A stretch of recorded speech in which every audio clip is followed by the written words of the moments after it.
Hey guys, welcome to my channel, and today we're going to take a look at another horrible case with you. Parents teach their children from a young age not to trust strangers, not to get into unfamiliar automobiles, and never to go anyplace with someone they don't know, regardless of what they may say, because the world is big and full of hidden hazards. Regrettably, people with bad intentions frequently exploit both the trust of the innocent and the precarious circumstances that some adults find themselves in. Young medical student Mia Steven went to a party with her pals. She thoroughly enjoyed the evening and the companionship of those around her. Nothing seemed out of the ordinary, and nobody could have foreseen what was about to happen. Sadly, Mia never made it back home. When she vanished, the entire community rallied in the hopes of discovering her uninjured and alive. But when a sobering discovery was discovered in a neighboring woodland, something so startling that even the most experienced investigators found it difficult to comprehend, those hopes were dashed. On January 15, 2000, Mia Steven was born in Aalborg, a sizable harbor city in northwest Denmark. She came from a loving, close-knit family as the youngest. She grew up her adolescence in this small town, which is well known for its low crime rate and feeling of security. Mia did exceptionally well in school, demonstrating a natural aptitude for subjects like biology and chemistry. Her teachers believed she was a talented student and had high expectations for her. Mia knew she wanted to become a doctor even as a teenager. She always wanted to assist everyone around her and was incredibly kind and perceptive. Mia was well liked by her peers because of her gregarious and intelligent nature. She was loved for her warmth and approachability and had a wide network of acquaintances. Attention was also drawn to her elegant manner and remarkable looks. While still in school, she started modeling, participating in several campaigns, and winning people over wherever she went. Because of her uniqueness, Mia frequently had admirers fighting for her attention. Mia achieved her dream of enrolling at Aalborg University's Medical program, one of Denmark's most esteemed universities. After graduating, she kept modeling while attending school, doing fashion publications and commercials. Mia maintained a close relationship with her family by continuing to live at home with her parents in spite of her achievements and increasing independence. Mia was in her second year of college when the COVID-19 epidemic struck. The limitations and lockdowns drastically altered her life. Social media, phone conversations, and video chats took the role of her face-to-face connections with pals when classes shifted to online. A vibrant, gregarious, and outgoing young woman found the lockdown period to be rather difficult. Because of this, Mia Steven anxiously got ready for her first party in years when all restrictions were finally relaxed in early February 2022. Unfortunately, that night would be her last on February 5, 2022. For the first time in almost 2 years, there were no social restrictions due to the pandemic on Saturdays in Denmark. College students in particular were ecstatic to be able to enjoy the nightlife they had sorely missed.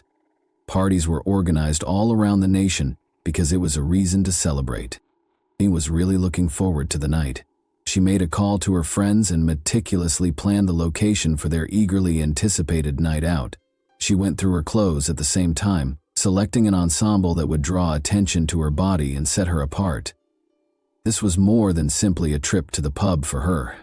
It represented the return to everyday life. She wanted to celebrate her recent completion of her second-to-last semester at university with close friends she hadn't seen in a while. She put on makeup, fixed her hair, and wore a stylish black dress and high shoes. She added a cropped leather jacket and other sophisticated accessories to finish off her ensemble. Even though it was cold in February, she looked gorgeous. Mia thought her friends would drive her home after the event, but as the evening wore on, plans changed. Young people anxious to make up for missed time crowded the bars and clubs throughout the city's central streets that evening, but it was so chilly that the streets themselves were almost deserted.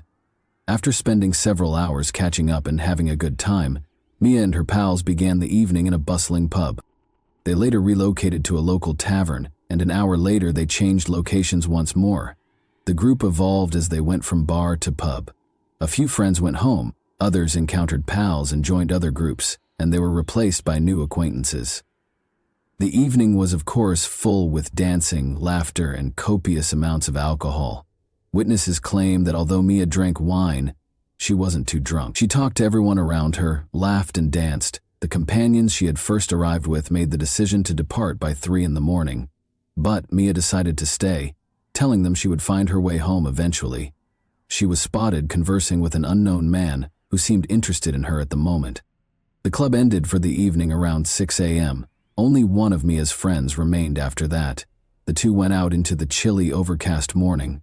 The frigid temperature was made even worse by a chilly breeze that blasted across the deserted streets. The two made the decision to take the bus home, but they had to go in different directions. They split up and went to their own bus stops.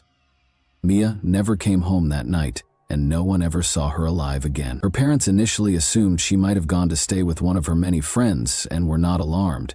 But when they noticed that her phone was going directly to voicemail, something that was completely out of character for her, their worries intensified.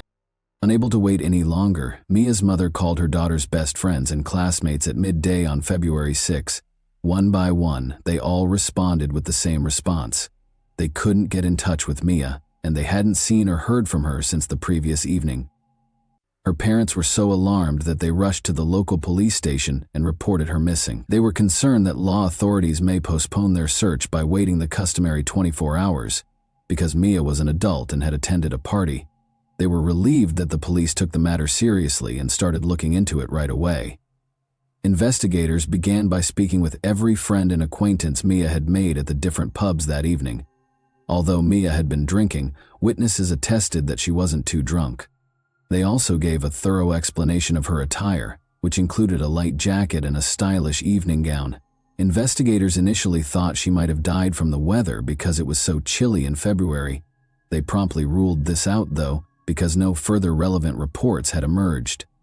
Security footage from the bars and clubs Mia had frequented was examined by police. Although Mia seemed to be in a good mood and turned down her friends' offers to bring her home, nothing else in the video seemed suspicious, and the packed venues made it nearly hard to follow one specific person. The enigmatic man Mia had been spotted dancing with that evening quickly came into focus. Finding him and questioning him was crucial. Luckily, it was easy to identify him. He was an aspiring athlete with a bright future who was a fellow student at Mia's institution. He volunteered to be questioned and disclosed that he had taken a taxi to his house across town after leaving the bar at around 5 in the morning. The taxi driver acknowledged dropping him off at the specified place, allowing police to establish his alibi. Mia had no known adversaries, conflicts, or anybody who would want to harm her, according to her family and friends. She had never engaged in criminal behavior, used illegal substances, or had any symptoms of mental illness. Although no one in her network had ever heard of a stalker or obsessive admirer, this prompted investigators to think about the possibilities. After Mia exited the pub, investigators looked at video from street surveillance cameras to expand their search. She and her companion had left the venue together, and after walking roughly 300 feet, they paused to bid each other farewell. Each then made their way to their designated bus stops. Investigators were looking through the video when they spotted something strange, a dark automobile that seemed to be pursuing Mia after she split up with her friend. Mia went another 500 feet or so after saying goodbye to her companion and then paused to wait for her bus. Regretfully, it never came. Mia was trapped because it was early on Sunday morning and the public transportation schedule hadn't fully resumed after the shutdown. She couldn't call for a ride or get in touch with anyone for assistance at 6 i.e. Minning, since, to make matters worse, her phone had died earlier in the night, something she didn't notice until she was outdoors. The streets remained empty and dark. At the bus stop, Mia, wearing an evening gown, stood freezing and hoped her bus would arrive soon. However, as time passed, it became evident that it was not going to happen. A black Volkswagen Golf came up close to the road at about 6:15 a.m. The vehicle stopped and probably offered Mia a ride, but she declined. Mia was left alone when the automobile drove away. She waited for more than an hour in the bitter cold at the bus stop once more. The identical vehicle came again and pulled to a stop at the bus stop about 7:30 a.m. This time, following a 5-minute conversation with the driver, Mia apparently reluctantly decided to get into the car. By that time, the cold is thought to have affected her so much that she chose to accept the stranger's offer. However, the issues still stood. Where did they take her? Who was driving? And who owned the car? Investigators needed to know the answers quickly. The surveillance footage's poor quality made the inquiry more difficult.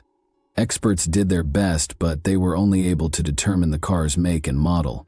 It was unable to make out the driver's face or the license plate. Detectives looked over footage from nearby cameras to follow the car's movements, and shortly they got a break.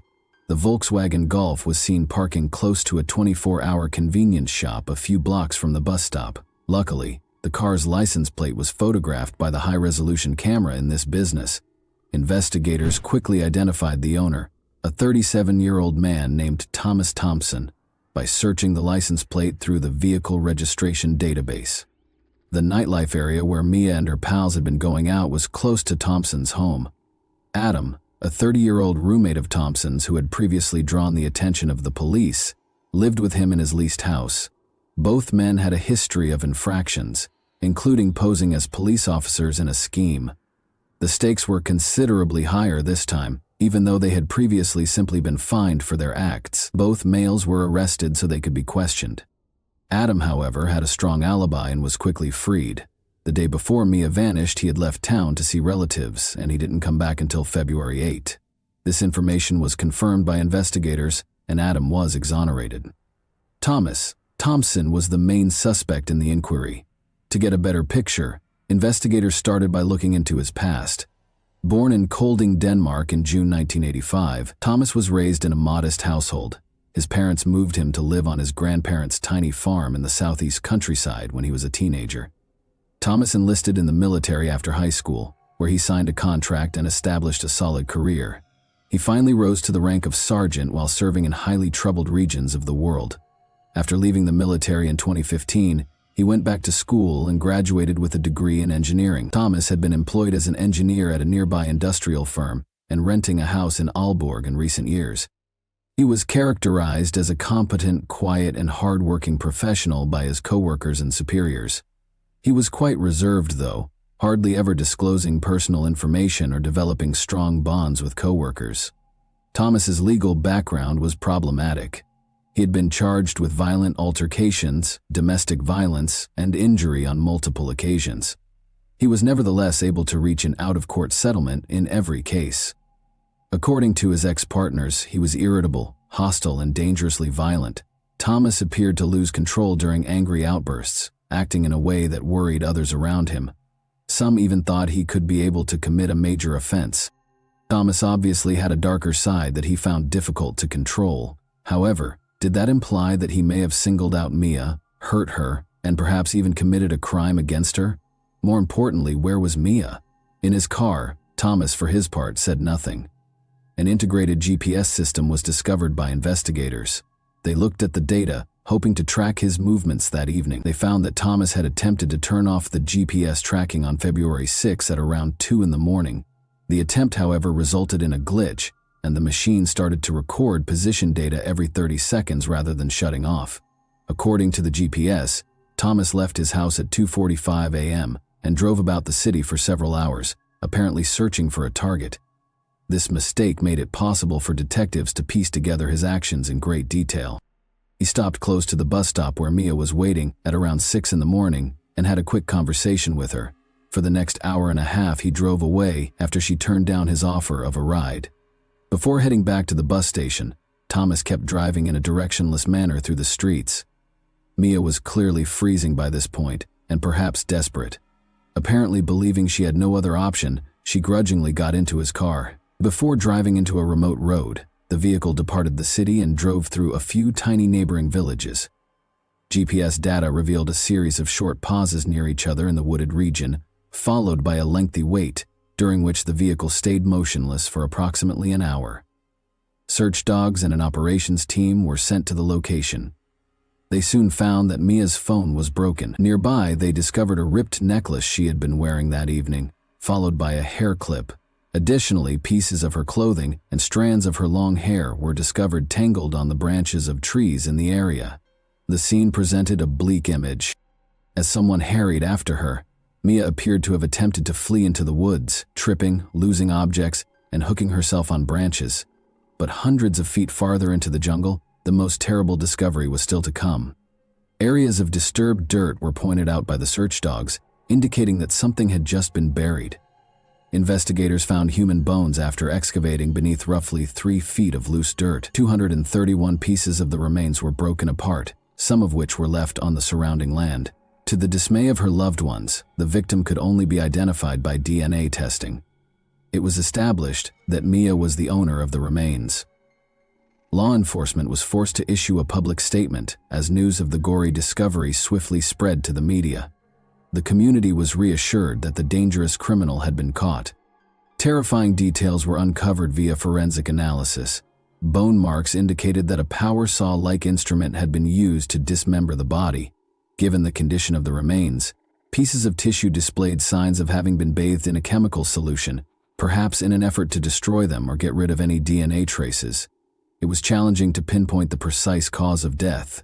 Medical examiners, however, thought mechanical asphyxiation was the most likely cause. Most likely a rope or tiny strap, rather than bare hands, had been used to strangle Mia. Although Thomas Thompson's car had been partially cleaned, blood traces were discovered.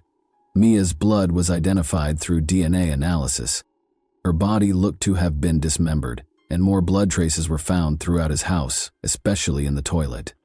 Thompson first attempted to defend his actions when presented with the evidence, saying he had no malicious intent and had no plans to hurt anyone. He claimed that he tried to turn off his car's GPS because he was being stalked by a dishonest police officer who was extorting him, but he was unable to give his name or any supporting documentation. Thompson also related how he saw a woman in light clothing at the bus station early that morning and offered her a lift out of courtesy, but she declined. Then, he said, he drove off to run other errands. On his way back about 90 minutes later, he noticed the same woman, who was now obviously chilly, still at the stop. He claims that this time she agreed to take him for a ride.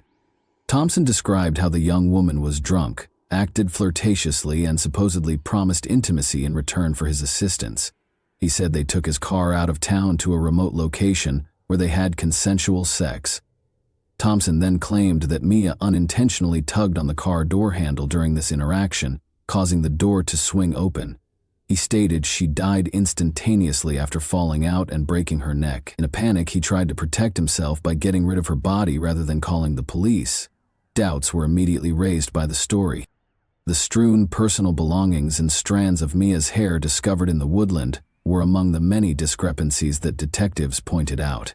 When questioned further, Thompson changed his account, saying that Mia accused him of being abusive, threatened to file charges, and started to sober up after their encounter. He claimed that despite his attempts to soothe her, she went into a frenzied state, escaped the automobile, and dashed into the woods. According to Thompson, he followed her out of concern that she may freeze to death and planned to take her back to the car so he could drive her home. He claimed that she stumbled during the pursuit, struck her head, and instantly passed away. After he took her body home, Thompson confessed to dismembering it in his bathroom and soaking the remnants in chemicals in the hopes that they would completely dissolve. But after a few hours, the procedure had little impact. The remnants, which were still whole, now smelled bad. He drove the corpses to the wilderness, buried them, and packed them into bags out of desperation. He maintained that the death was an accident and that his sole transgression was trying to hide the evidence because he was afraid no one would take him seriously. He insisted that his actions were motivated by panic rather than malice. Further investigations at Thompson's property turned up incriminating evidence behind his house, despite his contradictory claims. Investigators discovered a temporary solution, burn hole, with some dirt and rubble covering it. He had tried to destroy Mia's pocketbook, personal things, car floor mats, and blood-stained clothes there. The majority of the goods were severely destroyed, but her purse was largely undamaged, including the thin strap that still contained remnants of Mia's skin cells and blood.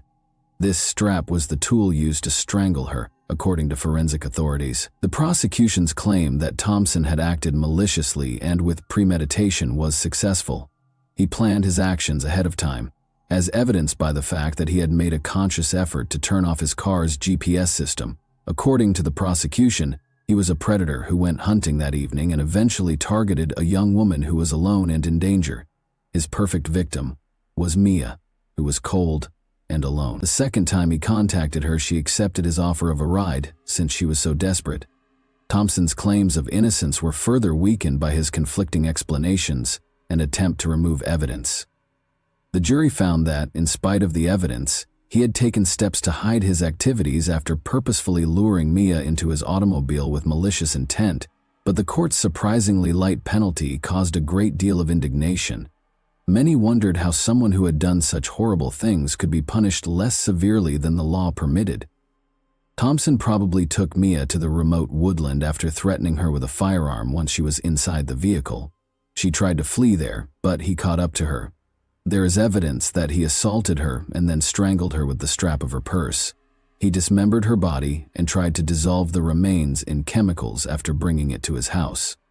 Thompson's conduct demonstrated that his crime was planned and executed without regret. For example, he ordered pizza to be delivered to his house twice on the same day that he committed these heinous deeds, and he even went to a neighboring store to buy candies.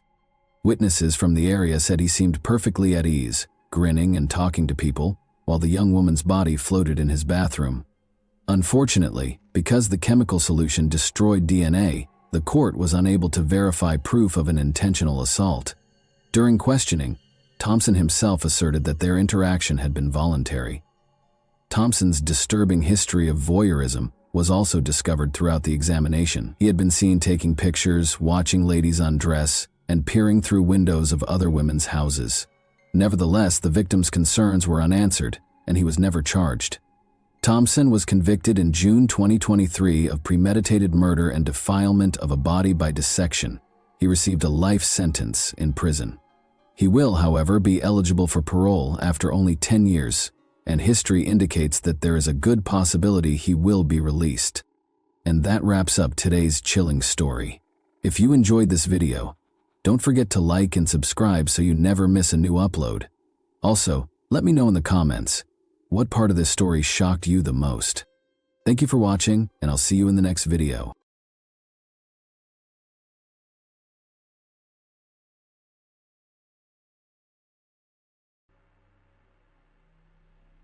Imagine waking up one day and discovering that someone you know has vanished without a word. That's what happened to Tina Sandoval in a Colorado town, 1995. Her story is reminiscent of a gripping mystery, complete with strange behavior and a failed marriage. In this story, we'll go over her strange disappearance and the shocking truth that surfaced more than 20 years later, leaving everyone stunned. Christina Tina Marie Tournay Sandoval got her start in Windsor, Colorado. Michael and Mary Ellen Tournay welcomed their child on March 17, 1972. She was a determined and energetic young woman who excelled in many areas of her life.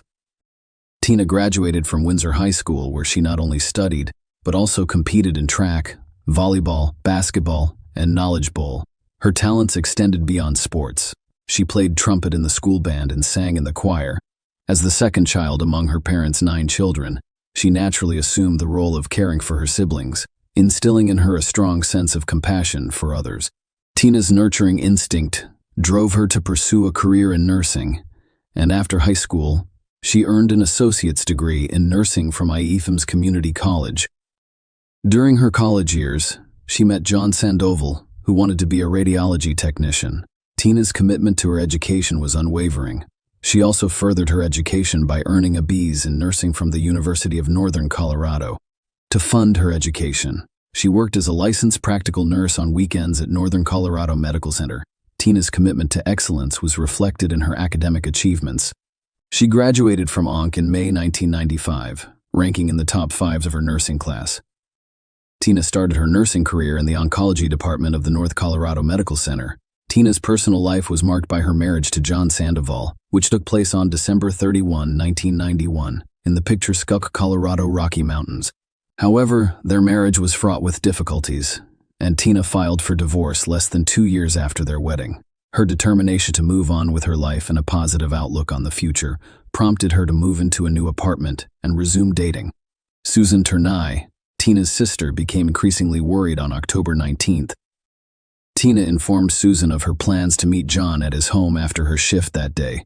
Tina found the meeting significant because it revolved around John's need to sign certain documents and pay an IRS debt as part of the final steps in their divorce process. However, the situation was tense because John was opposed to Tina's divorce and did not want her to date anyone else. Furthermore, Tina was concerned about the meeting because of some troubling incidents in the past involving John, making her nervous about her encounter with him. Tina contacted Susan, requesting her presence at the meeting.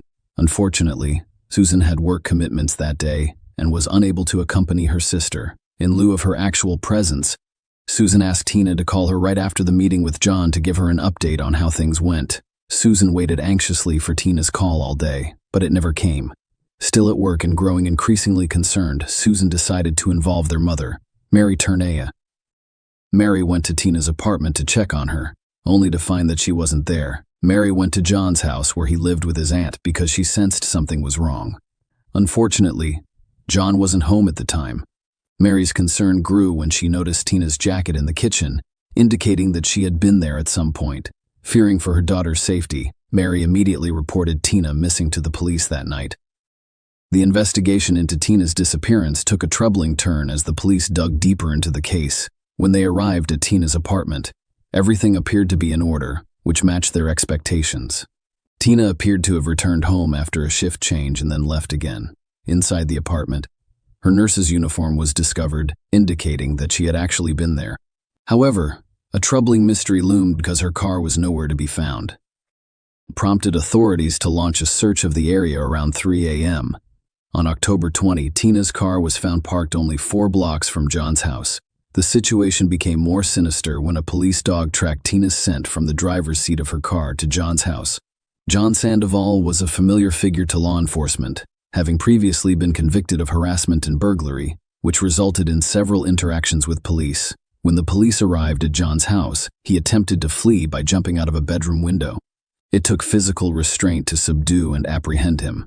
During the arrest, fresh scratches were discovered on John's torso and neck.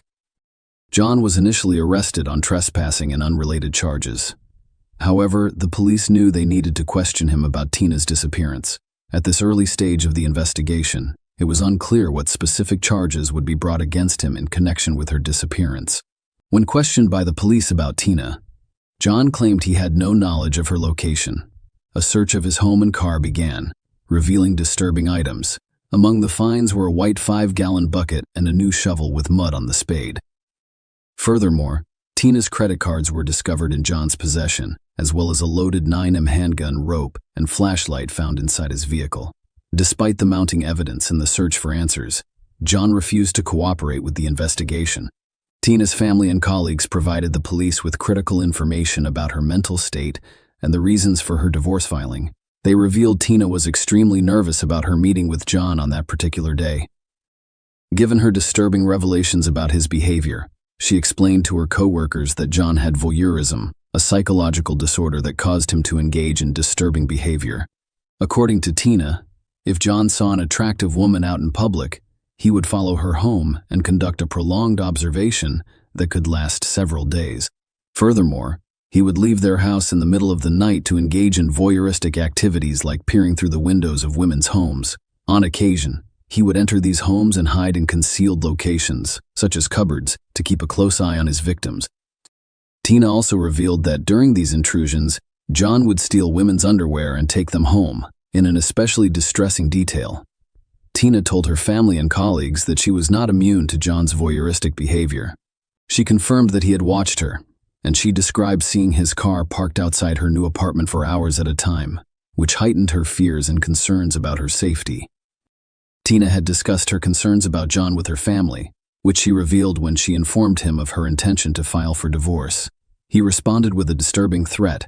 John had placed a pistol to his own head, resulting in a terrifying and potentially dangerous situation. This disturbing incident fueled Tina's concerns about her husband's potential for harm. She had also told her doctor that she was concerned that John might endanger her safety. Despite these deeply troubling indicators and other circumstantial evidence, the district attorney at the time believed that more concrete evidence was needed to arrest and charge John, and the investigators faced significant obstacles. Tina's location remained unknown. The circumstances surrounding her disappearance were unclear, and no witnesses could shed light on the situation. Given John's employment at a cemetery and his knowledge of burial procedures, authorities conducted a thorough search for Tina in a variety of locations, including reservoirs and woodlands. Law enforcement also conducted a grim search of several graves in the area. The graves were carefully examined to see if they contained Tina's remains. While the investigation was thorough, none of the efforts produced conclusive evidence. The case eventually went cold, leaving numerous unanswered questions. Tina's death certificate was issued in 2002 by the state of Colorado, after a judge determined in December 2001 that there was sufficient evidence to believe she was deceased. Despite the passage of time, the police maintained their belief that John was involved in Tina's disappearance. He had been a suspect since Tina was reported missing, and that had not changed. However, belief alone was insufficient to secure charges, primarily because Tina's body had never been discovered, leaving a critical gap in the evidence needed for a prosecution. In June 2009, a new district attorney appointed to the position decided to re-examine the evidence, which marked a significant turning point in the case. Despite the absence of new evidence, he decided to charge John Sandoval with first-degree murder. This decision was based on the belief that the circumstantial evidence accumulated over time was compelling and could lead to a conviction. Even though Tina's exact fate and the location of her remains were unknown, John was officially charged with first-degree murder. After being charged, John entered a plea of not guilty. The prosecution's case revolved around the claim that Wild Tina had never been found. They were convinced she was dead. After leaving work on the morning of October 19, 1995, all of her activities came to an abrupt halt. There had been no activity on her credit cards, bank account, nursing license, earnings, or Social Security since that date. Tina did not have a passport, and there was no evidence that she had changed her name, which would necessitate a legal petition to the court. Tina was portrayed in court by the prosecution as a responsible and dependable young woman who consistently attended work and paid her bills on time. She had recently signed a lease for a new apartment, indicating that she had no plans to relocate or start over elsewhere. As a result, the prosecution claimed that the only plausible explanation for her unexplained absence was that she had been the victim of foul play, specifically murder, and that all evidence pointed to her husband, John Sandoval, as the most likely perpetrator. The prosecution's case was based primarily on circumstantial evidence.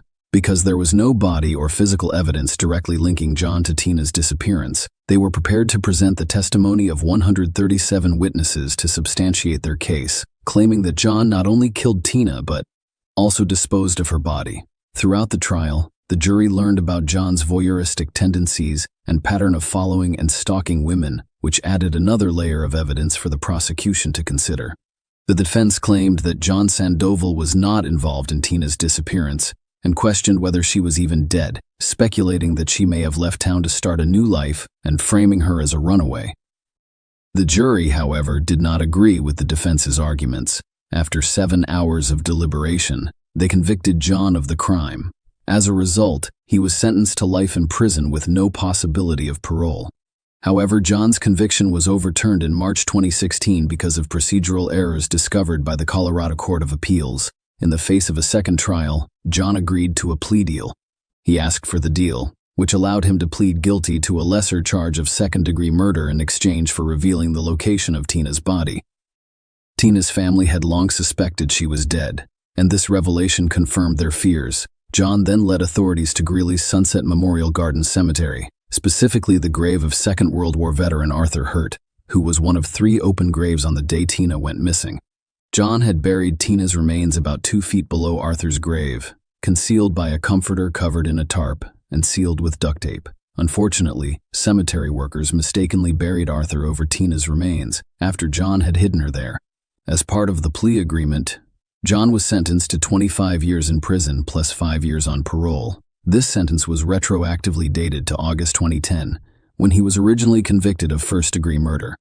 During the sentencing hearing, John apologized and offered his condolences to Tina's grieving family. Share your opinion with us in the comments and subscribe to the channel for more.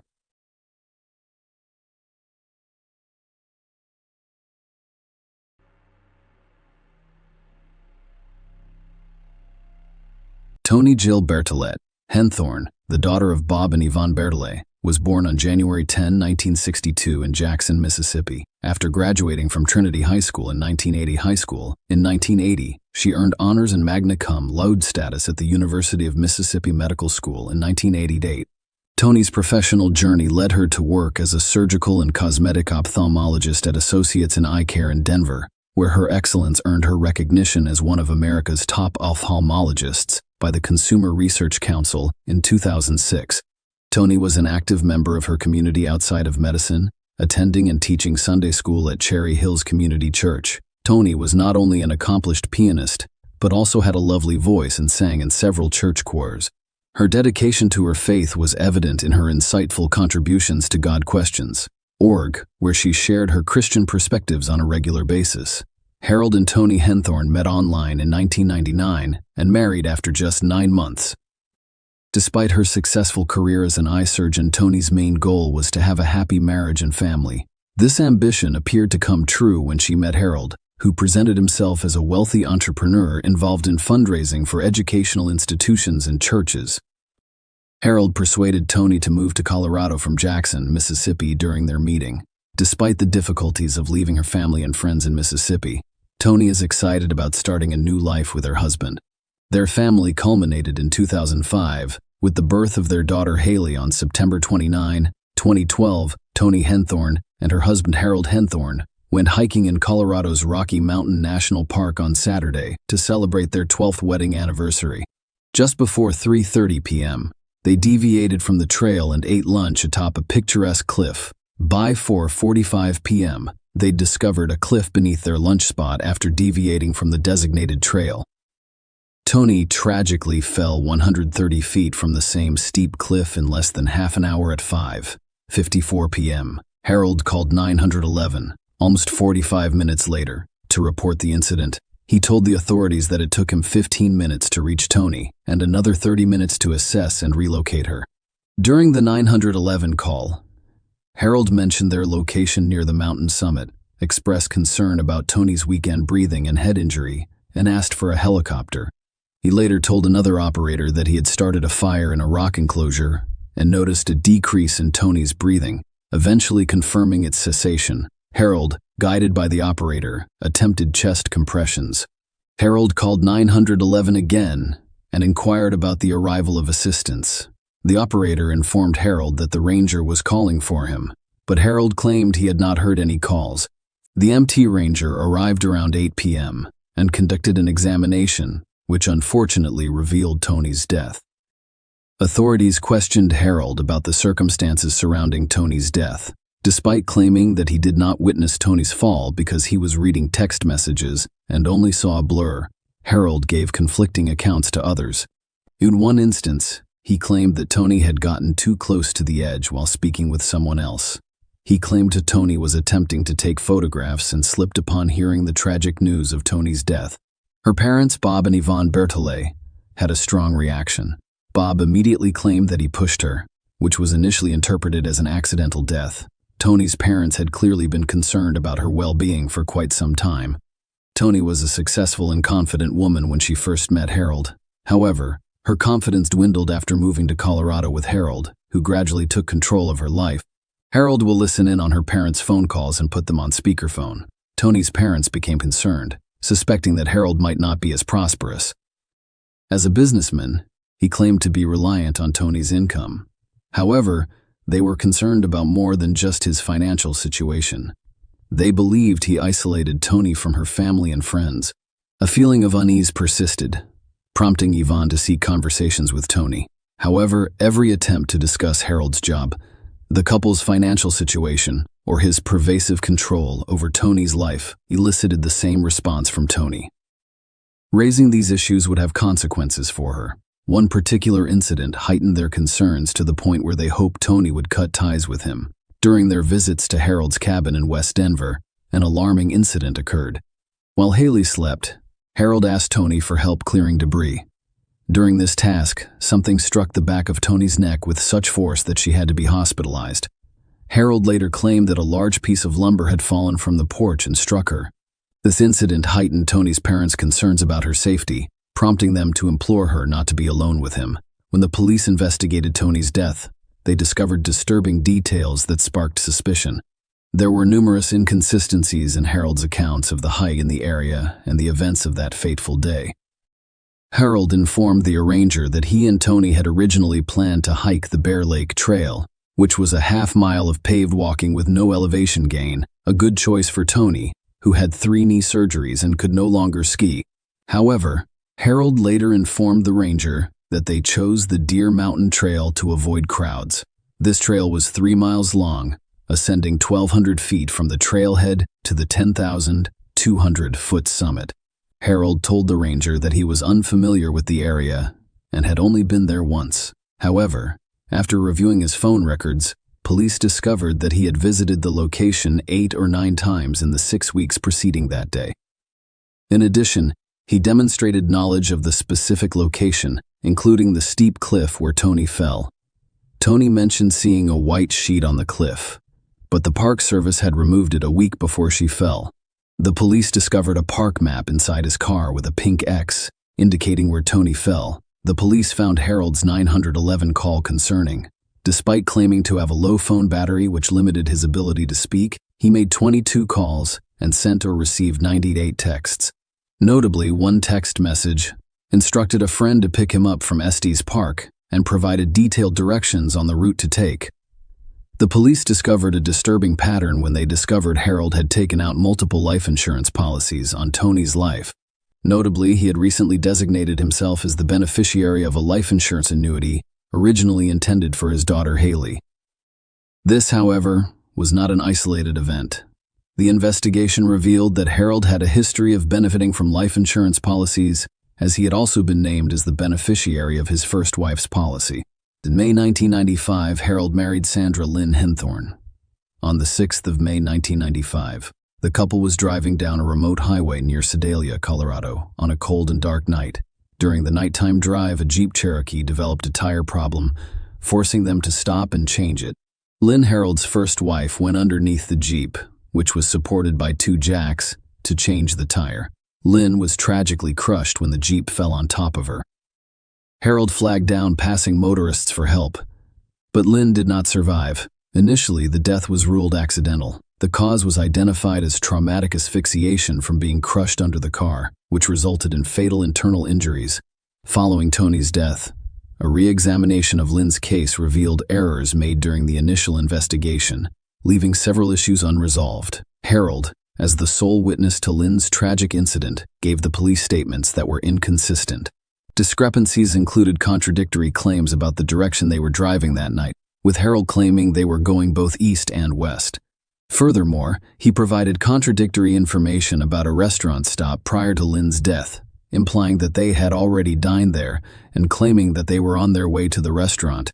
Notably, authorities failed to verify Harold's accounts with the restaurant before confirming their presence that night.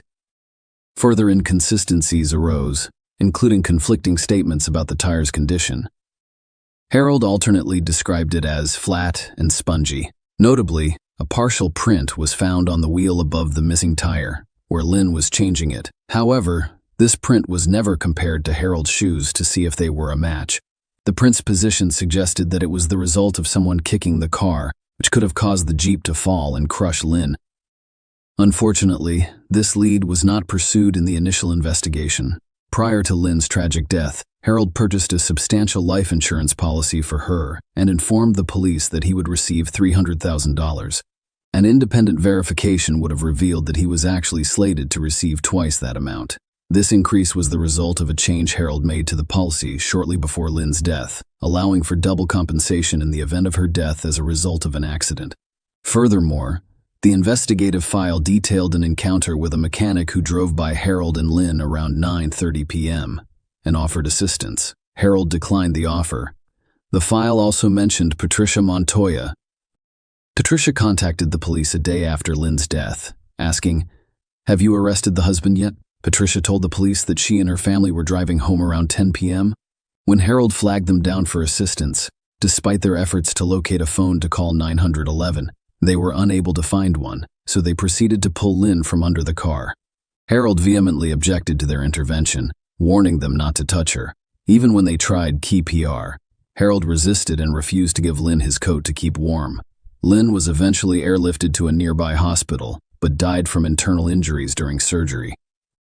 Curiously, No charges were brought against Harold in connection with Lynn's death. However, in Tony's case, Harold was charged with first-degree murder. The prosecution claimed that he deliberately and purposefully pushed Tony over the cliff to her death. To support their case, the prosecution presented a map with a marked X indicating the location where Tony fell. The jury also heard about phone records showing Harold visiting the park several times in the weeks leading up to Tony's death. Given Tony's remote location with poor cellular service and no nearby aid stations, the court looked into the 911 call in greater detail.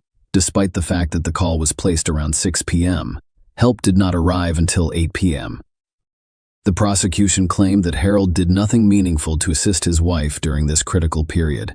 To back up this claim, the prosecution called Julie Sullivan, the emergency services dispatcher, to testify that she followed a standardized protocol when guiding people through CPR over the phone and that she had handled approximately 240 similar calls before speaking with Harold. Julie explained that her conversation with Harold was unusual. In my experience, when I perform CPR with someone guiding me through it, even experienced people, nurses, or other people on the scene are extremely out of breath. I thought it was strange that he wasn't letting me know when he finished an instruction I'd given him. As many of you are aware, on every other call I have taken, the person wants to know what to do next right away. Okay, I completed my 30. What do I do next? What shall I do next? What shall I do next? That was highly unusual, and it didn't feel like he was performing CPR. Most people do it due to the physical exertion of performing CPR compressions and breathing. It's extremely exhausting. I need to know when you're finished with it so we can move on to the next step. And he wasn't letting me know when he finished every instruction I gave him, so I asked him to let me know. Also, we had an open line. I can hear them doing compressions on the patient on all of the other CPR calls I've done in my career because there is so much breathing. The breathing is labored. It's extremely exhausting, and it's difficult to even get out and speak back. They have difficulty talking to me because they are out of breath from the exertion. The emergency services dispatcher, Julie Sullivan, testified in court that, based on her experience, she did not believe Harold was performing CPR during the 911 call. The medical examiner's findings further undermined Harold's claims. There were no signs of CPR-related abrasions, contusions, or anterior rib fractures. In fact, there was no evidence of any PR attempts. Tony's fall had been partially broken by a tree at the base of the cliff, causing her scalp and tissue to tear away from her skull. Tony's extensive injuries were detailed by the medical examiner, who discovered severe brain hemorrhaging, a fractured neck, blunt force trauma to the chest, abdomen and pelvis, broken ribs to form a chest, lacerations and bleeding in the liver and lungs, and pale skin, indicating significant blood loss. The prosecution presented the case to the jury, drawing parallels between Tony's death and the unusual circumstances surrounding Harold's first wife, Lynn. The court allowed the prosecution to present Lynn's case because of the striking similarities. Following the same principle, the prosecution revealed the incident Tony described to her mother at Harold's cabin. The jury was shown another disturbing incident involving Tony that occurred in May 2011. Tony sustained a neck injury when she was struck in the back of the neck and upper back with a large wooden beam, similar to previous incidents. This occurred in a remote and secluded location around 10 p.m. That night, Harold was cleaning the deck of their cabin and asked Tony to help him, which resulted in the unfortunate incident with the beam. Harold gave various people different accounts of what happened. He initially told paramedics he threw the beam, but later admitted to a doctor that it had fallen off the deck. Another version was shared with a friend in which Harold claimed he dropped the beam on Tony after slipping from the ladder she was holding, adding to the complexity of the situation. A nurse's note in Tony's files indicated that she was beneath the deck when the beam fell. The prosecution based its case on a clear motive for financial gain from life insurance policies. Harold had 3 $1.05 million life insurance policies on Tony, as well as a $205,000 annuity, making him the beneficiary of more than $4.07 million when Tony died. Tony died a month earlier, in April 2011. Harold designated himself as the beneficiary of a $205,000 life insurance annuity purchased by Tony's parents for their granddaughter Haley. The defense made a strategic decision not to call any witnesses to provide evidence, believing that the prosecution had failed to establish its case. However, this gamble did not pay off. After 10.5 hours of deliberation, the jury convicted Harold of murder and sentenced him to life in prison. A disturbing pattern emerged when it was revealed that Harold had Tony and Lynn's bodies cremated immediately after their deaths, scattering their ashes in the same location. Share your opinion with us in the comments and subscribe to the channel for more.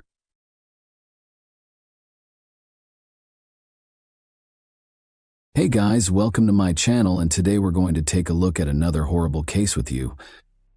On a typical winter morning in 2006, a young woman disappeared without a trace in the busy city of Orlando, Florida, leaving a lingering sense of unease. The city, which is well known for its tourist attractions and lively neighborhoods, was quickly engulfed in terror as the disappearance of one woman turned into a mystery that would trouble many people for years to come. This is the tale of 24-year-old Jennifer Joyce Kesey, whose abrupt and inexplicable disappearance rocked her friends, family, and the community at large. Kesey had a bright future. Jennifer's fate is still unknown, despite a thorough investigation and a plethora of leads, including an enigmatic sighting of someone throwing a rolled-up carpet into a nearby lake months after she disappeared. Law enforcement is still perplexed by her case. Her story has been sustained over the years by her family's unrelenting search for answers, which has stoked optimism that the truth about her disappearance will eventually be revealed. On May 20, 1981, Jennifer Joyce Kesey was born in Orlando, Florida. Jennifer developed into a determined, perceptive, and compassionate young lady as she grew older. She did exceptionally well in her studies and extracurricular activities, and her family was very proud of her achievements. After graduating from Tampa's Vivian Gaither High School, Jennifer continued her education at the University of Central Florida, where she earned a degree in finance in 2003. She soon got a job at Central Florida Investments, an Ocoee timeshare company, as a finance manager. At the age of 24, Jennifer was establishing a prosperous life, living on her own, and looking forward to the future. In order to invest in her future and start a new chapter in her adult life, she had bought a condominium at the Mosaic at Millennia complex in Orlando. Jennifer was a cherished friend, sister, and daughter. She was renowned for having compassion and a cheerful disposition. She was very close to her family, especially her brother Logan and parents Drew and Joyce. Her abrupt disappearance in January 2006 left her family and friends bewildered and devastated, as they had always been there for her. Jennifer had a typical workday at Central Florida Investments on January 23, 2006. Around 6 o'clock in the evening, she left work, called her father, and then talked to her boyfriend. They talked about her recent trip, a brief getaway she had taken with him that had been a welcome diversion from her hectic life. The last verified conversation anyone had with Jennifer was during this call. Her boyfriend was worried when he did not receive his regular call on January 24, because she had a habit of calling him every morning. Her employer called her family when she failed to show up for work, and the morning passed without any communication from her. Since Jennifer was regarded as trustworthy and accountable, her family was aware that something was amiss. In the hopes that she would be there or that they would discover some clue as to her whereabouts, her parents drove to her condo. Jennifer's condo showed no signs of forced entry when they got there. It appeared from the scene inside that she had begun her morning as usual. Her towel was still wet, and her work clothes were neatly laid out, so there was proof that she had showered, dressed, and gotten ready for work. But she was nowhere to be found. There were no obvious signs of a struggle, and nothing seemed out of place.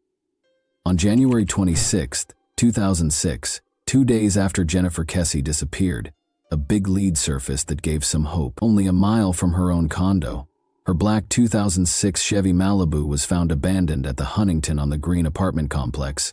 Although the car had been abandoned in a parking lot, no one was immediately interested in finding it. It was the video that the complex's security cameras had recorded. The video showed someone parking Jennifer's car, quietly exiting and leaving. But the video quality was so bad that it didn't provide many hints. Any identifying physical features were blurred, and the figure's face was hidden. Although it was evident that the person was male, the video offered no specific information regarding the person's height, physique, or attire. The suspect was later referred to by one journalist as the luckiest person of interest ever, considering the scant evidence provided by the video. Based on the hazy video, the FBI was called in to help identify the person's size and gender, but they were only able to estimate that the person was between 5 feet 3 and 5 inches tall. NASA attempted to extract clearer images from the video as well, but the suspect remained a dark figure with few distinguishing features. Investigators and Jennifer's family were disappointed when no conclusive identification could be made, despite their best efforts. In search of crucial hints, investigators focused on Jennifer's car, while the surveillance footage was still inconclusive. The vehicle's forensic analysis produced very little evidence. Despite the discovery of a small DNA fiber and a latent fingerprint, the case did not advance. The car had clearly been completely cleaned, indicating that whoever had left it had taken great care to remove all traces of themselves. The car was missing a number of things, including Jennifer's briefcase, purse, keys, iPod, and cell phone. The mystery was further complicated by the fact that her phone was still off and her bank account had not been accessed, in addition to these missing possessions. Authorities were unable to provide a definitive explanation for Jennifer's disappearance, which seemed to be more intentional. Jennifer Kess's family and close friends were the first to be questioned, as is typical in cases involving missing persons. The goal of the investigation was to find out if Jennifer's family members had any reason to hurt her. Her ex-boyfriend, with whom she had broken up before dating Rob Allen, was among the first individuals questioned. Jason Schofield was his name, and he had recently stated that he wanted to resume their relationship, but it was soon determined that he was not responsible for her disappearance. Jennifer's then-boyfriend Rob Allen was also questioned. Rob, a British expat residing in Fort Lauderdale, Florida, had met Jennifer while visiting Orlando in 2005. Rob and Jennifer had been dating for a year when she vanished from sight. Rob and Jennifer made it a point to spend every weekend together, despite living roughly 3 hours apart. Jennifer's mother, Joyce, remembered that her daughter was in love and that the couple seemed to have a close relationship. Jennifer had taken a weekend trip to St. Croix with Rob a week prior to her disappearance. Rob said the trip was a unique experience. On January 23, 2006, Jennifer called her mother on her way to work after returning from St. Croix. After the trip, Jennifer was obviously happy, excited, and full of life. Joyce remembered how she sounded elated as she shared every detail about the trip and said she was on a cloud. She continued to communicate with her family as usual, speaking with her father and brother later that day. Around 10 o'clock that night, Jennifer made her last phone call to Rob Allen. Regretfully, the discussion did not conclude favorably. The strain of the long-distance relationship was starting to get to Rob, who confirmed that they had a disagreement during the call. Rob insisted that despite their sporadic difficulties, there was no sign that Jennifer had been angry or afraid about anything while they were speaking. He had no idea that he would never talk to Jennifer again after this call. Because it was not unusual for romantic partners to be involved in missing persons cases, investigators closely monitored Rob Allen while he was being questioned. But Rob's alibi was confirmed. There was no proof that he was involved in Jennifer's disappearance, and he had been in Fort Lauderdale when she vanished. The possibility that someone she knew might have been involved was nevertheless not ruled out by Jennifer's family, which included her parents, Joyce and Drew Kess. They remained watchful due to the emotional toll of the investigation and their fear of not knowing what had happened to their loved one. In particular, Jennifer's parents held out hope that someone would come forward with information that would help explain her disappearance. As investigators looked into every possibility, the investigation grew, but Jennifer's family remained committed to getting the truth. They never thought Rob Allen or any of Jennifer's family members had any motive to hurt her. Instead, as the investigation continued, they sensed that the mystery grew more complex. The investigation into Jennifer's disappearance evolved into a search for justice and the truth about what had happened to a lively young woman who appeared to have a promising future. Jennifer's condominium complex was going through major renovations when she vanished. The fact that many of the complex's employees did not speak English presented a problem for investigators. Jennifer had complained to her family that she was frequently whistled at, catcalled, and otherwise uneasy by the construction workers. Many of the employees were unable to be interviewed by law enforcement due to the language barrier, making them possible but evasive suspects. According to the surveillance footage, the person seen exiting Jennifer's car was dressed in white overalls, which are typically worn by manual laborers or painters. This made investigators question whether the person in the video was a construction worker on the property when she vanished. Nevertheless, the lead remained frustratingly ambiguous in the absence of additional evidence connecting the individual in the video to a particular employee. Jennifer's parents appeared in court in 2009 to request the case's release. Interviewing a former housekeeper who had worked at the complex gave detectives an unexpected lead. When the woman saw CCTV footage of the suspect, she surprised law enforcement by stating that the figure's gait, attire, and hairstyle reminded her of a man she knew from the complex named Chino, although she was unable to confirm that it was him. Her identification was a clue worth following up on. Chino had been employed at Jennifer's complex as a maintenance worker only a week prior to Jennifer's disappearance. He had even resided in a different complex building. It was quickly discovered by investigators that Chino was well known within the complex and that some residents remembered him mistreating women. Although investigators had no hard proof to connect Chino to the crime, a tip from the early stages of the investigation raised the possibility that he was involved in Jennifer's disappearance. When it was revealed that Chino was already serving time in a Florida prison for the statutory rape of a teenage girl, a crime he committed 2 years after Jennifer vanished, the case took yet another unexpected turn. Chino cooperated when asked about Jennifer's case and denied any involvement. He even consented to and passed a polygraph exam. Still, the lead cooled off once more. Jennifer's family became more and more irate with the Orlando Police Department's OPD handling of the case as the days stretched into weeks, and those weeks into months. Police refused to label her case as cold, which would have prevented the allocation of more resources, despite her persistent efforts.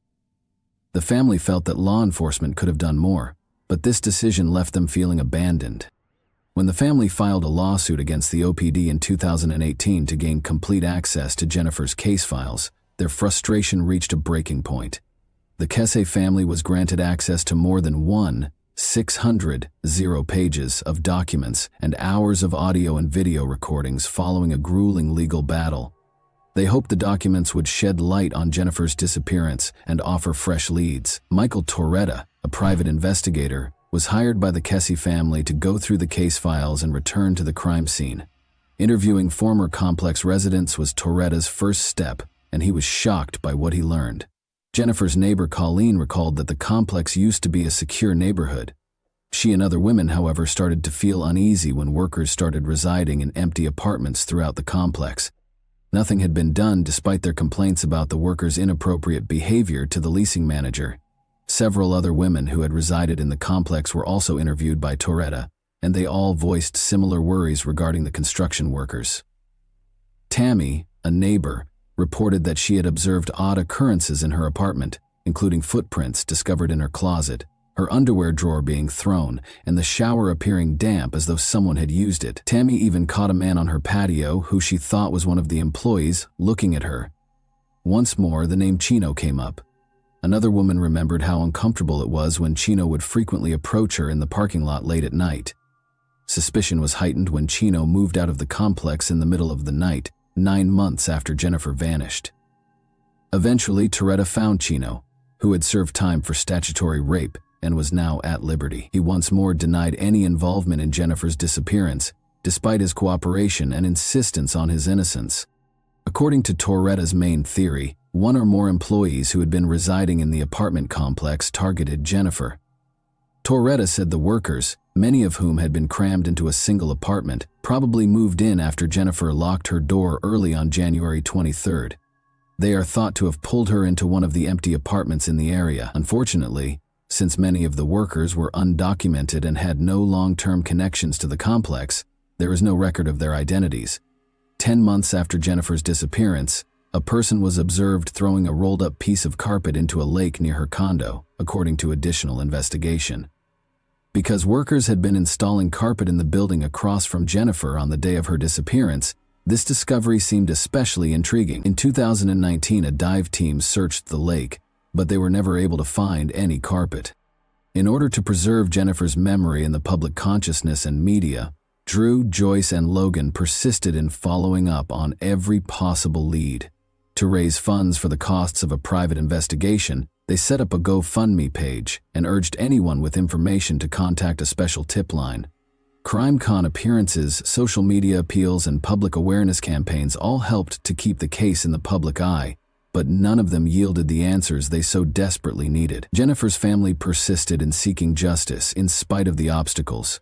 After years of advocacy, the Florida Department of Law Enforcement, FDLE, took over Jennifer's case in 2022. This change was welcomed by the Kesse family, who thought that FDLE's resources and experience might finally provide the answers they were looking for. Joyce Kesse and Drew were cautiously optimistic, pointing out that the investigation entered a new phase with FDLE's involvement. There was hope that the case might make progress thanks to the agency's sophisticated forensic tools and investigative resources.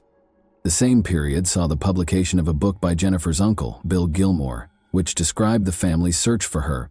He told tales about Jennifer's life and the unsolved mysteries surrounding her disappearance through public speaking engagements and appearances at events such as CrimeCon. His efforts strengthened Jennifer's case and brought attention to the family's dissatisfaction with the OPD's initial handling of leads and evidence. Jennifer Kesse's disappearance has had a profound impact on her family, particularly on her brother Logan and parents Drew and Joyce. The lack of answers has caused them to suffer emotionally for almost 20 years. There is a sense of lost time every year that goes unresolved, such as holidays and birthdays they never spent with Jennifer. They hope for closure in spite of the heartache. Their extended family and close friends also feel the pain, and they keep helping with the search and spreading the word. Despite the uncertainty, the family is steadfast in their conviction that the mystery will be unraveled. The youngest, Logan, shares his parents' desire for justice after seeing their suffering. The Kesses are steadfast in their pursuit of the truth and in preserving Jennifer's memory. No matter how long it takes, they are adamant about finding answers and won't give up until justice is done. Their strength is demonstrated by their tenacity in continuing to search for almost 20 years. And that wraps up today's chilling story. If you enjoyed this video, don't forget to like and subscribe so you never miss a new upload. Also, let me know in the comments, what part of this story shocked you the most? Thank you for watching, and I'll see you in the next video.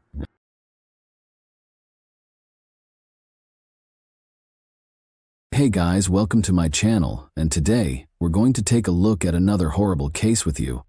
After opening in 1954, the Fontainebleau Hotel quickly gained popularity among Miami's elite. Benjamin Novak founded it and oversaw the property until 1977. Bernice Novak, his wife, was a prominent figure in Miami's social life. In 1956, Bernice, a former fashion model in New York, and Benjamin welcomed their only son, Ben Novak Jr. Ben carried on his famous family's legacy while growing up in the glitz and glamour of this iconic American hotel, making use of his connections and power. Ben's life wasn't without its difficulties, even though his parents were famous and socialized with celebrities. He missed out on deep friendships with peers and frequently felt alone as a child because he was surrounded by adults. Many of his early experiences seemed to him to have been staged and fabricated by the adults in his life. He turned to comics as a means of escape, and Batman emerged as his favorite character. His early interest turned into a major passion as he grew older, and he eventually accumulated one of the biggest collections of memorabilia in the world, which included his very own Batmobile. Ben Novak Jr. inherited his parents' business sense in addition to their wealth. He was more than just a comic book fan. He was a clever businessman who loved what he did. He entered the convention industry with the intention of becoming well-known because he was determined to establish his own identity apart from the family legacy. He continued to work in the hotel sector, organizing conventions with success and making good money each time. Unfortunately, he would ultimately meet a tragic end at one of these conventions. Ben, however, pursued a different interest prior to that depressing development. His life took a drastic turn when he met Narcissa, a stripper at a Miami strip club. He had a thing for strippers. In 1983, Narcissa Sierra Valise Pacheco relocated to Miami. Being the youngest of 6 children and the family favorite, she grew up in a rural part of Ecuador and was well protected by her older brothers. She married Angel when she was 17, and the two of them had a daughter, May Abad. The family moved to New York City when May was 4 years old, But Angel soon left Narcisa and their daughter after the marriage rapidly soured. Narcisa remained in New York as a single mother and put in a lot of effort as a seamstress, but she felt that a life of more luxury was her destiny. In her ideal world, she would be able to drive fancy cars, go to glitzy parties, own and flaunt expensive clothing, and take luxury yacht cruises. Driven by this aspiration, Narcisa imagined a life devoid of worries about money and rent. But in the end, this dream would take her in a problematic direction. Narcisa made the decision to move to Miami with her daughter in the summer of 1983 in order to start over. At first, she struggled to find work because of her poor command of English. Narcisa started working as a stripper in order to make quick cash and provide for her and her daughter. She saw it as a chance to meet rich men who were prepared to spend a lot of money. When Ben Novak Jr., a 27-year-old millionaire, entered her club shortly after she opened, she struck gold. She and Ben clicked right away after a lap dance. Ben gave Narcisa lavish presents, lavished her with lavish vacations, and gave her sizable sums of money. Narcisa's fascination with luxury only grew as a result. But this new relationship didn't exactly sit well with Ben's family. His mother, Bernice, who was very close to him, was unimpressed, and his father had died. Ben's mother's disapproval of Narcisa did not stop him, even though they spoke every day and she had a big influence on him. Instead of marrying a stripper, Bernice had hoped he would wed a reputable Miami socialite. When Narcisa married Ben in 1991, she accomplished her goal. She had a knack for it and was actively involved in his business from the start, managing bookings, attending conventions, and interacting with clients. Narcisa, however, favored a relaxed way of life, engaging in endless shopping and leading a carefree millionaire's lifestyle. While Ben followed his passion for Batman collectibles and became the second-largest collector in the world, she developed an obsessive shopping habit. They enjoyed their gourmet meals, fancy cars, and mansion vacations. They also took in May Abad, Narcisa's daughter, who was in her late teens at the time. Ben became the father figure she had been missing for 18 years, and they grew close. May, Ben, and Narcisa led a lavish lifestyle, but on April 4, 2009, Ben's mother, Bernice, died suddenly, turning his life upside down. A neighbor found Bernice's body in her Fort Lauderdale residence. Her death was officially declared an accident, despite the suspicious circumstances. Blood was discovered flowing through the kitchen and into the laundry room from her car. According to the authorities, she must have fallen and hurt herself, striking her head on the car mirror, before bleeding as she entered the vehicle and eventually passing away. After his mother passed away, Ben was devastated by the loss and went into a deep depression. Narcisa pretended to be a helpful wife while attending the funeral. Ben threw himself into his work at Convention Concepts Unlimited as a way to deal with his loss. Ben and Narcisa arrived in New York on July 12, 2009, where Ben was in charge of a significant conference at the Rye Brook Hilton.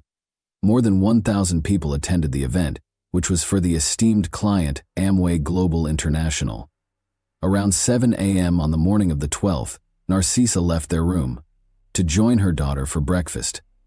About 30 minutes later, she came back into the room to find her husband bleeding and bound on the floor. He had already passed away. Another member of the well-known Novak family had been murdered only 3 months after Bernice's passing. Ben's death was promptly deemed a homicide by the authorities. Ben was discovered with his hands bound behind his back and his legs duct taped together below the knees, only wearing his underwear. He had been lying in bed, probably asleep, when he had been hit in the head by something.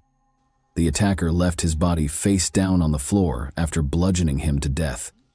Police discovered the bed covered in blood that had spilled onto the floor around his dead body. Ben's eyes had been gouged out at the scene, which was a terrifying detail. Narcisa told the police right away that she thought the murder might have been a robbery, but the room didn't seem to be lacking anything. Not even a few $100s in an envelope was damaged. One would anticipate that valuables, particularly cash, would have been taken if it had been a robbery. Additionally, according to Narcisa, Ben had a recent heated argument about money with someone at a Comic-Con, and the other person had allegedly threatened him. Lead detectives swiftly rejected it, despite the fact that they could find no proof for it. Investigators briefly looked into the Novak family's prior ties to the mafia, but quickly concluded that this approach was fruitless because Ben Jr. had no affiliation with organized crime. Rather, Narcisa was the subject of increased police scrutiny. Even though she was in control, she asked strange and inappropriate questions, like whether Ben might have had a heart attack and died. Given the graphic and brutal manner of his death, his body was bound and his head bludgeoned.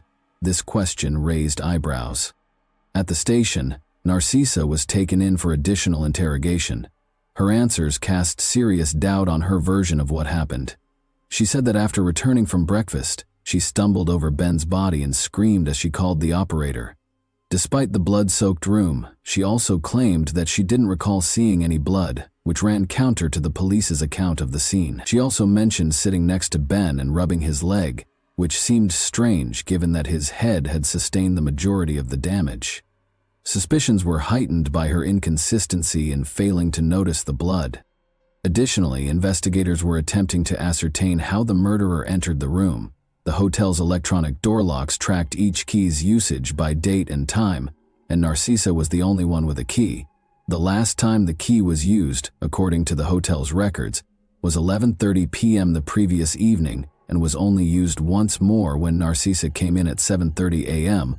following breakfast. The key had no other applications.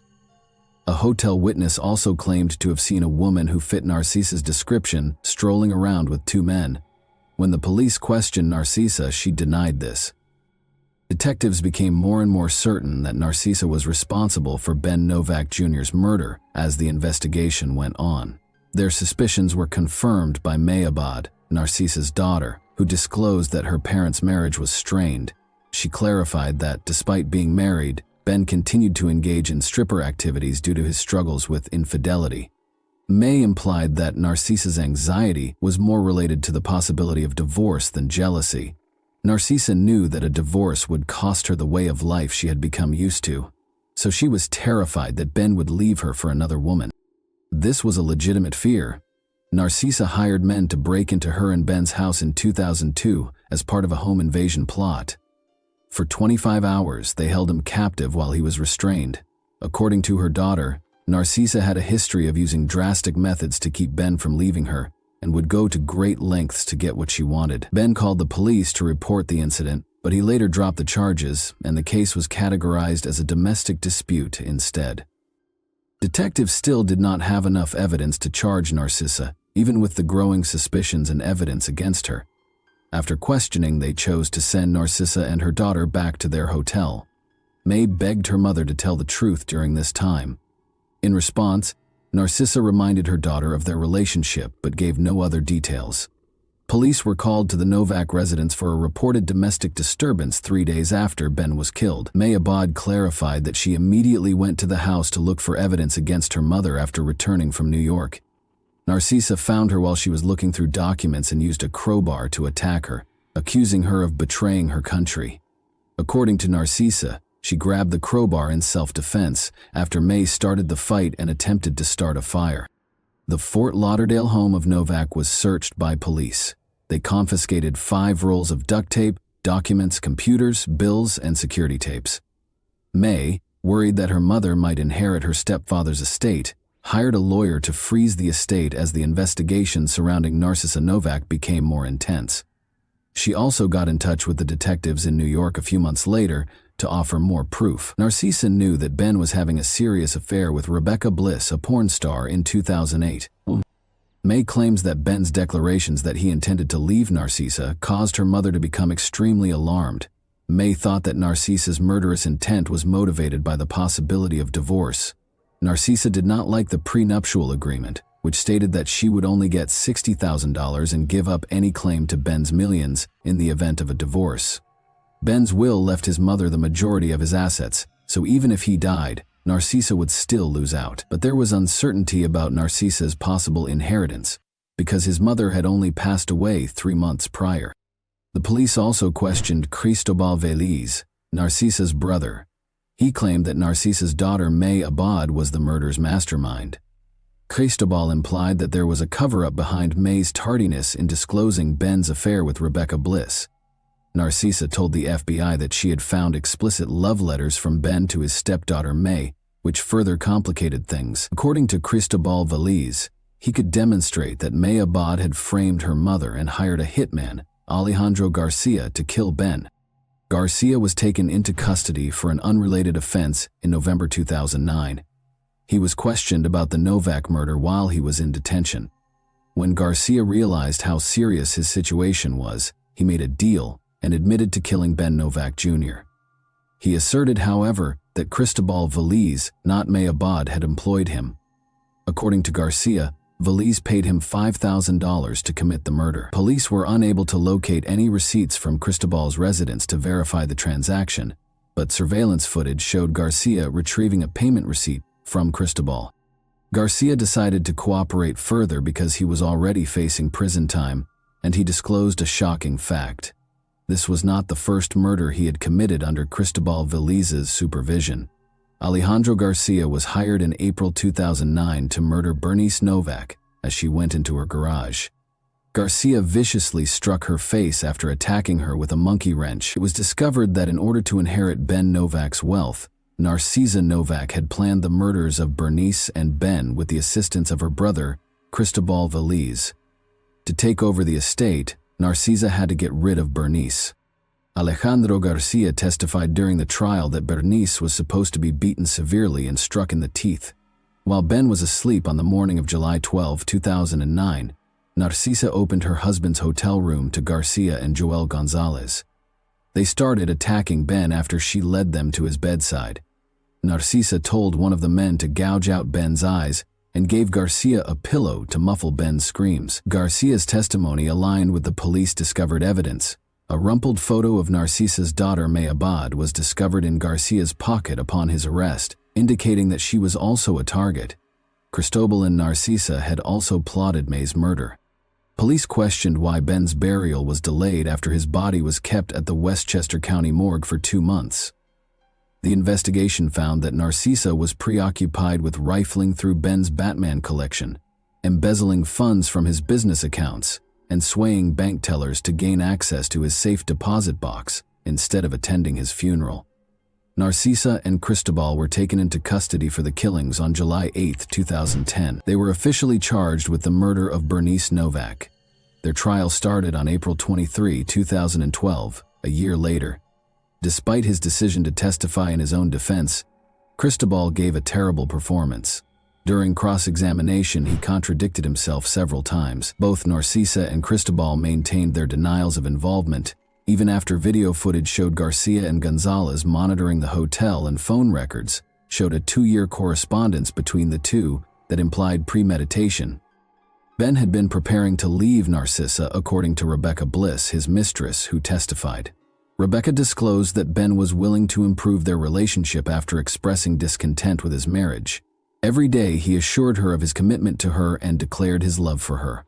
Rebecca had previously been confronted by Narcisa regarding the affair, and she had turned down her offer of money to leave Ben. At one point, Narcisa even pretended to be Rebecca, which led to Rebecca's apartment losing power. Furthermore, Rebecca said that 6 months prior to Ben's actual passing, Narcisa had lied to her condo management by claiming that he was dead and therefore unable to pay rent. Narcisa threatened that no one else would have Ben if she couldn't, according to Rebecca. In an attempt to receive lighter sentences, Narcisa and Cristobal both tried to place the blame on the other during the trial. Cristobal was the main mastermind behind the killings, according to Narcisa's lawyer, who argued for a reduced sentence of 27 years. Cristobal continued to blame his niece May Abad as the main conspirator in the meantime. Narcisa was found guilty on 12 of the 13 charges against her, while Cristobal was found guilty on 14 of the 15 charges, even though detectives had thoroughly investigated and rejected these claims. Narcisa's conviction resulted in her losing all claim to the inheritance she had hoped to inherit. The 2 sons of May Abad will now inherit Ben's estate. Evidence provided by the prosecution showed that Narcisa had paid her brother to employ 2 hitmen. According to the murderer's testimony, Cristobal had enlisted their help and given them instructions from Narcisa on how to carry out the assaults. Binding Ben and gouging out his eyes were among the instructions. When the murderers reached the hotel early on July 12, Narcisa let them into her husband's room, led them to Ben, who was asleep, and gave him a pillow to stop him from screaming. Ben was severely beaten with dumbbells until he passed out, leaving him for dead. According to Garcia's testimony, the initial intention was not to kill Ben and Bernice, but rather to cause them severe injuries. Both Narcisa and Cristobal were found guilty at the end of the trial of murder, conspiracy to commit murder, stalking, domestic abuse, money laundering, and witness tampering. When the guilty verdict was read, Narcisa gave up her right to appear in court. Both were convicted and given life sentences without the possibility of release. As a result of their cooperation with the investigation, Alejandro and Joel entered guilty pleas to lesser charges and received sentences of 17.5 years. And that wraps up today's chilling story. If you enjoyed this video, don't forget to like and subscribe so you never miss a new upload. Also, let me know in the comments, what part of this story shocked you the most? Thank you for watching, and I'll see you in the next video.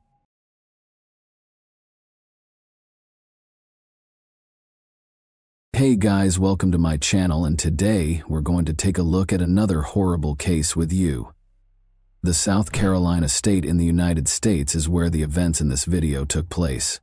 Jessica Carpenter resided in the city of Aiken with her parents and 2 older sisters.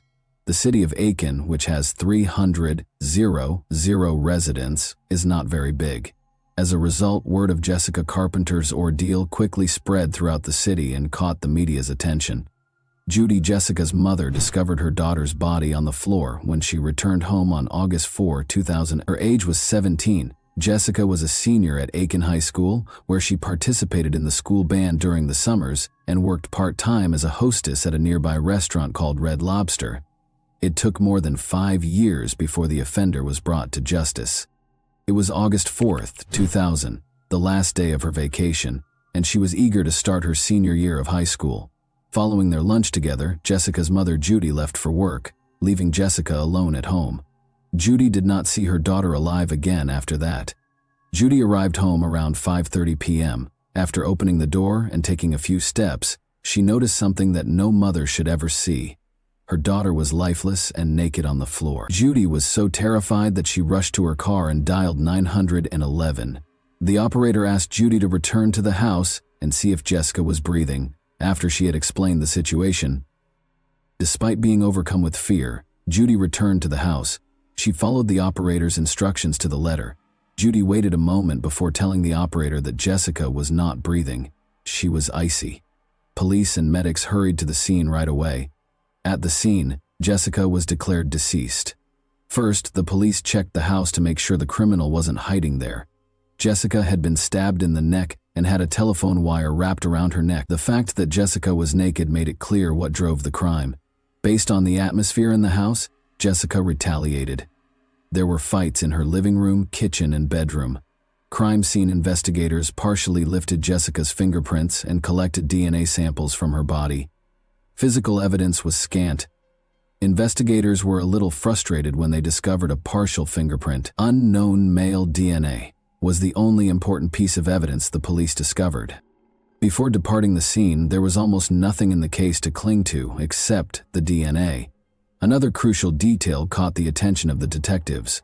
No evidence of forced entry was found. Jessica was by herself at home, and she always locked her doors in situations like this. It was clear that she either knew the criminal or felt comfortable allowing him to enter the house. Since this had never occurred in their neighborhood before, people were shocked that it had. The neighborhood did not have a high crime rate. According to the results of the forensic analysis, Jessica passed away from internal bleeding and oxygen deprivation. Once a place of laughter and vitality, the Carpenter family home was now enveloped in an unbreakable veil of grief. A horrible crime had taken place in the living room, which had once been the location of boisterous birthday celebrations and peaceful family evenings. Charles and Judy, Jessica's parents, appeared to be stuck in a bygone era. Their entire world had been upended. They were at peace because they believed they had failed to protect their daughter. Although Jessica's sisters were heartbroken by the incident, the family came together during this time. The Carpenters had a strong belief that the police would identify the culprit behind Jessica's death. Since Aiken is a small city, word of Jessica Carpenter's ordeal spread swiftly. The story was reported in every newspaper and on every local television station. In order to solve crimes, law enforcement occasionally needs the assistance of the media. They need the public to be aware of it, and although investigators gave the media some information about the crime, important details were kept under wraps. On August 25, 2003, it was kept a secret that Jessica had been shot in the neck, strangled with a telephone wire, and discovered nude. The first information was given to the police a few weeks after Jessica's death, and they spread it through local news reports. Surveillance footage from a convenience store a few blocks from Jessica's residence was obtained by investigators. Detectives thought that the young man in the top right corner of your screen might have some information about Jessica. As part of an ongoing investigation into the death of a carpenter, the police wanted to identify and question him. On the basis of surveillance footage, every lead, no matter how trivial, was closely examined. In an attempt to identify the man, the Aiken police released a sketch that was aired on television. The suspect's sketch was held in the hands of the detectives looking into Jessica Carpenter as though it were the secret key. Jessica went to Aiken High School, where she was well known to all. They headed to the principal's office to ask the administration for help. Despite looking at the sketch, the principal was unable to identify the subject. The detectives spoke with the principal before starting to interview Jessica's classmates. Any small comment or conversation could reveal information about the crime. Detectives also spoke with teachers who knew Jessica, and some students were in special interest groups with Jessica, such as the school orchestra. But after being at the school for a few hours, they left with nothing. Who was portrayed in this sketch was unknown. The police were able to identify the man after a few days, but it turned out that he was unrelated to Jessica's ordeal. He was just a magazine salesman and an out-of-town student. The police contacted Jessica's closest friends and family because they had limited information. One of her closest friends from Aiken High School was Alice Bryant. She played in the music orchestra with Jessica, whom she had met in 6th grade. Both of them were anticipating their senior year, getting ready for college and maturing. Alice was asked by the investigators if anyone in Jessica's immediate vicinity intended to hurt her. Perhaps she got into a quarrel with someone at school. Alice asserted that Jessica had no enemies, but it's possible that she turned down one of the boys and he was unable to handle it. She had a good relationship with everyone. Because Jessica's friends were unable to provide any leads, the investigation came to a standstill once again. The DNA of an unidentified male was the only tangible evidence the police had discovered at the crime scene. Given that Jessica most likely allowed the criminal to enter the house herself, and that she might have known and trusted the man, a database search turned up no matches. Investigators made the decision to look into Jessica's inner circle. They collected DNA samples from her neighbors, friends, and family. To eliminate as many possible suspects as they could, they visited Judy's place of employment and spoke with all the men, including her supervisor. The local media was asked to help spread the word by the Aiken police. They requested that the men come forward and willingly provide a sample of their DNA. 300 or so DNA samples were examined. The criminal was obviously too smart to assist the authorities. The DNA found on Jessica's body did not match any of the tested samples. Another similar crime, this time in Georgia with an 18-year-old victim, took place 2 months after Jessica Carpenter's death. Chrysalie Barton miraculously survived and shared her story. Chrysalie claimed to have met a man in a restaurant parking lot. He volunteered to serve as her model. The man refused to show his identification when she asked to see it. Chrysalie grudgingly accepted the man's offer to walk her home, but she quickly came to regret it. You can naturally imagine what transpired after he assaulted her in her house and tore off her clothing. After that, the man stabbed her 3 times and started to strangle her. Chrysalie survived, but he believed she was dead. Crawling to the phone, she dialed 911 and then described the man to the police. It was clear that Jessica Carpenter had been attacked by the same man who had attacked Chrysalie Barton. The 2 crimes shared far too many similarities. Women who said they had seen the man in the sketch called the police station as soon as the sketch appeared in the media. The man in the sketch was recognized by Jessica Carpenter's former Red Lobster co-worker, who called. She stated that the week prior to her murder, she had been working with Jessica when the man approached them while they were chatting on the street. He paused and inquired about directions. They attempted to inform him of his destination. He then asked if either of them could accompany him and show him the precise route. Both of them declined. and the man discovered where they were employed. Investigators questioned whether Jessica's murder occurred as a result of this conversation or if it was just a coincidence. 3 days later, the police had a name, thanks in large part to the sketch of the offender that was shown on every newscast. Reinaldo Rivera was his name. A wanted list was created for him. He could harm someone else, so the police wanted to track him down as quickly as possible. The news was just coming on the television, which was once again displaying a sketch of the suspect, when a number of officers stormed into Rivera's room after finding his car in a motel parking lot and driving there to arrest him. In order to evade justice, Rivera was now unconscious on the ground. He had no choice but to take a knife and hurt himself. However, he lived because the police showed up in time. Detectives now needed to identify Reinaldo Rivera and determine whether he was connected to the death of Jessica Carpenter, who was born into a doctor's family in Madrid, Spain. When Rivera was 7 years old, his family relocated to Puerto Rico.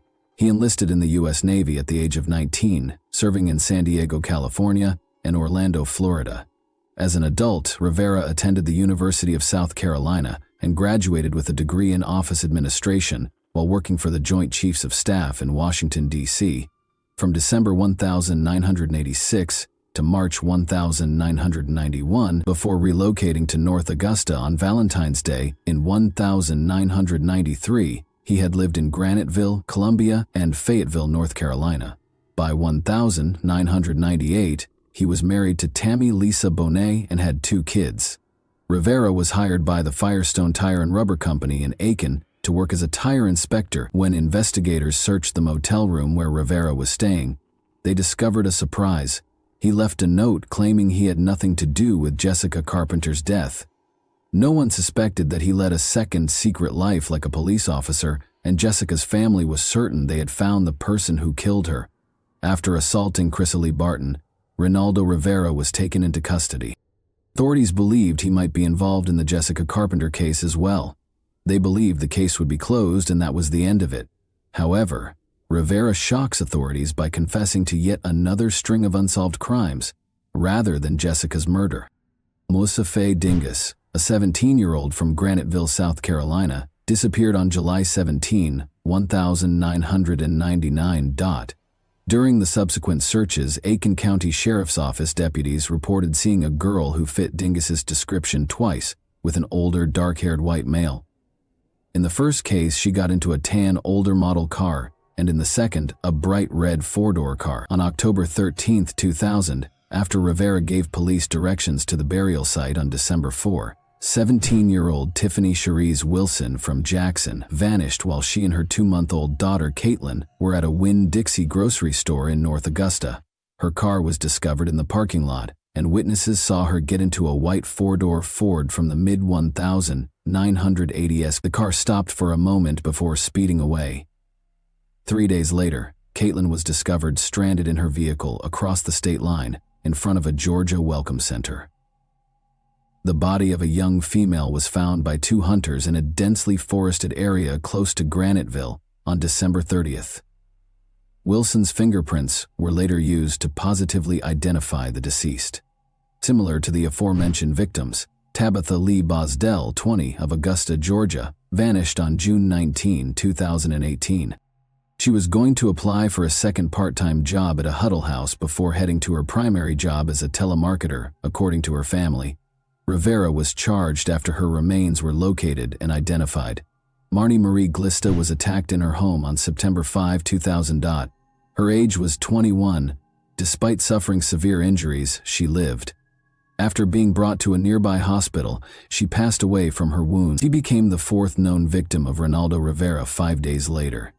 Chrysalie Barton was attacked by Rivera on October 10, 2000, but she survived and police were able to obtain a sketch of her. Rivera's crimes all had a similar pattern, and all of his victims were roughly the same age. All of them suffered neck stab wounds and strangulation. The 37-year-old Rivera was put in solitary confinement and kept under close medical observation to make sure he couldn't hurt himself. Rivera denied any involvement in what happened to Jessica Carpenter, despite confessing to 5 other crimes. After securing Rivera's DNA, police hurried the sample to a lab for Jessica's relatives. It was intolerable to wait for the results. However, the case took a new turn just when the Aiken Police Department believed they had apprehended the offender. Authorities were informed by police informant Craig Gant that Tony Baldwin had confessed to killing Jessica Carpenter. On another murder charge, Tony Baldwin was already incarcerated in Aiken County. The police, Jessica's friends, and her family could only wait while DNA samples were taken from him to determine whether he was involved in her death. When both men's DNA results were received in January 2001, the community as a whole held its breath. 2 suspects in Jessica Carpenter's murder were exonerated, which was a startling development for her family. The DNA discovered on Jessica's body and in the house did not match that of Rivera or Tony Baldwin. For the investigators and the family, this was a huge letdown. Months went by, but the case was still unresolved. But on August 19, 2002, 2 years after Jessica's passing, the lab called the detective who was looking into the case. A DNA match was discovered. The owner was a man named Robert Atkins, who was incarcerated in Georgia. Robert Atkins was having legal issues. He was found guilty of stealing. In Georgia, he was sent back to prison for violating his probation. Georgia was one of the few states at the time that collected inmates' DNA upon admission and entered it into a national database. A DNA match was discovered in this way. One could argue that Atkins might not have been connected to the Jessica Carpenter case if he had acted appropriately and not broken the law once more. In addition to being shocked, investigators were curious as to why he did it. How was Jessica known to him? Furthermore, who is he? In any case, his name was new to the Jessica Carpenter case. To get answers to these questions, a detective visited the prison. Atkins denied knowing Jessica when he started questioning him. The detective then began discussing Jessica's mother Judy's suffering, saying that she was so heartbroken that she didn't know how to proceed with her life or what to do. Atkins apologized while glancing at the detective. He started crying and requested a pause during the interview. Afterwards, he admitted to killing Jessica Carpenter. Later, Atkins guided detectives to the murder weapon, a bloody knife concealed beneath a bush and wrapped in a t-shirt. Investigators pieced together what happened to Jessica Carpenter a week prior to her murder based on Atkins's confession. The following week, August 4, 2000, a package was delivered to Jessica's residence by airborne express courier Robert Atkins. Atkins made a comeback, but on false pretenses. Atkins claimed that he had most likely delivered the package by accident when Jessica opened the door. Jessica responded last week that there had been no error. Then Atkins asked if he could use the phone inside. Jessica let him in. He acted as though he was speaking to someone on the phone. He assaulted Jessica, carried her into the bedroom, and made her undress after realizing that no one else was home. He glanced at her and said, "No, you know me," even though she had stated she wouldn't tell anyone. He cut the phone cord in the kitchen after stealing a knife from there. He stabbed Jessica in the neck and strangled her with the phone cord. After that, he departed with the knife and carried on delivering packages in his van. When Jessica's family members found out about the crime, they were incensed. The following day, he got married as if nothing had happened the day before. Jessica was uncritical. She gave him a glass of water and invited him inside. On May 22, 2006, he committed this terrible crime after she showed him kindness. In an agreement with the prosecution, Robert Atkins entered a guilty plea to 5 charges. He consented to enter a guilty plea in exchange for a life sentence, even though he was facing the death penalty. Atkins was asked by Judge Diane Goodstein if he realized that he would never be allowed to leave prison. "Are you aware that you will be incarcerated for the rest of your life?" He said he did when she asked him to put his feet in a box first. 2 life sentences were imposed on Atkins. In 2004, Ronaldo Rivera received a death sentence. Rivera informed the jury that he had a mental illness and that medical professionals needed to investigate it to discover a remedy. In addition, he claimed that he still had murderous fantasies, threatened to retaliate if freed, and called for the death penalty. Rivera withdrew his testimony and started the process of appealing his sentence in 2016, 12 years later. The court denied his last appeal in October 2024. And that wraps up today's chilling story. If you enjoyed this video, don't forget to like and subscribe so you never miss a new upload. Also, let me know in the comments what part of this story shocked you the most. Thank you for watching, and I'll see you in the next video.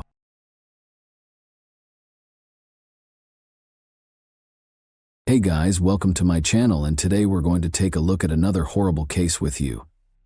This was a mass killer confessing his darkest intentions, but the real horror was the cold, calculated execution of his crime, captured in real time. On June 5, 2014, Ybarra brutally entered the Seattle Pacific University lobby and took his first victim. He had planned a massacre, but that was not what happened. During one of Seattle's worst crises, a single small mistake set off a series of events that would change everything. There were a number of horrifying facts that were just waiting to be revealed. June 5, 2014, started out like any other day until, shortly before 3 p.m., a string of calls from the same location flooded the Seattle Police Department's helplines. The city would be thrown into an unimaginable crisis and chaos in a matter of minutes. A nightmare started when a man carrying a gun entered SPU. With each call, more terrifying information surfaced. The description initially appeared ambiguous and unremarkable, but the details were beginning to come together. He wasn't an aspiring pupil. His purpose for being on campus that day was darker. But why was he there, and who was he? They would soon find out more about his nefarious schemes. The white pickup van he was driving was seen parked on the street close to the Seattle Pacific University campus in Washington. This man, whoever he was, had no intention of going away quietly. And just as police closed in, something far worse was about to happen. Paul Lee, a 22-year-old random student, was struck by the first bullet. The question was no longer who he was. The van belonged to 26-year-old Aaron Ybarra. Now the only question was, how far would he go? A massacre was in the making, and the police seemed like they might be too late to stop it. Officers moved in, sirens heightening the tension across the campus, but no one knew what they were truly walking into, or how the standoff would unfold. Even before the police arrived, the action had already taken place, captured on camera as it all played out in real time. The man, whose identity was now confirmed to be Aaron Ybarra, could be seen walking into the hallway calmly, as if he belonged there. The CCTV captured everything, every step, every glance, but no one knew what was coming next. There, sitting innocently at the desk, was 22-year-old Tristan Ruth, unaware his life was about to hang in the balance. The man leaned in close and threatened him. "Don't move, or there will be consequences." But it wasn't just Tristan in the building, unaware of the danger. Sarah Williams, 22, had just reached the bottom when Ybarra turned and shot without thinking. Sarah was shot at close range in the chest. Tristan saw his opportunity then, and he took desperate action. The gunman would not be as fortunate, though, as his next move would be the demise of his entire scheme. Aaron's statements were obviously more than just threats. He was shooting people, and he had a clear plan that was only a few seconds away from causing total mayhem. However, he then committed a critical error. A security guard caught the gunman as he stopped to reload his weapon. A 22-year-old student and security guard named John Mice came up behind the shooter. Everything suddenly changed in a split second. He wrestled the shooter to the ground, wrenched the gun out of his hands, and pepper-sprayed his eyes. Aaron, the shooter, was on the ground with his eyes burning, and Sarah, the injured girl, took the opportunity to step aside. John moved away with the weapon to keep it out of the shooter's reach, but when he returned, he'd find a surprise. Aaron had produced a knife from his pocket. Next, John would engage in a physical altercation with the pepper-sprayed Aaron to remove the weapon from his grip. He was going to have unexpected help. Suddenly, a second hero, Justin Sarah, kicked the weapon out of Aaron's reach, ensuring it would do no harm. What was seconds away from becoming a massacre was stopped in its tracks, thanks to their courage. But the tragedy was nowhere near an end, and what came next was going to expose the harsh reality that changed everything. By 3:29 p.m., paramedics and officers from the Seattle Police Department flooded the campus. Officers immediately apprehended Aaron after finding John Mice and Justin Sarah holding him down on the hall floor. One team of police officers took Aaron into custody, while the second took hold of his van. Paramedics treated several students for shock, while Paul Lee, Sarah Williams, and John Mice were all transported to Harborview Medical Center in Seattle. Paul was pronounced dead on arrival at the hospital. Sarah was taken to surgery right away because her condition was critical. Despite Thomas's critical condition, medical personnel managed to stabilize him, and he was admitted to the hospital. After receiving treatment for the cuts he sustained during his fight with Aaron, John was allowed to go. However, this was not the end of the story. They thought the worst was over when the police showed up to remove the gun. They were unaware that the shooter was hiding something much darker than anyone could have predicted. After being brought to the homicide and assault unit of the Seattle Police Department, Aaron was informed of his Miranda rights. Detectives Dana Duffy and James Cooper then brought him in for an interview. What secrets was he concealing, and what was his true motivation? The truth was finally going to be revealed in the interrogation room, where the answers were hidden. Aaron was still recuperating from the pepper spray, so detectives Cooper and Duffy took a while to begin the interview. They started by inquiring about his private life. Janice and Ambrose Ybarra welcomed Aaron into the world in July 1988. He grew up in Seattle's Mount Lake Terrace neighborhood with his younger brother Joel and older sister Brandy. From the start, Aaron's life was described as turbulent. Ambrose, his alcoholic father, was a frequent source of conflict for the family. Aaron discussed his psychological issues, including his severe OCD, as he became more at ease during the interrogation. As the investigators spoke with this profoundly disturbed individual, they discovered that his OCD was only the beginning of his psychological problems, which started when he was 13 years old. Innocent students were suffering on the SPU campus because of a sin that only existed in Aaron's troubled mind and about which they knew nothing. When Aaron was little, his family made the decision to rearrange the furniture in his bedroom. Aaron claims that he became fixated on the status quo and that this changed him. Aaron had realized that respect could be gained by using fear. The mass murderer Eric Harris served as his initial source of inspiration. But there was another reason why he preferred using guns to cause harm. Aaron loved firearms just as much as his father and brother did, and he even spent 8 years working at a Mount Lake Terrace gun range. He was a competitive shooter who was said to be extremely proficient with a firearm. Aaron was characterized as pleasant, shy, and humorous by some of the people who had met him at work. People were unaware, however, that the quiet young man was harboring demons.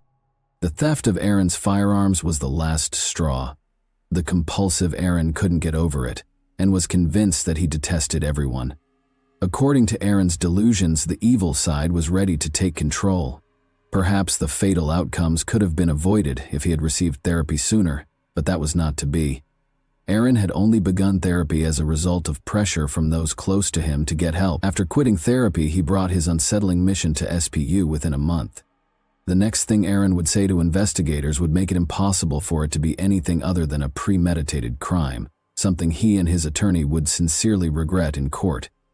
Aaron's plans for July 5, 2014 were well defined. He aspired to end his life, just like one of his heroes did. It was supposed to be a declaration, but the students never took Aaron seriously, and were unable to comprehend the full scope of what they had to deal with that day. He claimed that he was treated disrespectfully and that to be respected was to instill fear. Paul Lee, a 19-year-old student, was standing there. He took Aaron lightly, which was a fatal error. Aaron told the two detectives that he kept his plans a secret from everyone. Nevertheless, he documented everything in his journal and hoped that if he were killed in the shooting, others would comprehend his motivations. Aaron talked to Detective Duffy one-on-one during the interview, telling her that he had realized something was wrong with him, but that his hatred eventually got the better of him. Aaron appeared to have accepted his fate and realized that his actions would have a severe impact on his life and future by the end of the interrogation. As investigators got to work on their case against Aaron Ybarra, students began to return to campus life and resume their regular activities in the wake of the tragedy. Aaron had only managed to kill one person, but his goal was much more deadly: to cause widespread devastation. However, the prosecution was aware that the defense was preparing for a tough fight as they worked tirelessly to create a strong case. The real battle was only getting started. Aaron Ybarra was put on trial for his crimes on October 10, 2016. Prosecutors weren't going to let Aaron's defense team get away with a lesser charge or sentence, even though they were already ready to use the insanity plea as their argument in the case. According to defense lawyer Ramona Brandis, Aaron experienced crippling bouts of mental illness and depression, which caused him to hear the voice of God, who urged him to go on a murderous rampage. She also questioned his upbringing and his unstable home life, claiming that he never got the support he actually required. Aaron's victims' testimonies were crucial to establishing the case as it actually was. Paul Lee was the worst hit, followed by Sarah Williams. Before she could resume her regular life, she spent days in the hospital. She made an effort to describe the pain she endured in court. The entire scene in the SPU lobby where he and John Mice had overpowered Aaron was described by Justin Sarah. Ramona, the defense lawyer, also contended that Aaron's actions were influenced by his upbringing and unstable home life, because he had sought professional help for his years-long mental illness. Under the direction of Senior Deputy Prosecuting Attorney Kristen Richardson of King County, the prosecution team was ready for the insanity defense. Aaron's own words were going to be used against him by the prosecution. They provided evidence that Aaron had voluntarily stopped taking his medication and quit therapy in order to allow his dark side to take control, shattering the notion that he did not receive assistance for his mental health problems. The assertion that Aaron was getting assistance from at least one family member was supported by testimony from his mother, Janice. His journal also provided evidence to the prosecution that he had premeditatedly planned and executed the shootings. Additionally, the recorded interrogation by detectives Cooper and Duffy was made available to the jurors, demonstrating Aaron's complete awareness of his actions and the repercussions. Aaron tells detectives in the video that he was inspired and motivated by Sung Hui Cho and Eric Harris, but he makes no mention of hearing the voices of God or Satan. Although the prosecution acknowledged that Aaron had serious mental health problems, they made it abundantly evident that Aaron planned and chose to carry out the shooting. Now that the sentence was just a few seconds away, everyone was wondering if the jury would feel the same way. Following weeks of testimony and arguments from the prosecution and defense, the jury returned a guilty verdict on November 16, 2016. Aaron was convicted of 1 count of assault, 3 counts of attempted first-degree murder, and premeditated first-degree murder. Judge Jim Rogers sentenced Aaron Ybarra to 112 years in prison on February 17, 2017, for the shooting at Seattle Pacific University. Aaron spoke to the courtroom full of SPU employees, students, family members, and surviving victims during his sentencing. Aaron was the center of attention, but nobody was emotionally ready for what he said next. He apologized for the horrible crime he had committed. In addition, he expressed regret for killing Paul Lee, whom he hoped was still alive. Speaking to the survivor of the attack, Sarah Williams, he told her that she did not deserve the events of that day. Aaron expressed his desire to go back and change everything, but he acknowledged that it was too late. He will be housed at the King County Adult Detention Center for the duration of his sentence. John Mize was awarded the Congressional Medal of Honor in 2015 for his valiant efforts to apprehend the SPU shooter. Since the 2014 shooting, Aaron Ybarra's family has stayed out of the spotlight. The public and social media spheres still contain scant if any information about his family members and their lives. Paul Lee's legacy endures in the lives of his family and friends. Soon after Paul's memorial service in June 2014, the Lee family established the Paul Lee Foundation. The goal of the foundation was to carry on Paul's work of supporting those who experienced mental health problems and depression. It was cruelly ironic. He wanted to help people with mental illnesses, but before he could complete his education, he was harmed by someone he would have preferred to assist. The foundation has made it its mission to raise money to support groups that conduct research and create solutions to assist people with mental health conditions. Many people will be discussing what caused Aaron Ybarra to become a school shooter in this case today. Seeing young lives lost so needlessly and murderers succumbing to their own mental health problems is heartbreaking. Could something have been done to prevent this tragedy, considering Aaron's family life was, to put it mildly, turbulent? Or was he destined to become a killer? Before he committed suicide, he was troubled, mistrustful of people, and desperate to be remembered. However, he chose to target the helpless students instead of exacting revenge on the innocent or facing down actual villains. And that wraps up today's chilling story. If you enjoyed this video, don't forget to like and subscribe so you never miss a new upload.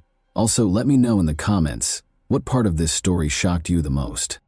Thank you for watching, and I'll see you in the next video.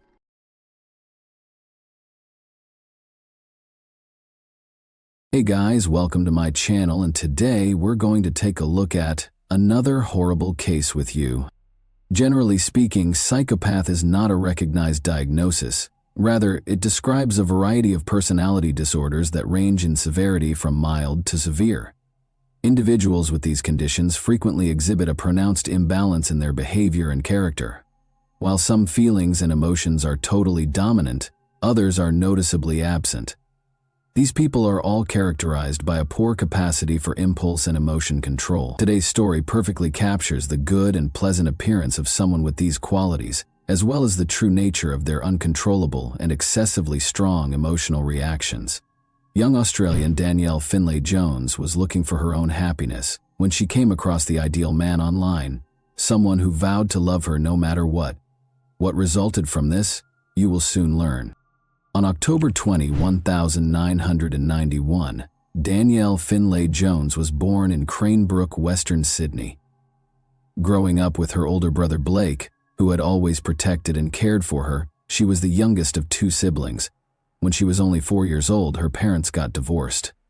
Danielle and Blake remained with their mother Jacqueline following the divorce, and their father was hardly involved in their lives or upbringing. Sports were Danielle's passion from an early age. Although she engaged in multiple activities concurrently, soccer was always her favorite. She joined a neighborhood soccer team when she was a schoolgirl. Since the majority of the girls in her neighborhood preferred dance or gymnastics, she initially had to play with boys. Danielle went on to become the team's captain, win multiple major sporting honors, win the respect of her teammates, and win the admiration of the supporters. She eventually began coaching young teams, and in 2017, she even served as the face of a significant marketing campaign for women's soccer. Danielle studied education and social work at the University of Sydney after graduating from high school. After graduating, she continued to play sports while working as a teacher at a nearby school. By nature, Danielle was a fighter who never gave up and consistently succeeded in her endeavors. She excelled in both fields and was able to build a successful career in both. Danielle was described as bright, well-read, and gregarious by those who knew her. She effortlessly became the life of the party and had a great sense of humor. Danielle cherished fun, dancing, and raucous parties. She was regarded as an endless source of energy and a creative powerhouse. More than her attractive features and toned athletic body, Danielle Finlay Jones was well known for her generosity and readiness to assist those in need. Not surprisingly, she attracted attention, and numerous men attempted to win her love.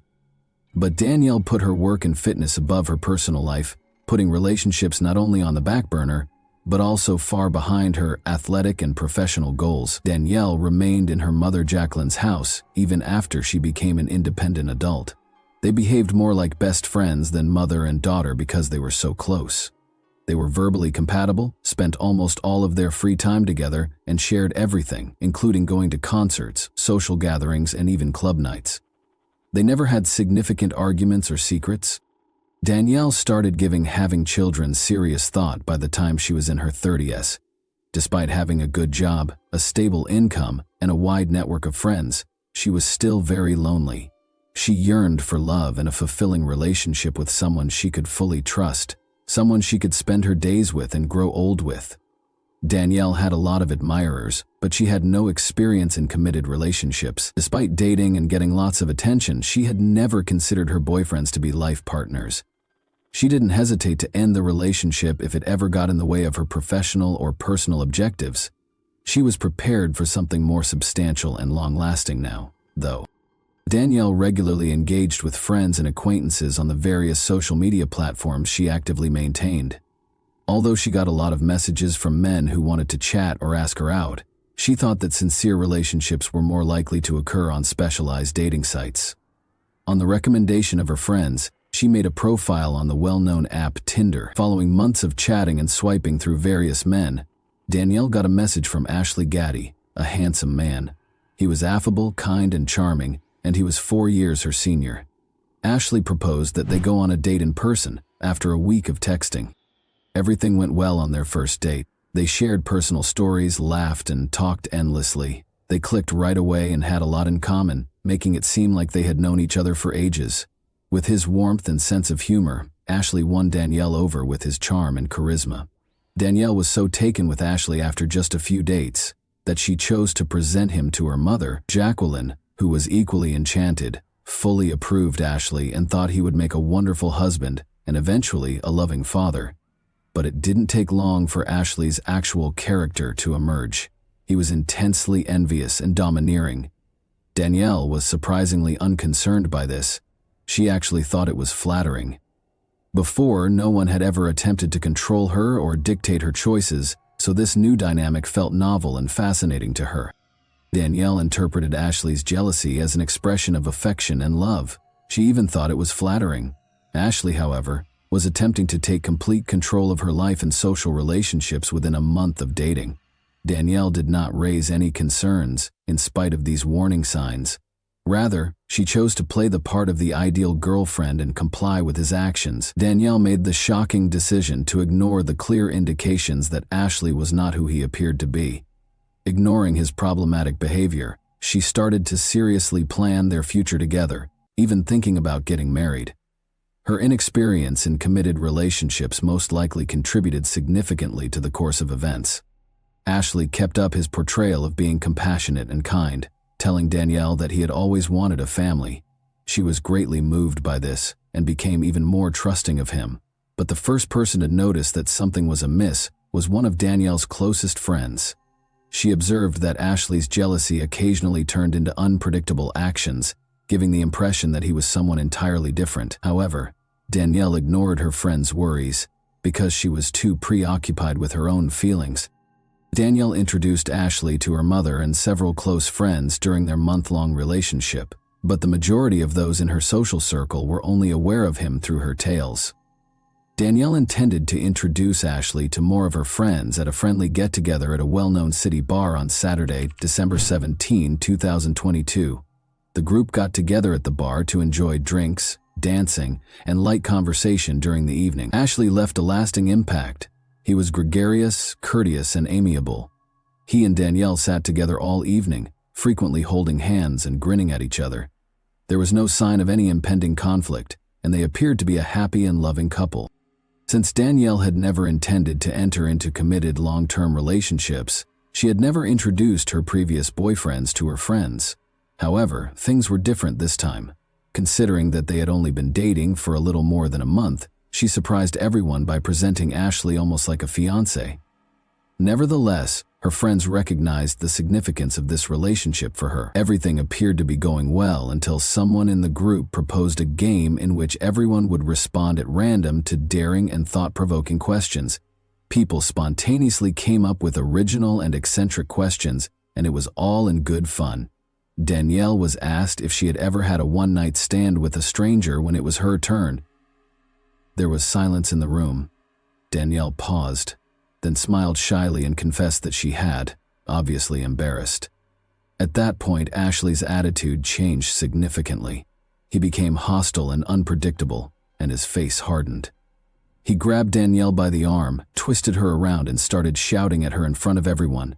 Using harsh and derogatory language, he accused her of being careless and immoral. The other guests were taken aback and couldn't tell if Ashley was kidding or taking it seriously. As they observed Danielle, who seemed equally perplexed and taken by surprise, the atmosphere became awkward. Ashley's sudden outburst at her was beyond her comprehension. Ashley asserted that Danielle had denied answering a similar question about brief romantic encounters when he had asked her about it on their first date. Ashley took it personally, because she had now responded differently and in public. He experienced an uncontrollable and intense emotional reaction as a result of her thoughtless response in the playful game. He just blew up with rage, and his condition almost went out of control. Danielle felt bad about what had happened and attempted to defuse the situation, even though Ashley's response was wildly out of proportion. Ashley angrily shoved her away and hurried out of the bar when she tried to make amends. He persisted in the argument even outside, sending her a string of derogatory texts. Danielle expressed regret to her friends for the incident and promised to speak with Ashley in person to try to soothe him. She found him outside and stayed away from him for 15 minutes or so before they went back to the bar together. They resumed their seats with the group as though nothing had occurred. Although the awkward tension among those who had witnessed it persisted, it appeared that the argument had been settled. In an effort to prevent more confrontation, no one brought up the incident again. The group attributed it to stress, alcohol, and anxiety related to meeting new people. Ashley remained composed throughout the rest of the evening, which went by without incident. At midnight, the group started to disperse. Danielle had already made plans to spend the night with Ashley at her friend Taylor's house because she had a long way to go home. Taylor didn't mind because the bar was only a 20-minute drive from his suburban home. Rachel, Taylor's girlfriend, offered to drive them there since she hadn't had any alcohol that evening. On the lower level of his house, Taylor set up a comfortable guest room for Danielle and Ashley. It was a large bedroom with a separate bathroom. It was quiet and comfortable, with a few small windows near the ceiling that let in very little light. Thanking their host for his hospitality, Danielle and Ashley took their seats for the night.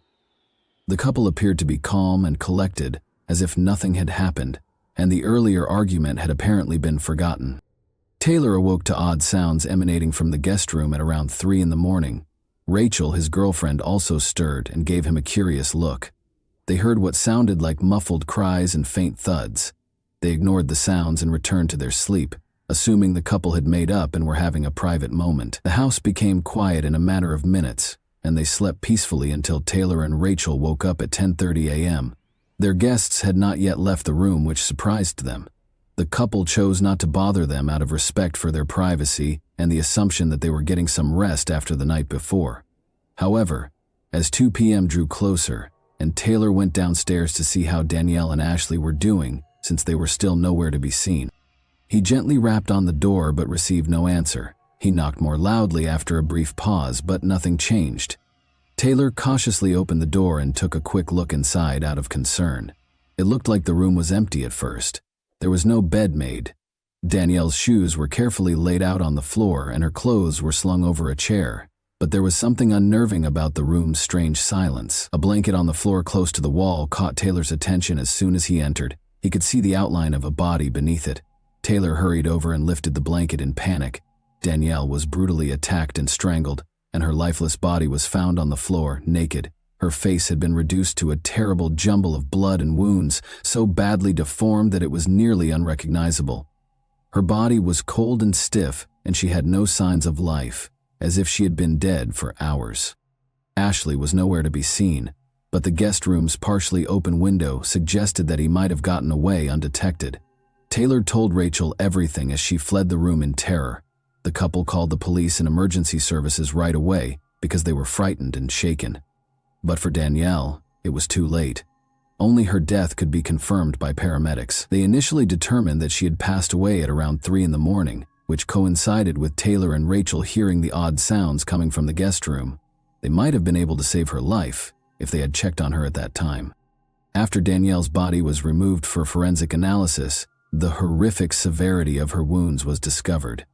She had been severely beaten with bare hands, as evidenced by the multiple wounds she had sustained prior to her death. In addition to having multiple brain hemorrhages and a closed skull fracture from the vicious beating, she also had fractures to her nose, jaw, and cheekbone, as well as several teeth and one eye destroyed. The assailant seemed to have pinned her under his weight to keep her from fleeing, pushed her to the ground, and covered her mouth to silence her screams. Then he pounded his fist repeatedly, methodically hitting her head. Danielle probably passed out at some point, but the attack went on. With unrelenting aggression, the attacker alternated between fists and strikes. Mechanical asphyxiation was identified as Danielle's cause of death. Bare hands had been used to strangle her. Ashley was unquestionably guilty of the crime based on the evidence. He didn't try to hide his identity. He just washed his hands in the restroom after the act, changed into his clothes, and fled through the window, leaving his fingerprints on the frame. Investigators quickly found a witness who reported seeing someone leave Taylor's home at 4:30 in the morning. The neighbor described the man as a white man wearing clothing that matched Ashley's outfit that evening, but she was unable to get a clear picture of his face. Investigators were pursuing the suspect when they contacted Ashley's cell phone provider and acquired a recording of a call he made to his mother shortly after the crime, at around 4 a.m. Ashley was still in the room with Danielle's body when the call came in. His frantic state was evident in the conversation. He kept saying that he had done nothing wrong while sobbing uncontrollably. He claimed to have only found Danielle's body, while Ashley insisted that someone else had entered the room and hurt her. He sounded as though he was making a valiant effort to persuade himself and his mother of this made-up story. Luckily, authorities were able to track Ashley's location because he neglected to turn off his phone after the call. He had apparently tried to hide in a remote mountainous area where he had fled. Eventually, police found him by a precipitous cliff close to a picturesque overlook. Ashley jumped over the safety barrier and clung to the cliff's edge as they got closer, threatening to jump if anyone got too close. Psychologists and negotiators with specialized training were sent to the scene. They tried to reassure Ashley for hours that he had nothing to fear if he was really innocent. Ashley continued to sit on the edge of her seat for almost 12 hours of the negotiations. Officers caught Ashley, who was tired and distracted, as midnight drew near, and they were able to pull him back to safety. Ashley exhibited unpredictable behavior. He cried, screamed, resisted, and made repeated threats to commit suicide. It was impossible to question him in his unstable state. After being transported to a mental health facility, experts stabilized him and determined that he had been in such a heightened emotional state that, had the officers not intervened in time, he probably would have jumped. Ashley was subsequently diagnosed with a number of mental illnesses, including excitable psychopathy, which is characterized by unprovoked violent episodes and abrupt outbursts of rage. The investigators looked into Ashley Gaddy's past after his arrest, but they were appalled by what they found. He had many victims before Danielle. More than 10 women have reported him to the police in the last 2 years alone, alleging physical assaults, attempted harm, and requests for protection from his harassment and stalking. It turned out that Ashley was fatherless, had serious mental health problems from an early age, and was extremely violent toward other people. His own mother and 2 sisters were his first victims. They endured his violent outbursts and physical aggression in silence, without reporting him, because they were afraid of what would happen to their family. Ashley could seem perfectly normal and sensible when he was at ease. However, this facade could be broken by the slightest trigger, revealing what could only be described as a monstrous side. Ashley experienced abrupt and severe fixations during his adolescence, especially in his relationships with women. His attractive appearance and endearing nature made it easy for him to find new romantic partners. However, he soon saw these women as his property after becoming involved. He would become violent if a girlfriend attempted to argue with him. When a partner broke up with her, he would start stalking and attacking her whenever he had the chance. At least 11 women reported Ashley for harassment, assault, and threats of harm between 2015 and 2021. In 4 of these cases, the victims withdrew their statements after the matter was somehow settled amicably, but the other women were able to get restraining orders to prevent him from coming. Ashley brutally attacked and almost strangled one of his girlfriends at the beginning of 2021. Ashley was found guilty after the woman brought the case to court. However, he only had to deal with a fine, community service, and a restraining order that forbade him from getting in touch with the victim. Ashley severely injured another woman in an attack later that summer. She filed a police report accusing him of attempted harm after barely escaping. Ashley was mandated to have a mental health assessment this time. He was given a lenient sentence by the court, which included 3 months in jail and an order to reimburse the victim, even though it was determined that he posed a high risk of reoffending. Ashley targeted a second ex-girlfriend in 2022. He tried to strangle her after she left him by breaking into her room late at night. Her parents were awakened by the woman's scream, and they stepped in, called the police, and prevented her from suffering any more injuries. The court was lenient even in this case, giving Ashley a prison sentence of only 6 months.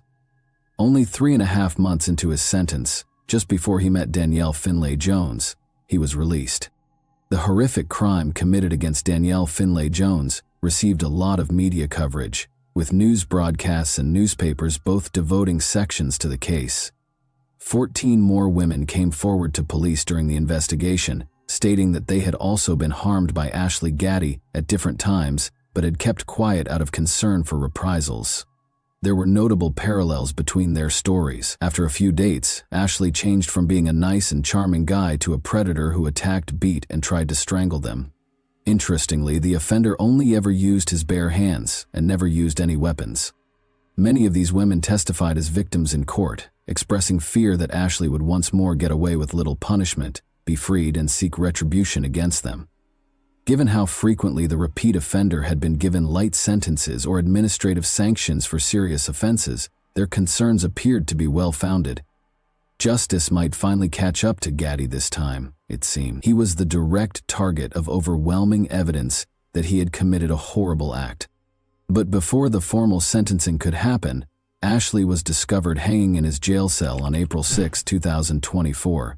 Although it appeared that he had committed suicide, his actions raised suspicions. Ashley was certain that he would be deemed insane and placed in a more comfortable mental health facility rather than a jail cell, because he displayed no remorse for his actions. Given these facts, some believed that Ashley's cellmates may have contributed to his demise, especially since he had allegedly attacked them several times. Danielle's murder devastated her family. Her brother and mother found it difficult to deal with the loss and turned their sorrow into activism.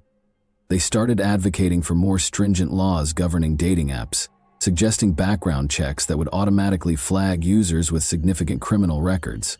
By enabling people to recognize possible dangers before entering into a relationship, they aimed to assist others in avoiding unintentionally running into dangerous people.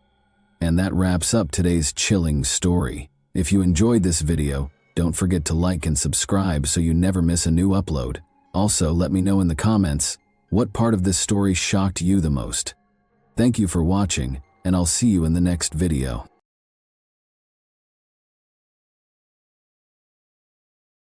Hey guys, welcome to my channel, and today we're going to take a look at another horrible case with you. Lynette Dawson's seemingly ideal life was upended in January 1982, when she vanished without a trace in the quiet suburb of Bayview on Sydney's northern beaches. Lynette was a warm, loving wife, mother, and friend, so her family and friends were shocked by her abrupt absence.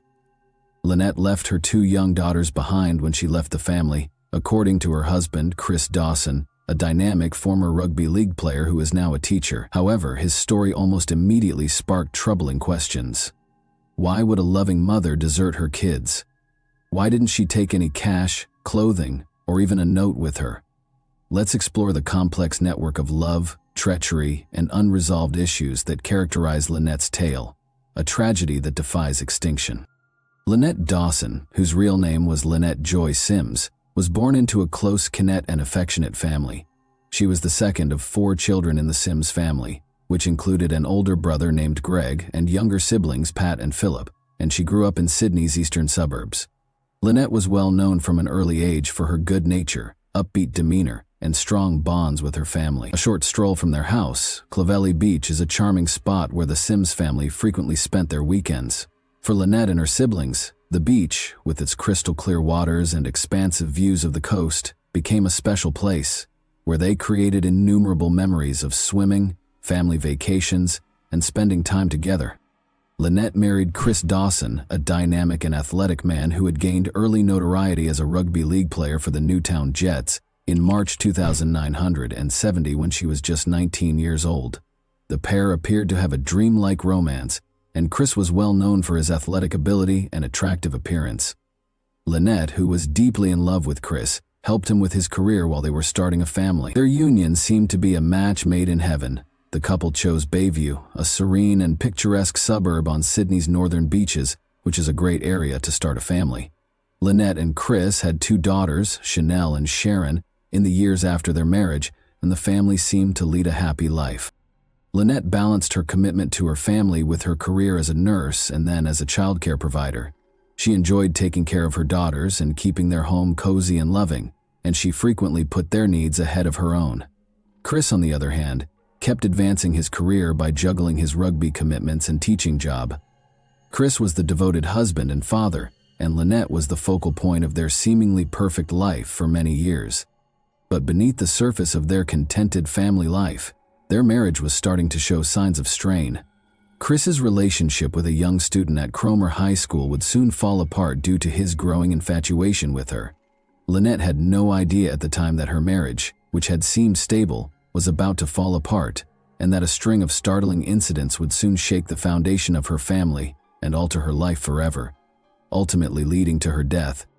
Joanne Curtis first appeared in Chris Dawson's physical education class at Cromer High School when she was 16 years old. Chris was married to Lynette Dawson, had 2 young daughters, and was in his early 30s at the time. They had no idea how Lynette's life would be destroyed by what started out as a teacher-student relationship. Despite the fact that Joanne was a teenager living with her family and that they were very different in age, Chris's love for her grew rapidly. His marriage to Lynette was strained as a result of his growing obsession. She observed his strange behavior and growing distance. In 1980, Chris asked Joanne to move in with the Dawsons while posing as Chanel and Sharon's babysitter. Chris started to express his feelings for Joanne more publicly after she moved into the Dawson residence. He frequently expressed his desire to be with Joanne and put pressure on her to share his feelings. He also diminished Lynette's sense of significance in the family. Concerning the disintegration of her marriage, Lynette confided in her friends. She was very private about her marital issues. Joanne also became aware of Chris's domineering behavior and felt trapped in a situation from which she was unable to quickly get out.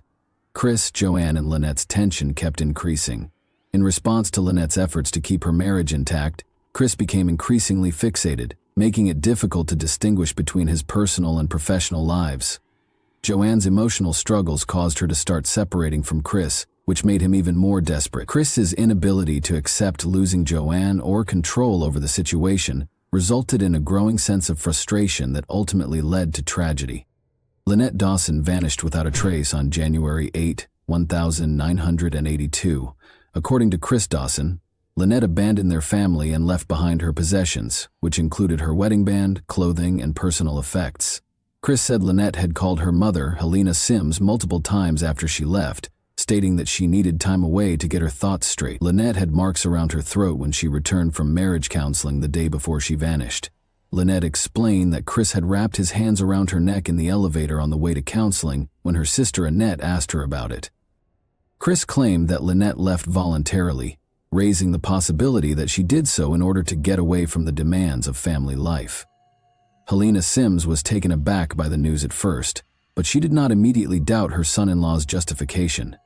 Lynette had always been a family-oriented woman and had been a loving mother to their two young daughters, Chanel and Sharon. Even so, her mother, who had only spoken to Lynette a few days prior to her disappearance, struggled to believe that Lynette would abruptly leave her family. Helena was worried at first, but she had no reason to believe that something darker had happened. Tragically, she accepted Chris's story, which turned out to be untrue. At first, Chris's account of what happened to Lynette's family and the police seemed credible. Lynette had told him she was going to spend some time with friends and would come back when she was ready, he said. However, there were a number of obvious contradictions in his story that were overlooked. First of all, it would have been unusual for Lynette to have taken any cash, credit cards, or identification with her. In addition, if Lynette had really intended to leave, she would have made plans for the care of her kids, but she hadn't. Chris Dawson appeared remarkably unconcerned in the days following Lynette's disappearance, even acting as if nothing had happened. However, Chris Dawson's quick response to Lynette's disappearance was what alarmed her family and friends. He moved Joanne into their bedroom a few weeks after Lynette disappeared. A burgeoning scandal centered on Joanne. Chris had started an affair with Lynette in the months before she vanished. It was an inappropriate relationship that was hard for anyone to overlook. Joanne was living with the Dawsons at the time, and Lynette's family and friends were taken aback by her presence in the house following Lynette's abrupt departure. Those who knew the Dawsons found it unsettling that this move was made so soon after Lynette was reported missing. It seemed less like the acts of a man lamenting the loss of his wife and more like a quick replacement. This development horrified Lynette's family, especially her brother Greg Sims. They found it incomprehensible that Chris could move on so fast, especially in such dubious conditions. Greg remembered being extremely uneasy as he watched what was happening. He and the rest of the family started to suspect that Chris was concealing something. Initially dismissed as a straightforward case of a wife abandoning her family, Lynette's disappearance started to take on a much darker appearance. Serious questions were raised by Chris Dawson's actions, particularly his inability to give consistent explanations for his wife's disappearance. Although he was adamant that Lynette had left on her own volition, his actions gave the impression that she had not. Furthermore, the fact that Lynette had always been a responsible mother who would never abandon her kids without a trace added to the family's growing suspicions. Lynette's family rejected Chris Dawson's story as time went on, and no new information surfaced. They started their own investigation because they thought something was amiss and wanted to find out the truth. They had no idea that the investigation into Lynette Dawson's disappearance would take decades, during which time Chris Dawson would continue to claim innocence, while details of his role in her demise would eventually surface. Lynette's family battled to learn the truth about her disappearance over the years. They were left heartbroken and perplexed at the time, but their quest for answers would ultimately result in a trial and a conviction. They clung to hope while pondering countless questions as they attempted to make sense of the bizarre and unsettling circumstances surrounding Lynette's abrupt disappearance.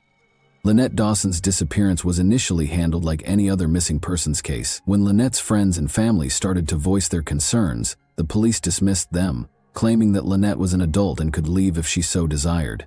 The investigation's initial dismissiveness and lack of urgency irritated Lynette's family, who knew her well and thought there might be more to the story. Chris Dawson's story went mostly uncontested, leaving them to deal with their mounting misgivings and anxieties. Chris's 1984 marriage to Joanne heightened suspicions that he was responsible for Lynette's disappearance.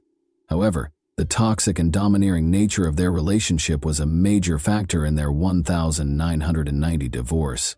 In subsequent interviews, Joanne talked about how she felt trapped and controlled by Dawson during their time together, particularly after Lynette vanished.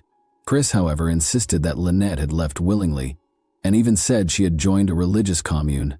However, his actions seemed inconsistent with his story, as he quickly rebuilt his life with Joanne and filed for divorce a year after she vanished. This time was especially difficult for Chanel and Sharon, Lynette's daughters. In her memoir, My Mother's Eyes, Chanel, who was only 4 when her mother disappeared, later talked about feeling abandoned and unloved by Joanne. This complicated family dynamics and left long-lasting emotional scars. Time and a dearth of hard evidence caused Lynette's case to essentially stagnate between 1984 and 2001. Notwithstanding the disturbing allegations of Chris Dawson's domineering and violent conduct, the inquiry was unsuccessful.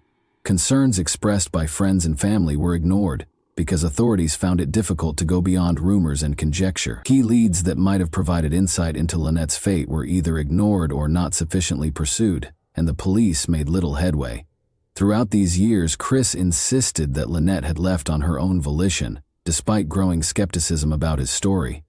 Lynette's family endured heartache and frustration during this time, but they persisted in their quest for information. To preserve her memory, they relentlessly pushed for the reopening of her case. The first judicial investigation into her case was carried out by the New South Wales Coroner's Court in 2001, marking a turning point despite the absence of official action. The fact that Lynette had no evidence of her own free will was one of the main issues brought up by the investigation. Additionally, it examined Chris Dawson's actions closely and raised the possibility that he was complicit in her disappearance. According to the coroner, Lynette was probably dead, and Chris Dawson ought to be held accountable for her alleged murder. However, since there was still no concrete evidence connecting Chris to her death or disappearance, the authorities did not immediately pursue the case further in spite of these findings.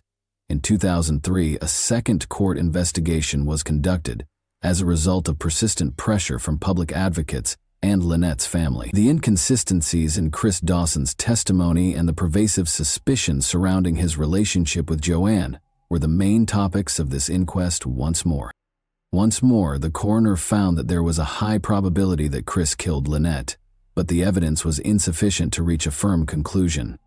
Consequently, Chris Dawson was not charged by the Director of Public Prosecutions, DPP. The DPP refused to file charges on both occasions, stating that there was insufficient evidence. The family of Lynette was devastated. Despite the coroner's conclusion that Chris Dawson most likely killed Lynette, no charges were brought, leaving them in deep frustration and sadness as years went by without justice for her disappearance. They wouldn't give up, though.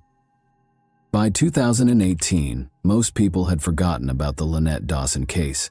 The young mother's tragic disappearance appeared to have remained unsolved for more than 30 years, with little chance of justice for her family. But that year, Hedley Thomas, an investigative journalist, reignited interest in Lynette's case with his groundbreaking podcast, The Teacher's Pet. Hedley Thomas uncovered important new information that challenged Chris Dawson's assertions and clarified hitherto unconsidered facets of the case. Thomas studied the chronology of Lynette's disappearance, spoke with witnesses, and reviewed police reports. His research exposed serious inconsistencies in Chris Dawson's statements, casting doubt on his assertion that Lynette had left her family on her own volition. Friends and relatives' testimonies depicted a failing marriage in which Chris was enamored with Joanne. The problematic dynamics of Chris and Joanne's relationship were also revealed in the podcast. Thomas emphasized the rapid escalation of their affair. Important insights were revealed by Joanne during the podcast, including her admission of Chris's domineering actions and the chronology of their relationship. This testimony turned out to be crucial to comprehending what transpired before Lynette vanished. The teacher's pet examined the emotional toll that Lynette's disappearance had on her family, in addition to pointing out contradictions in Chris's account. Her loved ones' voices were heard, especially those of her brother Greg Sims, who had fought for justice for decades. Listeners were made aware of the heartache and frustration that Lynette's family went through when the initial investigation was unsuccessful. The podcast also examined the initial police investigation's flaws. Thomas disclosed how important evidence was missed, and how authorities were unable to make the connection between Lynette's abrupt disappearance, Chris's infidelity, and his desire to be with Joanne. Chris Dawson was able to avoid suspicion for years because of this lack of thoroughness. The teacher's pet had a significant impact despite the dubious circumstances. It brought Lynette's case back into the spotlight in Australia, sparking protests and demands for justice. After listening to the podcast, a number of people who had been silent for years came forward with fresh testimonies that clarified the case. Legal action was sparked by the podcast, which greatly increased the pressure on authorities to re-examine Lynette's disappearance. Chris Dawson was detained and accused of Lynette's murder in 2018, partly as a result of the disclosures made in the teacher's pet. The case eventually went to trial, which was a major turning point.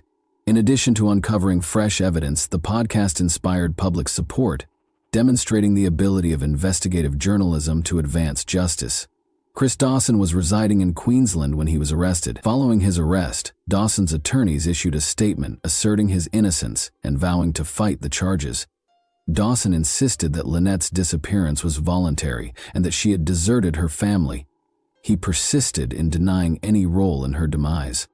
In 2022, Chris Dawson's trial for his wife's murder got underway in the Supreme Court of New South Wales, which was chaired by Justice Ian Harrison.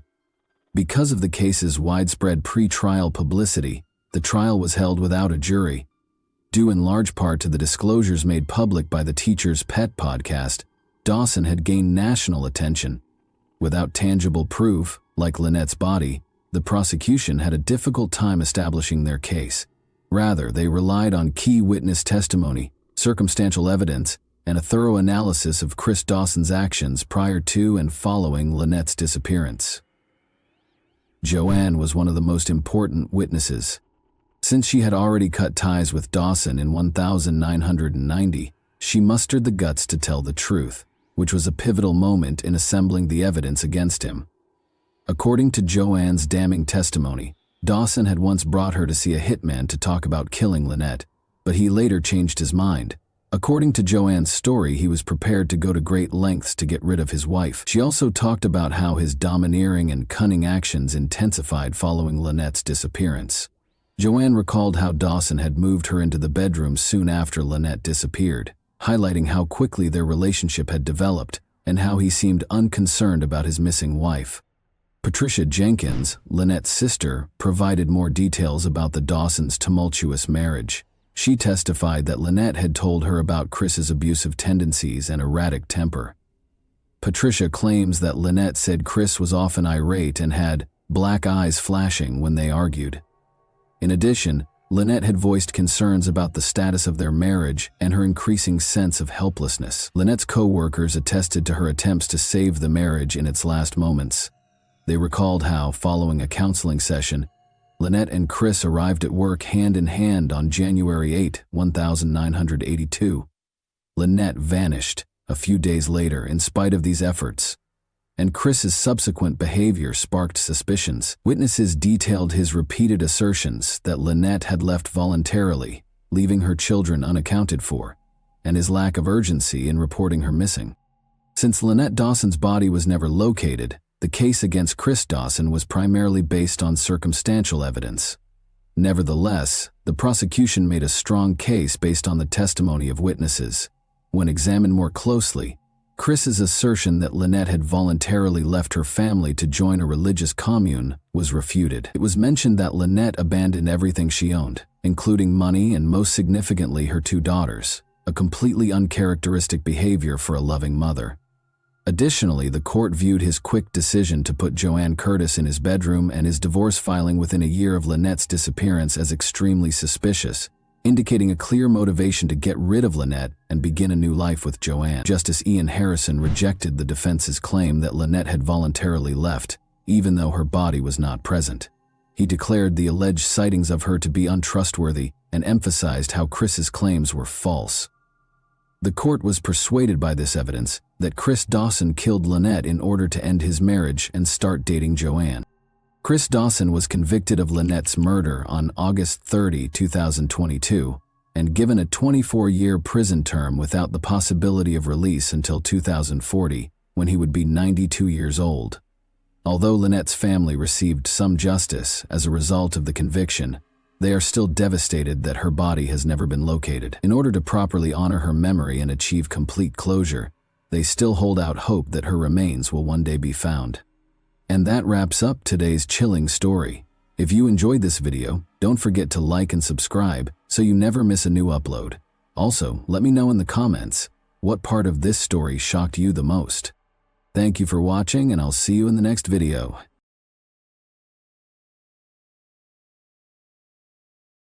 Hey guys, welcome to my channel, and today we're going to take a look at another horrible case with you. In May 2007, a suspect was formally identified by Portuguese police looking into the disappearance of 3-year-old Madeleine McCann, who vanished while on vacation in the Algarve 15 years ago. 3-year-old Madeleine McCann disappeared from her family's vacation rental in Praia da Luz, Portugal, on May 3, 2007. The investigation reached a number of dead ends, in spite of extensive worldwide media coverage and extensive searches conducted in several nations, including Portugal, the UK, Spain, Germany, and Morocco. Time and resources were wasted as a result of the deluge of misleading hints, unreliable reports, and unconfirmed tips. Every lead was followed by major media outlets like the BBC, Sky News, and The Guardian, but none of them produced the breakthrough that everyone had been hoping for. Did authorities discover her whereabouts years later? Why has this case remained one of the most perplexing disappearances in history? And what went wrong? Now, let's explore the narrative. Interest in the enigmatic disappearance of Madeleine McCann has been rekindled by a new search in a new location. When she was a toddler on a family vacation in Portugal in 2007, she vanished. Every family wished for a vacation like this one. Kate and Jerry McCann, both in their late 30s, had been putting in a lot of effort in their respective medical professions. They decided it was time for a break after years of juggling their family and work lives. They made travel arrangements to Portugal's Algarve, a well-liked vacation spot for British families. On May 3, 2007, they left for what was supposed to be a quiet week at the Ocean Club Resort in Praia da Luz with their 3 kids, twins Sean and Amélie, as well as their oldest daughter, Madeleine. At the time, Madeleine, their 3rd child, was 3 years old. The family stayed at the resort in a spacious, cozy apartment. Despite the basic lodging, the location was ideal for a restful vacation. The McCanns were a close-knit, loving, and well-educated family that was perfect in many respects. In addition to being doctors, Kate and Jerry were also loving parents who were very involved in their kids' lives. They chose a family-friendly resort with a kids' club and lots of activities because they had carefully planned their trip. They weren't the kind to take chances or neglect the security of their kids. Actually, the resort was known for being safe, so they were at ease knowing that their kids would be protected while they spent some peaceful time together. But everything would change on the night of May 3, 2007. A night that nobody could have foreseen. After spending the day at the resort, Kate and Jerry McCann made the decision to have a quiet dinner with friends at a nearby tapas restaurant on the evening of May 3, 2007. In their apartment, their 3 kids, Madeleine, Amélie, and Sean, were fast asleep. The couple took turns checking on them and felt at ease leaving them alone for brief periods of time. Kate checked on the children at 9:30 p.m. She discovered that everything was in order. Madeline seemed to be sleeping soundly in her bed, and Sean and Amelie were both sleeping soundly.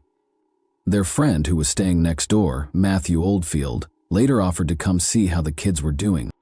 The door to the children's bedroom was open when he went to check on himself, but he didn't look any further and couldn't remember if the window or shutter was open.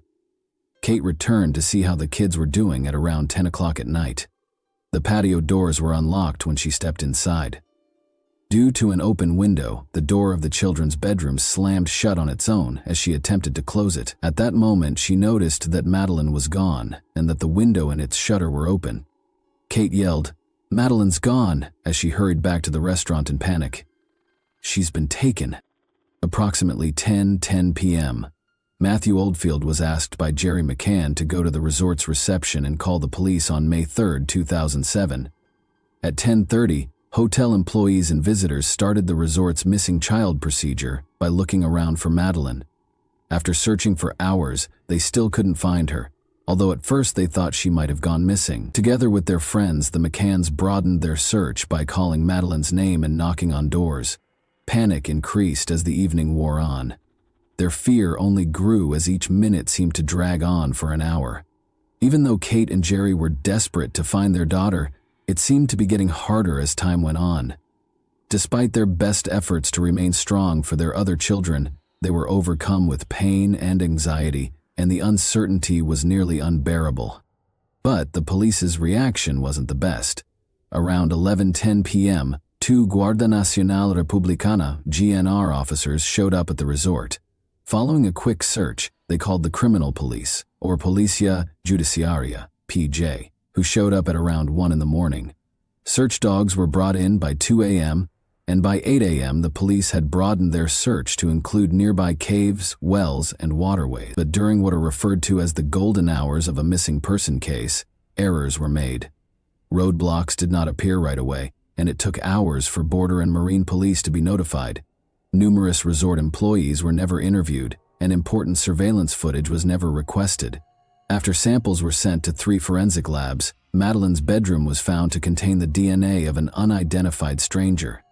However, the evidence might have been compromised because by the time the apartment was sealed off, about 20 people had already entered the room. The investigation was further delayed when Interpol took 5 days to issue a global missing person alert. It was useless by the time the police put tape across the door at 3 in the morning. Crowds were reportedly assembling outside the apartment, including close to the window of the kid's bedroom, which is where the kidnapper may have entered. Even police officers contaminated the scene by handling the evidence improperly. One even dusted the window shutter for fingerprints without gloves.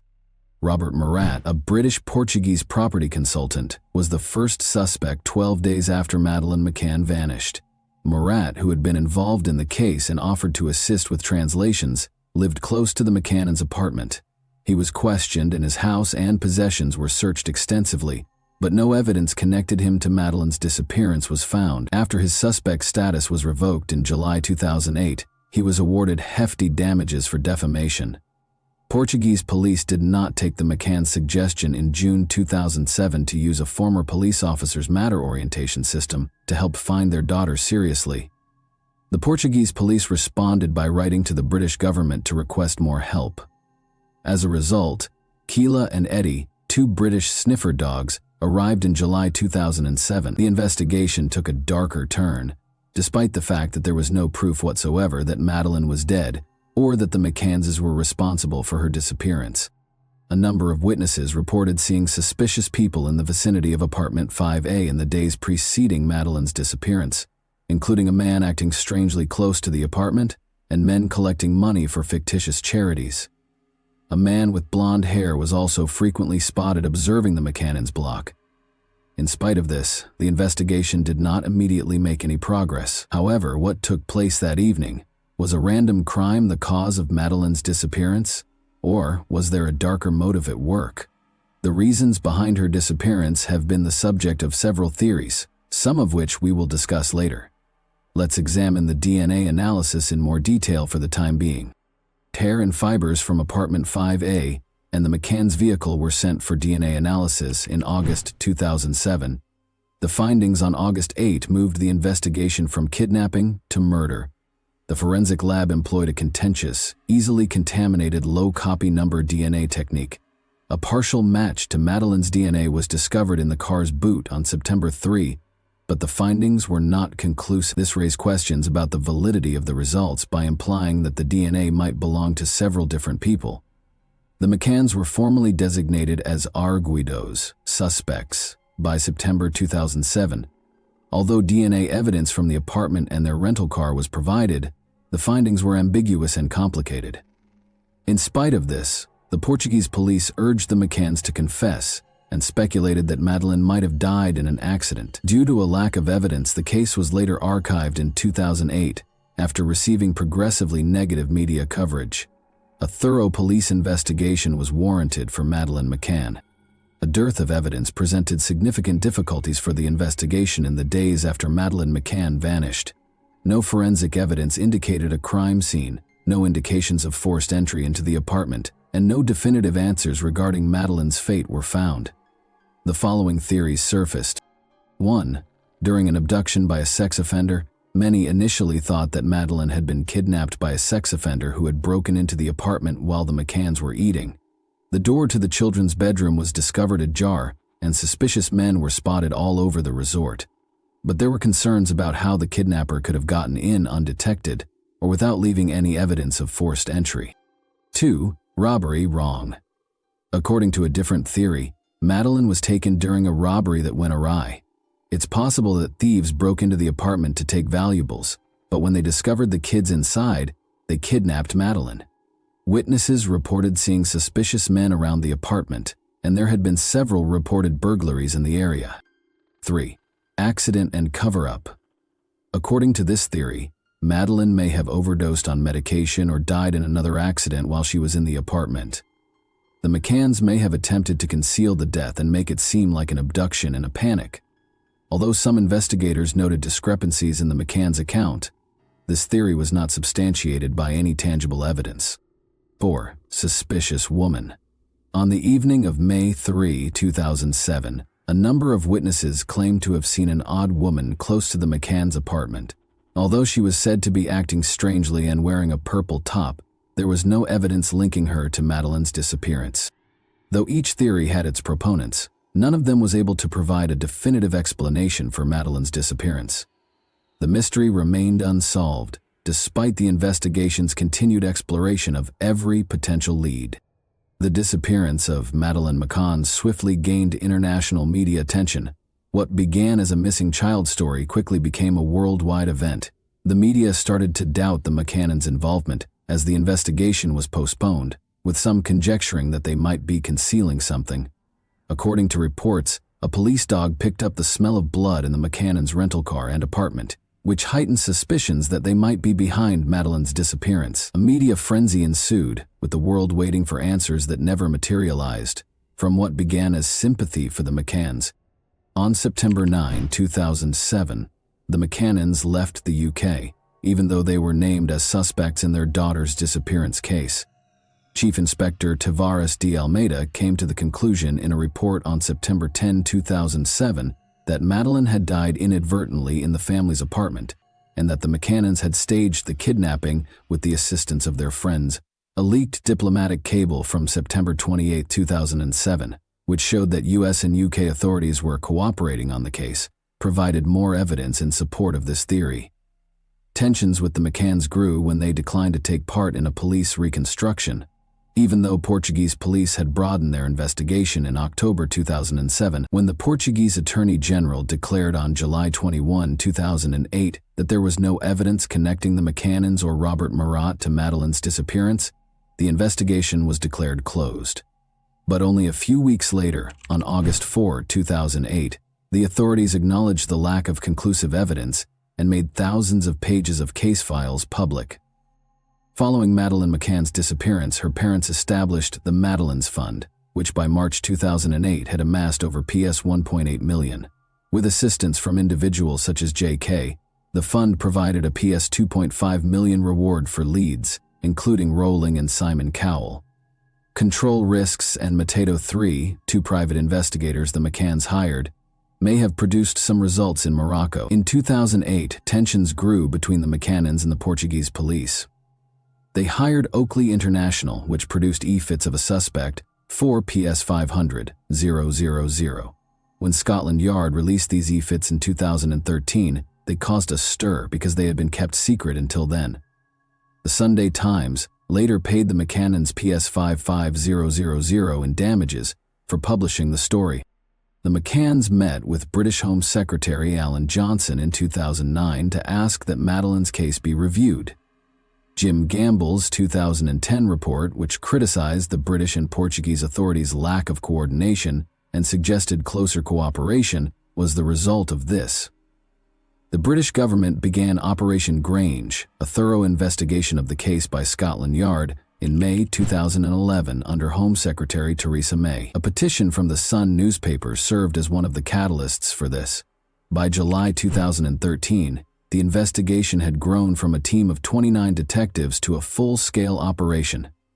Over the years, the team looked into hundreds of potential sightings and sex offenders, translated documents, and published age-progressed photos. The investigation's scope was reduced by 2016, but in 2018, the Home Secretary authorized more funding, raising the overall cost to PS 11.6 million. In order to continue the investigation, there were additional extensions in 2018 and 2019. Calls made close to the Ocean Club around the time Madeleine vanished were tracked by police in 2014 using mobile phone tracking. After being questioned, the former bus driver and his associates denied any involvement. Euclid Monteiro, a former employee of the Ocean Club whose phone was found close to the scene, was another important person. No evidence connected him to Madeleine's case, despite the fact that he had previously been questioned about break-ins, and he passed away in 2009. During the same raid on Scotland Yard, believing Monteiro was responsible, issued a request for information in March 2014 regarding a man implicated in sexual assaults in vacation homes in the Algarve. Interviews with 4 Portuguese nationals produced no leads, and a thorough search in Praia da Luz in June 2014 produced no fresh evidence. 11 individuals, including Robert Murat's associates, were questioned later in December, but once more, no significant results were obtained. More than 8,600 sightings of Madeleine had been reported globally by 2016, but none of them were deemed credible. Scotland Yard kept investigating every lead, but she was nowhere to be found. Authorities were hopeful that the remaining pieces of the puzzle, including cell site data and leads about possible suspects, including local suspects offenders, would eventually come together as the investigation continued. 10 years after Madeleine vanished, in 2017, her parents continued to hold out hope. They felt that someone out there knew what had happened, so they vowed to keep looking for as long as it took. Meanwhile, authorities in Braunschweig, Germany, got a vital tip regarding Christian B., who allegedly admitted to a friend in 2017 that he was aware of Madeleine's fate. German police made a shocking announcement in June 2020. They had a new top suspect in Madeleine McCann's disappearance. Christian Bruckner, the suspect, was a 43-year-old convicted sexual offender with a history of unsettling offenses. This new lead gave the investigation new hope after years of dead ends. Bruckner had a troubling criminal history. He had a lengthy criminal history that included drug trafficking, sexual abuse, and burglaries during the previous 30 years. Authorities characterized him as an empathetic psychopath who preyed on defenseless girls. When Bruckner was found guilty of sexual abuse in Germany in 1994, his criminal career officially began. He carried on committing crimes after fleeing to Portugal, such as robbing hotels and vacation rentals close to the Praia da Luz resort. Bruckner's actions on the night of Madeleine's disappearance were connected by German police. 3 primary suspects, 2 men and a woman, who were spotted with a girl who looked like Madeleine, are the subject of the most recent development. Investigators found that Bruckner's cell phone had made a call close to the resort an hour prior to her disappearance. The day after Madeleine vanished, investigators discovered that Bruckner had left Portugal and registered his vehicle to someone else. Did he know more than he was revealing, or was this merely a coincidence? When investigators found troubling evidence connecting Bruckner to other crimes, it appeared that his involvement was even more likely. Bruckner was discovered to have posted about his fantasies of abusing children in a Skype pedophile chat room in 2013. It raised suspicions even though he didn't bring up Madeleine. Then, in 2016, investigators discovered images and videos of child abuse in an abandoned factory that had once belonged to Bruckner. Police took years to link Bruckner to Madeleine's case even though he was a known criminal, but when they looked further, they discovered that he had 68 videos and 391 pictures of child pornography. Christian Bruckner was given a 7-year prison sentence in December 2019 for the 2005 rape of a 72-year-old American woman in Portugal, close to Praia da Luz, where Madeleine McCann's family had been lodging. It is thought that Bruckner assaulted the woman, another woman, and a teenager during the assault, which was caught on camera. Portuguese authorities did not disclose the person's identity, but by 2022 they had named him an official suspect in Madeleine's case. Both German and British police had requested the announcement. Whether Bruckner was the suspect or if someone else had surfaced was unclear. Bruckner's criminal record also included drug trafficking sentences. The Barragem do Arade Reservoir, located approximately 30 miles from Praia da Luz, was searched for 3 days by Portuguese and German authorities in May 2023 after Madeleine vanished. In 2008, a lawyer said he had previously searched the area after receiving information from his criminal contacts that Madeleine's body might be there. Bruckner was also on trial in Germany for rape and sexual assault, with the attacks allegedly taking place in Portugal from 2002 to 2017. An email account connected to Madeleine's disappearance was discovered by authorities, according to a German investigator in June 2024. Bruckner was purportedly connected to the account. A second email account used to disseminate pictures of child abuse was also discovered by investigators. Remarkably, the emails associated with this account were erased soon after Madeleine vanished, in early 2007. In a separate trial in October 2024, a German court cleared Christian Bruckner, although he has not been charged in Madeleine's case. Bruckner, 47, is currently serving a 7-year prison sentence in Germany for rape. According to the defense, there was not enough proof to find him guilty of the charges. Although no charges have been filed against him in relation to the case, Bruckner is still the main suspect in her disappearance, even though prosecutors had pushed for an additional 15-year sentence. Though they need more proof before they can charge him, German investigators continue to believe Christian Bruckner may have been involved in Madeleine McCann's disappearance. They cite his history of targeting young girls, cell phone records, and suspicious behavior as important connections to the case.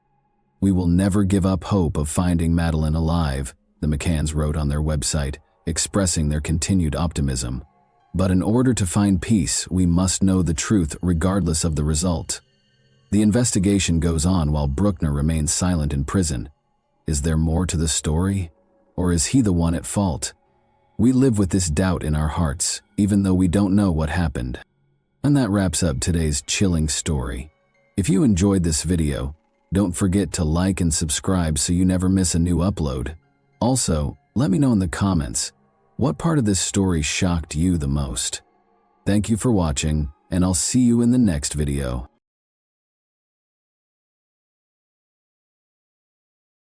Hey guys, welcome to my channel, and today we're going to take a look at another horrible case with you. The case of Loretta Jones leads us to Price, Utah, in the United States. With fewer than 9,000 residents according to the 2010 census, Price is the biggest city in Carbon County. The majority of its citizens own their homes, giving them a suburban feel. Price is a stunning area for outdoor activities and is well known for its cavernous gorges, expansive deserts, and intriguing rock formations. Statistics show that there is a roughly 1 in 56 probability of becoming a victim of crime in Price.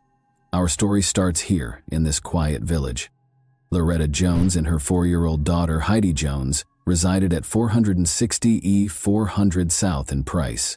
She put in a lot of effort there to support herself and her daughter. She was young and single, but she gave everything she had for Heidi, who recalled all of their wonderful times together. Heidi's dolls and much of her childhood clothing were handcrafted by Loretta. Their wonderful life together would soon come to an abrupt end on the evening of July 30, 1970. Unaware that it would be the last time she would see her mother alive, Heidi bid her goodnight with a kiss on that beautiful July night. When Heidi Jones awoke on the morning of July 31, 1970, she discovered her mother, Loretta, dead on the floor of their living room.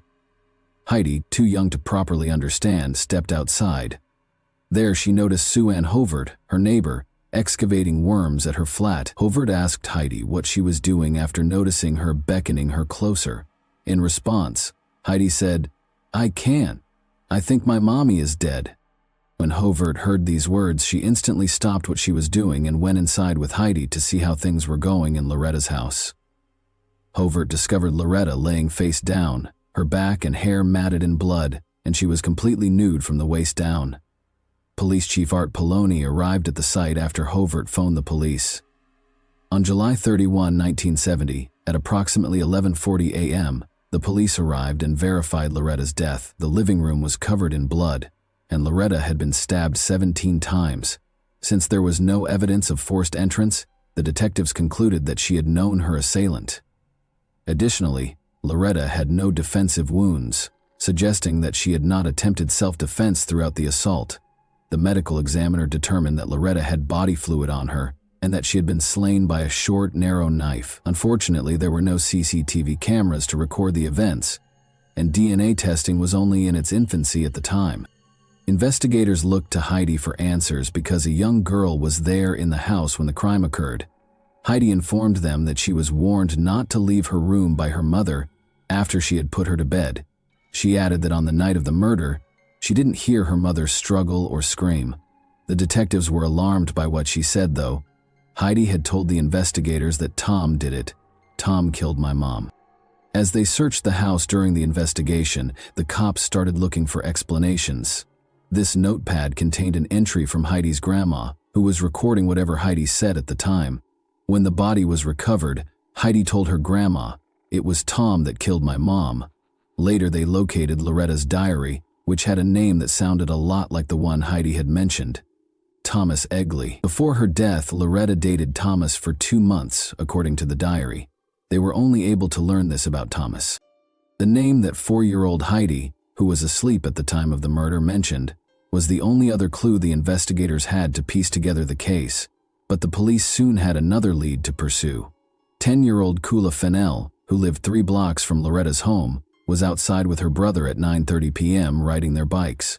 As night fell, Kula's brother abandoned his bike and entered, and Kula chose to follow suit, leaving her bike outside. A man grabbed her from behind and covered her lips with his palm as she made her way to the main door. Fortunately, Kula was able to release her mouth from the assailant's hold and scream loudly. The man ran away in fear. Kula could see her assailant and the path he took. She informed the cops that he ran toward Loretta's residence. Since Thomas Egley was already a suspect in a murder investigation that same evening, his image was later included in a lineup at the police station. Thomas was taken in for interrogation after Kula identified him as the one who attempted to abduct her. The investigators thought Kula and Loretta's cases were connected. Thomas denied any involvement in either of the 2 occurrences when they questioned him about them separately on August 1, 1970. According to Thomas, he got a lift with other teens the night of the murder and was dropped off at a fast food restaurant in Price, where he ate hamburgers. Around 11:30 p.m., he claimed to have gone to Highway Rendezvous, a pub on Spring Lane Road, before returning home. He said that day, he didn't see Loretta. When the investigators went to the pub to inquire about if they actually saw Thomas that evening, the proprietor acknowledged seeing him. He had red spots on his shirt and appeared frightened and shaky, she observed. Thomas informed the detectives that since he had been painting all day, the red specks on his shirt must have been paint. The detectives took samples of Thomas's hair, blood, and fingerprints, as well as the clothes he claimed to be wearing that evening, regardless of what he stated. They felt they had sufficient grounds to arrest Thomas as a result, and they did. While Thomas and his fiancée, who was 8 months pregnant, were staying at a motel in Helper, Utah, Thomas was detained. However, prosecutors called witnesses who gave Thomas an alibi during the preliminary hearing on November 5, 1970. Since Thomas was known to have visited Loretta's house before to the occurrence, the prosecutors claimed that the fiber evidence resembled the rug she had at her house was insufficient. However, Thomas was charged with attempted kidnapping and jailed for 90 days, after Kula Fennell named him as the man who attempted to kidnap her. In 1971, Thomas relocated to Rockford, Colorado, following his parole. For years, however, Loretta's case remained unresolved. After her mother passed away, Heidi had to cope with the trauma. Her grandma, who had taken her in right away after her mother passed away, would listen to her talk about the incident. She kept saying to her grandma that she didn't think Tom killed her mother. Her grandmother kept a journal in which she recorded everything Heidi said. Heidi added that Tom was cruel to Loretta and would frequently strike and slap her. The grown-ups in the family eventually sought to dissuade Heidi from talking about the incident and try to help her forget it. Heidi never forgot what had happened to her mother in 1970, even if she stopped talking about it. As Heidi got older, she realized that Loretta had to have suffered through the attack in order to keep her safe. Heidi decided that she owed her mother justice as a result, and she would obtain it for her. Heidi never forgot her mother's case, even if decades went by and she moved on with her life. Even though she still had a soft spot for her mother, she didn't advocate for the case to be reopened, until one day, after being inspired by the television program Unsolved Mysteries, she launched a large letter campaign, writing to the Carbon County Sheriff, Price City Police Department, and FBI. She wrote letter after letter, but none of them answered. David Brewer, a friend from high school, responded to a social media post made by 43-year-old Heidi in 2009. After a while, the two got back in touch, and Heidi found out that David was collaborating with the Carbon County Sheriff. Heidi saw this as a chance to revive her mother's case. In order to talk about her mother's cold case, she deliberately ran into David at a local arts festival. As David heard Heidi's story, he was struck by her tenacity and shocked that he had never heard of it throughout their high school years. Heidi told the story of how her mother kissed her goodnight, and then, when the door to her room opened, she told her not to leave, as though she knew something terrible was about to happen. She described how she thought her mother had been murdered by Tom. Despite her hazy recall, Heidi vaguely remembered what appeared to be Tom forcing her mother to have sex with him or stabbing her, but she missed her mother's cry. David chose to assist after hearing her story. At last, Loretta's case was reopened. The odds were stacked against David Brewer when he began working on the case. He attempted to use the crime files, but they were no longer there. He just had Heidi's hazy recollection and previous media attention. For additional interrogation, David located Thomas, who was residing in Rockford, Colorado. In response to his question concerning the evening of July 30, 1970, Thomas described his meals and activities for the day, but stated that he was unable to recall Loretta's name. Although David was certain that Thomas might be the murderer at that very moment, he was forced to depart without making an arrest, since there was insufficient evidence to indict him.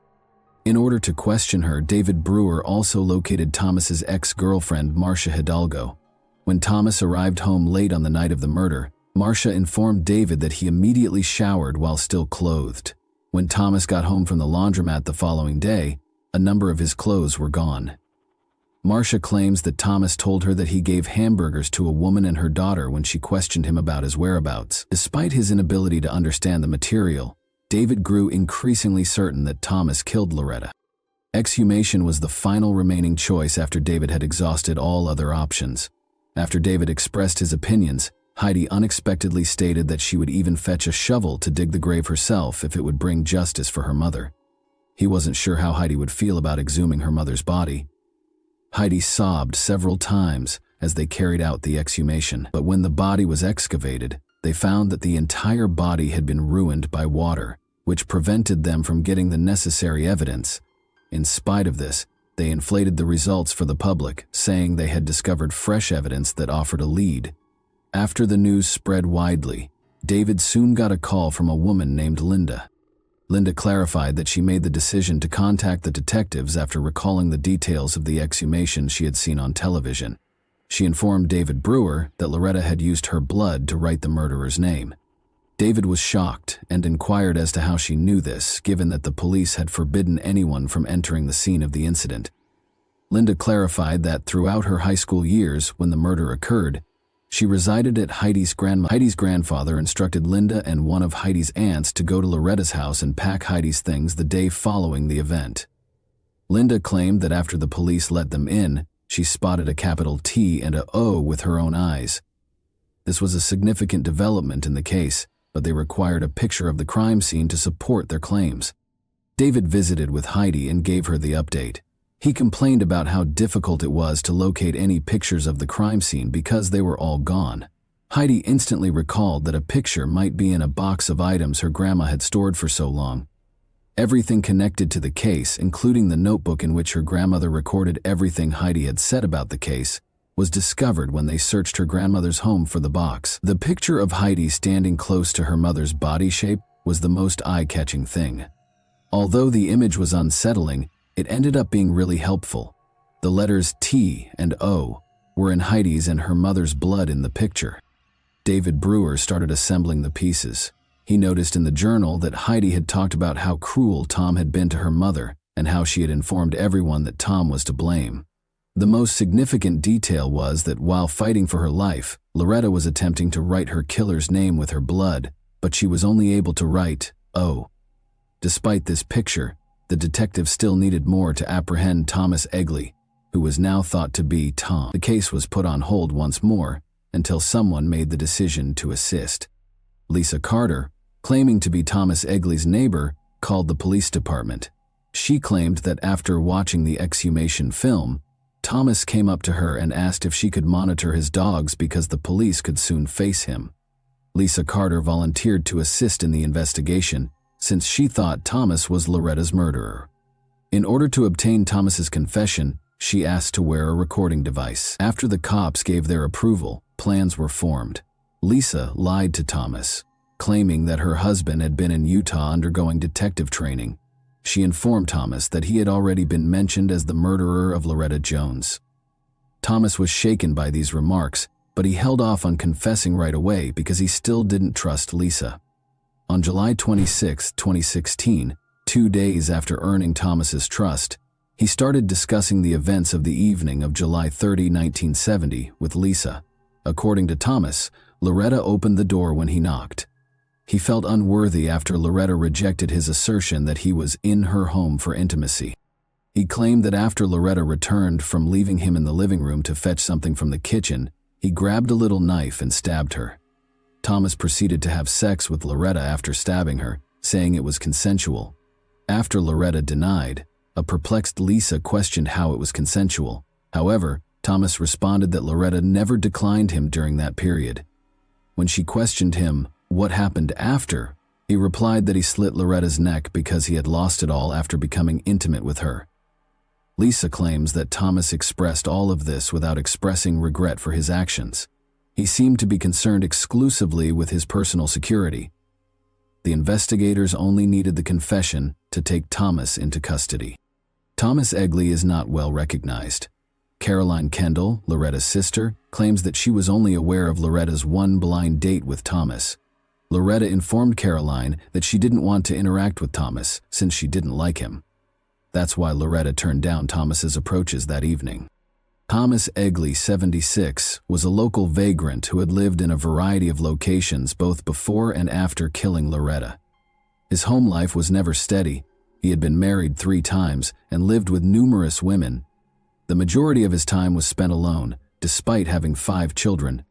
Thomas Egley was charged in August 2016 with both forced intimacy, a first-degree felony, and the legal equivalent of first-degree criminal murder in the 7th District Court. Criminal homicide or murder in the 2nd degree was Thomas's formal charge.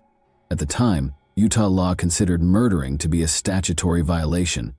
On August 18, 2016, Thomas was apprehended without incident near Rocky Ford, Colorado, pursuant to a $1 million 0-cents warrant. Thomas's assault case was withdrawn after he entered a guilty plea to the murder. On November 22, 2016, he was subsequently given a sentence of 10 years to life. A written statement given by his lawyer, David Allred, stated that Thomas was sorry for what he had done, although it didn't seem to be genuine. Other than that, Thomas never expressed regret. Thomas stated in court that he couldn't understand why the deceased's family decided to restart a case from 46 years ago, even though he felt he should be released because he hadn't committed any crime since killing Loretta. Even after 46 years, Thomas didn't appear to regret what he had done.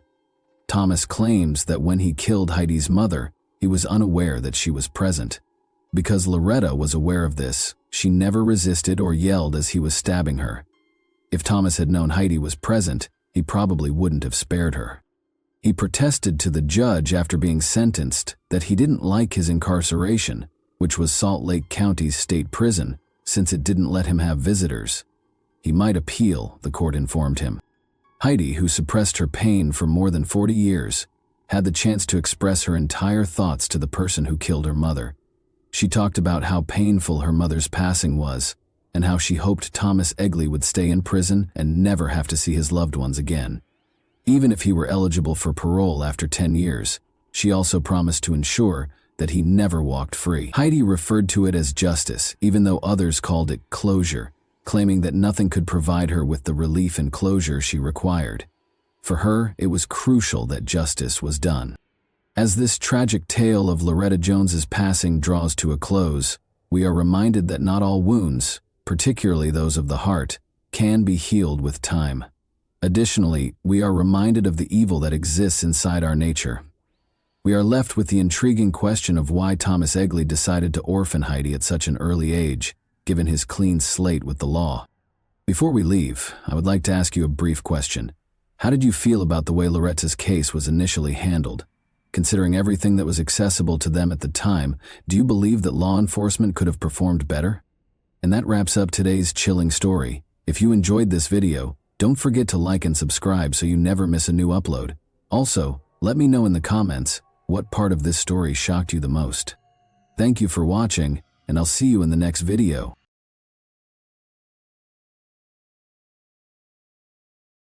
Hey guys, welcome to my channel, and today we're going to take a look at another horrible case with you. The police were looking for an elderly man who had been reported missing by his friend on the evening of April 28 in the woodland region of Hibbs Park, located at 59th Street and Kensington Avenue in Kansas City, Missouri. However, rather than locating the man, they made the terrible discovery of a female toddler's severed head in the woods, about 200 yards from where her severed body was recovered on May 1, 2001. The child's missing head was discovered wrapped in a plastic bag. No one had reported the youngster missing, and the head was completely decayed. The cops named her Precious Doe because they didn't know who she was. There were many unresolved questions surrounding this discovery. Who was this kid?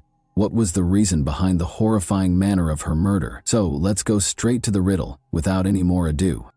Large plains, undulating hills, and scenic splendor are the hallmarks of Kansas City, Missouri.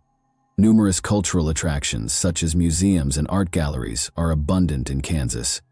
With more than 20 authorized wildflower trails spread throughout the state's rural and urban areas, it is aptly known as the Sunflower State. Kansas City, which has a population of nearly 500,000, is among the most violently crime-ridden cities in the United States, with 57 violent crimes per 10 citizens. And our story starts in this city. In order to pick up Erica for a family reunion, Michelle and Harold returned to Betty's house on April 4, 2001. Because she loved the little girl so much, and because Easter was quickly approaching, Betty was hesitant to let her go. She also made arrangements for Erica to spend the Easter break with her. However, because Michelle was the biological mother, Betty was powerless. Betty packed up Erica's belongings, including the beautiful gowns she had purchased for her Easter outfits and her favorite doll. Unaware that it would be her final encounter with Erica, she said goodbye. They both agreed to bring the youngest of their children to Kansas City, Missouri, most likely because Carol had children before he met Michelle. Carol abducted Markeisha Johnson, his 6-month-old child, for a number of reasons, including the fact that Harold's cousin LaWanda Driscoll owned the apartment in Kansas and that Michelle already had her other 4 children elsewhere. They chose not to bring all of their children with them to Kansas City. After a few weeks, Harold's cousin, LaWanda Driscoll, quickly became aware that Erica was no longer with her. Michelle informed LaWanda that Betty Brown had traveled from Oklahoma to pick up Erica when she inquired about her location.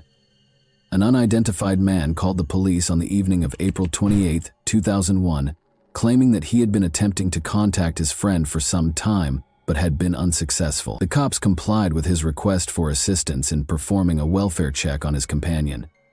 They had to explore the forested area close to Hibbs Park, which is located at 59th Street and Kensington Avenue in Kansas City, Missouri, as they were unable to locate the man at his home. The police received a call informing them that the individual they were hunting for had been located after some time of searching, but just as they were ready to depart, they came upon a horrifying scene: a toddler's severed head. The remains was quickly identified by the authorities as belonging to a female toddler. The cops were dubious about the discovery right away because the deceased was discovered naked. In addition to wondering why no one had reported the disappearance of a child her age in the region, they also questioned why a toddler's death would be found in the woods.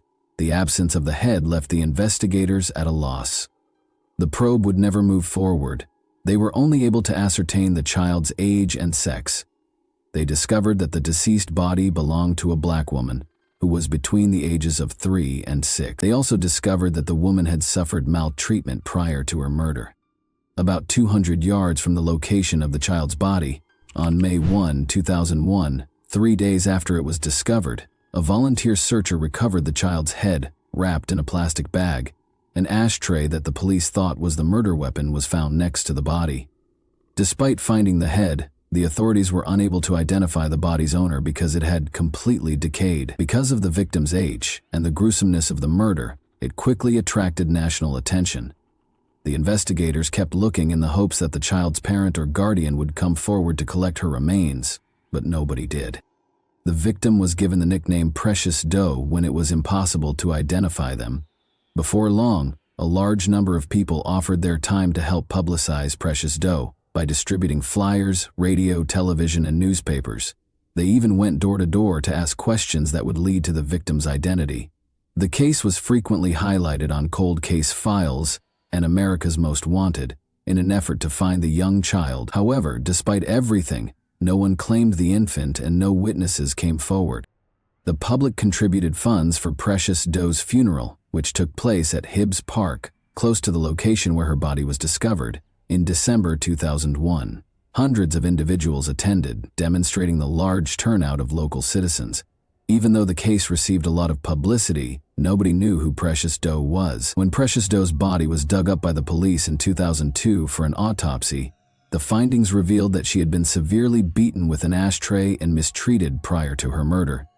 Nothing was discovered when police checked the ashtray for DNA and fingerprints.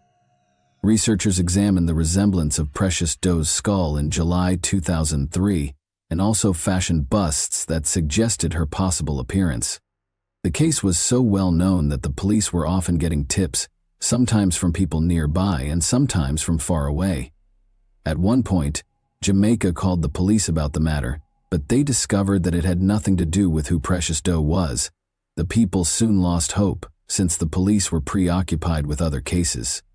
However, Alonzo Washington, a strong advocate for Precious Doe's cause, never gave up on finding the truth. Every year, Alonzo placed advertisements about the case in a local newspaper. Because the victim was a Black American, Alonzo considered placing the advertisement in an African American newspaper for Precious Doe's 4th-year commemoration in April 2005. Additionally, he produced T-shirts using the bust image of Precious Doe, which proved to be the crucial breakthrough in the case. Thurman McIntosh, later identified as Harold Johnson's father, called Alonzo on April 30, 2005, and claimed to be well-versed in the Precious Doe case. Alonzo heard Thurman, who was 81, say that Precious Doe was actually Erica Green. Additionally, he asserted that Erica Green was murdered by Harold Johnson, his son. Thurman was asked by Alonzo why he had kept the information secret since 2001 and was only disclosing it in 2005. Every time Thurman called the police to tip them about the crime, he said, they fired him. Alonzo then insisted that Thurman provide him a photo of Erica and a lock of Michelle's hair. As soon as Thurman sent Alonzo a hair sample, he forwarded it to Detective David Bernard, the lead detective in the Precious Doe investigation. When Thurman was taken in for interrogation on May 4, 2005, he explained to the detectives why he was certain his son was responsible. After Thurman stopped seeing Erica, he asked Harold and Michelle where she was. In his capacity as an activist, he learned of other citizens who believed that the police were not paying attention to their issues.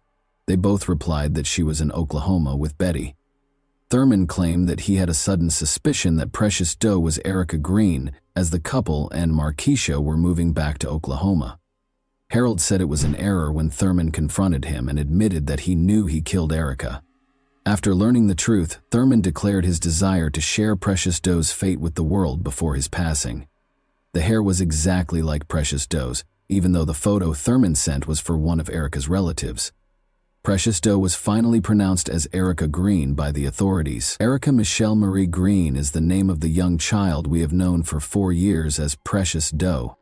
On May 15, 1997, Erica Green was born in McLeod, Oklahoma, in the United States. She was the youngest of 5 children born to her father Larry Green and mother Michelle Johnson. Michelle was sentenced to 2 years in the custody of the Oklahoma Department of Corrections after being found guilty of larceny of products from a merchant when she was 8 months pregnant with Erica. However, due to her pregnancy, she was placed in the Mabel Bassett Correctional Center. Michelle went into labor after just 1 month of her sentence. She gave birth to Erica Green at the OU Medical Center in Oklahoma City after being transported there. She was asked to get in touch with a guardian who could help her hold her child until she was released because she was unable to care for Erica. In order to find a guardian for their child, Michelle reached out to Larry Green, Erica's father. Then Larry would give a call to Betty Brown, a friend of Larry's mother who was in her late 60s. When Betty arrived at the prison, she was requested to complete a series of tasks in order to be granted custody of Erica. To determine if Betty was qualified to receive care of the kid, the Correctional Facility Authority did not perform a background investigation. She just produced a Sam's Club card and her driver's license. A form was given to her to sign. Following this, on May 16, 1997, custody of Erica Green was awarded to Betty. Betty referred to Erica as one of the most self-reliant kids she had ever encountered, and she loved and cared for her as if she were her own child. She added that Erica was a sweet girl who never stopped smiling and that everyone adored her whenever she brought her to church. On October 23, 1997, Michelle was then freed on probation. Since Michelle only seldom came to see Betty Brown to see how her child was doing, Betty claims that Michelle was not very engaged in caring for Erica. When Erica was 3 years old in 2000, Michelle had already found a new partner, Harold Johnson, whom she married that same year. Harold Johnson soon had Michelle living with him in Oklahoma. After verifying that the body was that of Erica, the police searched for her mother Michelle and her companion Harold. Harold and Michelle were both in the Muskegon County Jail in Oklahoma after being detained on certain warrants. The police were on the spot. They went straight to the facility to interrogate Harold Johnson and Michelle. When the authorities showed Michelle Erica's photo during the interrogation, Michelle recognized her daughter and put a note on the reverse. She agreed to inform the police how the murder occurred after writing, "Mama is sorry. You are always in my heart and soul. Love you always, little E." Michelle claims that Harold quickly became intoxicated and high on PCP when the family got home at around 8 p.m. on the evening of April 2001. In the same room as Harold, Michelle told Erica to go to bed while she went to the restroom. Harold had started complaining that Erica was horrible because she wouldn't go to bed before she even got out of the shower. Harold got upset after telling Erica to go to bed 5 or 6 times. Erica had left her bed once more by the time Michelle emerged from the restroom. Then she told Erica to return to her bed, but she didn't move. Harold kicked Erica till she passed out at that moment. According to Michelle, she hurried to get Erica and put her in a cold bathtub, but she refused to wake up. Michelle realized then that something significant had occurred. About 15 minutes later, Michelle carried Erica to the restroom and then to the floor, but she was still unconscious and not responding. Since they still had outstanding warrants, Michelle and Harold opted not to seek medical attention for Erica, even though they knew she needed it at that point. Despite knowing that Erica could die, Michelle decided not to call an ambulance because she didn't want to end up in jail. Erica remained unconscious for 10 to 14 hours, and by the next morning, she had passed away. Harold and Michelle concealed Erica's body in a baby stroller after she passed away. Michelle claims that they decided to dispose of the body because they were both afraid and unsure of what to do. After waiting until nightfall to ensure that no one would notice, they both carried Erica's body outside through the house's window and headed directly for the woods. Harold considered using edge clippers to remove the head and disfiguring it to make identification more difficult, since he worried that leaving the body in its current state may eventually lead the police to their house. Michelle felt that was a bad idea, but they wrapped the head in plastic bags and threw it in a dumpster at a local church. Because the smell may alert the church owners, she instructed Harold to remove the head. Harold followed his wife's advice and tossed the head into Hibbs Park's forested area. Harold then left Erica's body in the woods after removing her clothing and giving it to Michelle. They went back home and went into their room the same way they had left. LaWanda Driscoll would soon realize that Erica was not there, but no one saw what they did. Michelle pretended that she was lying in the room because she was ill when she was questioned where she was. Michelle told the police what had happened and then requested that they take her to meet Harold. She encouraged Harold to confess to their misdeeds, telling him that she had already done so. Harold initially became agitated and pleaded with Michelle to retract her testimony, but Michelle had already decided to testify against Harold in court. Later, Harold consented to provide an oral statement in which he explained how he killed Erica and took off her head. "I'm so sorry that this happened, and I hope that you forgive me for what I have done, and I will always love you with my heart and my soul. I will always miss you. Harold Johnson," is written on the note he wrote behind Erica's photo, which he took while being questioned.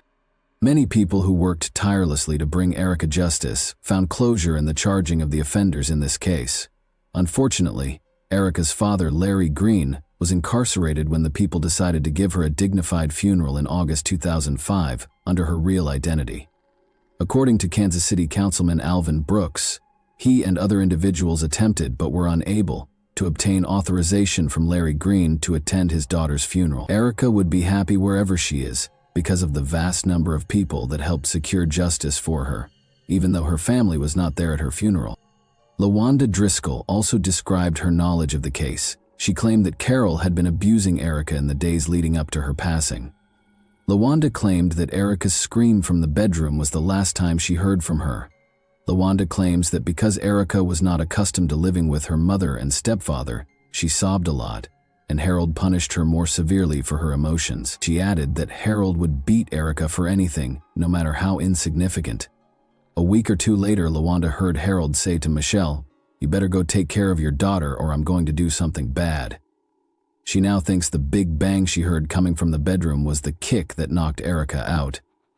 According to LaWanda, Michelle assisted in distributing flyers to individuals and even shed tears during the girls' vigil, while everyone searched for Precious Doe's identification. LaWanda claims that if someone had a question about Erica, Michelle had an answer ready. Michelle and Harold were charged on May 5, 2005 with Erica Green's murder, abandoning a corpse, tampering with physical evidence, and endangering the welfare of a child. Before being put on trial, Michelle entered a guilty plea to second-degree murder and other associated offenses in 2007 and was given a 25-year jail sentence. Harold began saying things that would implicate Michelle as soon as he realized she would testify against him. According to him, Michelle had no interest in Erica at all. According to him, Michelle would occasionally leave Erica alone so she could go do narcotics. However, the investigators already knew everything he stated. It was not until 2008 that Harold was put on trial. The neurologist testified that Erica might have survived if she had received medical assistance in the hours prior to her death, even though her autopsy described her cause of death as a closed head injury, which happens when the head strikes an object. However, this would not have been equivalent to first-degree murder. Following many days of deliberation, the jury convicted Harold of first-degree murder, child abuse, and endangering the welfare of a child. Harold received a life sentence without the possibility of release. In November 2008, Harold filed an appeal, continuing to maintain that he is not the kind of person the state claimed he was. The state attorney and the defense lawyer exchanged arguments, with Harold's team arguing that the murder was not planned, but according to the state, Erica's murder was planned. Michelle revealed in her confession that she instructed Harold to give his orders to Markeisha solely and not to order Erica around the night of Erica's murder. According to the state, Harold was irritated by Michelle's statement and considered killing Erica at that same moment. Additionally, the autopsy reveals that Erica was kicked several times, demonstrating Harold's deliberate continuation of the child's kicking, even though he was aware that she may die. Harold's appeal of the verdict, according to John Torrance, demonstrated no remorse because the murder was not premeditated.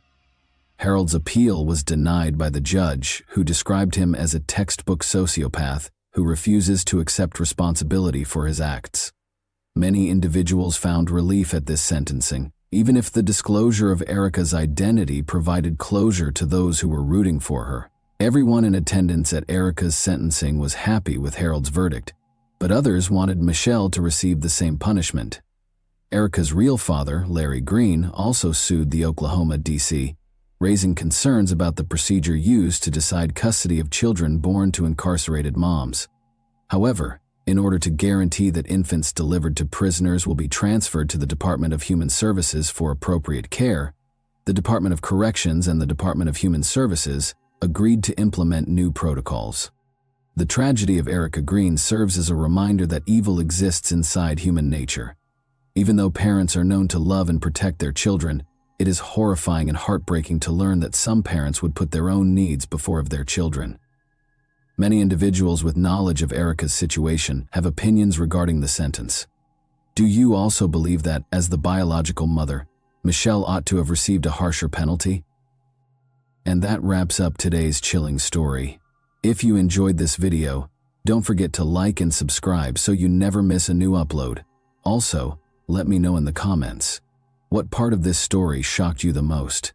Thank you for watching, and I'll see you in the next video.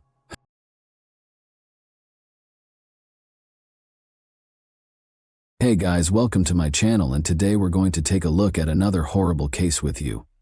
On July 20, 2019, 25-year-old Jessica Camilleri, who resided on St. Clair Avenue in Western Sydney, Australia, made this disturbing 000 call. Although Jessica recounted a very graphic sight, the investigators found the call unsettling, and they were correct about the nature of the crime. Jessica also appeared to be relatively calm. Rita Camilleri, Jessica's mother, is 57 years old. Rita's life was also impacted by Jessica's struggles as a youngster, who battled several mental problems.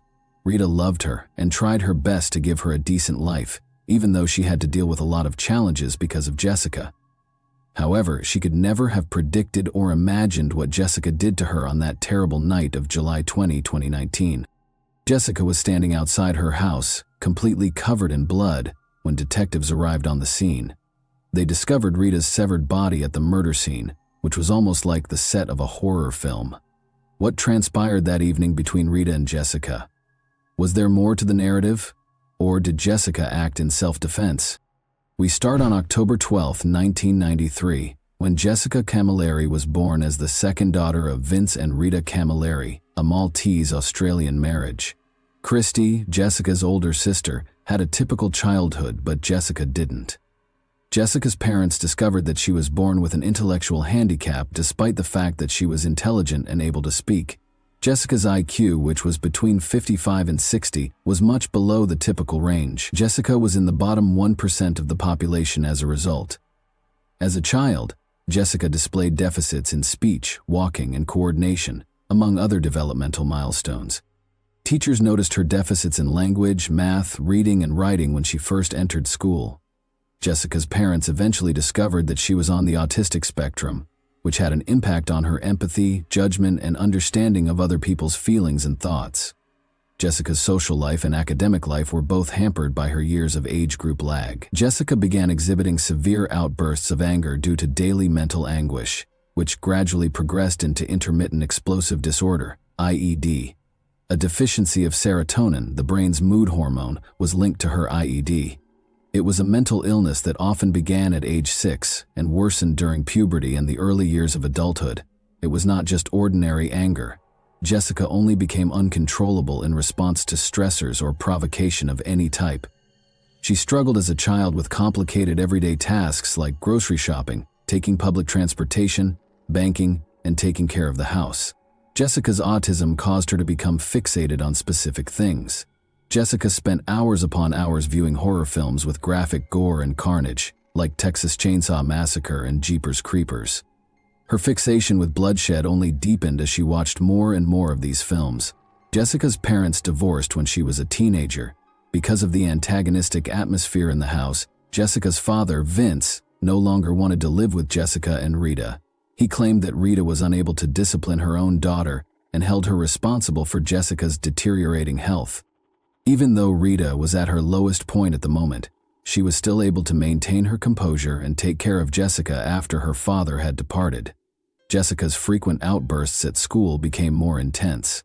Because she attacked other pupils and occasionally even teachers, she was suspended a lot. Although she primarily attacked women, she once bit a male student and would not take her fangs off him when someone attempted to remove her. It also didn't help that Jessica eventually had to drop out of school and be placed in supporting settings. Due to her inability to handle all of these situations and her frequent violent outbursts, Jessica was placed on a disability assistance pension starting in 2013. With no friends, Jessica was sitting at home. She would spend the entire day watching horror movies in her room. Jessica's outbursts required her to be admitted to psychiatric hospitals on several occasions in the next years. Rita took Jessica to Nepean Hospital in Western Sydney at the beginning of 2018. She experienced a severe episode of her mental condition and spent approximately 9 days there. They administered some antipsychotic medicine and lithium for what they believed to be bipolar illness. Unfortunately, Jessica would frequently lose control of her behavior when in psychiatric wards, resulting in her snapping at nurses and physicians. After she acted aggressively and paranoidly toward another female patient in the waiting area, this attitude resulted in her being barred from a doctor's clinic.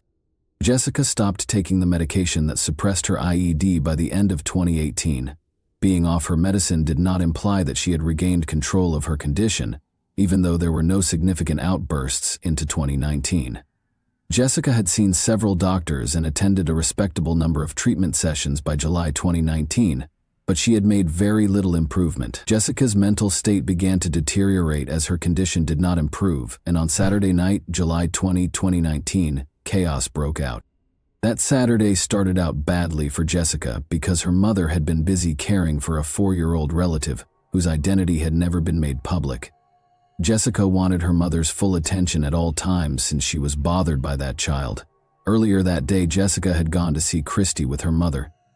Rita, Jessica's mother, made fun of Jessica in front of a man who was merely walking by on the way to Christy's house. This episode had already created a lot of tension, and when Rita and the 4-year-old child later arrived, Jessica's anger was greatly heightened. There had been increasing pressure. Jessica had the potential to erupt like a volcano. When everyone had returned home in the evening, Jessica had urged her mother to contact a doctor.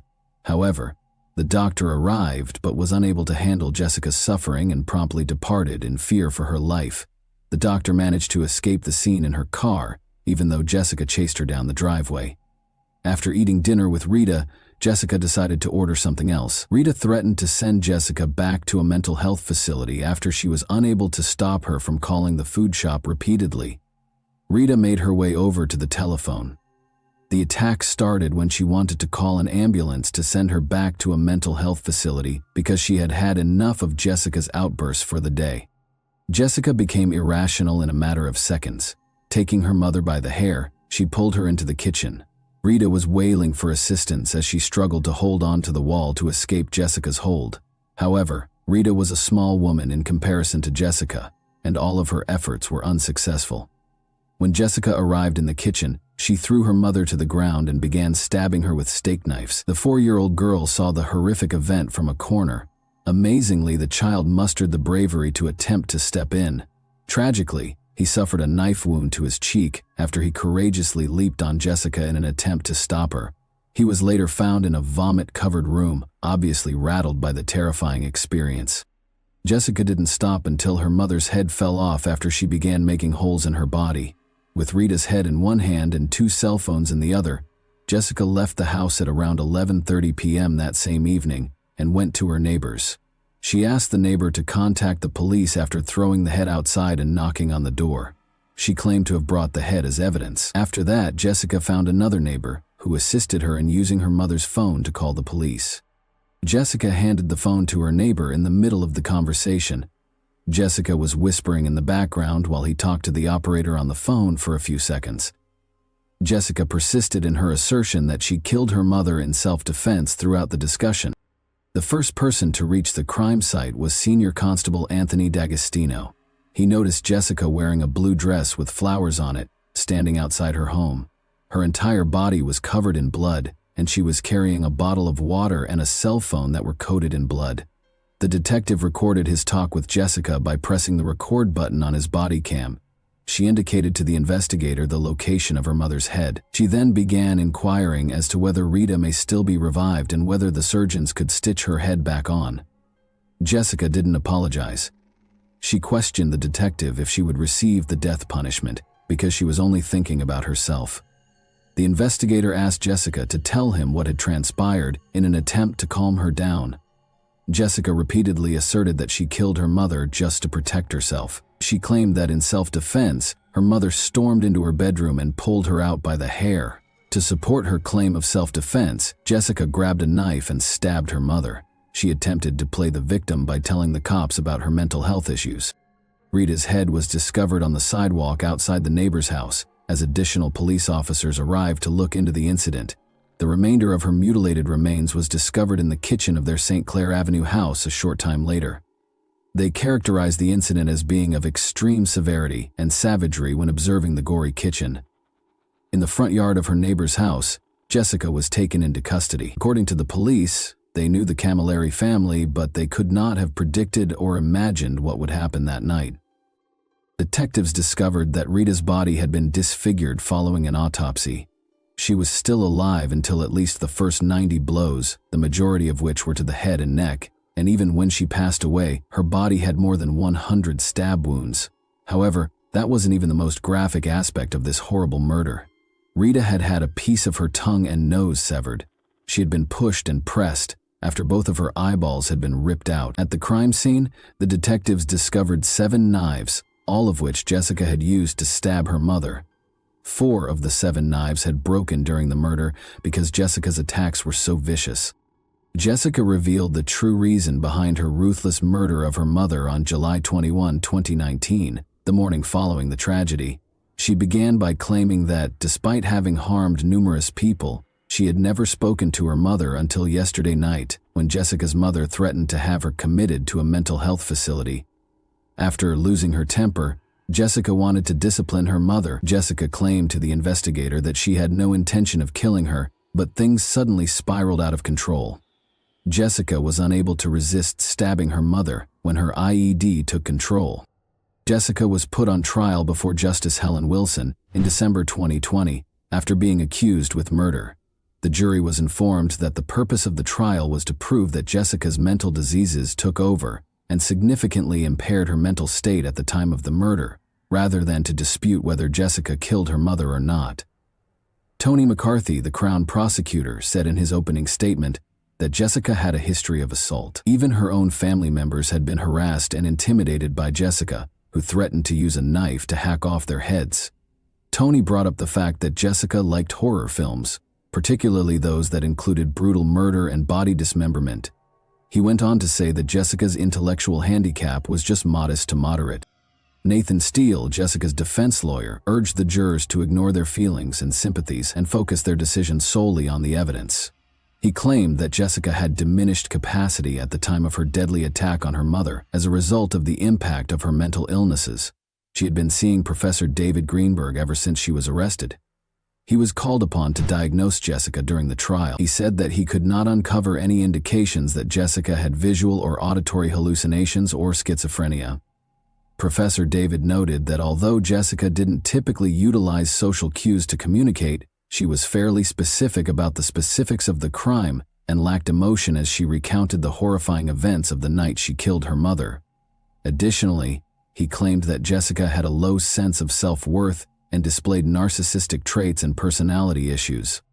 Jessica had become an egocentric and self-centered person as a result of all the extra care she received as a child. She had a history of requesting attention, and her IED would activate if she did not receive it. It was not unusual for Jessica to be in a comparatively peaceful state of mind when the cops arrived. After she had committed an offense, her anger swiftly subsided. She felt entitled and had an irrational expectation that those around her would treat her well. She would become enraged when things did not go as planned. Jessica Camilleri became more challenging as she grew older. According to her sister, she stayed on the couch most of the time, refusing to get up when she was thirsty and requesting that her mother get her a drink. She overlooked the fact that other people had needs and feelings because she thought her impairment made her special. She was extremely sensitive to criticism and would frequently respond to it with anger or contempt. Professor David stated his diagnosis and added that Jessica's mother, who was now deceased, was her only friend. Christy, Jessica's sister, also testified in court. She stated that her younger sister had been brutally bullied by other children at school and had been diagnosed with several problems, including attention deficit disorder and dyslexia. She claimed that when their father abandoned them, Jessica's health began to deteriorate due to their father. Jessica was still relatively disciplined and in charge, but that all changed quickly once he left the family. Justice Wilson recognized the conflict between punishing a criminal who has a major disability and weighing the need for punishment throughout the sentencing process. The judge concluded that Jessica knew what she was doing and how gravely wrong it was, even though she had lost control. She said that a severe punishment was required because of the seriousness of the act, the great suffering done to Rita's family, and the need to keep Jessica out of the community. Christy was relieved when the judge stated that she felt some closure, knowing her mother will receive justice. Christy was certain about the nature of her relationship with Jessica going forward. It was impossible to imagine what Jessica had done to Rita. After a trial that lasted a week, in December 2020, Justice Helen Wilson convicted Jessica guilty of manslaughter but not murder for the death of her mother, Rita Camilleri, 57. On March 12, 2021, Justice Helen Wilson chose to give Jessica a relatively lighter sentence of 21 years and 7 months, even though the maximum penalty for manslaughter was 25 years. She would only be eligible for parole after 16 years and 2 months. Helen Wilson pointed out that Rita Camilleri's body had over 90 defensive wounds to her hands when she was in excruciating pain, just as she claimed that Jessica had demonstrated remarkable skill in mutilating depravity when she killed her 57-year-old mother in July 2019. Rita must have been horrified and appalled at what her own cherished daughter was doing to her. The fact that this crime was committed in front of a 4-year-old child was the worst aspect of it, according to Justice Helen Wilson. Jessica Camilleri would now be imprisoned for the next few decades in Australia's most severe women's prison, Silverwater Prison in Western Sydney. Jessica's mental state did not improve while she was incarcerated as a convicted murderer. Her painful recollections of her time in school returned after going through all the bullying and torture. She would frequently argue with other inmates and occasionally even guards. But when she was accused of assaulting 2 prison officers and causing actual physical harm as a consequence of an event in August 2021 and October 2021, things became serious. According to the officers, Jessica took hold of their hair and only released her hold after removing a large strand of hair from each officer's head. The injuries required the officers to be admitted to the hospital. Jessica was thus put in the prison's isolation ward. It was decided to issue a verdict for these felonies, later in September 2022. Jessica, who is 28, filed a challenge against her sentence in the Court of Criminal Appeal. She claimed that her loss of control during the attack on her mother was not appropriately taken into account, as did her defense team. Jessica's lawyer Tim Game argued the judge that Jessica's sentence did not take into account the fact that her difficulties were close to being considered mental illness. He added that the punishment was excessively severe for someone who completely lost control. Tim Game went on to say that Justice Helen Wilson erred in her sentencing of Jessica by emphasizing Jessica's understanding of her acts rather than the 2 psychologists' findings that Jessica lacked self-control throughout the attack. He emphasized his belief that Jessica's hefty sentence was a grave error on the part of Judge Helen Wilson.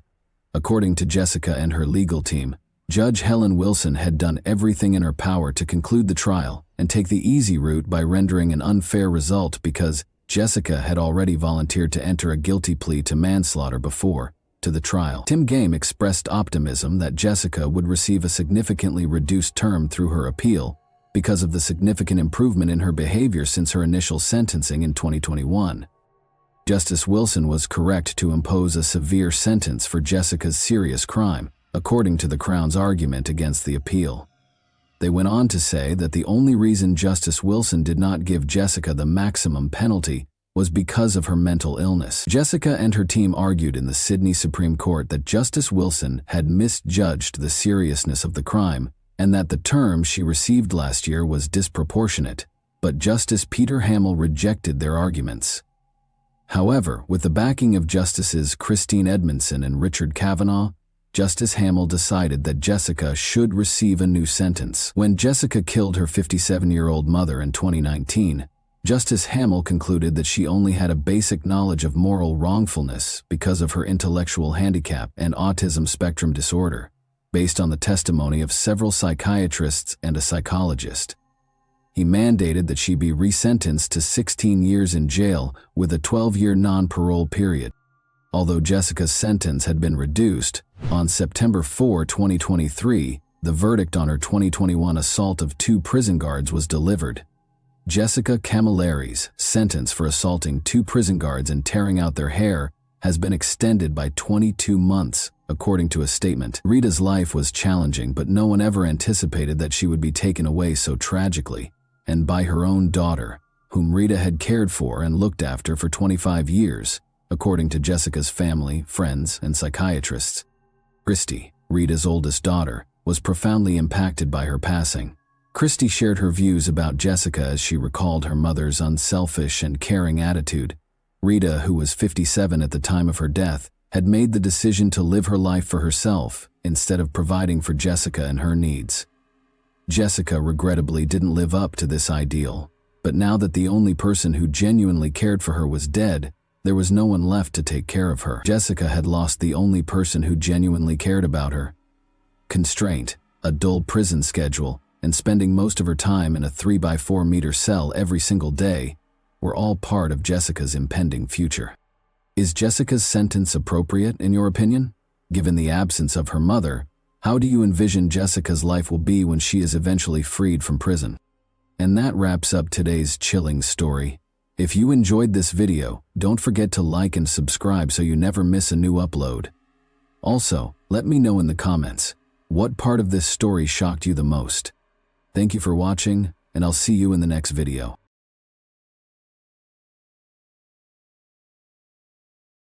Hey guys, welcome to my channel, and today we're going to take a look at another horrible case with you. This video shows 47-year-old Fiona Beale, a primary school teacher at Eastfield Academy in Northampton, dancing sloppily in front of the pupils. Every one of her pupils enjoyed having her as their instructor. She was a committed educator who wished to make the most of her students' school time. Nobody in this video has yet to comprehend that Fiona's tale will be featured on newspaper front pages in a few months. We will thus talk about the events that took place in England in 2021 today. The details of Fiona Beale's early years are scarce. She was a lovely and amiable woman who liked her work and her students, according to many who knew her. She lived in Northampton, which is roughly 60 miles northwest of London, with her partner Nicholas Billingham, 42. According to the 2021 census, the total population of the urban area is close to 250,000, making it one of the biggest towns in England. Moore Street was the residence of Nick and Fiona, and it was on this peaceful street that the events of today took place. They spent 17 years together. Naturally, Fiona and Nick experienced highs and lows like any other couple. Here's what I know about Fiona and Nick's connection, though many facts will likely be revealed later as this case was concluded approximately 2 weeks ago. According to Leslie Oldham, who knew the couple well, I thought she was really nice. Leslie remembered that although they weren't holding hands or smitten, they appeared content enough. She was quite courteous and talkative when Nick invited her around for tea. You never knew how long a relationship would continue with Nick, because he was always a little of a ladies' man and liked being pampered by women. When Nick and Fiona became infected with a virus that was then circulating the globe in November 2021, their love ended. After testing positive for the virus, Fiona and Nick had to separate themselves, she told her loved ones, on November 1, 2021. All they needed to do was complete an online application and spend 10 days at home, but she texted her sister the very following day to let her know that Nick had broken up with her and gone out with someone else. It's crucial to remember that it happened in early November 2021. Nicholas Billingham remained in contact with his friends and family after splitting from Fiona Beale. He sent his mother a text message claiming that he had fled with Faye. He claimed to be content and to have a wonderful new life. After 10 days at home, Fiona went back to work after her recuperation. When she returned to work, co-workers who had learned about the breakup gave her a lot of encouraging comments. But many saw that she was affected by the separation with Nick. Nearly 4 months after splitting with Nick, at the end of February 2022, her mental health started to decline. She could no longer live in a home that made her think of Nick all the time. She thus relocated to Cumbria, which is roughly 200 miles away from Northampton. Her family members were alarmed by the text she sent them on March 15, 2022. Her relatives phoned the police because they were so concerned. Police discovered Beale gravely hurt in a bath at a Lake District property she was renting while doing a welfare check. Constable Josh Parkin spoke in court about how he first thought she was dead and how ominous music was coming from her cell phone. According to Parkin, "I saw a female laying in the bath, completely naked. It looked like bodily fluids in the bath, leading me to believe the individual was deceased. What I would describe as sinister acoustic music was playing from a mobile phone that was next to her. I immediately requested an ambulance to attend our location. I suggested that we tried to get her out of the bath to perform CPR. She then roused and became somewhat conscious. I pulled quite violently on her ear to try and get a pain response. She moaned and went to turn over in the bath. We sat her up, and that's when she started to become emotional. I discovered a blue notebook that was leather-bound and had a logo of some kind on the front. The fact that the paper and the parting note were identical at the time held significance for me.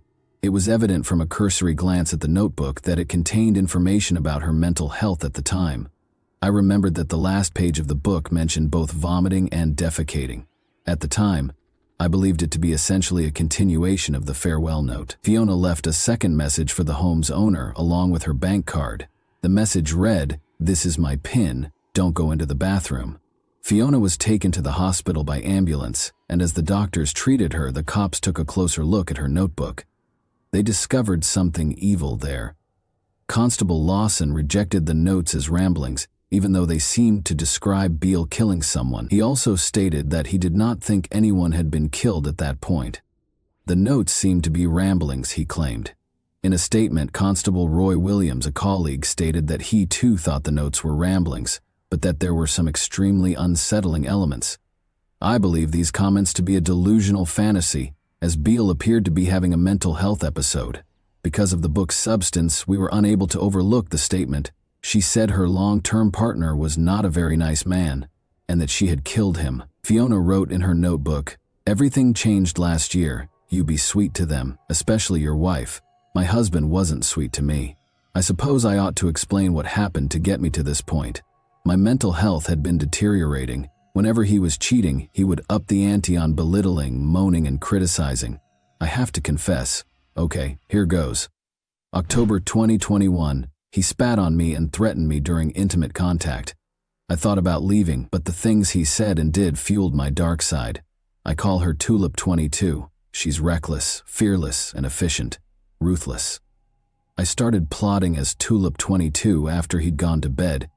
I could no longer sleep in the bed due to my breathing being too loud, or I moved too much, or I was snoring. Another notebook entry mentioned that Nick had been nasty and mean for 17 years, and that she decided she couldn't let him get away with it because of his disgusting behavior on Halloween. Another entry stated, "That night I planned pandemic rules, meant I had a guaranteed 10-day isolation period from positive symptoms. I called the school administration on Monday and said we'd tested positive and had symptoms. He went to work. Tulip 22 smoked and planned. I'd planned it mentally so many times before. I had a bath. I left the water in. I encouraged the bath with the incentive of intimate contact. Afterwards, while he was in the bath, I kept the knife in my dressing gown pocket and then hid it in the drawer next to the bed. I brought a chisel, bin bag, and cable ties up too." She made him put on an eye mask before stabbing him, according to the note. The notes that followed read, "Still, my actions haunt me. I sometimes have to catch myself and remember what I did and then remember my cover story. Neither seemed convincing. I got him to wear an eye mask. It was harder than I thought it would be. Hiding a body was bad. Moving a body is much more difficult than it looks on TV. I am sorry I didn't leave him. I am sorry I let him rip my self-esteem and self-worth apart. I am sorry. I am weak. I am sorry for what I did. Yes, I am alive currently, but it's more like a waiting room. People will blame my mental health. I could have fixed myself. Do I regret what I did? Of course I do. I'm not a monster. It had been building up for so long. The funny thing is that he was such an unlikable person, I only had to send a few texts. No one seemed bothered. I don't think anyone would have looked for him. Beale had written in her journal that Billingham why she stabbed him. Recall that Nicholas Billingham vanished on November 1, 2021, and he only used text messages to communicate with his loved ones after that. The police visited Fiona Beale's residence on Moore Street, where she and Nick resided, the day after they finished reading her notebook. In their hasty inspection, they found nothing out of the ordinary, but when they came back the following day, they discovered a few things, such as a mattress in the cellar that was noticeably covered in blood when it was moved. More evidence was discovered when the police returned to Moore Street on March 19. A body was discovered buried in the backyard by forensic investigators and specialized search teams, which included a cadaver dog. Buried beneath bark, chippings, soil, wooden sheeting, concrete building blocks, bricks and planks, plastic bags, rubble, mortar, polystyrene, laminate flooring, and pieces of fabric and vinyl recovered from a constructed structure concealing the body. Billingham's remains were discovered wrapped in carpet. The eyes were covered with a sleep mask. On the inside, the words, "This is my morning after face," were printed. According to the police spokesperson, he was not given any dignity or opportunity to die because of the way he was wrapped in cables, hose pipes, plastic bags, and construction debris. It displays complete disdain. One day after the body was found, a post-mortem was performed. It has been determined that he was killed by a single stab wound to the right side of his neck, which cut the esophagus and trachea and crossed the right jugular vein. Moderate force would have been needed for this. It is impossible to rule out severe force. Fiona Beale was taken into custody by the authorities on March 22, 2022, and accused with killing Nicholas Billingham. When Nick's family learned of his passing, they were crushed. Fiona's use of Nick's phone to text them and his buddies startled them. One of these texts was shown to reporters by Nick's mother, Yvonne Valentine. "Nick has been taken from us far too early and will always be in our hearts," said Nick's family in a statement. "We've been overwhelmed with offers of kind support and words of comfort from so many beautiful people, and know that he will be sadly missed by all his friends, family, and loved ones. Our heart aches for Nick. He was a gorgeous little boy, and we have so many cherished memories of him growing up, and we're so proud of the man he became." Fiona Beale's co-workers and her students' parents were shocked to hear that the adored teacher had a darker side. "We are particularly mindful of the impact this news will have on the children, and we'll be doing everything we can to support both pupils and staff as we work through this difficult time together. This is an appalling tragedy that will shake our school community to its roots, and it's at times like this that we must rally around each other, support each other, and be kind to each other." The administration of the school where Fiona worked issued a statement saying, "We were shocked and saddened to hear that one of our teaching staff has been charged with a very serious offense and is now remanded in custody." Nick passed away on November 20, 2021, after the police began their investigation. In the days that followed, Fiona made every effort to conceal any evidence of the crime she had orchestrated. Fiona understood that by informing everyone that she had the virus, she would have 10 days to avoid being bothered. She allegedly falsified the test results in order to complete an online application form. Fiona never took the test, according to the evidence. She claimed to be suffering from the crippling effects of the virus following the murder, yet her conduct during those 10 days were incongruous with those symptoms. Using her deceased partner's and subsequently her own Amazon account, she purchased a number of cleaning supplies, including for Venetian blinds, a new mop and bucket, ultra-heavy-duty bin bags, a new mattress, bedding, clothes, wall art, and mirrors. The cleanup began as early as 1:07 a.m. on November 2. She added 3 rolls of duct tape to a Tesco order that included many cleaning supplies later that same day. She bought a stainless steel digging shovel, heavy-duty long gardening gloves, a galvanized incineration bin, garden leaves, and a wood burner at 2:19 p.m. She eventually purchased other items to dispose of the body, as well as numerous items for her personal comfort and delight, including apparel, scented candles, shampoos, chocolates, and soft furnishings. Fiona went shopping nearly 2 weeks after killing Nick. On November 13, she was seen purchasing a variety of goods from supermarket cameras, including building supplies that she would later use to construct a cemetery. The cops revealed the CCTV footage. As I mentioned before, Fiona spent several months texting Nick's friends and family in an attempt to pass for him. She also extended an invitation for Nick's mother to come see her. On December 23, 2021, as her son was buried in the backyard, Ms. Valentine recounted how Beale invited her to her house for a Christmas drink. "You moved the furniture to obscure views to the garden. Why? To stop anyone seeing where you had buried my son. You sat in your front room with me, having a casual chat with me, having a Christmas drink with me, and the whole time you knew that you had killed my son and buried him only feet from where I was sat." Ms. Valentine said in her victim impact statement that Beale continued to go about her personal life and work as usual, showing no signs of depression or trauma. There was evidence to the contrary. She was enjoying what she referred to as a new life in one of her erased files, after killing a partner she no longer liked and likely suspected of having an affair. Fiona Beale first protested her culpability during the trial, but she eventually acknowledged that she killed Nick, saying it was an involuntary crime. The prosecutor, however, thought otherwise. He said during the trial that during their 17-year romance, Nicholas Billingham had cheated on Beale with other women. Despite leaving the defendant a few times, Nicholas Billingham always came back to her, and she welcomed him. He stated, "One of the women he slept with became pregnant and gave birth to his child. Instead of leaving him, she worked out a plan on how and when to kill him, where to conceal his body, how to cover up and explain his disappearance to others, and to explain her own absence from work when she killed him." However, defense lawyer Andrew Wheeler informed the jury in a brief statement read following the prosecution's opening argument that Beale had suffered from mental health issues for years prior to the murder, as a result of Mr. Billingham's coercive actions.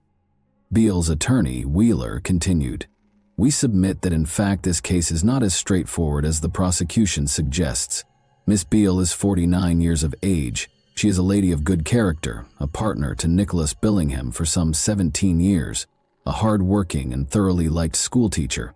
In essence, a lady about whom you will hear many good things as you listen to the evidence." Wheeler next asked the jury, "How does that person go on to kill? There is no dispute in this case that she unlawfully killed Nicholas Billingham. What this case is really about is her state of mind. You will hear that she has, over the years, struggled with her mental health. As you will hear, the defense lawyer described Nicholas Billingham as psychologically controlling and wearing her down over time. She was worn down till she was practically broken over the years. We surrender to you." Many of the specifics of the actual act itself are difficult for Fiona Beale to remember.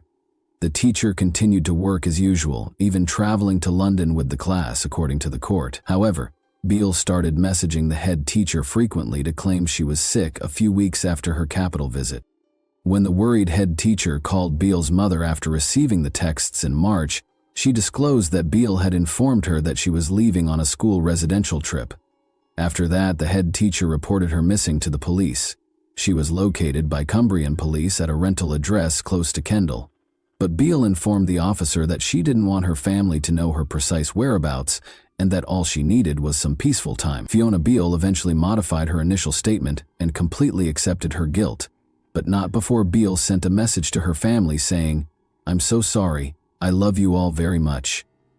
The officer then sent the message to Beale's mother, and 3 days later, they went to the lodge. She then described her personal and professional life to the jury at Northampton Crown Court, claiming that Billingham had made cleaning a major point of contention between them and had thrown a dinner plate against a wall twice. Beale said that she was administered antidepressants while attending college. She claimed that when they first started dating, Billingham, who was working as a builder with his stepfather, was incredibly kind and considerate. Little by little, Billingham had changed. "I remember when we were in a flat," Beale said in the opening statement to the court. "I had left a cloth with cleaner on it, and it stained a worktop. It didn't seem really serious, but then cleaning became a huge issue throughout the years, and rather than laughing things off, I would get told off." Beale also mentioned that everything had to be exactly how her partner wanted it during mealtimes. Beale said, "I couldn't tell you when it started. It just got worse. and it lasted till the end. Items placed in cupboards had to be placed facing outwards. While there were a couple of occasions when he threw a plate of dinner at the wall, I lost a lot of confidence. It started with joking that I wasn't doing something, and then it just crept into being nasty about it. She also revealed that prior to killing Nick, she had threatened to kill him so that he couldn't do to another woman what he did to her. Nick's mother, Yvonne, spoke after the guilty plea, saying it was painful to know that her son's killer offered her a drink as he was buried a few feet away. How you could hate someone that much to do what she did, I can't believe it, and apparently, his last word was why, when she stabbed him in the neck. And that wraps up today's chilling story. If you enjoyed this video, don't forget to like and subscribe so you never miss a new upload. Also, let me know in the comments, what part of this story shocked you the most? Thank you for watching, and I'll see you in the next video.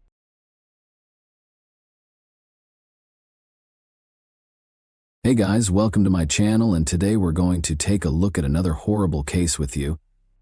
When 16-year-old Carol Hutto got a phone call at 7:45 p.m. on December 13, 1976, it made her happy and excited.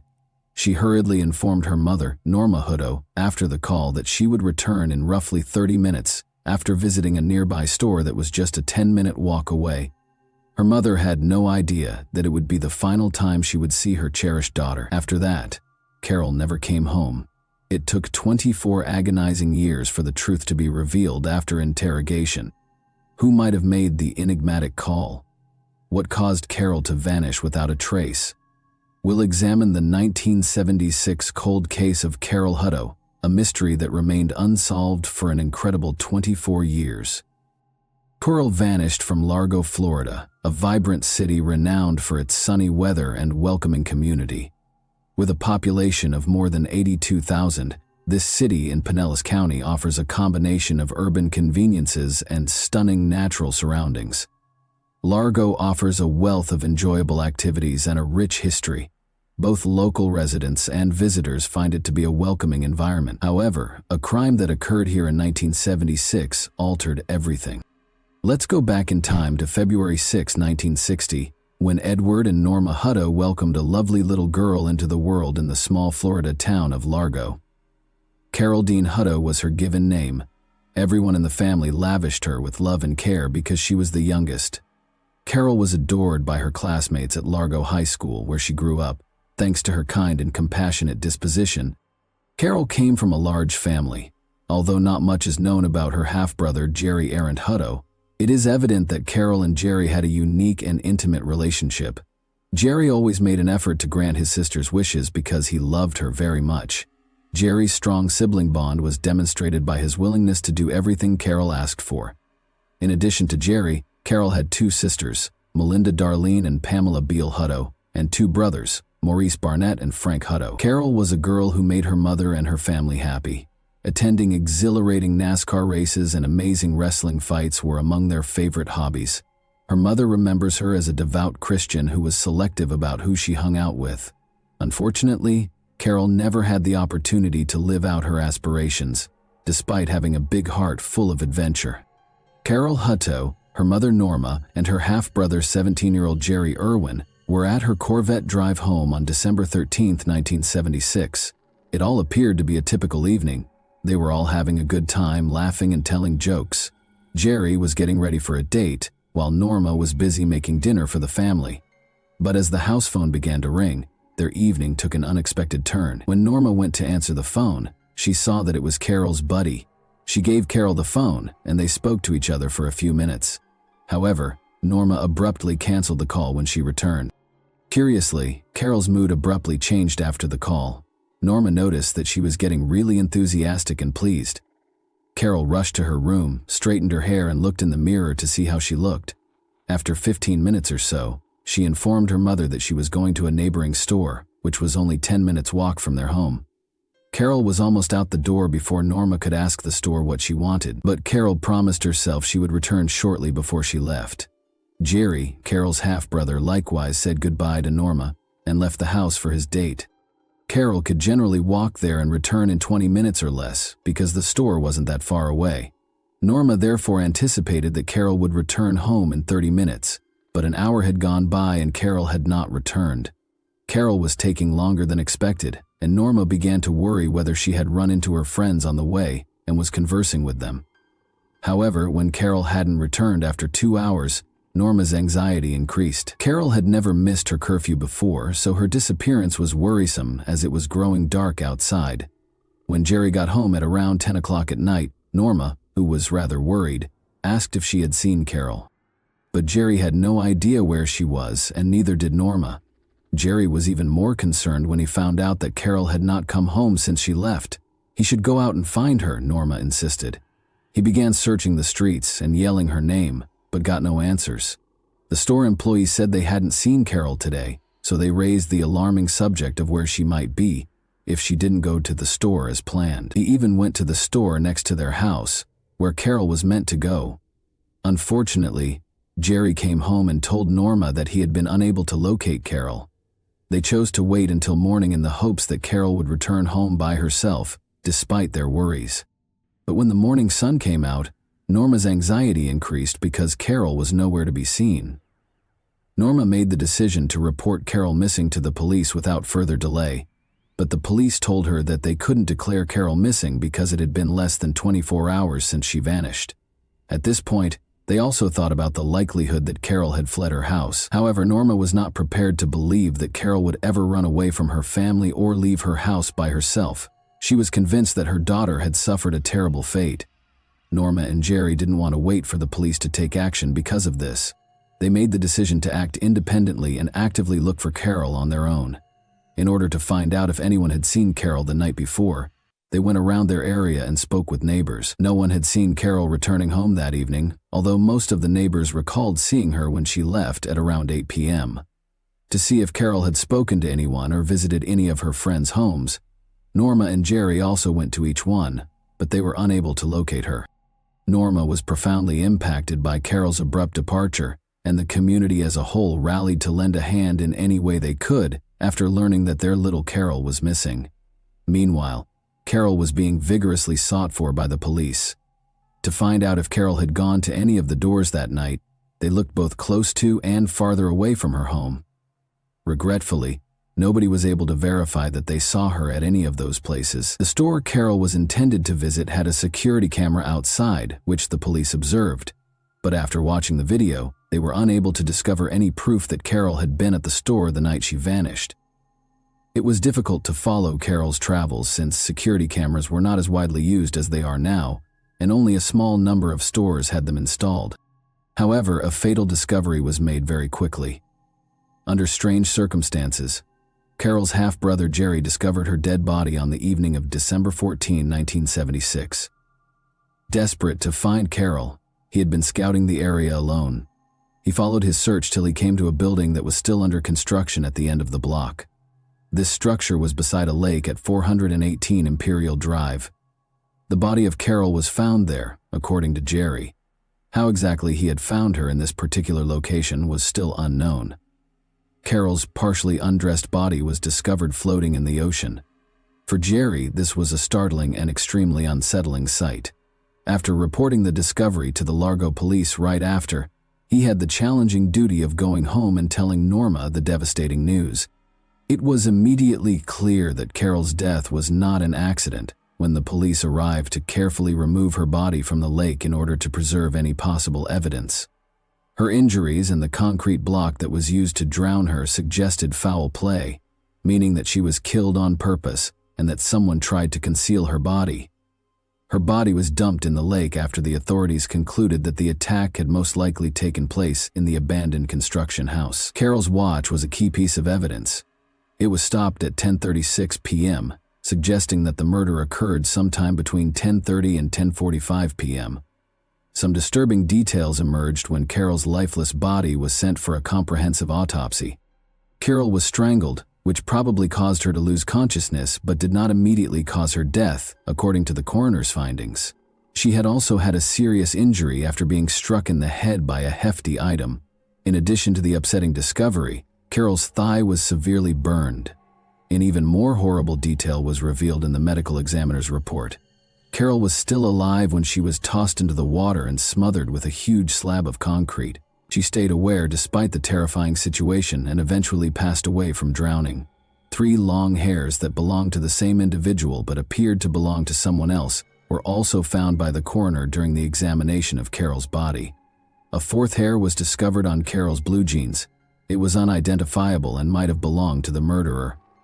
This finding could have been a significant development in the case. However, the hairs were carefully stored away, awaiting the development of more sophisticated techniques that could assist identify the person guilty for Carol's unfortunate death, because there was nothing that could be done with them at the time due to the limitations of medical science in the 1977. Because Jerry Irwin, Carol's half-brother, was also outside on the night Carol was killed, the Largo police briefly focused on him. The police found that Jerry was finished 30 minutes earlier than he said, notwithstanding his claim that he was on a date. They began to question what he was doing during that interval. Why didn't he come home sooner? The restaurant he visited was only approximately 8 minutes away. Since Jerry was unable to offer an alibi for that period of time, the police began to suspect that he was involved in Carol's death. He was the focus of their investigation, but no conclusive proof was found. There was no evidence that Jerry could have harmed Carol. Carol's mother, Norma, was certain that Jerry loved his sister dearly and would never harm her. Even though they were suspicious at first, concentrating on Jerry didn't help them discover the truth. Jerry was eventually exonerated by the police, since they were unable to locate any additional evidence against him. The police worked hard over the next 18 months to follow up on every lead, but they were unable to uncover any information that would help them solve the case. Thus, the inquiry continued in circles. The case became chilly as time passed and the investigation lost steam. The Hutto family was left with burning questions as a result of this. What actually happened to Carol on that pit bull night? Who was to blame for her passing? Along with losing their cherished daughter, they were also frustrated that justice had not been served for her. The murder of Carol remained unsolved for over 2 decades until a chance event in March 1994 gave the investigation a new perspective. Due to a work injury, Officer Brad Hoyes was forced to spend his desk duty looking through cold case files. He discovered the disturbing circumstances of Carol Hutto's murder case while going over the lost files, which rekindled an old inquiry. Officer Brad felt that there were undiscovered aspects of the case that hadn't been fully examined in the first 1976 investigation. His instincts led him to take the risky step of reopening the investigation and retrieving the evidence box that had been stored for years. He found Carol's personal diary among the materials. In the hopes that the diary would have the missing parts required to solve the riddle of Carol's terrible demise, Officer Brad found promise in those pages. And it starts around a month before she passes away. Carol wrote about her covert relationship with her classmate a few pages into the diary. Carol was 16 years old at the time, which was in 1976. The 17-year-old James Brian Kuhn, also known as Jimmy Kuhn, who was born on July 20, 1959, was the object of her intense crush. At Largo High School, where they were both juniors, they would frequently converse with one another. Although there were rumors of their intimacy circulating around the school hallways, they decided to keep their distance and never publicly recognized it. Kuhn requested that Carol keep the connection a secret, because his family was very strict and they wanted to keep it a secret from everyone. Carol also said that she was deeply in love with Kuhn at one point. When she finally reached the line, "I met Jimmy at the lake," it was just too personal, you know. I mean, her body was discovered there, and we think the murder was committed directly next to the house. Kuhn was also one of the people that showed up at Carol's burial looking truly sad and not at all like a suspect in 1976 when the case was first being investigated. As a friend of Carol, Kuhn was also questioned. He stated that he was at home the entire time and that he had not seen or spoken to her on the night of the murder. When cold case investigators re-examined the case in 1994, they discovered a contradiction between Kuhn's claims and what the Hutto family had initially informed the police. They disclosed that Carol had gotten a call from none other than Jimmy Kuhn on the fatal evening of December 13, 1976. Kuhn had a daughter by this point, and he was 34 years of age. After graduating, he went on to serve in the United States Navy, where he was highly successful. His service as a submariner assigned to the U.S. Naval Submarine Base in Connecticut shaped his military career. Detective Sergeant Mike Short, 43, of Largo, was personally involved in the case. He assumed the lead in looking into Carol's murder after learning about the case because he and Kuhn had gone to the same Largo High School. He was accompanied by Lieutenant John Carroll, now Deputy Chief of Largo. They took a risk by unexpectedly traveling to Connecticut, where Kuhn, an 11-year veteran of the military, was stationed. Kuhn's story took a significant turn during this encounter. In a reversal of his previous claims, he acknowledged that he had seen Carol the night before she vanished. He acknowledged that on the night Carol vanished, he had been with her. That admission was important. But the next day, Kuhn had a change of heart. He refused to participate in a polygraph test, sought legal counsel, and declined more interviews. The lack of sufficient evidence to conclusively establish that Kuhn was the murderer of Carol on the evening of December 13, 1976, presented a problem for the police and prosecution.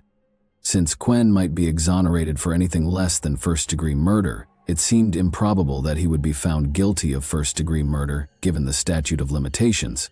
But there was something even more fascinating in the evidence box. Detective Mike opened the box and found a set of strange hairs that had been taken from Carol's body in the crime scene and had been carefully preserved in the late 1980s. The use of DNA testing to determine a person's guilt or innocence in criminal investigations was a turning point in forensic science.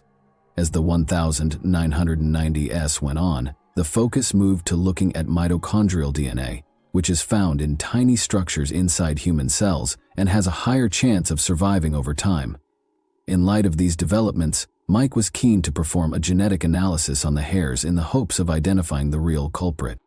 But something was wrong. A sample of Kuhn's DNA, which was essential for the tests, was not available. The police required a valid search warrant to get Kim's blood in order to gather this crucial piece of evidence. They made the strategic decision to move forward with the goal of spending as much time as possible with the suspect. Detective Mike made the decision to enlist the Naval Criminal Investigation Service, or NCIS, as reinforcements in 1998. They believed that Kuhn might become uneasy and make a confession as a result of the naval officer's presence. Detective Mike stood outside the police interrogation room on July 15, 1998, as Navy investigators Dave Early and Tom Asimos sat down with James Kuhn, their murder suspect. They first took Kuhn's blood sample for additional testing after securing the required warrant. Then, in an effort to reassure and console Kuhn, Asimos and Early started talking to him. In order for him to open up and progressively disclose the truth, they wanted to establish trust. The NCIS officers were now certain that Kuhn was about to reveal what had transpired on the evening of December 13, 1976. Unexpectedly, they were able to bring Kuhn to tears as he brushed away his tears and eventually disclosed the tragic truth about how he killed his girlfriend, Carol Hutto. Despite the lack of concrete evidence, the seasoned cold case investigators weren't persuaded by Kuhn's honesty, despite the fact that he seemed distressed. Carol's injuries, especially to her head and neck, were not consistent with a straightforward mishap like tripping and falling. Rather, the nature of these injuries suggested strangling, forced trauma, and bleeding. Though he insisted it was an accident, Kuhn had admitted to being the cause of Carol's death. He accepted responsibility for her death, claiming that he did not assist her and that he tried to hide her body and the evidence. Kuhn was consequently arrested and held pending trial. But he gave a different account of what happened the night before his trial. In his other account, Kuhn first stated that despite his desire for physical contact, however, when Carol objected, the conversation changed course and turned into a physical altercation. Carol began to scream and retaliate by striking and scratching him. Kuhn hit her with a 2x4 piece of wood and even tightened his hold around her throat because he was afraid her cries would attract attention. Carol collapsed to the ground, senseless, as he finally released his hold. As a result of his uncertainty and terror, Kuhn decided to conceal her body in an effort to make it seem as though someone else had attacked her. He also burned her thigh in an attempt to cause confusion. Detectives reached the same conclusion in Kuhn's various renditions of events, regardless of the specifics. Carol was beaten, dragged to the water, and flung face down. To keep her body submerged, a concrete block was used as weight. It's interesting to note that Kuhn's second story seemed more credible and fit the evidence better. The circumstances surrounding Carol's unfortunate fate and the physical evidence seemed to support this version of events. On February 9, 2000, the day of the trial, the prosecution sought to convict Cohen of first-degree murder. Although his attorneys admitted that he was partially responsible for the act, they maintained that manslaughter or perhaps third-degree murder would be a more appropriate punishment. After receiving the case, the jury deliberated for just 22 minutes before rendering a decision. Cohen was convicted of murder in the first degree. The fact that the offense was committed in 1976 gives Cohen the opportunity to enjoy freedom again. Judge Philip Federico of the Pinellas Pasco Circuit Court interpreted the state legislation of that year. After 25 years, a person convicted of first-degree murder may be eligible for parole under these provisions. It's interesting to note that Carol's mother, Norma Hutto, felt compelled to speak to Cohen at the sentencing, even though Cohen declined to do so. Norma went on to add, "James Cohen, you took the trust Carol gave you and you used it for your depraved wants." She also mentioned how Carol had trusted him and called him out. She brought up the fact that Cohen had attended Carol's funeral, disguising his true motivations by acting like her friend and feigning distress. Norma expressed her wish that he would never be released from prison and that he was unworthy of a fresh start, pointing out that he had denied her daughter the opportunity. A hopeful mother, Norma had a bright future in mind for her newborn daughter, Carol. She looked forward to the day Carol would graduate from Largo High School with pride. She envisioned her 16-year-old daughter in a gorgeous white gown, walking down the aisle to begin a happy life with her husband, and perhaps even starting a family. But all of those hopes were dashed in a single night, and it was fervently hoped that Cohen would never be allowed to leave prison. Let's now discuss Cohen's case. Do you believe that he truly felt regret for his actions, and do you think that he deserved a life sentence? And do you think Cohen's behavior with Carol was premeditated or just an accident? If you have any specific sections or sentences you'd like to clarify further, please let me know. And that wraps up today's chilling story. If you enjoyed this video, don't forget to like and subscribe so you never miss a new upload. Also, let me know in the comments what part of this story shocked you the most. Thank you for watching, and I'll see you in the next video.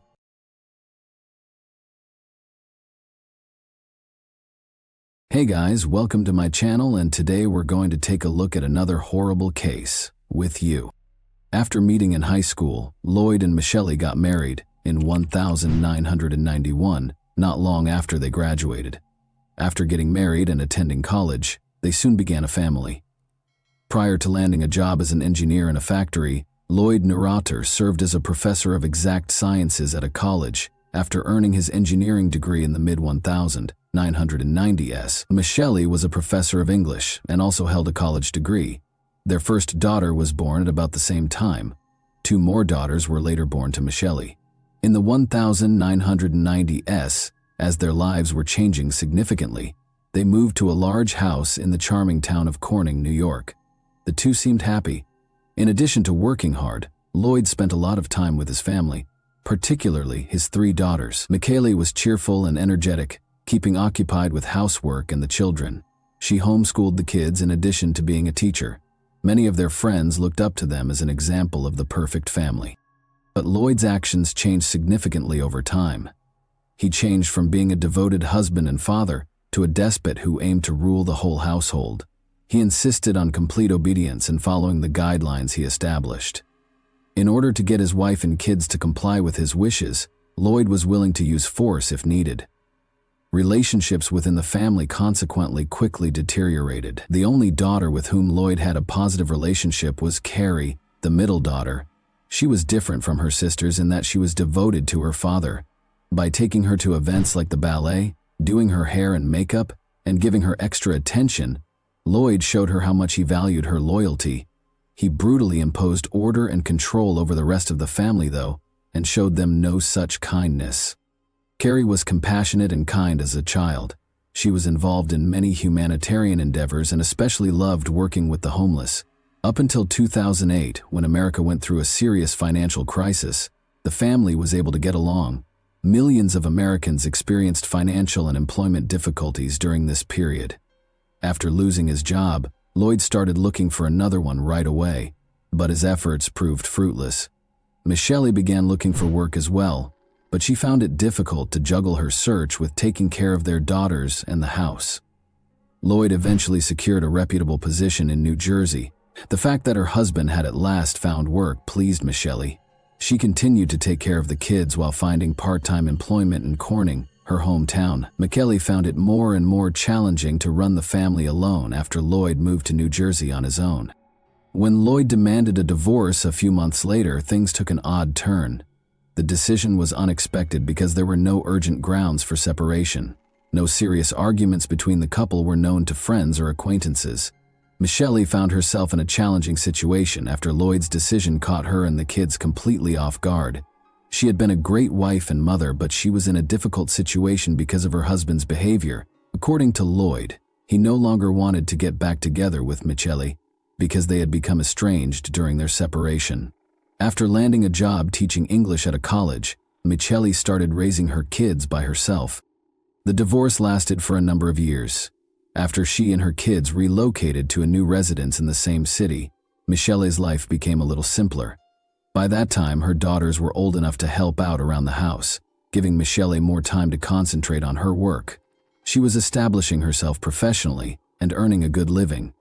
She still had to deal with Lloyd, though, who wanted sole custody of their kids. Additionally, the two were embroiled in a savage argument about child support. Lloyd repeatedly tried to defame Michele in court to obtain full custody during the protracted divorce process, which lasted more than 5 years. Michele retaliated in spite of the challenges, defending herself and filing counterclaims against her ex-husband. Their family's ongoing legal troubles started to come up in court and among their friends. Master manipulator Lloyd was. In the years after 2010, the middle child, Carrie, moved in with her father. She loved and missed her father very much, so she thought it was her decision. The judge, however, disagreed with Carrie's decision and supported the other children's decision to remain with their mother throughout the trial. To pick up the youngest daughter for swim practice, a family friend drove to Michele's house on August 28, 2017. He caught a glimpse of Michele through the living room window, but she was standing strangely close to the stairs. He exited the vehicle and walked toward the house, but when he knocked on the door, nobody answered. The dog was barking non-stop, and Michele was standing where she was. He went in and stepped closer, as if the door were open. He was horrified to see that Michele was hanging from the railing rather than standing. Her hand was cold and stiff when he felt for a pulse. He reported that it looked like Michele had killed herself, and promptly dialed 911. Emergency workers confirmed that Michele, 46, could not be saved when they arrived. She was dead already. When police searched the house, they discovered that Michele and her 14-year-old daughter were the only occupants. The oldest daughter, Carrie, had gone off to college and was living with her father. Initially, it appeared that Michele had committed suicide, but as police looked into it more, they found a number of irregularities. It appears that the scene was staged because Michele had facial marks that were incompatible with suicide, and there was no sign of the youngest daughter, who was supposed to be at home. In addition to considering the possibility of kidnapping, police started looking into the possibility of murder. Michele's husband and daughters were contacted by detectives. It turned out that Carrie, who was the first to reply, was accompanied by her younger sister. Since the younger sister had not missed her swim lesson and had no justification for being with her father and sister, the police thought this was suspicious.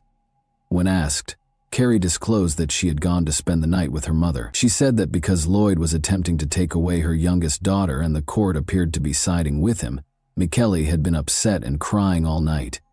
Carrie claimed that just before the family friend found Michele's body, she and her sister left their mother's house.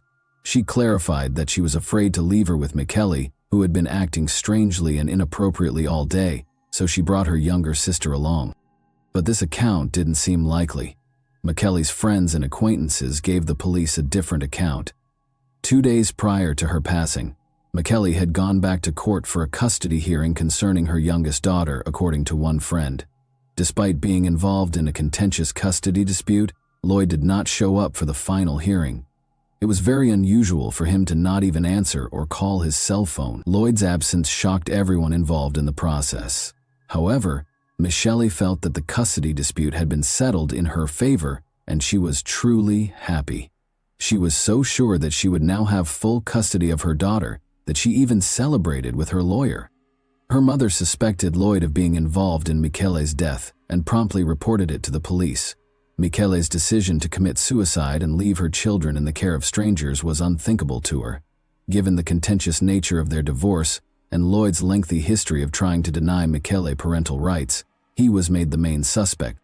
At first, it was hard to get in touch with Lloyd. He helped Carrie settle in before she started college, and she said he was with her when the murder occurred. In addition, Lloyd was lodging at a hotel in Rochester, which is roughly 160 kilometers away from Corning. After that, he made the roughly 4,000-kilometer journey to California for a job interview. Lloyd didn't seem very upset when investigators finally got to him and told him about Michele's passing. He just took a plane to Corning and went directly to the courthouse to stop paying alimony, which seemed very suspicious in the situation.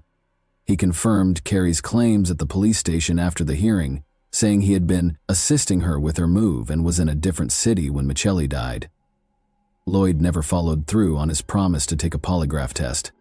Detectives did not have enough evidence to charge Lloyd despite his evasive behavior, but as their suspicions grew, they started looking into his whereabouts. Through the examination of CCTV footage and cell phone records, they found inconsistencies in Lloyd's alibi. He seemed to have occasionally forgotten his cell phone, perhaps to conceal his whereabouts. According to the video, the younger sister was with Lloyd and Carrie when they left the Rochester hotel the night of the murder, and did not return until the following morning. This ran counter to Lloyd's assertions. A closer look showed that Lloyd was in serious financial trouble. He was in dire need of money and owed more than $100,000 on his credit cards. He had purchased a more than $200,000 life insurance policy on Michele, which would pay out to him after she passed away. Investigators' suspicions were raised by this discovery, and they started actively looking for Lloyd as a suspect. Investigating further, investigators discovered that Carrie continued to show up at crucial points in the case. They made the decision to listen in on Lloyd and Carrie's phone conversations, which showed that they were concealing something. Carrie was frequently rudely interrupted by Lloyd, who seemed to sense that they were being watched. He stressed during these calls that they should not discuss certain topics over the phone, and suggested that they speak face-to-face instead. The police believed they were headed in the right direction. The medical examiner's report added credence to the murder theory. Michele had been attacked from behind and strangled, as evidenced by the marks on her chin and the bruises around her eyes. It was almost impossible for her to resist the killer's use of a rope to squeeze her throat. To make the scene appear to be a suicide, it had been sloppily staged. Armed with this evidence, investigators once again focused on Carrie. Detectives confronted her after her college classes, despite her repeated refusals to come to the police station for interrogation.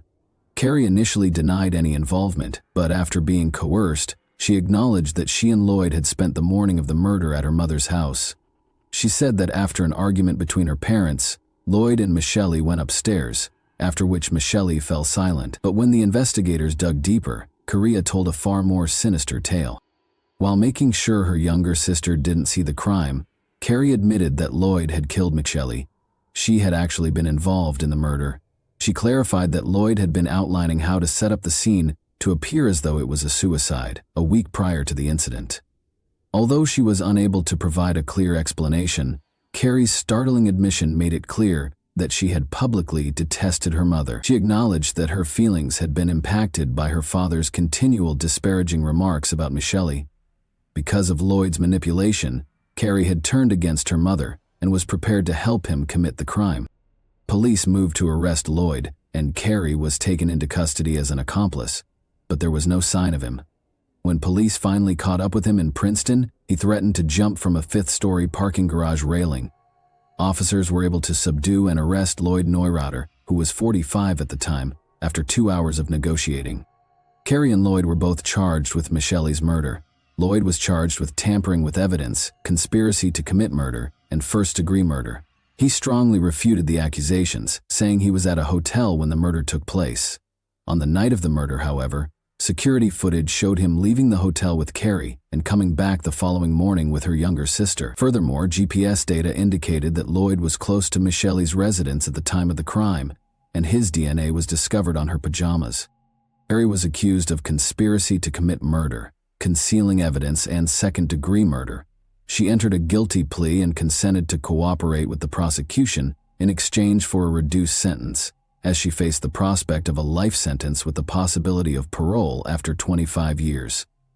It was anticipated that she would testify against her father. The prosecution emphasized the case's unsettling aspects throughout the trial. Carrie had helped her father plan and carry out the murder, so she had been a willing participant in the crime. Despite having numerous chances to prevent the crime, she assisted Lloyd in killing her mother. There was proof that Carrie and Lloyd had gone to Michelle's house early in the morning. Unaware of their intentions, Michelle opened the door out of trust. Carrie made sure her younger sister didn't wake up and find out what was going on, while Lloyd attacked her from behind and strangled her with a rope. The younger sister was not aware of the tragedy, because they woke her up after the murder and fled through the back door. More than 26 folders of evidence were presented by the prosecution, showing how Lloyd had tricked Carrie into detesting her mother. He had disparaged Michelle on numerous occasions over the years, severing Carrie's connection with her mother and presenting her in a negative light. Carrie's hatred and willingness to commit the crime were fostered by Lloyd's persuasion that Michelle posed a threat to her and her siblings. The prosecution claims that Lloyd's desire to avoid sharing custody of his youngest daughter and financial gain were the driving forces behind the murder. Lloyd and Carrie thought they could claim Michelle's death as a suicide and use the money from the life insurance policy to live comfortably. Carrie testified that because of his crippling debt, which included $6,000 in monthly child support payments, her father had threatened to kill him or commit suicide unless they killed Michelle. Carrie tragically decided to help her father because she was influenced by him. In the end, Lloyd entered a guilty plea to charges of murder and forcing his daughter to assist him. He tried to defend his actions, though, by saying that he killed Michelle to keep the kids safe from her, but no one took him seriously. The court acknowledged that Carrie had suffered from her father's moral abuse and manipulation. Lloyd was given a life sentence without the possibility of release after being found guilty of first-degree murder and other offenses. Supported by her maternal grandmother, Carrie received a prison sentence ranging from 1 to 3 years for her role in concealing evidence. On January 16, 2020, she was released early after completing a portion of her sentence. And that wraps up today's chilling story. If you enjoyed this video, don't forget to like and subscribe so you never miss a new upload. Also, let me know in the comments what part of this story shocked you the most.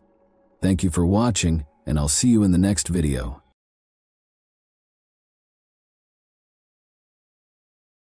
Hey guys, welcome to my channel, and today we're going to take a look at another horrible case with you.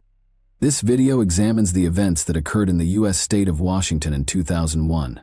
The mother of 8-year-old triplets, Dana Laskowski, 36, was discovered in her own home lying face down on a couch. It was a complicated mystery with multiple suspects for the police. Dana's ex-husband, her boyfriend, and other men were all investigated by detectives. However, this story had an unexpected conclusion, and Dana's family was shocked by the revelation of the truth. Dana Laskowski lived in Puyallup, Washington, a charming, peaceful city with tree-lined streets and nature trails. In 2001, although Puja has a low crime rate and is a safe city, on a typical August 2001 day, police receive a disturbing call regarding one of the city's newest residents. Dana was supposed to get to work at 7:30 a.m. but she never did. She was watching 2 doctors. She is very responsible, so this was really out of the ordinary for her. The police were contacted by her employers to inquire about her well-being. The police showed up at Dana's house at 11 a.m. to check on her. There was no response when they knocked on the door. The back door was open, so they chose to enter the house even though they had checked the perimeter and the windows and saw nothing out of the ordinary. Dana was discovered by the officers under the covers on the living room couch. Her other hand was behind her back as she lay with her head resting on her arm. Sadly, she had passed away. The body was briefly examined by police to check for wounds from gunshots or stab wounds. They saw injuries on her neck, but they didn't find any of it. She had been strangled, judging by the marks. Indeed, there are crime scenes with blood stains, a victim on the ground, obvious wounds, and possibly a mess everywhere. In Dana's home, that did not occur. Nothing was broken, and there were no weapons. When police turned Dana over, she was face down on the couch. They discovered dried blood around her ears and nose, as well as bruises on her neck. Dana was strangled to death, most likely by her own scarf, according to the medical examiner's ruling. In order to try to identify the murderer, police searched for any trace evidence. DNA, bodily fluids, or other items. Dana's body was in an awkward position on the couch. She wrapped one arm behind her back. She was in a face-down position. This indicated that she and the offender had engaged in combat. The person who did this was strong enough to overcome someone who was actually struggling for her life. It was clear from the facts that the offender was powerful. Dana was not killed, as evidenced by the abrasions on her elbows and knees on the sofa. Blood traces were discovered on the carpet in the living room after forensics applied luminol to it. This meant Dana had been killed on the ground. After that, the murderer picked her up, laid her down on the couch, and wrapped her in a blanket. Investigators hypothesized that the murderer was attempting to comfort Dana. In this instance, the fact that she was wrapped in a blanket might suggest that the offender was experiencing regret or guilt. It's possible that the murderer had feelings for Dana. The house wasn't broken into by a random burglar. When searching for suspects, it's critical to consider the possibility that this person knew her. Important information was obtained by the police following the autopsy. Detectives started interviewing neighbors, and one of them claimed to have heard a woman's screams coming from around 1 a.m. This gave police their first idea of the time frame. The medical examiner was able to estimate that Dana had been dead for a few hours before police arrived and had most likely died during the night or early morning hours of that day. Dana was probably dead by 7:30 a.m. because she had not shown up for work. Following the conclusion that Dana was murdered between 1 and 7:30 in the morning, the investigation probed further into her life in an effort to identify potential suspects. Dana was the mother of 8-year-old triplets who lived with their father, Steve, her spouse. The police learned that she had recently separated from him at the time of her death. There were more possible suspects among those Dana might have invited into her home because she had begun a new life and made new friends. The people Dana worked for as a nanny mentioned a man named Adam who started stalking her, so detectives contacted her employers to find out if any of the people she was dating had disturbed her. Adam, a cable company employee, was working at Dana's house after she recently moved. He asked Dana out on a date after finishing the work. He kept trying to spend the evening with her, but she refused. Adam refused to accept no from her, and his actions eventually started to terrify Dana. She mentioned gifts, flowers, and notes left on the door, as well as incessant messages from him that didn't stop. These behaviors suggested obsessive, domineering, and irate behavior that might make Adam think about committing a crime. Police discovered that Dana had threatened to hold Adam accountable if she were to suffer any harm. Adam became the main suspect and was in the spotlight. Despite everything, his actions and potential motivation appeared to be strong evidence of guilt. Adam denied any role in Dana's demise. The police conducted a thorough investigation of his surroundings while he was being questioned. They looked through his work locker and his car, but they didn't find anything unusual. When questioned about his whereabouts, Adam acted aggressively and insisted on his innocence. Adam stated that he stayed at home with friends the night of the murder. His statements were verified by a review of his phone records. As a result, he was placed lower on the investigation's list of suspects, forcing the police to focus on other individuals. A phone number written fluently in pen on Dana's hand was the tiny but crucial piece of evidence that investigators concentrated on. They looked up the number and found that it belonged to Julian, a 35-year-old man. The importance of the phone number to Dana was evident from the fact that it was written in pen on her hand. To learn why Julian's number was inscribed on Dana's hand, detectives located him and asked him to come in for interrogation. Their suspicions were aroused by his unwillingness to provide a cogent response, which led them to investigate his relationship with Dana further. Julian acknowledged under duress that he was close to Dana, despite the fact that she was seeing his best friend Matt. Detectives started to question whether Julian could have been the murderer after this discovery, but when his alibi was examined, it was discovered that witnesses and establishment employees had verified that he was at the bar from 10:30 p.m. to 1 a.m. on the night of the murder. Julian was thus disqualified as the murderer by his alibi. The detectives began to question whether Matt could have committed the crime after discovering that Dana was having an affair with his friend. Romantic relationships have the power to arouse our emotions, and although it may not be immediately apparent to everyone, out-of-control feelings are frequently the root cause of such crimes. Personal intimacy is frequently the cause of crimes of this kind. Matt, Dana's romantic partner, was immediately elevated to the level of suspicion as a result. Investigators examined Dana and Matt's relationship more thoroughly after receiving Julian's information. The asymmetry of feelings was clear. Dana believed she had allowed Matt into her life, but Matt was blazing with passion for her. Lacked such intense emotion. According to phone records, Dana and Matt were in constant contact the night of the murder, with calls taking place between 11:30 p.m. and midnight.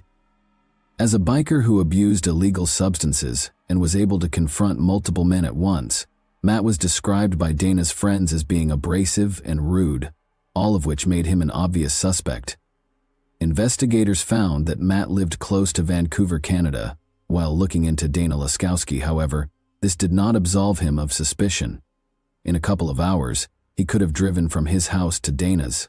When asked, Matt claimed that he was not involved in the crime because he had intended to meet Dana but was stopped at the border due to issues with his documents. His alibi was confirmed.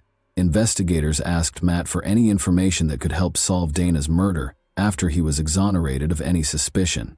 According to Matt, he had called Dana the night of the murder and observed that she appeared uneasy during their chat, which may indicate that someone was present in the house with her.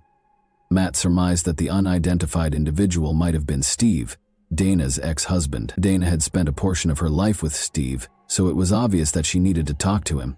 Her triplets were his children. Breaking up is a tough experience, and depending on the situation, it can cause anger that can turn into murder. Maybe Steve decided to commit a crime because he was so furious after Dana left him. He might have committed murder out of passion, jealousy, or rage, all of which needed to be taken into account. When investigators started looking into Steve's identity, they discovered that he had given Dana a life insurance policy, which expanded the pool of potential explanations for what transpired to include financial ones. When Steve was brought to the police station to be questioned about his relationship with Dana, he seemed unusually distant and withdrawn, seen in his feelings. His emotions seemed to have been smothered. Another suspicious detail was discovered by the detectives during the interview. Steve's knees were abrasive, just like Dana's elbows and knees. Investigators thought that on the night of the murder, there might have been a disagreement between the two. Steve explained that he had sustained the abrasions on his knees while playing baseball when detectives questioned him about them, but according to one of the detectives there, who was a real baseball expert, those kinds of injuries were not typical of the sport. Steve was even more anxious after that, but did he have a chance to murder Dana? Steve responded that he was at home, 5 hours away from Puyallup, when asked where he was on the night of the murder. The following morning, he said, he put the children to bed, filled up the gas tank, and drove to a nearby campground. His explanation was intriguing. The triplets' absence from Dana's home the night she passed away could have been a coincidence, but it could also indicate that Steve had prearranged the entire situation.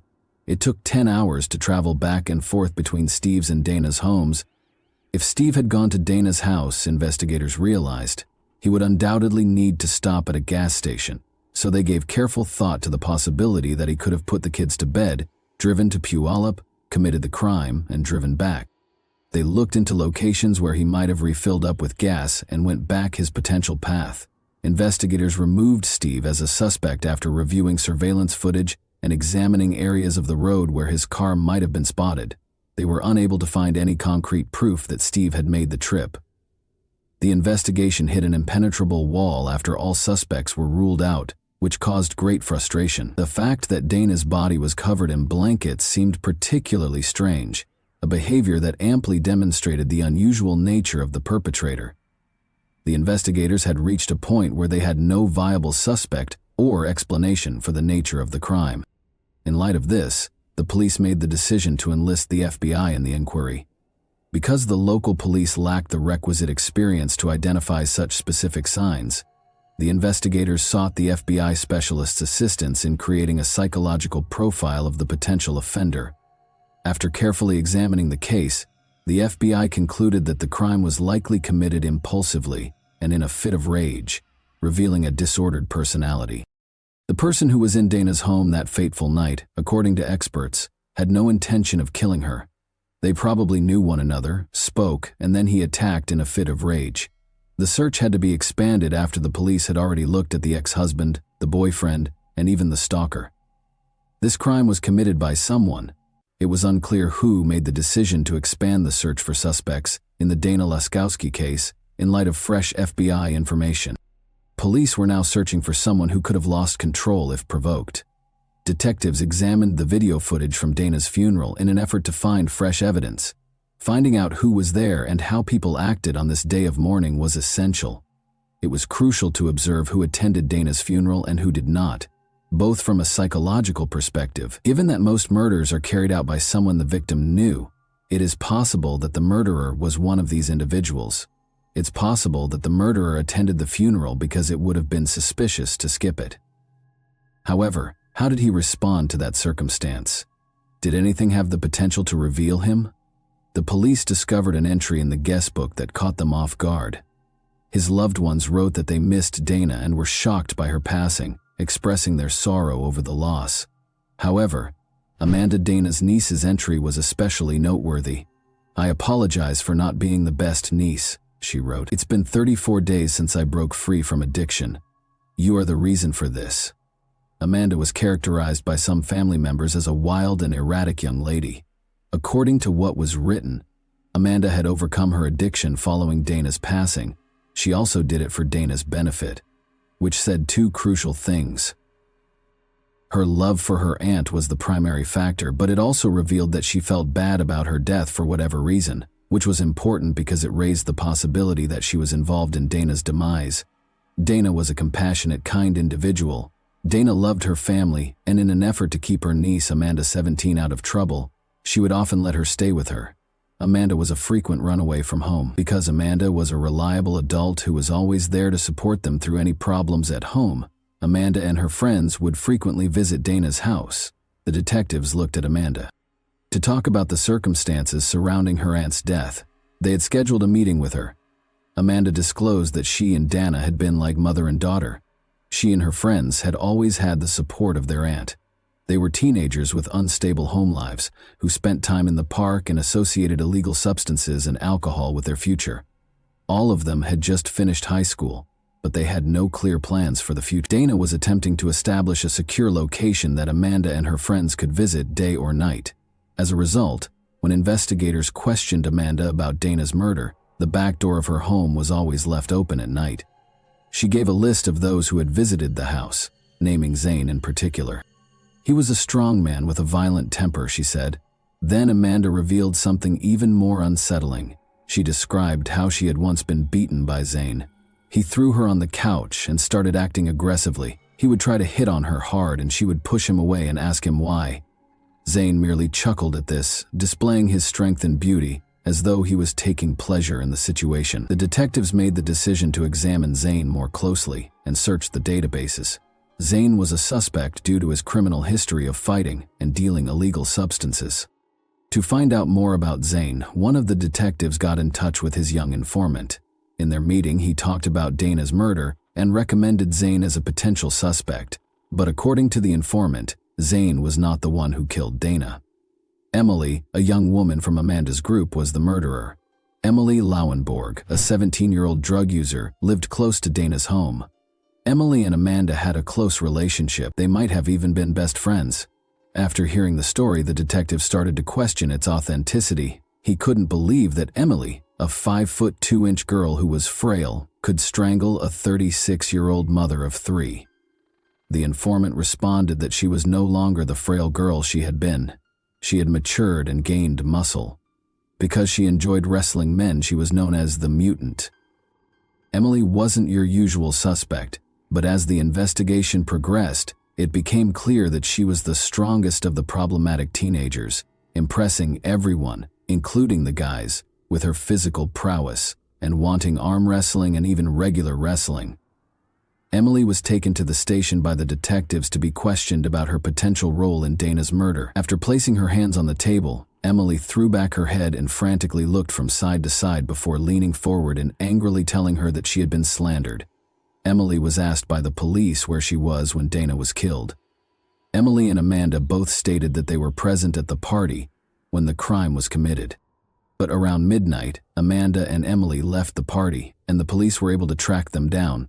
Consequently, they could have arrived at Dana's residence by 1 in the morning.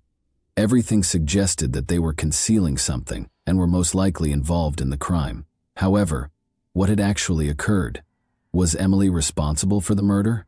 The police were able to secure a search warrant for Emily's rented room because of mounting circumstantial evidence against her. Her private journal was one of the things confiscated. It had the usual entries of a 17-year-old girl, but it quickly disclosed surprising information. A wish list that included the desire to murder someone and escape punishment was one of the entries. Emily expresses her anger towards Amanda in a different entry, stating that she wants to strangle Amanda in the same manner that she strangled her aunt. Emily's guilt was confirmed by this startling discovery. The murder, Dana's strangling, and the intention to potentially strangle Amanda in a similar way were all described in the diaries. Crucially, detectives had not yet made public the news that Dana had strangled to death when they discovered Emily's diary. This further suggested that Emily was to blame for Dana's ordeal. Amanda was questioned by detectives once more and was accused of lying about the night her aunt was killed. They questioned why she had deceived everyone. After all, Emily stated that she wanted money and that she wasn't there under duress. Amanda couldn't stand it any longer and told the detectives everything she knew before they even got to Dana's house. Dana woke up as they walked into the living room and heard a noise. The sight of them startled her. Dana responded that she didn't have any money when they told her they needed it. Emily, however, was not happy with that response and asked Dana for money once more. Emily was gently nudged in the direction of the exit when Dana asked them to leave. Emily didn't like it though, and she wasn't going to put up with it. In front of Amanda, she launched an attack on Dana and strangled her. Emily refused to listen to Amanda's cries for her to stop. The fact that Amanda did nothing but watch Emily kill her aunt suggests that she either feared Emily or that it happened so fast that she was likely unaware of what she was seeing. Amanda's scream, not Dana's, was heard by a neighbor at 1 a.m. when Dana was killed. Emily covered Dana's body with a blanket and placed it on the couch. Before they left, they took what little money Dana had.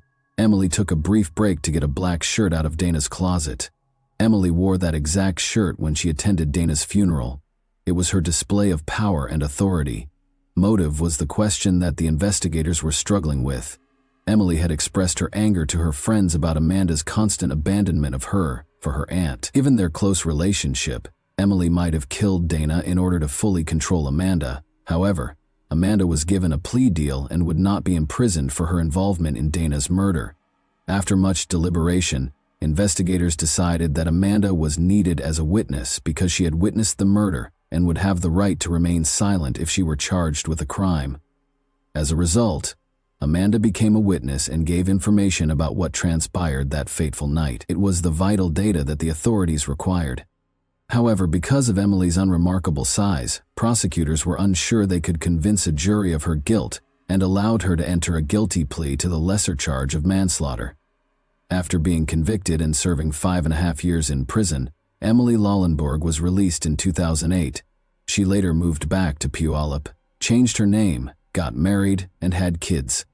Locals will undoubtedly be concerned about Emily's freedom to roam the streets. Like serial killers who wear mementos of their crimes, she was dressed in the victim's clothing, having already killed once and never regretting it at the funeral. And that wraps up today's chilling story. If you enjoyed this video, don't forget to like and subscribe so you never miss a new upload. Also, let me know in the comments what part of this story shocked you the most. Thank you for watching, and I'll see you in the next video.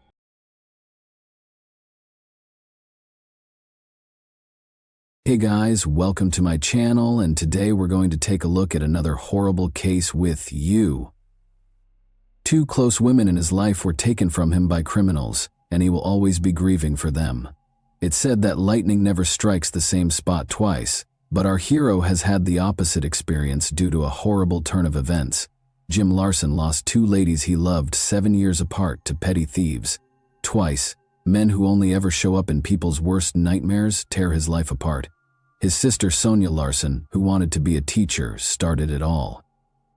Her first year at the University of Florida had just begun. She and her roommate Christina Powell went to Walmart one August evening in 1990 to get some necessities. The 2 young women were observed and followed home by Danny Rowling, a vagabond who claimed to be possessed and acting under the direction of a demon. They were dozing off in their beds when he broke into the dorm. He repeatedly stabbed them. 5 Florida college students were killed and disfigured by Gainesville felon Danny Rowling, shocking both the victims' families and the nation at large. There were more fatalities, but in our scenario, people forget the victims and only remember the serial killer's name. Her family was deeply hurt by the death of a sister and a daughter, and Sonia Larson's terrible passing never stopped plaguing them. The Larson family could never have predicted that the terrible, violent death in their family would recur, causing them to relive the trauma in their own nightmares. Carla Larson left her kid at daycare on the morning of June 10, 1997, and went to work as a project engineer at Centex Rooney. The day at the Florida construction site was swelteringly hot. Carla informed Cindy Harris, a coworker, just before lunch that she would be running a little behind schedule because she was going to the grocery shop to get some food and beverages for a meeting that afternoon. She left work at midday and went to the new supermarket on International Drive, which is close to Osceola. Carla Larson didn't come back to work for a few hours. She never showed up for an important meeting that she was scheduled to be at. Her coworkers became alarmed and started looking for Carla on their own, following her path back to the grocery she had intended to visit. They continued to hope that she might have been delayed in returning because of a little incident, her phone dying or her car breaking down. However, the search was unsuccessful. Around 4 p.m., Carla, her car, and her presence were nowhere to be seen. Cindy called Jim Larson, Carla's husband, to inform him that Carla had not been at work since noon and had not returned from the store. Jim reported his wife missing to the Orange County Sheriff's Office over the phone. When they were both in college 8 years ago, they started dating. Jim was enthralled by Carla's beauty and charm when he was studying graphic design. He was very fortunate to have found someone as considerate, kind, and caring as she was. They eventually got married because they felt the same way. They moved into a modest house on Orlando's Stone Court. After Jim's sister passed away tragically, Carla helped him regain his desire to life by pulling him back from the brink. She comforted him and gave him encouragement to keep going and find happiness once more. After Carla earned a degree in civil engineering from the University of Florida, they went to Atlanta and then back to Florida to look for work and start a family. Jim was hesitant to have a kid with her because he didn't want to introduce a new life into a society where people like Danny Rowling preyed on the defenseless. Jim finally found some peace of mind after undergoing a lot of counseling and receiving constant support from his wife. Jessica, the Larsons' long-awaited daughter, arrived soon after. They purchased a modest home in Orlando on a peaceful cul-de-sac. They put in a home security system and sturdy locks. To ensure that his family was completely safe both inside and outside their house, Jim even purchased a guard dog. Jim accepted a position at a nearby business, and Carla was sent to work on a new amusement park project in Orlando. They found happiness in the little things in life. Jim and Carla managed their parental duties without sacrificing their significant and taxing careers. However, on a typical summer day, Jim's idyllic life, which he had fought so hard to build, took a sad turn when Carla vanished. When Jim reported the disappearance of Carla Larson, Tom Woodard was on duty and got a radio call. At first, Tom, a seasoned officer, didn't take it too seriously because he thought it was just another domestic dispute. He nevertheless made the decision to investigate the matter. The sheriff sensed anything strange while speaking with Jim. Jim appeared terribly worried and unnecessarily agitated. The sheriff was certain that it was a normal missing persons case, unlike others he had met in similar circumstances. He assumed that Carla had either left Jim because of a disagreement or taken some time to collect her thoughts. But there had been no family problems, no conflicts. Everything was content and stable. Tom Woodard was unaware at the time that Jim was under a great lot of stress due to his fear of losing his wife, especially after the event in Gainesville and his ongoing struggles with the pain of losing his sister. He was afraid that a cherished woman would be lost as a result of this disappearance once more. They started looking for Carla. Given that Mrs. Larson had a 1-year-old kid and a solid marriage, family members emphasized that it was extremely unlikely that she would have left her family. Jim Larson, 37, stated under interrogation that he had been employed at Home Depot until 3 p.m. that day. Someone at his wife's place of employment called him at around 4 p.m. to inform him that she hadn't been seen since midday. However, how could a young woman, like the lead character in Sandra Bullock's film The Vanishing, disappear from a supermarket parking lot in the middle of the day. The missing woman was last seen going toward a grocery store close to the construction site, according to eyewitness accounts. She was confirmed to have arrived at the store and bought the things she intended to buy by a signed receipt. What transpired after Carla left the supermarket was still a mystery. She might have run into someone. Since the woman's white-gray Ford Explorer with the license plate TGX99V was also missing, investigators were attempting to ascertain the time and place of her disappearance. In the afternoon, witnesses also claimed to have seen a white Ford Explorer traveling carelessly on a gravel road close to a forested area. A Caucasian male with dark hair and a deep tan was the driver's description. The accused kidnapper was depicted in a composite sketch. Since the car might be a crime scene, a search team was dispatched to the area to look into it. Such incidents don't frequently occur in Orlando. The hunt for Carla attracted a large number of volunteers. The city's citizens, particularly those in College Park, were frightened when word spread that the young woman had vanished from the grocery parking lot. The volunteers posted leaflets at bus stops and grocery stores. The area around the store was searched by search teams. The search radius increased with every hour. Over the course of the 2-day search, a helicopter was brought in to survey additional ground. Even though there was less and less chance of finding Carla alive every minute, the homicide department and her co-workers persisted. After 36 hours of searching the same spot again, 2 of Carla's co-workers finally found something early on June 12. A woman's mangled body was lying in a marsh covered in a towel. One of the men described how, following the gory finding, he and his companion had exited the vehicle to explore when they smelled something odd but were unable to identify its source. From the little flash of his lighter, Jack lit a cigarette. The aroma was brought toward them by a modest breeze.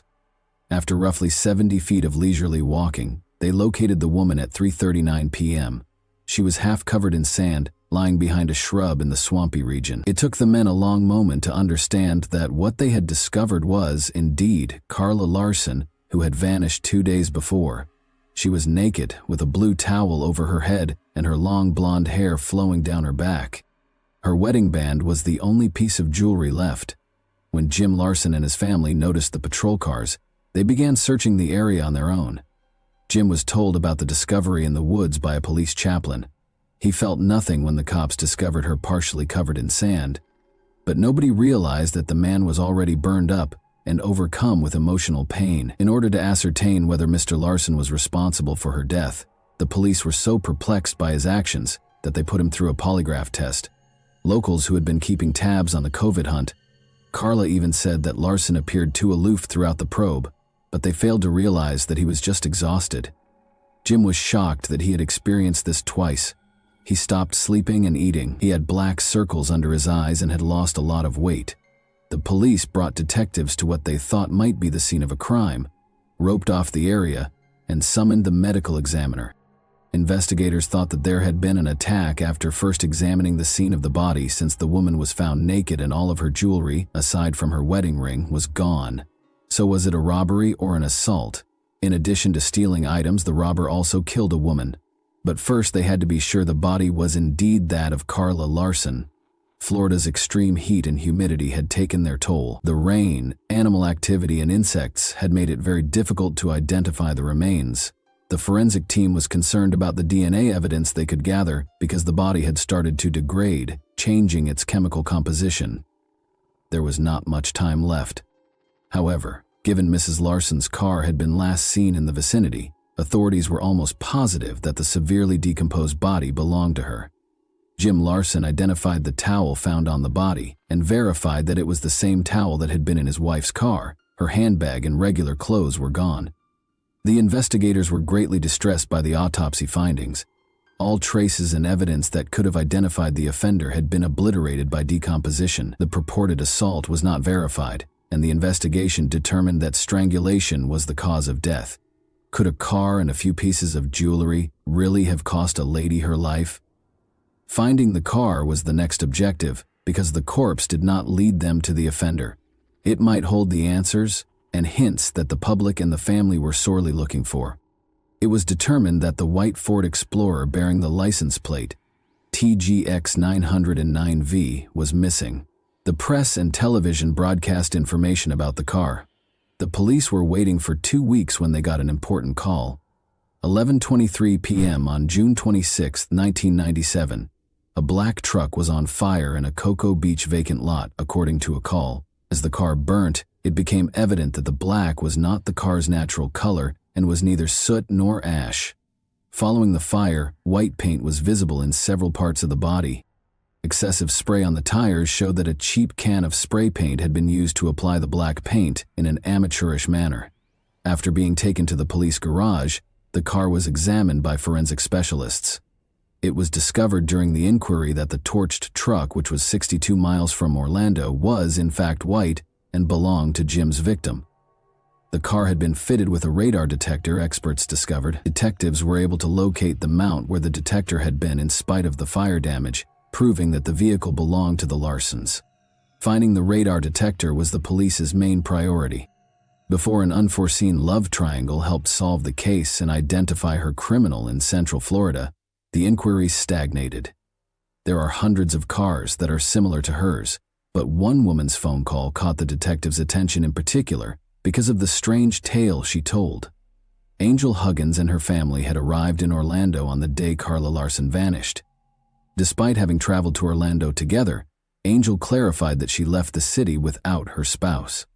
Angel informed Orange County investigators John Linner and Cameron Wire that infidelity, violence, and drug usage had made their family vacation a complete bust. At a motel close to Disneyland on June 9, their family vacation came to an end the same evening it started. According to Angel Huggins, she was almost strangled to death by her husband, John Huggins, since she had refused to have an intimate relationship with him. He left the motel on West Highway 192 early the following morning and didn't come back until midday. John Huggins drove a white truck that was identical to the victim's car when he arrived at Angel's mother's home in Melbourne. In the midst of their divorce proceedings, Angel was enraged with John for his adultery. John had become engaged with Angel's sister when they were in Melbourne. Tammy also informed the cops that Huggins had been given permission to park the white SUV at John's friend Kevin Smith's residence for a few days. The investigators went to Kevin's house to ask him some questions because they were so intrigued by this narrative. However, his girlfriend answered the door as Kevin wasn't home. For a few days, Kim virtually proved that a white Ford Explorer had been parked in their driveway. It had been parked in her space, and she was unhappy since she had once lost control of her little vehicle while driving and collided with the Ford Explorer, denting it. The Explorer's white paint was still visible on her pickup. To determine whether the small paint sample belonged to Carla's automobile, collision specialists sent it to the lab. Since the paint from Mrs. Larson's automobile had been discovered on Kim's, this was required to demonstrate Kevin Smith's role in Carla's car's disappearance. The police had questions for Kevin Smith before they could prove his whole involvement, but they were almost certain that Carla's Ford Explorer had been parked at his residence. The person who had been operating the SUV had to be identified. Despite matching the sketch of the man who was observed driving Carla's car that day, Kevin Smith would not identify the driver. He added that he had been asked to temporarily park the automobile by his friend John Huggins. Upon inspecting the truck, Kevin discovered a radar detector inside. He tore it from the automobile and held onto it for a while, but he concealed it in the yard out of concern that he could be caught. Smith said that his friend John Huggins had driven the automobile to the parking space and that he had nothing to do with it. Kevin didn't want to betray his friend, but he was afraid the automobile might have been stolen. He was keen to demonstrate that he was telling the truth and had nothing to do with the woman's disappearance. Kevin voluntarily turned over the radar detector after he had a conversation with the cops. After more questioning by the authorities, Kevin finally confessed to locating the radar detector, erasing all fingerprints, and tossing it into the bushes close to his home. By tracking down the serial number, the authorities were able to collect the detector and verify that it belonged to the victim.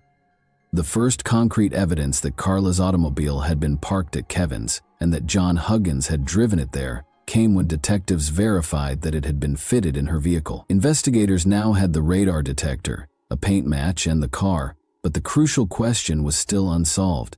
John Huggins was the top suspect right away. John Huggins has a lengthy criminal background, according to a thorough investigation of his past. He was a noted bank thief with a history of armed robberies. As it turned out, John was known to carry guns and had outstanding arrest warrants for robberies in Florida. Because John Huggins had a lengthy criminal history, victims of his past offenses recognized him when his face aired on television. Although he had conducted armed attacks, robbed banks, and looted convenience stores, the police wanted to be sure they had enough evidence against him before making an arrest, particularly because Carla's jewelry was still missing. To summarize, the victim had been found in possession of a pendant, a chain, a garnet ring, and diamond earrings. But the hunt for the jewelry was about to linger on until detectives got another lucky break in a phone call. According to Angel Huggins, she had uncovered a startling finding that might terminate the inquiry and result in Carla's criminal being imprisoned. She clarified that she had located one of Carla's missing pieces of jewelry after she and her mother had investigated the house. The police searched Angel's mother's home and the shed on the property twice after Angel called, but they were unable to locate any evidence that would implicate Angel. But the woman saw a screwdriver on top of a box in the shed when she was searching for insect repellent. She impulsively opened a shed electrical box and discovered the victim's jewels concealed within. The jewelry, the electrical box, and its cover did not have any fingerprints on them. Looking at the last piece of the puzzle, we see John driving a stolen vehicle. The attempt to strangle his wife at the hotel was picked up by the radar detector. The dates of their stay coincided with the day Carla vanished, on May 28, 1998, and the hotel room they occupied was right across from the supermarket. John Huggins was accused of robbery, kidnapping, and auto theft in addition to the murder of Carla Larson. After being indicted by an Orange County grand jury, John Huggins was taken into custody in Maryland. Huggins requested that his case be transferred, and the trial court granted his request, moving it to Duval County. However, those who haven't lost two loved ones don't see the world through Jim Larson's eyes. On January 25, 1999, Larson sat in his tidy living room in a peaceful, tree-lined Orlando suburb, the kind of home that most middle-class Americans consider safe, feeling a deep void and an unrelenting, numbing pain. Because he still has a daughter to raise, he still yearns for them and perceives danger in everything. Mr. Larson now finds motivation to continue through his daughter Jessica.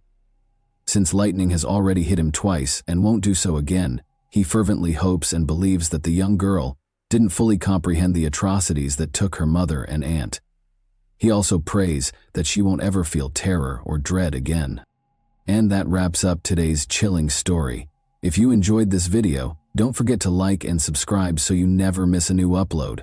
Also, let me know in the comments, what part of this story shocked you the most? Thank you for watching, and I'll see you in the next video.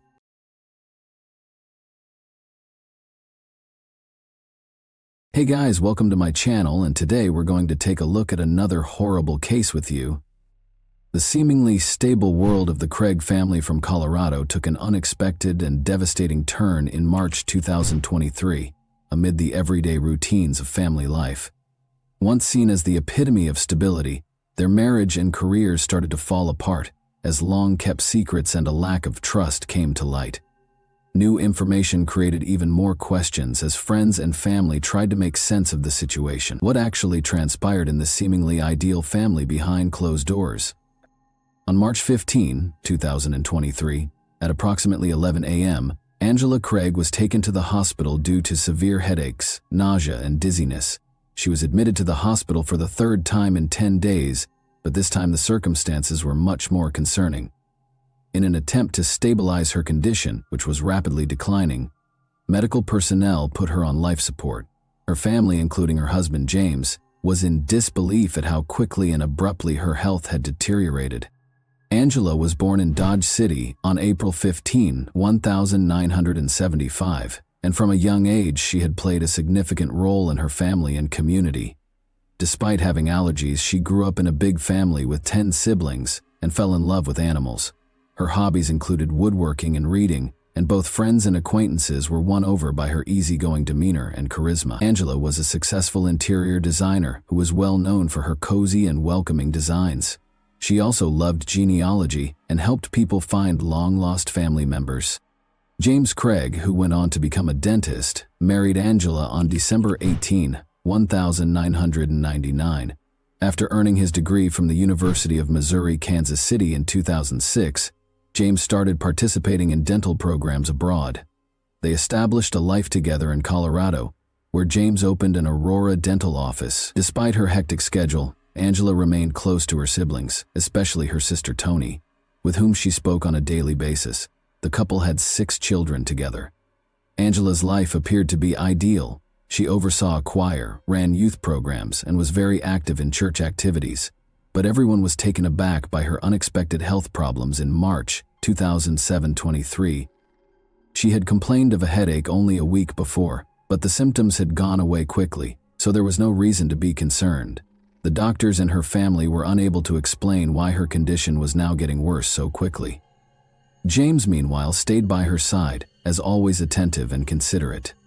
2 p.m. Angela experienced a severe episode that same day, leaving her loved ones feeling scared and powerless. The cause of her condition was still unknown despite the medical team's tireless efforts to save her, which increased the already existing stress and anxiety. Doctors put in endless effort to stabilize Angela after she lost consciousness, but things got out of hand. Her stroke on March 15, 2023, was a pivotal moment in her life. She was already in a serious condition when they got to the hospital, according to her brother, who had driven her there that day. Her symptoms, which included severe nausea, excruciating stomach pain, and dizziness, had gotten worse. She had visited a hospital 3 times in 10 days, but this time the situation seemed to be very serious. Just 1 day after returning from a trip to see her sister Toni in Utah, Angela was admitted to the hospital for the first time on March 6. Her symptoms were considered minor by the doctors at the time, and following an evaluation, she was released. But on March 9, she went to the doctor once more. James, her husband, a longtime dentist with years of experience who had always been there to support her through tough times, was very worried. He turned to the wife of his doctorate-holding colleague and friend, Ryan Redfern, for advice. Ryan and his spouse continued to be involved in the days that followed, keeping tabs on Angela's health. They suggested more tests and consultations, offered their support, and shared their knowledge of possible causes of her symptoms. James shared test results and updates with them on a regular basis. MRIs, ultrasounds, blood tests, and CT scans of different body parts were among the tests that were performed on Angela. All of the results were within normal ranges in spite of these efforts.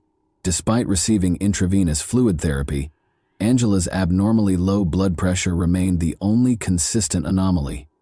James realized how serious the situation was by the time Angela had a stroke on March 15th. He sent Ryan's wife pictures from the hospital room as he broke the heartbreaking news.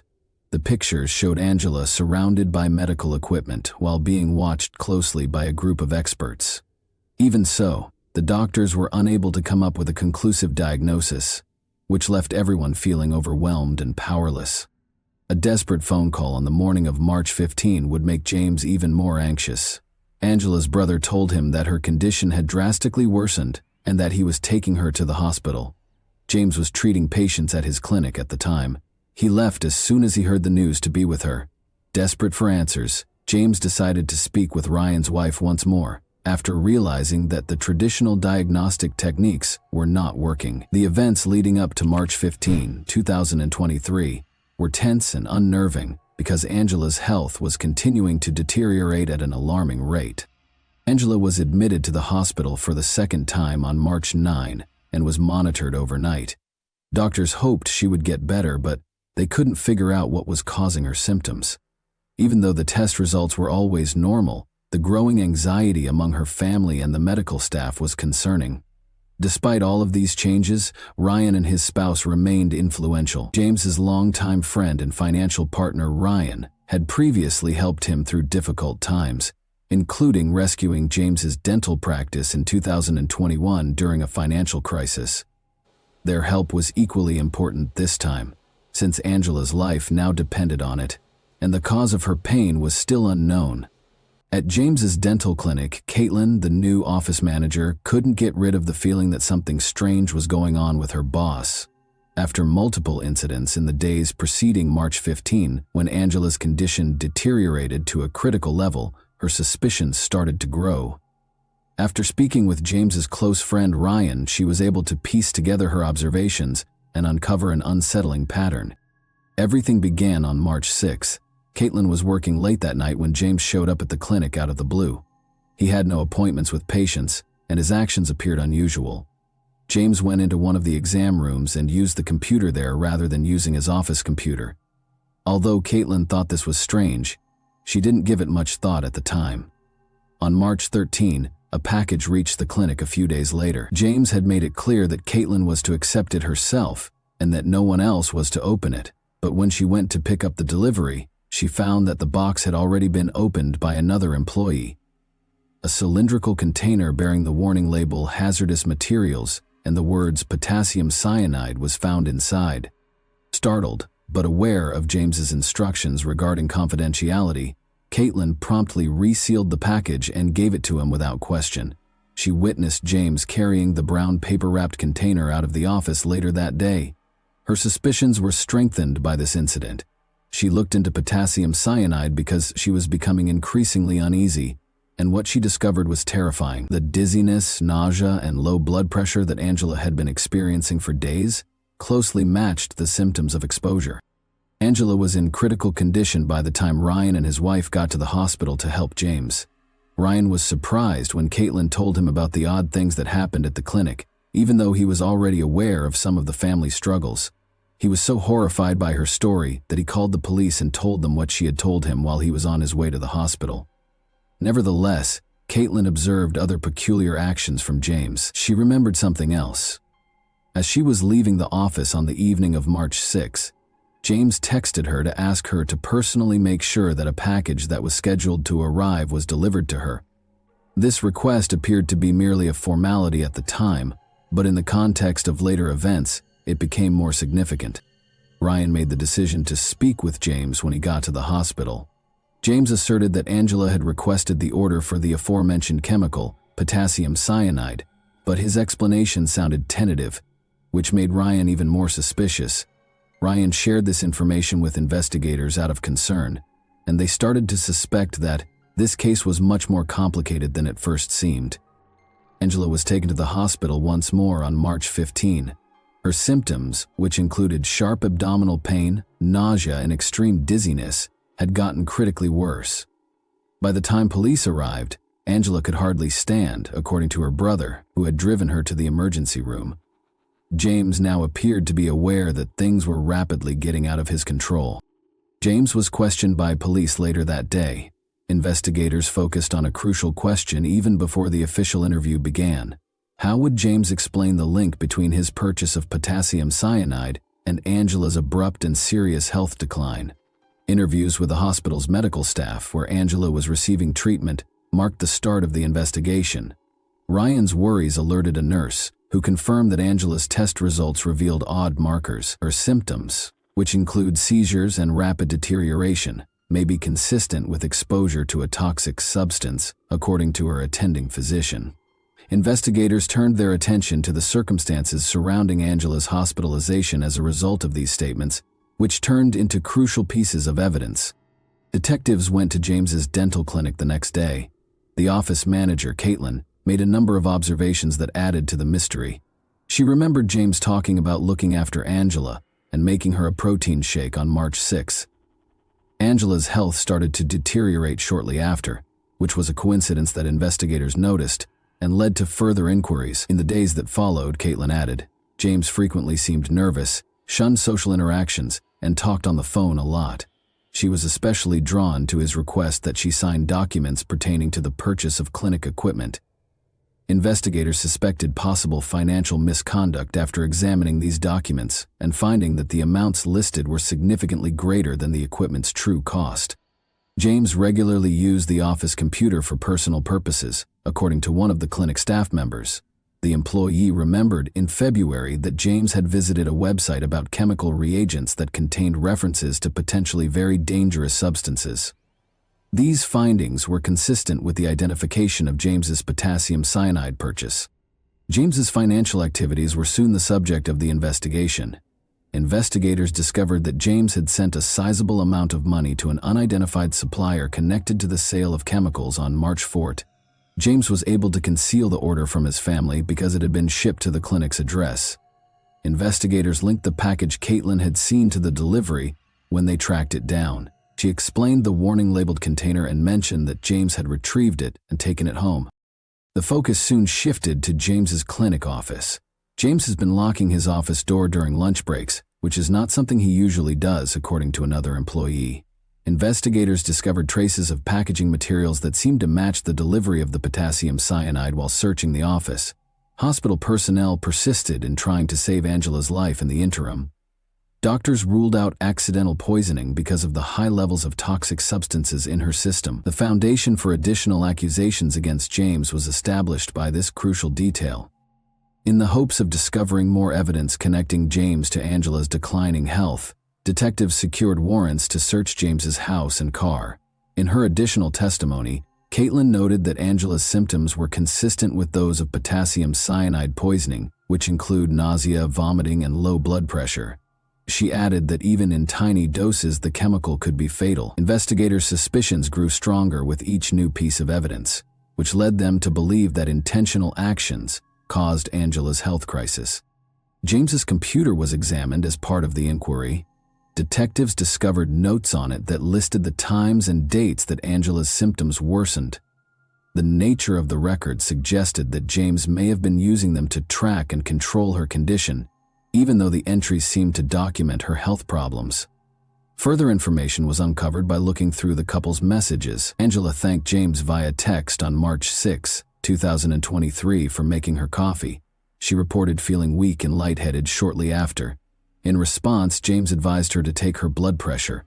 During the same conversation later that day, James mentioned strong medications and blamed her symptoms on possible triggers, which investigators later saw as an effort to avoid suspicion. James' longtime friend and business partner Ryan revealed that James had confided in him about significant marital and financial difficulties in 2021. James was even thinking about getting a divorce at the time. James subsequently stated that Angela had been experiencing extreme depression and related an instance in which he allegedly prevented her from hurting herself.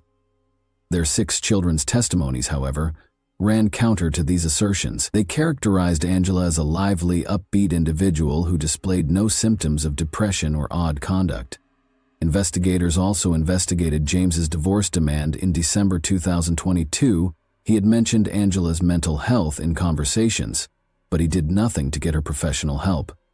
James's habit of hiding important information and this inconsistency increased suspicions that his actions might have been a part of a premeditated scheme.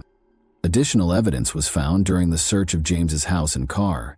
Investigators discovered pieces of packaging thought to be connected to the cyanide delivery in his home office. Traces of a powdery substance were found in his car and sent for examination. As the evidence grew, investigators were able to concentrate on James's possible double life. Even though he presented himself as a loving family man, he was starting to show signs of secretive behavior and hidden problems. A clearer picture of what might have been going on behind the scenes was emerging from the financial difficulties, marital strife, and thorough notes about Angela's symptoms. One of the most important aspects of the investigation was the history of James and Angela's marriage. According to Angela's sister, Angela had often confided in her about feeling pressured and manipulated by James.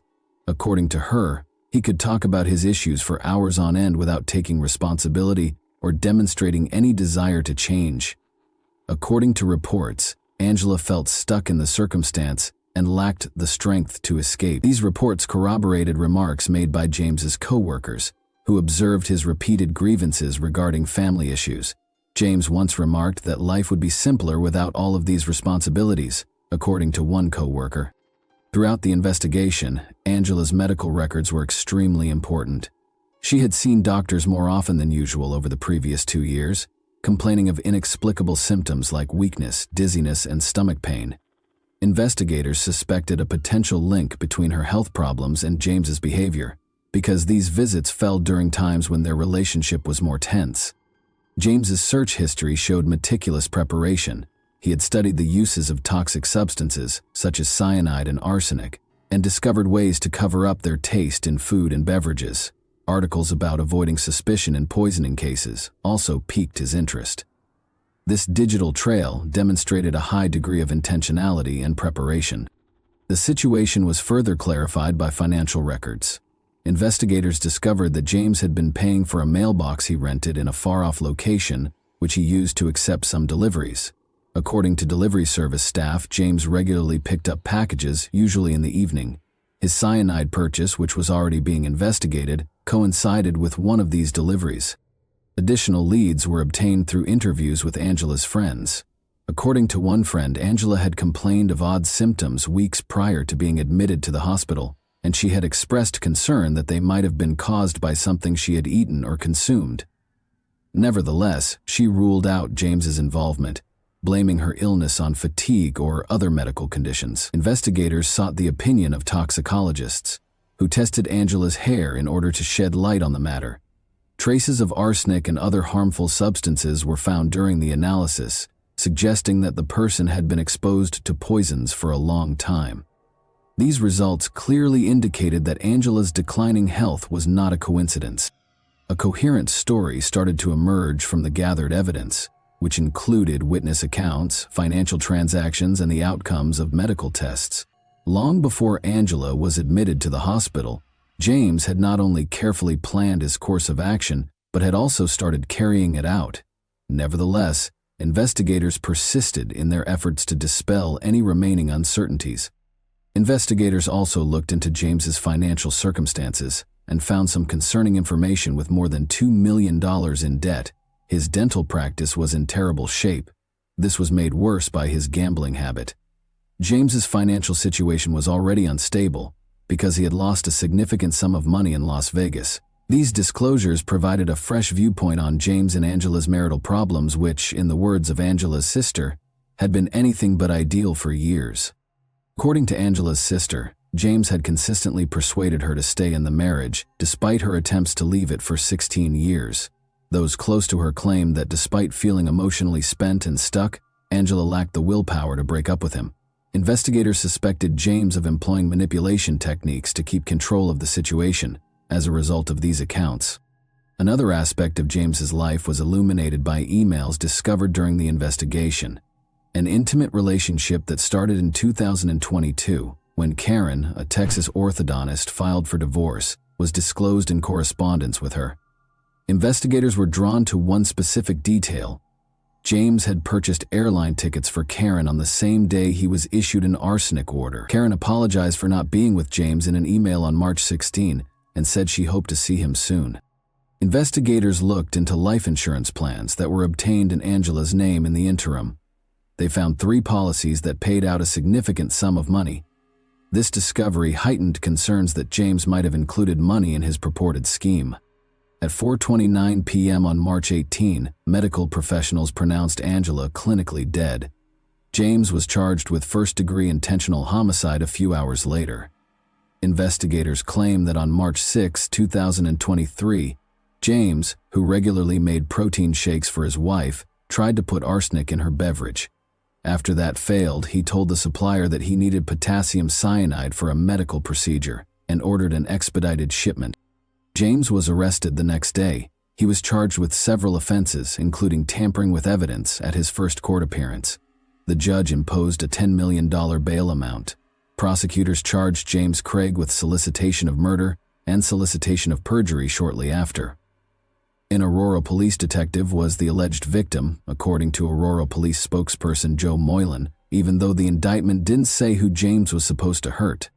The trial of James Craig has been postponed indefinitely. Craig is scheduled to appear in court with a new lawyer after entering a not guilty plea.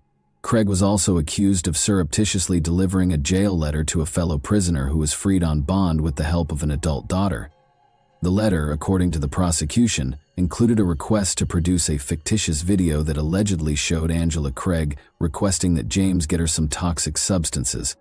Angela's family made the decision to donate her organs after she passed away on March 18.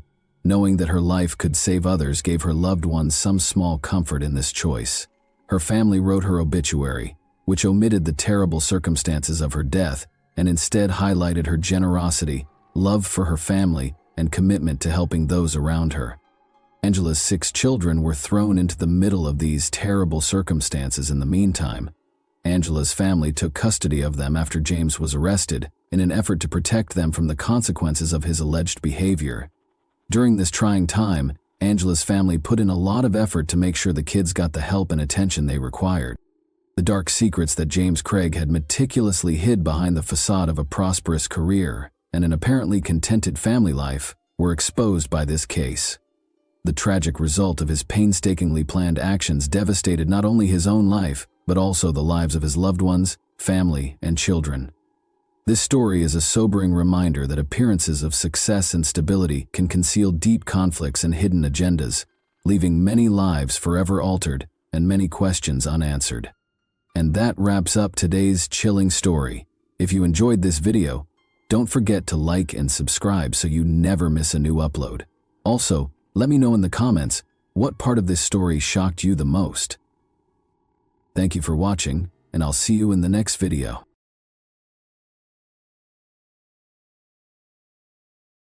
Hey guys, welcome to my channel, and today we're going to take a look at another horrible case with you. A plastic bag was discovered by a woman walking her dog along the shores of Deer Island, which is close to Boston, Massachusetts, on the afternoon of June 25, 2015. Her dog's incessant curiosity led her to a horrifying discovery: the dead body of a child. After she had initially written it off as discarded trash, she was so shocked and scared that she called the police right away. Because of the extreme stage of decomposition, the child's identity remained elusive despite their best efforts. 3 months passed before the child was identified. Who could have committed such a crime in their right mind? As soon as the child's body was discovered on Deer Island, the investigation into her death got underway. Authorities put forth a lot of effort to identify her despite her extreme decomposition. She was found with a zebra print blanket inside the bag, and only a pair of white leggings with a black polka dot design. Early skepticism resulted in fruitless efforts to use cadaver dogs to find more bodies or remains. The body had already started to decompose, making visual identification impossible, and fingerprints could not be collected due to prolonged exposure to water. The race and ethnicity of the child were unknown to the investigators. How her remains got to the scene was unknown.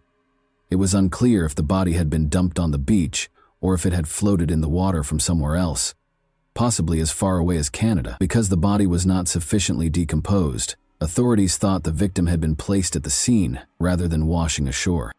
On July 3, 2015, an autopsy was performed after the child's body was found, but the cause of death was not established.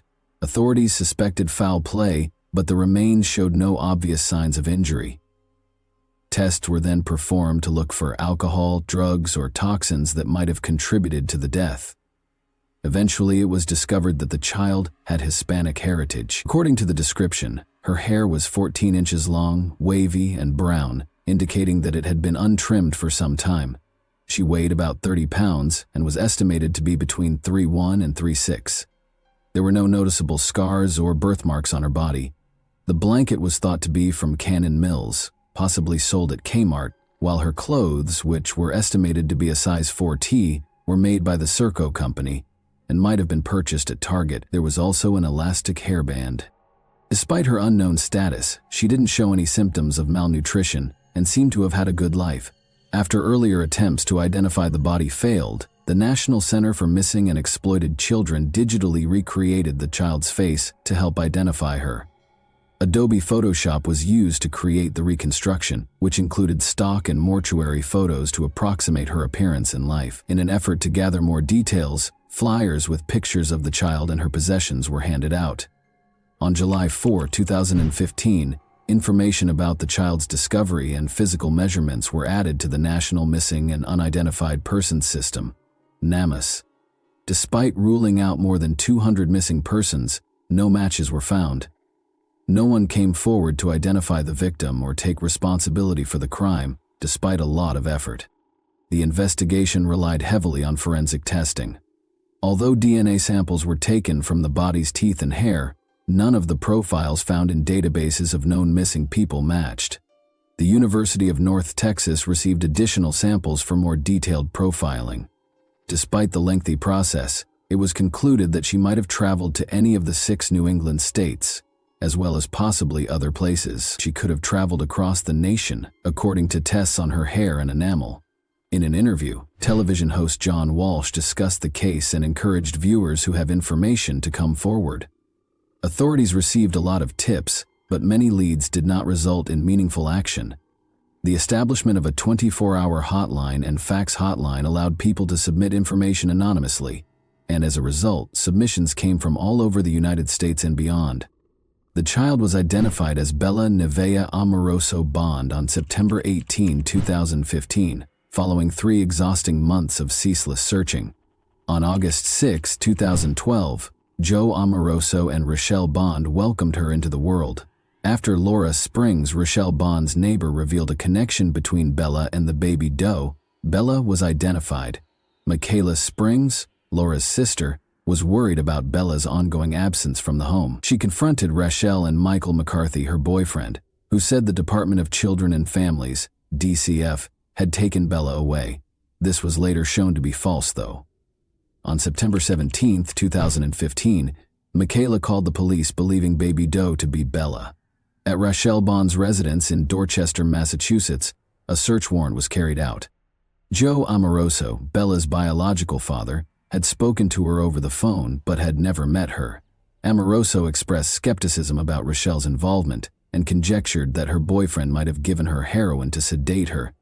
But Bella's paternal grandmother doubted the veracity of Rochelle's claims and thought she had a significant role in Bella's demise. Detectives dug deep into Rochelle and Michael's past, all the way back to November 2011 when Bella was conceived, in order to piece together what had happened. Her mother, Rochelle, was heavily involved in the local drug scene, had a strong heroin addiction, and used illicit means to finance her addiction. Joe Amoroso, Rochelle's partner, was also battling addiction in spite of the difficulties. When Joe learned that Rochelle had cheated on him, their relationship soured. He never saw his daughter and vanished before Bella was born. Rochelle was adamant about keeping Bella, even though her addiction had previously cost her custody of her other children. Bella was born at Boston Medical Center on August 6, 2012. Rochelle's determination to be a responsible mother was reinforced when she saw her daughter for the first time. However, allegations of neglect surfaced in spite of her efforts. She found an apartment in the neighboring city of Dorchester and made an effort to give Bella a secure home. Even though Rochelle loved Bella, she battled her addiction, and sometimes her old habits came back. Carelessness was still being reported, which was indicative of Rochelle's ongoing struggle with heroin addiction and how it affected her capacity to look after Bella. As the months went by, Rochelle received calls from the Massachusetts Department of Children and Families in 2012 and 2013 regarding the domestic situation. Feeling the pressure of being a single parent, Rochelle continued to speak with Joe on the phone. Although he re-established contact with the family, he never made it back to see Bella in person. In January 2015, Rochelle started dating Michael McCarthy because she was looking for a partner. Everything appeared to be normal at first, but Michael's behavior quickly began to become unpredictable. He lived with Rochelle and Bella and was obsessed with supernatural subjects. Their relationship rapidly deteriorated as they both became addicted to drugs. When the abuse was reported to the police, nothing was done, and things continued as they were. Rochelle had been lying to them, which is why no one noticed Bella's absence. After visiting their home, she made a false claim that Bella had been taken away by the DCF, saying that the situation was too difficult. People accepted Rochelle's story without question because of the situation.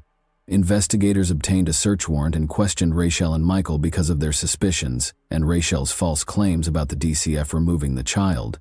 Eventually, Rochelle admitted to the terrible things that had happened that fateful night. She claimed that Michael had become enraged and had attacked Bella several times because he thought the child was possessed. Rochelle tried CPR on Bella after she passed out, but Michael intimidated her and disposed of the body in the harbor. This supported the investigators' long-held suspicions of foul play in Bella's case. However, Rochelle's participation sparked doubts about her competence. Some inconsistencies, like declaring Bella alive on a benefits form, raised questions about her intentions and degree of participation. On September 18, 2015, Michael and Rochelle were taken into custody. According to medical evidence, Bella may have died from severe abdominal trauma. The chief medical examiner, Dr. Henry Niels, suggested that this trauma might have resulted in cardiac arrest or asphyxiation. When Michael was arrested, he denied knowing about Bella's passing in spite of these facts. Michael McCarthy and Rochelle Bond each gave their own account of what happened during their June 2017 trials. Michael made an effort to place the blame on Rochelle by depicting her as a drug-addicted and careless mother. Rochelle, meanwhile, insisted she was innocent of the crime, but acknowledged that she assisted in disposing of the body under Michael's pressure. Because she kept claiming benefits for Bella after her death, she was also charged with welfare fraud. Although the court tended to accept Rachel's account during her trial, she was still charged with serious crimes, with cadaver dogs proving that a body had been found in the McCarthy home and bruises on the body that matched Rachel's description. The evidence against Michael appeared to be stronger. But there was no concrete proof that Michael was responsible for Bella's passing. Michael's defense team claimed that because Rochelle had allegedly informed him that Bella had been taken away by the state's child welfare agency, he was unaware that she was missing. A complicated web of deceit, abuse, and addiction within Bella's family was exposed by the trials. Michaela Springs' testimony as a crucial witness, meanwhile, highlighted the emotional cost of pursuing justice for Bella. Following the untimely death of Bella Bond, Michael McCarthy was found guilty of second-degree murder on June 28, 2017, and given a life sentence with the possibility of release in 20 years. In the end, Rochelle entered a guilty plea and was given a considerably reduced probationary period. Investigations into Bella's case, however, revealed grave mistakes and misconduct, raising concerns about how the Department of Children and Families handled her case. Prior to McCarthy's sentencing, Bella's biological father, Joe Amoroso, gave a victim impact statement in which he expressed his deep sorrow over the death of his daughter. Although Joe had never met Bella, he stressed the importance of her life and regretted not being able to be her father. The Office of the Child Advocate's investigation found significant mistakes in the child welfare system. Only a formal written warning was given by the agency to the employee who committed the misconduct.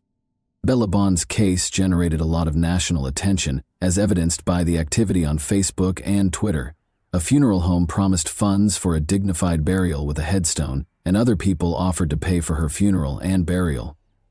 Joe Amoroso disclosed that Bella would be buried in Winthrop, Massachusetts, with her family by her side, choosing to hold wake services and a public funeral. However, after both of her parents ultimately decided against holding a public funeral, Bella was finally buried in a private ceremony at Winthrop Cemetery on November 28, 2015. Her name and the date of her discovery were engraved on the headstone beneath which she was interred. Later, Bella's mother's Facebook page posted pictures of her. When we consider Bella's story, it becomes evident that her untimely death was caused by her parents' negligence. The acts of Rochelle Bond and Michael McCarthy, both inside and outside of prison, were heinous. Bella's story emphasizes how urgently vulnerable children need to be better protected. And that wraps up today's chilling story. If you enjoyed this video, don't forget to like and subscribe so you never miss a new upload. Also, let me know in the comments what part of this story shocked you the most. Thank you for watching, and I'll see you in the next video.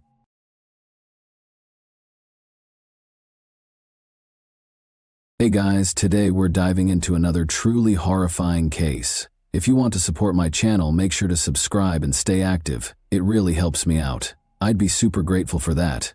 Let's get started. Mississippi's charming seaside village of Ocean Springs was well known for its peace and easygoing way of life. It was the type of community where neighbors watched out for one another and life went more slowly. Lauren Johansson, a kind young woman who seemed to improve the world simply by existing, was one of its occupants. Because she loved animals so much, Lauren spent a lot of her time volunteering at nearby shelters. One day, she hoped, she would build a sanctuary where all stray animals may find refuge. However, everything changed on the morning of July 3, 2024. Lauren's phone was inaccessible, and she failed to return home. Her father became concerned after receiving an odd message from her number. The events that transpired next exposed the flaws in the system that was supposed to serve and protect. On October 30, 2001, Lauren Johansson was born in Ocean Springs. Numerous tourists were drawn to the town by its wide beaches, oak-lined walkways, and scenic surroundings. But to Lauren, Ocean Springs was more than just a vacation spot. It was home. She was able to experience her family's love and support there, which helped to mold her into the kind and responsible person she is today. Lauren was lovingly raised by her parents, Robert and Tamala. She was born with 2 older sisters, both of whom had serious health issues. Lauren actively participated in their care from an early age, helping her parents with everyday duties. She developed a great feeling of duty and compassion as a result of this event. She constantly tried to lessen the hardships of people around her and showed a remarkable ability to care for others, even as a young child.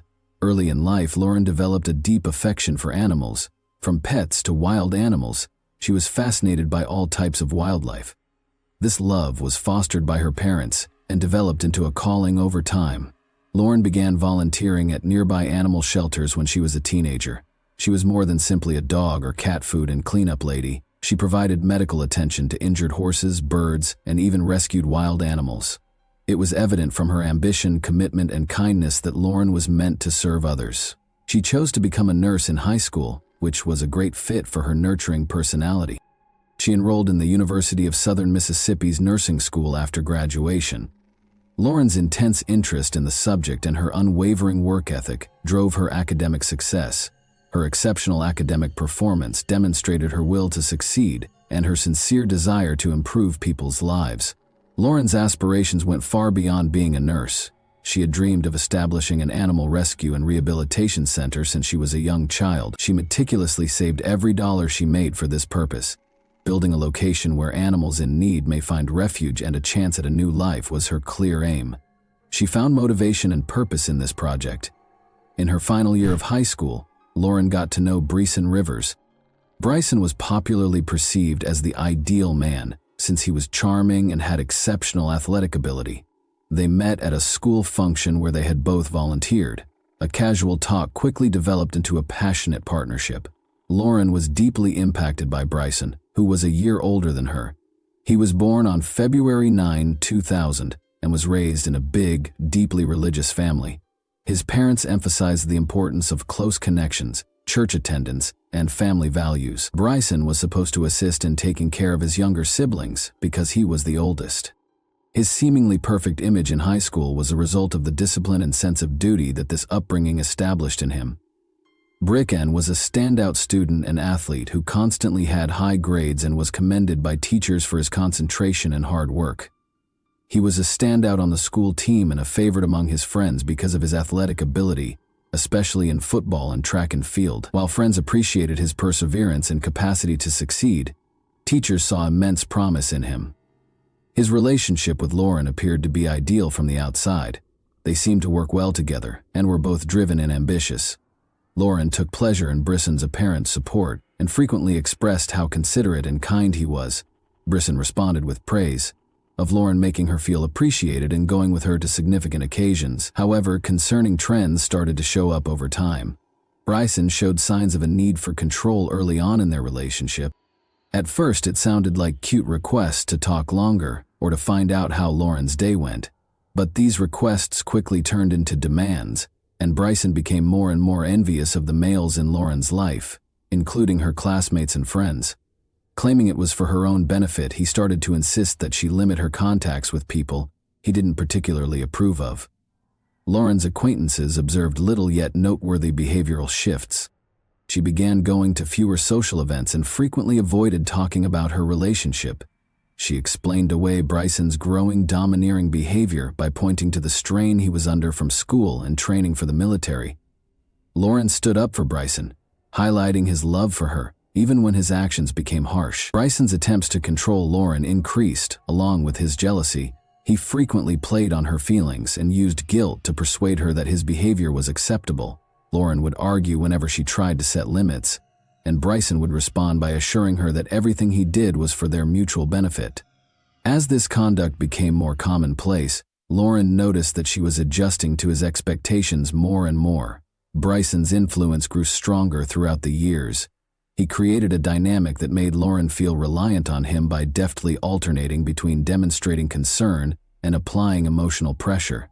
She missed the red flags of an unhealthy relationship because of this pattern. Despite warnings from worried friends and family, Lauren consistently justified his actions, claiming that he was a decent man going through a difficult time. When Bryson first became physically aggressive during an argument, things became more heated. He became louder as he accused Lauren of not giving him enough credit. Then, in order to prevent her from leaving the room, he grabbed her wrist. This was the first time his actions had clearly gone too far. Despite being terrified, Lauren later told her friends about the occurrence and justified it by claiming that Bryson had been agitated and didn't intend to harm her. As they observed Lauren's reserved manner, her pals grew more concerned. She had been candid about discussing good times, but now she avoided talking about her relationship. Her family members voiced their worries, particularly after she disclosed that Bryson frequently chastised her for her actions, saying that was the reason for their arguments. Lauren brushed off her closest friend's attempts to persuade her that his treatment of her was wrong, referring to it as a short-term issue. The way Brian behaved in public raised yet another red flag. If he felt Lauren was getting too much attention, he would frequently cut her off in talks or make scathing comments. One instance happened when Lauren thanked a server for their service on a night out with pals. Bryson was annoyed by this insignificant gesture, and he used the remainder of the evening to express his annoyance by making passive-aggressive remarks about her. Robert, Lauren's father, also started to notice changes, and although he had never seen Bryson act aggressively, he had a gut feeling that something wasn't right. He made multiple attempts to talk to Lauren, but she refused to admit that there were any issues, claiming that her father was unfairly criticizing Bryson and being unduly protective. The culmination of the matter was when Lauren stopped talking about her feelings with anyone. She would either quickly shift the topic or defend Bryson by claiming that his actions were due to stress, fatigue, or frustrations at work whenever her friends or relatives brought up her relationship. She started to think that it was her duty to keep him from losing his temper. For Lauren, these aggressive and manipulative behaviors formed a vicious cycle. She eventually gave in to Bryson's influence and grew more and more cut off from people who could have been of assistance. Her loved ones could see her internal conflict, but they were powerless to change her choices. Unaware that she had already resorted to emotional and psychological dependence on her boyfriend, Lauren thought she could manage the problem independently. Bryson and Lauren organized a trip to Nashville in December 2023. Lauren was on winter vacation from college, while Bryson was on leave from the military. While Bryson saw the vacation as an opportunity to show himself as a kind partner, Lauren saw it as a chance to escape her everyday routine. They intended to unwind together, tour well-known sites, and take in the city's vibe for a few days. The journey began without any problems. They visited well-regarded restaurants, strolled the streets, and investigated nearby landmarks for the first few days. Bryson felt at ease and delighted in their time together, but there was tension between them beneath the surface. Despite feeling the weight of his expectations, Lauren ignored the warning signs. In order to watch a football game that was significant to Bryson, the couple made the decision to go to a nearby tavern on December 11. Bryson, a former athlete, was a devoted supporter of his team and would not miss a game, not even on vacation. The evening was uneventful at first. They ordered drinks, watched the game, and sat at a table. Although there was a tinge of fatigue in her eyes, Lauren seemed at ease. When Lauren needed to use the restroom, the atmosphere suddenly became heated. She asked a server for directions and did what he instructed. Bryson's unjustified suspicion was aroused by an innocent coincidence a few minutes later, when the same waiter occurred to walk down the same corridor. Lauren saw that Bryson's attitude had altered when she went back to the table. He appeared tight and annoyed without any justification. He also alluded to alleged adultery and charged her with purposefully vying for the waiter's attention. The dispute swiftly became heated, and despite Lauren's efforts to soothe him, Bryson became irate and raised his voice. Later, witnesses observed that although Lauren seemed to be attempting to defuse the situation, Bryson persisted in his charges. The couple eventually made their way out of the bar and toward their nearby parked automobile. The tension between Lauren and Bryson reached a breaking point as soon as they got into the automobile. Bryson stole Lauren's phone, stopping her from calling for assistance, and locked the doors, making it impossible for her to flee. He started screaming at her, his rage quickly turning into physical violence. Despite her cries and frantic attempts to defend herself, Bryson began to strike her. Lauren tried to get attention by hammering on the windows and honking the horn, but sadly no one was present to listen or assist. Following a few minutes of mistreatment, Bryson ignored Lauren's cries for her release and turned on the ignition before heading into empty streets. He threatened to leave her body in the woods where no one would ever discover it, which was a terrifying idea. He finally stopped into a deserted parking lot where the attack went on. Lauren attempted to retrieve her self-defense weapon from her backpack in a last-ditch effort to defend herself. But before she could get the bag back, Bryson saw it and snatched it out of her hands. Lauren was subjected to constant brutality for about an hour during the incident. In addition to hitting her, Bryson made unsettling threats while becoming frighteningly detached. Recordings from Lauren's phone showed him icily remarking at one point that the swelling was beginning to make her head seem like a bowling ball. Bryson called his mother during the attack, which led to Lauren's surprise rescue. In the background, Lauren yelled, pleading with Mom to call the police. Even though Bryson's mother didn't know the precise location of law enforcement, she knew something was seriously off and called them. In the meantime, Robert, Lauren's father, located her using a family monitoring program on their phones. The officers heard Lauren screaming from inside the car when they got there. Bryson was still holding her as the officers opened the door. Lauren was bruised and covered in blood. There were obvious evidence of serious damage on her face and torso. Bryson was immediately detained. Lauren was taken to the hospital, and she was hardly able to speak. Medical personnel were astonished by her injuries. It was evident what she had been through from the numerous bruises, swelling, and other indications of severe suffering. Lauren declined to file charges in spite of everything, stating that she didn't want to jeopardize Bryson's life or military career. Bryson constantly attempted to get in touch with Lauren while she was being held, taking advantage of unknown loopholes in the jail's rules. He deceived her throughout his calls by vowing to change and making a vow to never harm her again. Lauren gave in to his pressure and changed her original remarks, which had a big impact on the case's course. After being arrested, Bryson Rivers was detained pending trial on assault charges. The court granted him the chance of bail in spite of the seriousness of the accusations and the overwhelming evidence against him, which included Lauren's testimony and audio recordings. At first, $250,000 was his bond, which kept him in custody while his case proceeded. Bryson appealed the bail amount 6 months later with the help of his legal team. The bail was reduced to $150 when the judge granted the motion. Many, including Laura's family, were taken aback by this ruling since they thought that a lower bail would encourage more aggression. Bryson's mother did, however, pay the sum, and he was let free pending trial. Bryson was subject to wearing a GPS email ankle monitor to track his movements as part of the terms of his release. He was not allowed to leave Nashville, to go near Lauren, or to try to get in touch with her in any manner. However, these conditions were not appropriately implemented because to bureaucratic mistakes. The stringent limitations were not completely disclosed to the officer who took Bryce into the monitoring center. As a result, there were no limitations placed on the GPS monitor to stop him from leaving the city, and it was incorrectly programmed. This mistake was brought on by a lack of departmental collaboration.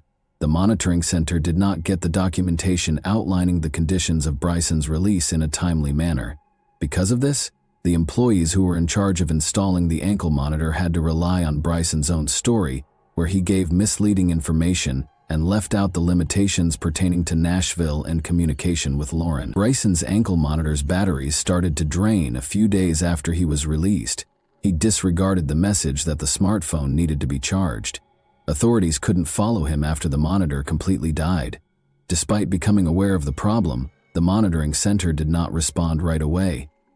Because they failed to notify law enforcement promptly, Bryson was free to break the terms of his parole. Lauren's family didn't find out until a few days later, when police told her father, Robert, that Bryson's monitor had stopped working and that they didn't know where he was.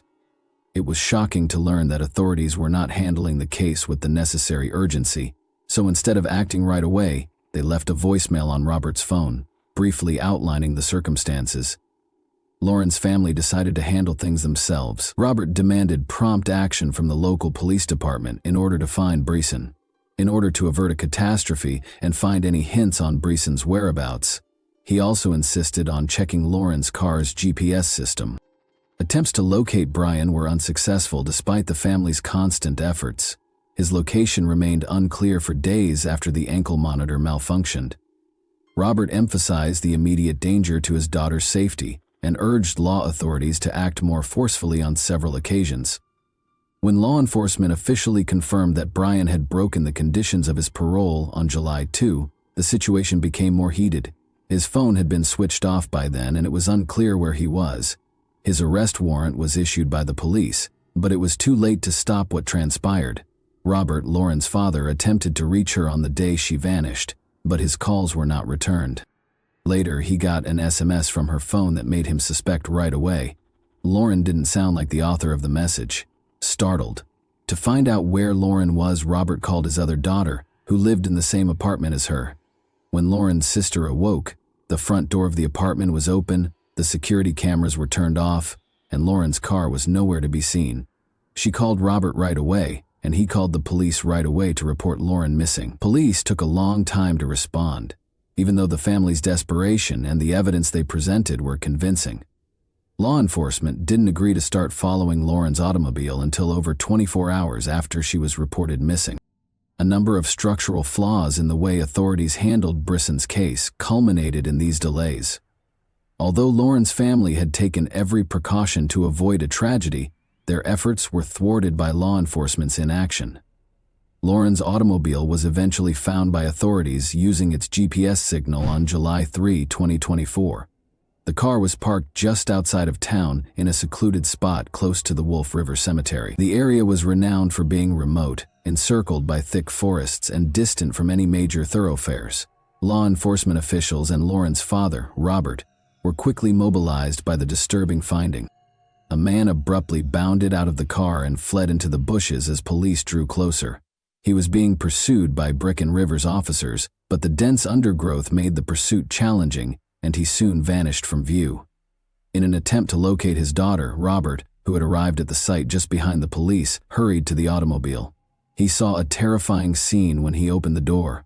Lauren's body was in the back seat, covered with black trash bags and a sheet. She was nearly unrecognizable due to the extensive injuries to her head and face. Nothing in his experience could have prepared Robert, a doctor who is used to seeing injuries, for what he witnessed that day, he later acknowledged. Some cops started recording the incident while others carried on looking for Brisson. Lauren had suffered a severe beating before to her death, as evidenced by bloodstains found on the upholstery and inside the vehicle. Even as his own condition worsened, Robert refused to leave the area until the investigation was over, despite the mental and physical toll it had taken. Bryson was found after many hours of searching. He was eventually found deep in the woods by helicopters using thermal imaging technology. 9 hours after the search started, Brian was captured by the officers that encircled the location. He didn't resist and seemed cool and collected when he was arrested. Brian Rivers later gave his version of events when being questioned. He asserted that he knew Lauren would be spending the day alone when he got to her house that morning. She had been ignoring his calls for a few days, which had increased his ire and misgivings. Bryson found it hard to believe Lauren was attempting to put her distance from him. He waited for her to leave the home and then went out to speak with her. He claimed that Lauren attempted to leave and refused to talk to him about anything. Bryson then took hold of her arm and pushed her into her vehicle. Despite Lauren's protests, he locked the doors and got behind the wheel. In order to avoid being overheard, Brian said that he had taken Lauren to a secluded area outside of the city, but the discussion soon descended into a dispute. Brian's ire was only heightened when Lauren insisted on being released and threatened to call the police.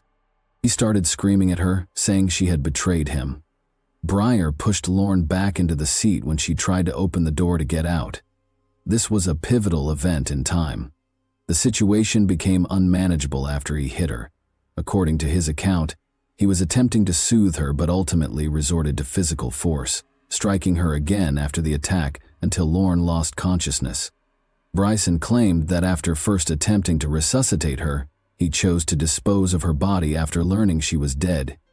He put her in the back seat of the car after wrapping her in a blanket he had taken from the trunk.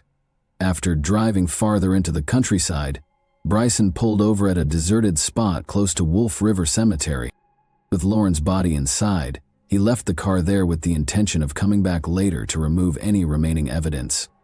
But before he could execute his scheme, the police, who were monitoring his activities, found the car. Widespread public indignation was triggered by the news of Lauren's untimely murder and Brisson's detention.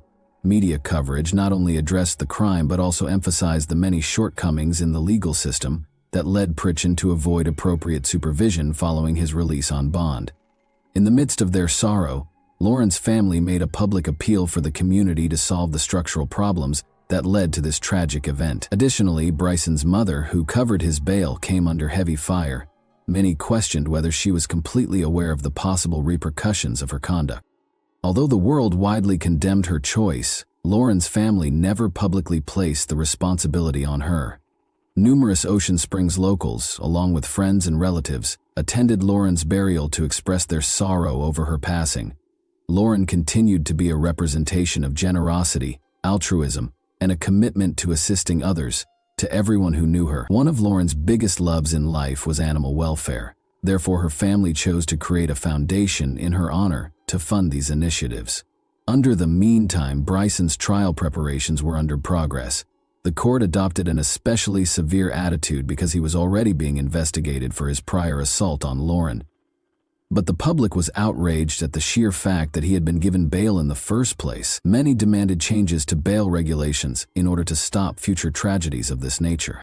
In December 2024, Bryson Rivers was put on trial. He was charged with attempted evidence destruction, first-degree murder, and kidnapping. A verdict has not yet been rendered in the ongoing trial.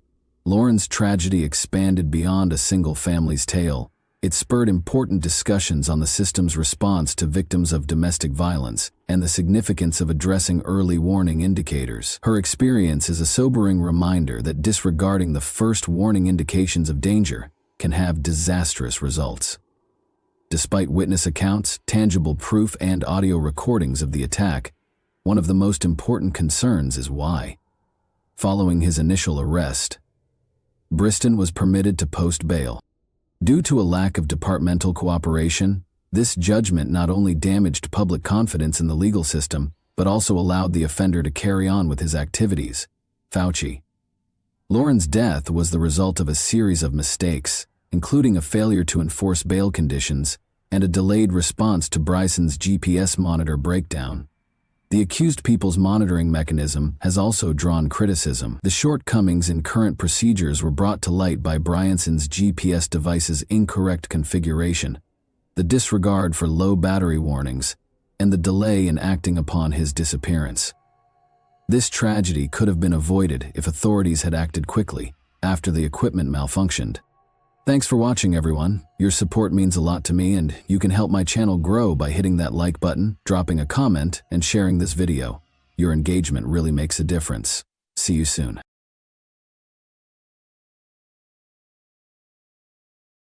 Hey guys, welcome to my channel, and today we're going to take a look at another horrible case with you. In the case of Jenna Burley, she was discovered in a plastic container outside of town while attending a friend's birthday celebration. It's challenging to infer a stranger's motivations from their appearance or speech alone. At first glance, a stranger may appear well-groomed, act courteously, and offer assistance with the best of intentions. In actuality, though, these people are frequently the ones who lure their selected victim into a false sense of security so they can be robbed, abducted, exploited, or killed. Unfortunately, the victim frequently discovers they have slipped into a lethal trap too late. In 2017, the nation was stunned by the tale of Jenna Burley, a regular American student and well-known blogger. Thousands of people first joined the hunt for the missing girl in the hopes that she was still alive, but nobody could believe what had occurred when the horrifying truth was made public. This party ended up being the last night of the girl's life, even though she had only gone to celebrate her friend's birthday. The disaster resulted from a sad combination of drunkenness and the innocent desire to put his trust in a charming stranger who just so happened to offer his assistance. Jenna Burley was who? Born on November 4, 1994 in Harrisburg, Pennsylvania's capital, Jenna Nicole Burley is the second of Edward and Jacqueline Burley's 4 children. Her parents never left each other after they fell in love in the late 1980s while attending a Philadelphia university. The couple then got married in the fall of 1991, and their first child, a daughter called Janelle, was born in 1992. Our story's heroine was born 2 years later, and shortly after, their sons, Jeffrey and Jacob, came into the world. The Burley family was committed to serving others. Edward was working at a hospital that specialized in patient rehabilitation following illnesses and injuries, while Jacqueline worked in a nursing home. In an effort to provide the best for their kids, the parents brought them up in a loving and caring environment. Along with her siblings, Jenna always had a close relationship with her parents. She was raised as a vibrant, upbeat, and active young woman with a creative side, a lot of charisma and leadership abilities.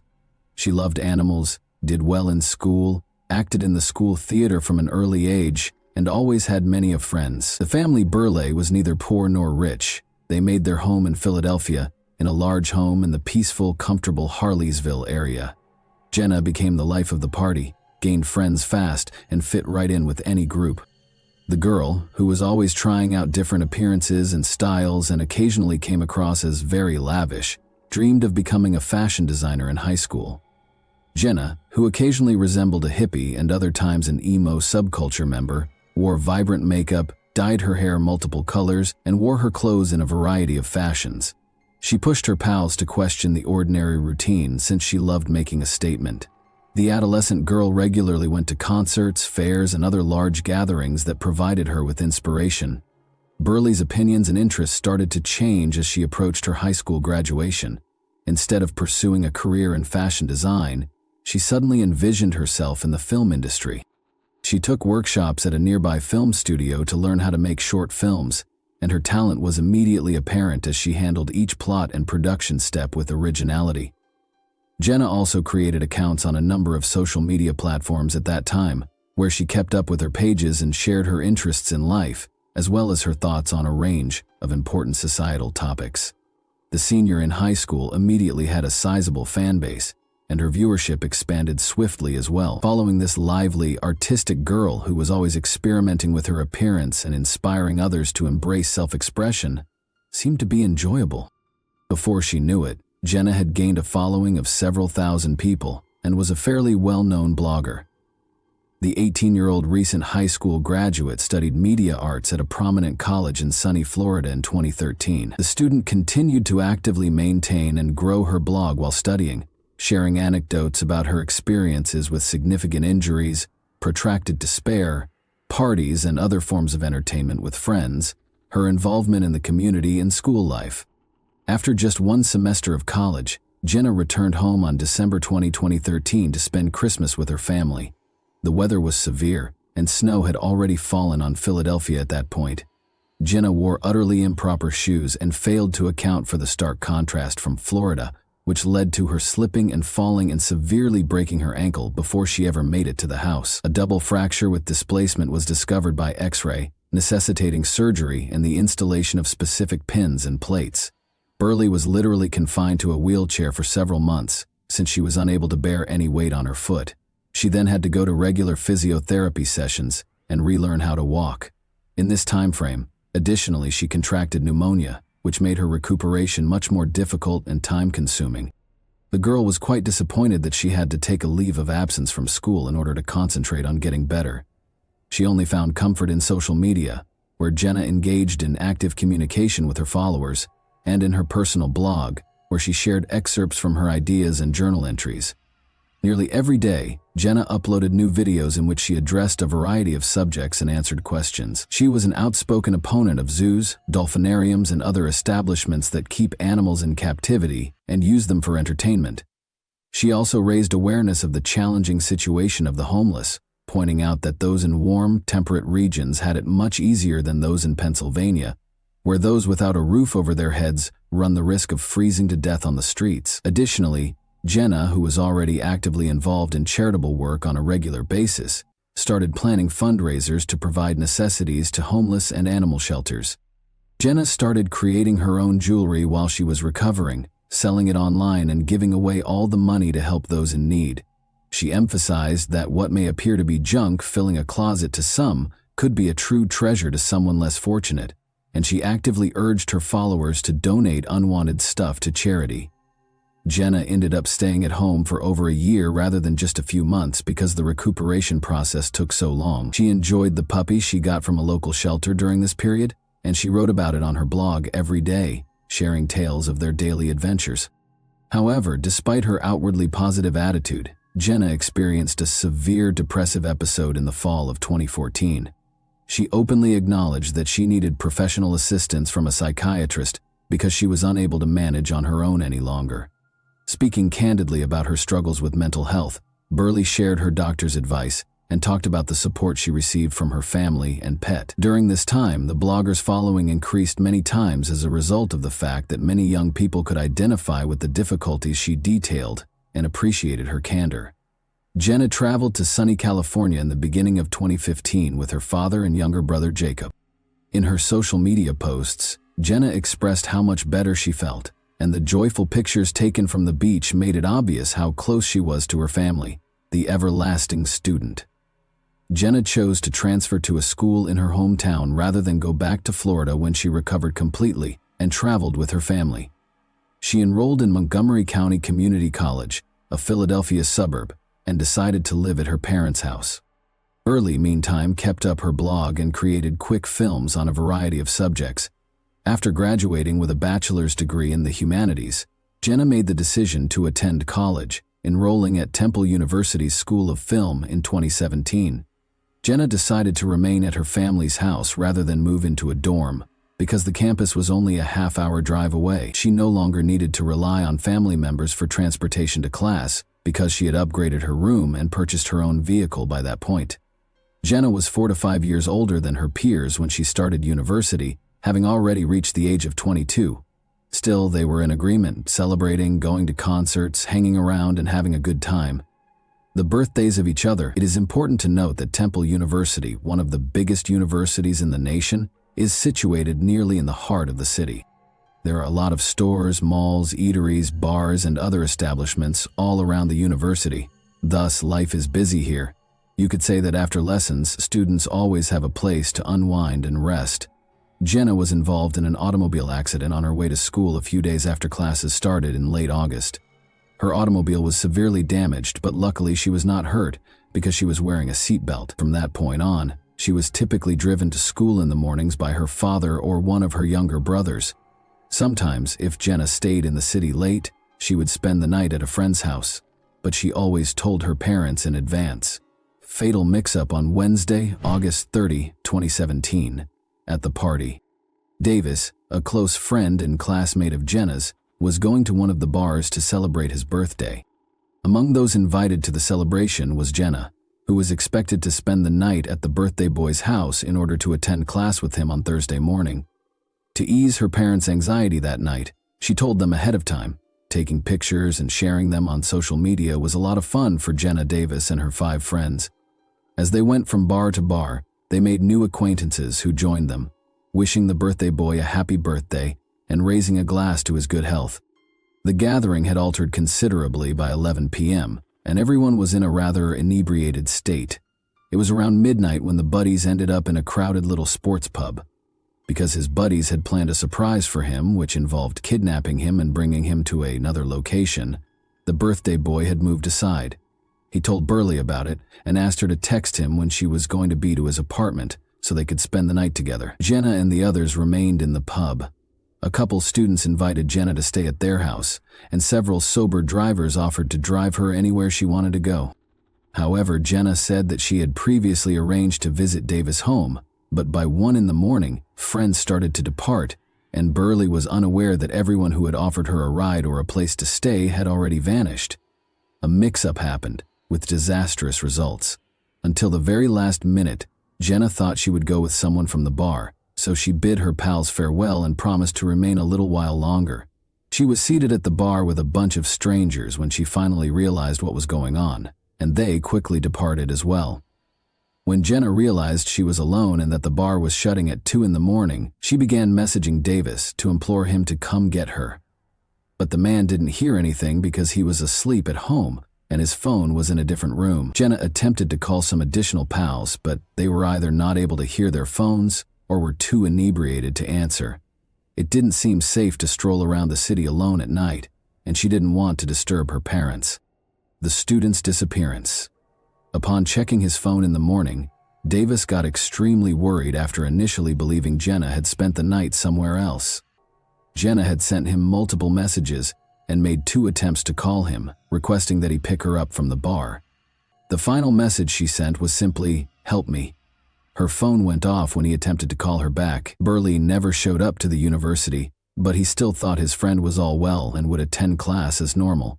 None of the friends who had joined them at the bar the previous evening had hosted the student in the afternoon, so Davis called and paid them a visit.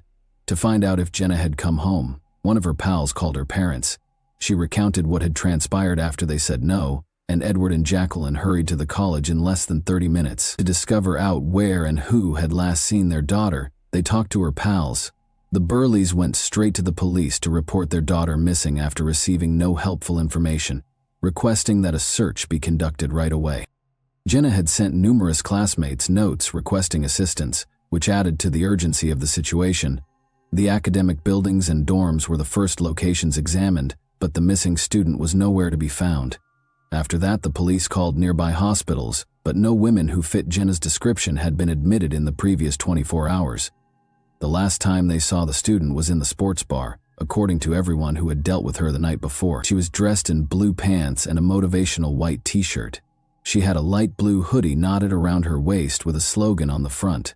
Her long black hair, which was braided into 2 pigtails, was another distinctive characteristic. News of Burley's disappearance soon went viral on social media because she was a very well-known blogger. Thousands of her admirers sent messages requesting assistance in finding her and urging anyone with knowledge to come forward to the kind and tenacious stranger. The bartender instantly recalled the girl with the braids who stayed late after everyone else had departed when the cops came at the bar where the missing student was last seen. She appeared disoriented, was heavily intoxicated, and was phoning and texting all the time. Around 2 in the morning, her phone signal was last picked up in the same neighborhood. We looked over the surveillance footage from the cameras inside the pub and at the entrance. Jenna was spotted by the cops sitting by herself at the bar, sipping a cocktail and messaging. A man came up to her at 1:30 a.m. Eastern, struck up a discussion, and then bought her a drink. Before they left the bar, they sat together for roughly 20 minutes. They were both strolling unsteadily as if they were really drunk, just before it closed. The bartender identified a frequent client right away and even named him Joshua Hupperters when he was shown the video and asked if he knew the man. The bartender claimed that Joshua was practically a daily visitor and that on the previous evening, he showed a special interest in the lonely beauty by purchasing her cocktails and continuously inviting her to his home. Joshua had just reached 29 when the authorities learned that he had previously attended Temple University but had taken a lengthy academic leave and never graduated. He lived only 5 minutes from the bar where he was spotted with Jenna, and he was always hanging out with students. He and his friend Jack Miley had a large apartment that he rented in a building across the street. When they finally got in touch with Joshua later that night, he said he had been so inebriated the previous evening that he had no recollection of a girl from the pub. He consented to be questioned, but shortly after, his phone was switched off, so the police went to Hupperter's flat to speak with him. Jack, the primary suspect, was at home and allowed the cops to enter without any problems. There was chaos in almost every room of the man's flat, which resembled a normal bachelor pad. Jack said that the previous evening, he and his companion had really gone to the sports bar and consumed a lot of alcohol. After Joshua picked up a girl, Jack made the decision to go home so they could have some solitude. According to Jack, he went straight to bed and didn't hear if he was alone or when his roommate returned home. Joshua was concerned when he abruptly began cleaning the kitchen the following day. He had a serious cut on his hand and new scratches on his face. Joshua described this as a regrettable mishap, stating that he had slipped into some bushes while intoxicated. After lunch, he vanished, leaving his phone off and taking some of his possessions with him without informing his friend of his whereabouts or the duration of his absence. The guys resided in a big apartment with a second exit that led to the backyard, which was unguarded. There was a roll of paper towels on a dresser, smeared with what appeared to be blood, and a pair of men's sandals beside the entrance with odd brownish stains. Additionally, the kitchen smelled strongly of cleaning supplies, and there were multiple empty cleaning product bottles lying about the floor. All of this sparked serious suspicions, and Joshua was subsequently regarded as the primary suspect in the student's disappearance case. When the authorities looked into Upper Terrace's past more, they found that he was born and reared in Philadelphia, and that he had experienced trauma from the early death of his father, who had been brutally murdered. Joshua attended Temple University until he was 29 years old, but he never received his degree. He has previously been involved in legal troubles for selling illegal narcotics to pupils. He had also been accused several times with assaults against women in an effort to force them into intimacy, and had served several months for burglary. There was still no word on the whereabouts of the missing girl, and the search and initial questioning of the fugitive revealed that the suspect could be quite dangerous. After the FBI became involved in the inquiry, it was quickly established that Joshua's phone had last been in use in Wayne County, close to a lake approximately 230 miles north of Philadelphia. The fugitive may be hiding in the home of his grandmother, who was found to reside in the neighborhood. In fact, Hupperters was captured at the home of his maternal grandmother. He didn't resist and seemed at ease. He insisted that he was intoxicated on the night of August 31 and, when questioned about the new injuries on his body, he reiterated the tale he had told his roommate Jack about falling into bushes. He gave an explanation for his abrupt departure, saying he wanted to spend the final weekend before courses began with his family. He became silent and wanted a lawyer when the police brought up the fact that they knew he was not enrolled in any university. Experts visited the Philadelphia fugitive's flat, meanwhile, discovered blood traces in the garbage can, on the floor, and in the plumbing. The prospect of finding the young girl alive was dwindling by the minute as they awaited the test results to identify whose blood it was. Along with over $20,000, 0 cents, in cash, many bags containing various illegal substances were discovered during the search of Joshua's room. The enigmatic container. Investigators kept searching Hupperter's house, including the garbage cans, which were fortunately still empty, and the backyard, which was reachable by the second door in the corner. A light blue hoodie, a slogan-emblazoned t-shirt, a sports bra, and a black hair tie with a few dark hairs were discovered inside a black bag. The clothes that were discovered in the trash were very similar to what Jenna was wearing on the day she vanished. Even worse, there were bloodstains on the objects, which made it look quite unlikely that the girl was still alive. Still, the suspect said nothing, and the hunt went on. Hupperter's stepfather suddenly called the police on September 2 to report that the man had visited his mother's Jenkintown home on August 31. He had arrived in a taxi with a heavy, large, opaque plastic container. Joshua clarified that it held his books as well as a few personal items. The following morning, he took another taxi and left the container at the garage. Given his stepson's criminal history, the stepfather thought this was suspicious because the container was abnormally weighty and had an odd smell.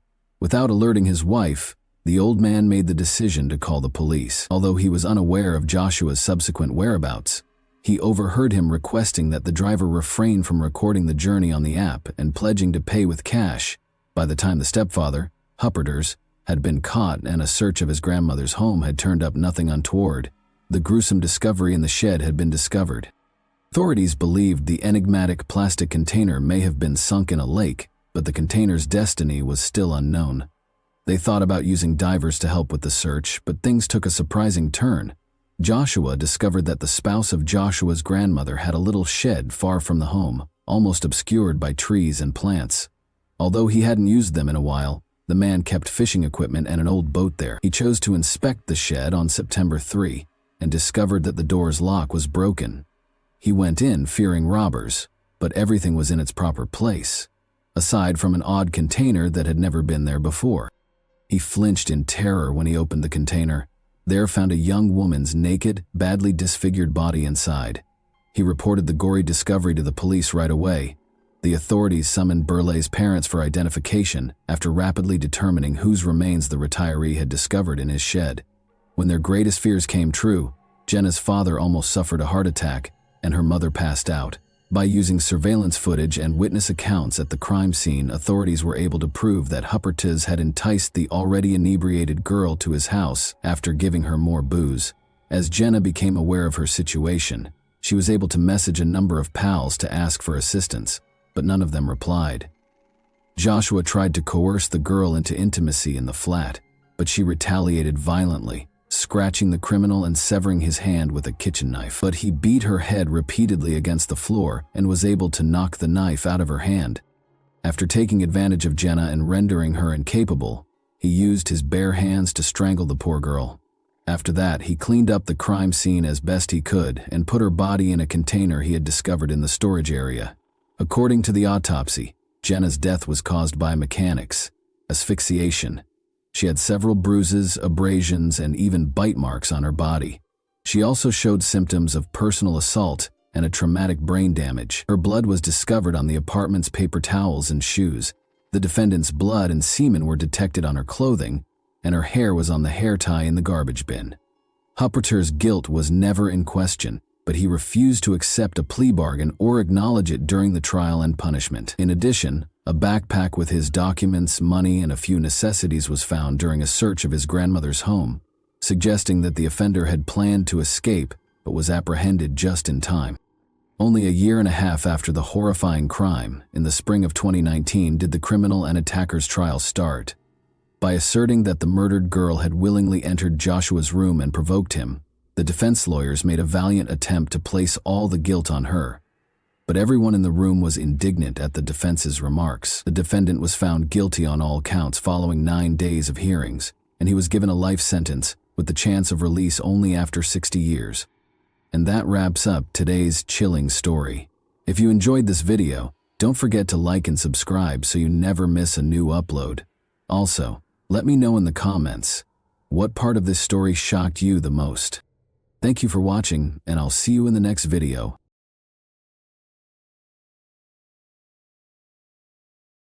Hey guys, welcome to my channel, and today we're going to take a look at another horrible case with you.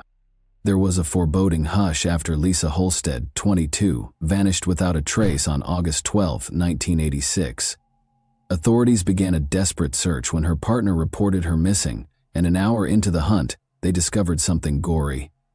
Lisa had been viciously strangled, and her lifeless body was discovered in a marsh in the Kenyers Nature Park. There were no leads or suspects to speak of who may have perpetrated such a horrible act, thus the case remained a mystery for years. Why would somebody choose to take the life of a woman who is so young and active? Today, we'll examine how the 34-year-old Green Bay cold case murder inquiry was resolved. So let's go right to the puzzle without further ado. The incident was committed in Green Bay, a city of around 104,000 residents, in the U.S. state of Wisconsin that is situated on the shore of Lake Michigan. It is renowned for its vibrant football culture and is the third largest city in the state. One of the National Football League's most successful teams, the Green Bay Packers, call Green Bay home.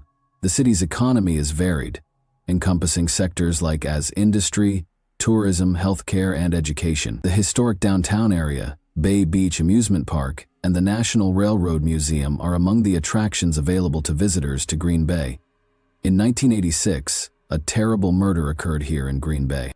A daughter with sparkling eyes was born on April 18, 1964.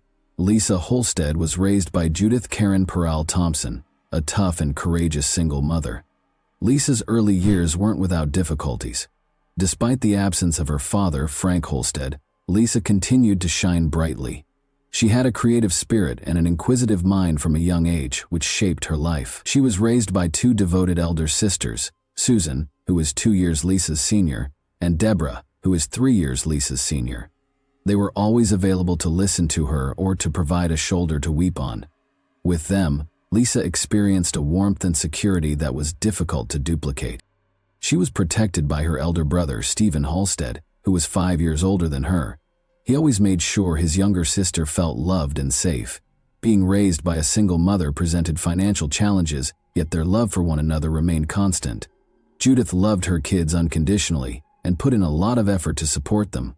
In addition to her love of horses, Lisa Holstead was artistic and enjoyed drawing in her own time. But when she became pregnant at the age of 17, her life took a surprising turn, and in 1981 she gave birth to her cherished son, Jeremy. Notwithstanding her difficulties, Lisa was a dedicated and affectionate mother who lavished her son with attention. She put in a lot of effort to make sure Jeremy had the greatest life possible. As she raised Jeremy alone, much as her own mother had raised her and her siblings, her compassionate, gregarious, and imaginative nature was evident. Lisa Holstead was a strong, independent woman. She bravely decided to relocate across the country to Los Angeles in order to follow her ambitions since, although living with her family was comfortable, she longed for something more. After a while in 1981, she came to the realization that she and her son Jeremy needed a stable, tranquil life. In 1982, she discovered that in the Wisconsin town of Green Bay, where they established a house, Lisa was keen to further her education, even though she never went to college. From 1983 to 1984, she enrolled in a goal-oriented non-credit adult learning course at the Northeastern Wisconsin Technical Institute. Lisa was only 22 when she returned to Green Bay in 1986, but she had already achieved a great deal with her now 5-year-old kid at her side. In this new phase of their lives, she was prepared to face any obstacles that could arise. She even fell in love again, this time with John Sott, with whom she lived in a comfortable house in Green Bay. The pair had an oddball array of pets, including an eel and a bird named Herbie, and they relished simple pleasures like fishing and darts. Lisa adored every time she spent with her loved ones, and her passion for life and love for her family were clear in everything she did. But on August 12, 1986, her promising future was sadly cut short by a cruel twist of fate. When Lisa and John set off on a late-night trip in Wisconsin, the moon was high in the sky as they played darts game after game. Lisa and John appeared to be enjoying themselves immensely, and their competitive nature was evident. However, tension increased as the evening wore on, and it appeared that the booze had taken its toll.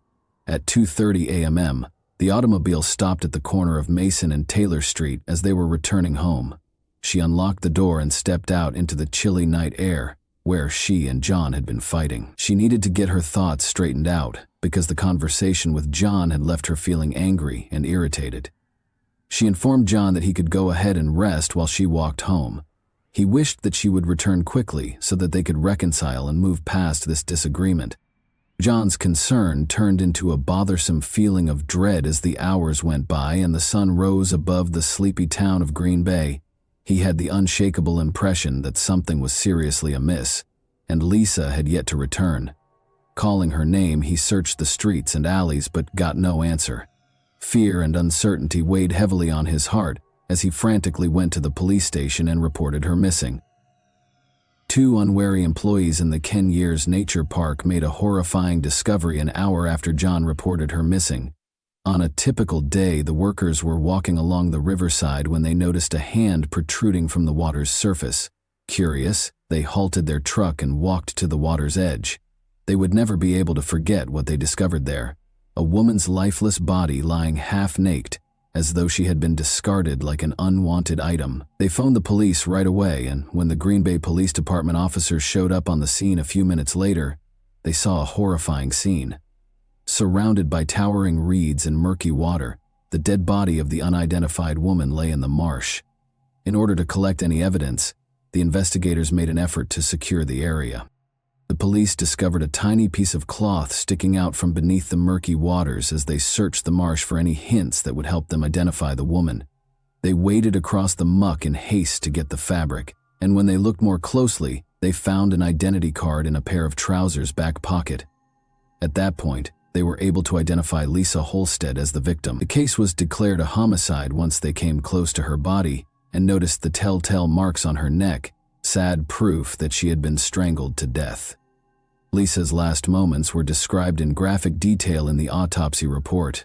Her blood alcohol content was discovered to be extremely high, measuring an astounding 0.25%, well beyond the legal limit. The autopsy at the time also showed that she had sustained numerous wounds that left her body covered in blood, a sight that could have troubled even the most courageous person.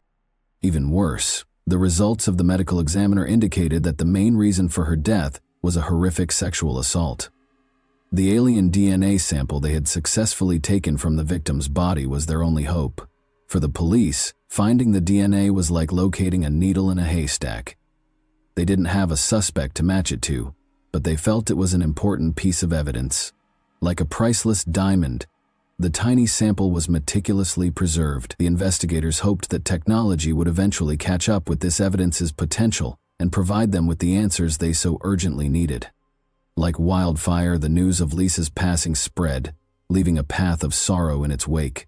The loss of the lady he loved, the final quarrel, and the knowledge that he could have done more to protect her left her boyfriend John devastated.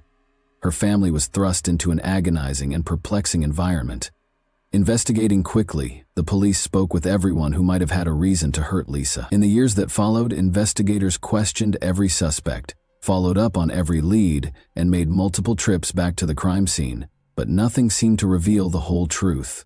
In order to piece together any lead or clue that would point to Lisa's killer, they even went back to the drawing board multiple times. However, they encountered dead ends in their endeavors. The situation just seemed to get more obscure with the passing of time. As the evidence eroded, possible suspects disappeared from view. After more than 30 years, the case was finally archived and sat collecting dust on a shelf. However, hope was rekindled in 2020 after the case had been unsolved for 34 years, when GBPD detective David Graff reopened the case and took the lead in the investigation with unwavering resolve. As he and his group went through the old case files, they saw a tiny vial that had been left at the back of the storage container. Inside was the culprit's DNA, which held the secret to solving the case. It was time to use the most recent forensic technologies to investigate her heinous murder. In an attempt to discover the identity of the murderer, he contacted Othram, a pioneer in the field that specializes in forensic genetic genealogy. In addition to revealing more about the suspect, this state-of-the-art technology would offer an intriguing look into the killer's family ties. The detective was finally able to unravel the complex web of this cold case with this new information. When the lab returned the results of the June 2020 study of the DNA, the Green Bay Police Department had a plethora of information about their suspect. The police were getting closer to the murderer with each new piece of information they learned from the DNA study. The police began meticulously tracking down the person's distant relatives' family trees, building a network of connections piece by piece, until they had 10 or 15 distinct family trees. They searched databases and websites as the investigation went on in an effort to identify groupings of people who might be connected to the victim. They discovered a group of people residing in other states after much research and excavation. They followed their trail and eventually discovered a link to Wisconsin, which brought them to Green Bay, the scene of the gruesome murder. In 1986, the year the crime was committed, the authorities discovered a family member who had been residing in Green Bay. They eventually located a suspect whose DNA might have matched the sample collected at the crime scene after several hours of labor. Finally, the long-awaited breakthrough had arrived. Investigators discovered that the man was Luke Griffin, who had previously been released on parole from the Green Bay Correctional Institution, where he had been serving time for the horrific crime of second-degree sexual assault and had a history of violence against women, including strangulation. The fact that Luke had been convicted of sexual assault in 1981, something that had been overlooked during the initial investigation, was what most startled them. The police appeared to have overlooked an important hint that had been in plain sight the entire time, but owing to Detective David Graff's and his team's unwavering efforts and the revolutionary science of forensic genetic genealogy, Luke's past eventually caught up with him. The investigators realized they needed to be very confident before making an arrest, since they had a suspect in their sights. Luke Griffin's DNA had to be compared to the crime scene profile. In order to find their main suspect, Luke Griffin, who had relocated to the city of Racine, the police set out on an exciting quest in September 2020. In an effort to find evidence against Griffin, the Green Bay detectives teamed up with the FBI, DCI, and Racine County officials to place him under surveillance. Luke was being pursued, and the authorities had no intention of letting him escape their grasp. They followed him to another Wisconsin town, keeping tabs on everything he did. They were observing him on September 18, 2020, when they noticed him sloppily throwing a cigarette butt on the ground and throwing some beer cans in a dumpster. He had no idea that these seemingly unimportant deeds would ultimately bring him to ruin. The cops swiftly gathered the abandoned objects and returned them to the lab for additional DNA testing. On September 29, 2020, the results were released, and the officials were overjoyed. The DNA matched exactly with that recovered from the crime scene more than 30 years ago. The sound of handcuffs snapping into place was heard as Luke was led from his house on October 28, 2020, at approximately 6 in the morning. As the police car drove away with Luke to Brown County Jail, neighbors whispered to each other and peered out from behind their curtains. Luke sat stonily in the interrogation room, denying any role in the killing. Luke eventually admitted to having a sexual contact with the victim as the intensity of the questioning increased. but he said that his recall of the night was vague at best, blaming his confusion on his drug and alcohol use. As the crime's specifics emerged, it became evident that Luke's drunkenness had impairing his memory, making it impossible for him to remember what had happened before Lisa died. The once elusive culprit has been apprehended. His trial was scheduled for 2021. As Luke Griffin entered the courtroom with guards at his sides, it was crowded with reporters, the victim's family, and interested bystanders. When he sat down at the defendant's table, all eyes were on him. As the trial got underway and the prosecution presented their case, Luke's future was in jeopardy. The jurors paid close attention, taking in every nuance of the evidence. Speaking to the jury about what transpired that fateful night in 1986, Luke explained that he had just stopped at McDonald's and then traveled a route that just so happened to pass by the location where Lisa's body was subsequently found. However, the weight of the crime he had committed seemed to press more heavily on his shoulders with each syllable. The evidence against him grew stronger during the trial, until at last the jury was forced to render a verdict. After a protracted and taxing legal struggle, Luke was detained on a first-degree homicide charge, and his bail was set at $1 million, 0 cents. Luke took the shocking choice to enter a no-contest plea to the allegation of homicide by reckless conduct on January 27, 2023. As the judge read the decision, the courtroom was once again heated. Luke's lawyer, Peter Hain, pushed for a lighter term, pointing to Luke's bad health and the 2 years he had previously served in prison. Hane's plea, however, was rejected by Judge Timothy Hinkfuss, who claimed that Luke's negligence and refusal to accept responsibility had only served to further harm Holstead's family. Hinkfuss continued by explaining that the maximum term he could impose was constrained by the statutes in effect at the time of the crime, and that homicide by reckless conduct, a Class C felony, is currently punishable by up to 40 years in Wisconsin. When Luke was convicted of the murder and charged with first-degree intentional homicide, the crowd gasped collectively. For the prosecutors, who had devoted their lives to bringing justice to the victim's family, it was a bittersweet victory. Luke Griffin, 67, received a sentence of 10 years in jail on March 27, 2023, which was the maximum punishment permitted by the 1986 sentencing statute. After completing 2/3 of his term, Luke is eligible for release. Additionally, 2.5 years of time served were granted to him, meaning that he is eligible for parole in less than 6 months, and might be released in 4.5 years. Judge Timothy Hinkfuss of the Brown County Circuit Court stated that the case's legal battle had been fiercely contested since 2020. Although Judge Hinkfuss accepted that the maximum penalty was grossly insufficient, she also acknowledged that Lisa Holstead's murder was a horrible and vile conduct that was limited by the laws in force at the time of the incident. David Lassie, the district attorney for Brown County, urged its imposition, pointing to the seriousness of the offense and its effect on the victim's family.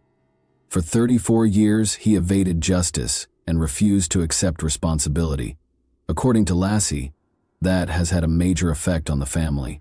The hearing demonstrated the family members' emotional effect, and they made it plain that no penalty could bring back their beloved Lisa. When 5 members of Holstead's family stood before the bench to give their witness testimonies, the courtroom was a hive of emotion.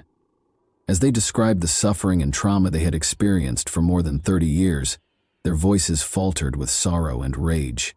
Speaking with passion, a sister, brother, niece, son, and granddaughter described the effects the long cold case had on their family. They expressed their dissatisfaction with the maximum penalty possible and talked about the vacuum left by their mother, grandma, and beloved sibling.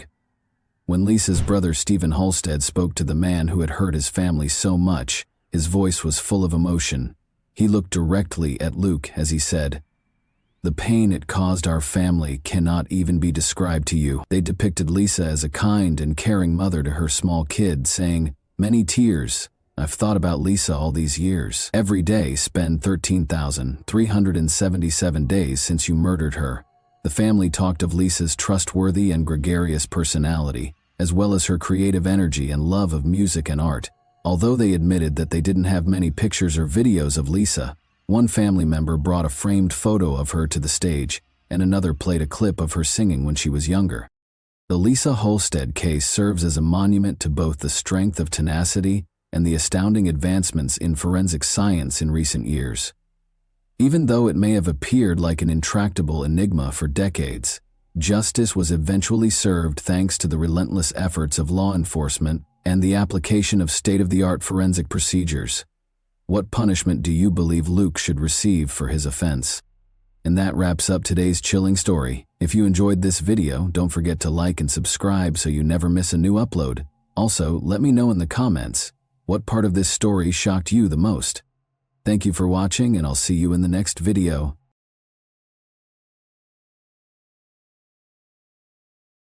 Hey guys, welcome to my channel, and today we're going to take a look at another horrible case with you. The tragic death of Barbara Faye Villarreal occurred in Garland, Texas, on November 7, 1986. A large kitchen knife was found embedded in her body after she was brutally stabbed and murdered in her own home. There were bloodstains all over the crime scene, which was horrifying and gory. Despite detectives' efforts, the case remained unsolved for almost 40 years. The killer had been hiding in plain sight, leaving a trail of unsolved questions until 2023, when advances in DNA technology revealed the truth.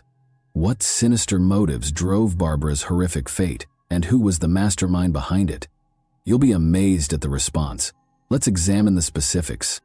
Garland is a city with a tale of resiliency and hope located in the center of the Dallas-Fort Worth metroplex. The city was named in honor of Attorney General Augustus H. Garland and was established in 1887 as a result of the merger of Duck Creek and Embry. Garland eventually became Dallas County's third most populated city. However, there were difficulties along the way. The city, which is in Tornado Alley, had one of its worst days in May 1927, when a terrible tornado ripped through the streets, killing 17 people and leaving a path of destruction in its wake. Even though the city was brought to its knees, its spirit was unwavering. A feeling of solidarity and resilience surfaced as the residents of Garland rebuilt their homes and lives. They banded together and helped one another through the difficult times. One family's joy and love served as an example for others. They were so cherished and admired by everyone that nobody could have predicted the heartache that would soon ensue. Everyone was delighted by Barbara's radiant smile. Her family's love was evident and strong, and her presence brightened the space. However, life had other ideas, and this family would soon experience a tragedy that would upend their entire way of life. On December 23, 1958, Barbara Faye Villarreal was born in Peru, Indiana. She was the youngest of her mother's first marriage's 4 children. Barbara suffered a terrible loss when her father died when she was a little child. The family circle grew after her mother remarried and had 2 more children. 12 Mile, a tiny community a few miles north of Peru, Indiana, was where Barbara grew up. She was surrounded by warmth and love there, which helped to mold her into the kind and sympathetic person she is today. Her early years were characterized by adventure, laughter, and a strong sense of familial values. She loved the little things, like swimming in the local lake and riding her bike to her grandparents' corner store to buy candy. Her extended family, which included many cousins with whom she enjoyed sharing recipes and making memories, was always present on Sundays and holidays. At home, Barbara loved spending time with Kami, her faithful Pomeranian friend. As she matured into a young woman, her compassion, warmth, and understanding nature became increasingly apparent. Her heart was always willing to lend a helping hand to others, and her radiant smile could light up any space. Barbara married Domingo Diaz Villarreal on February 25, 1979, and the two of them created a life full of promise, love, and laughter. Barbara had made a name for herself in the accounting division of DeGolyer and McNaughton in Dallas, Texas, by the time she turned 27. She and Domingo settled in Garland, where they were surrounded by friends and neighbors in the 3600 block of Colbath Street. One of them was Barbara's best friend, Lisa Nugent, who loved her for being a kind, considerate, sweet, and wonderful person in general. A feeling of unease descended upon the tiny New Mexico town of Lovington on the evening of November 7, 1986.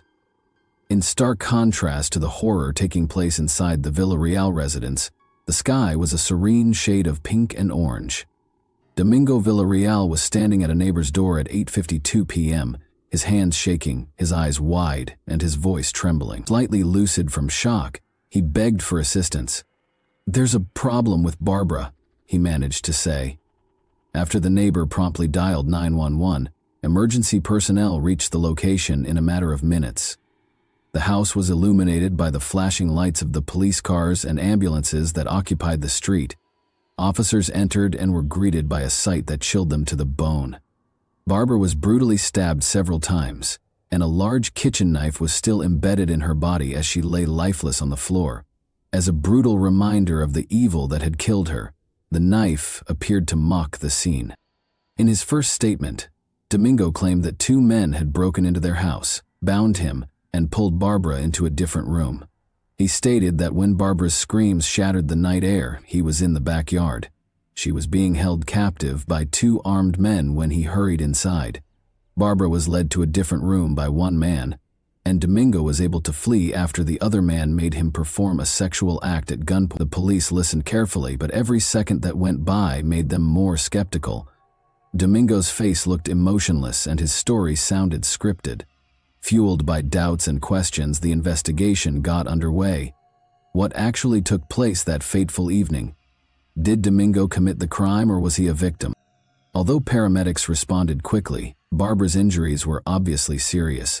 Although it was later discovered that she had been dead for more than an hour prior to their arrival, she was declared dead at 9:50 p.m. The full scope of the horror was disclosed in the medical examiner's report. She had numerous stab wounds all over her body, each of which was a testament to the attacker's violence and rage. An investigation into a homicide was started. For the Garland Police Department, the initial investigation into Barbara Villarreal's murder was a difficult and complicated procedure. It was evident as soon as they got to the crime scene that this case would call for painstaking attention to detail and unwavering resolve. With furniture overturned and personal belongings strewn all over the floor, the house was in a state of chaos that suggested a violent struggle. Several areas had bloodstains, indicating Barbara had put up a valiant fight against her assailant. To record the scene, investigators collected blood samples, removed fingerprints from different surfaces, and took a ton of pictures. A big kitchen knife that was thought to have been used in the murder was sealed as evidence and sent for forensic analysis. Nevertheless, the technology available at the time made it difficult to draw firm conclusions from the evidence. It simply wasn't adding up. Something was missing. Police interviewed a large number of neighbors, friends, and family members in the days after the murder. Barbara was described by close friends and family as a loving, kind person who had no known enemies. Nonetheless, some claimed she had been involved in a few family conflicts, which made police wonder if there might have been a personal motivation for the crime. As investigators continued their investigation, they discovered startling information about the family. Although many saw Barbara and Domingo as a happy couple, others witnessed them fighting regularly and dealing with serious problems. Their relationship was viewed differently by those who knew them. At first, the police thought Domingo might be a murderer. He was exonerated following a rigorous interrogation, but the investigation came to a standstill because Domingo was no longer a suspect. They had no additional suspects, no evidence, and no fresh leads. The investigation stalled, and the police had no idea what to do next. A faint blood trail discovered outside the house was the only hint, but it didn't belong to Barbara or Domingo. Detectives were left wondering who could have committed such a horrible crime, because this enigmatic blood was the only indication that a killer was present. The loss devastated Domingo and Barbara's family. They struggled to find peace, as the graphic picture of her death tormented them. Fearing that anyone could be the victim of such a horrible crime, the community was also rocked. The suffering and uncertainty were exacerbated by the lack of answers. It took a pivotal discovery to reveal the truth about her untimely death, so the case remained a mystery. It was challenging for investigators to make meaningful progress because of the dearth of eyewitnesses and hard evidence. Blood samples provided no useful information, and fingerprints taken from the crime scene did not match anyone in databases that were currently in use. The police were left with a number of unsolved questions and dead ends. The case started to lose steam as the weeks stretched into months. The investigation's initial enthusiasm faded, and it encountered many difficulties. Despite their continued cooperation with the police and their intense desire for answers, Barbara's family's optimism for a speedy resolution started to fade.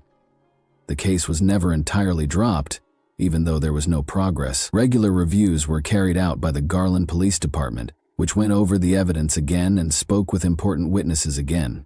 The case was still unresolved, though, and there were no fresh leads or discoveries. 2 years later, in 1988, Domingo lost his life in a shootout in Mexico, bringing tragedy once more. Detectives learned a startling fact after his death.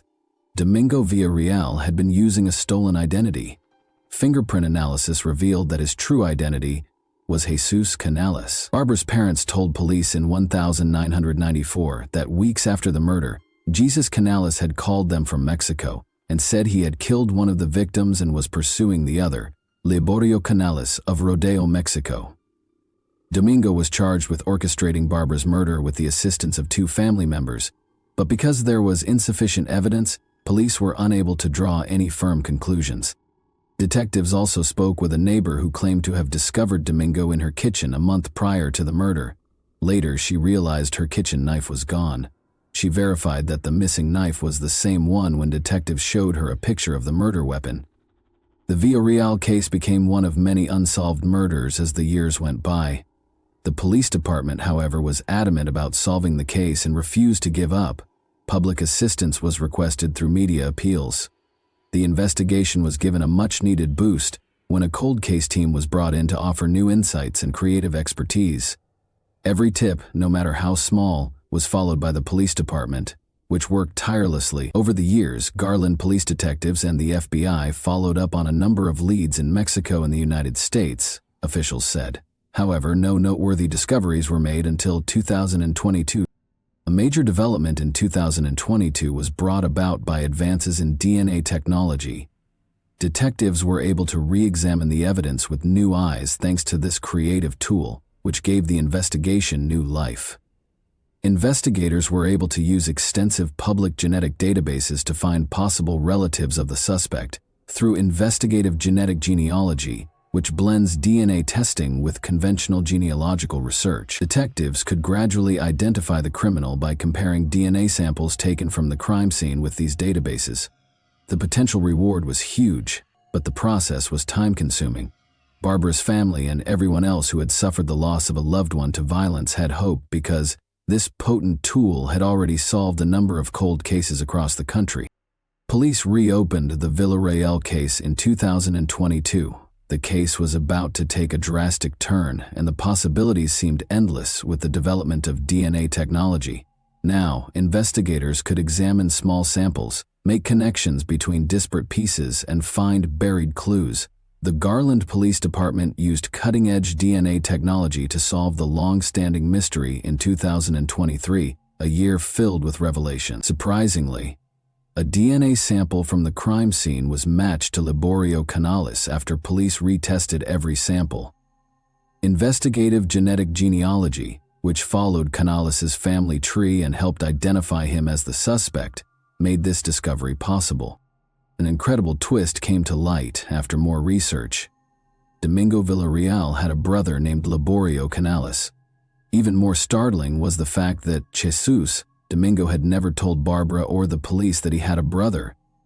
Liborio Canales was taken into custody by the Lovington Police Department on Tuesday, July 18, 2023, without any opposition.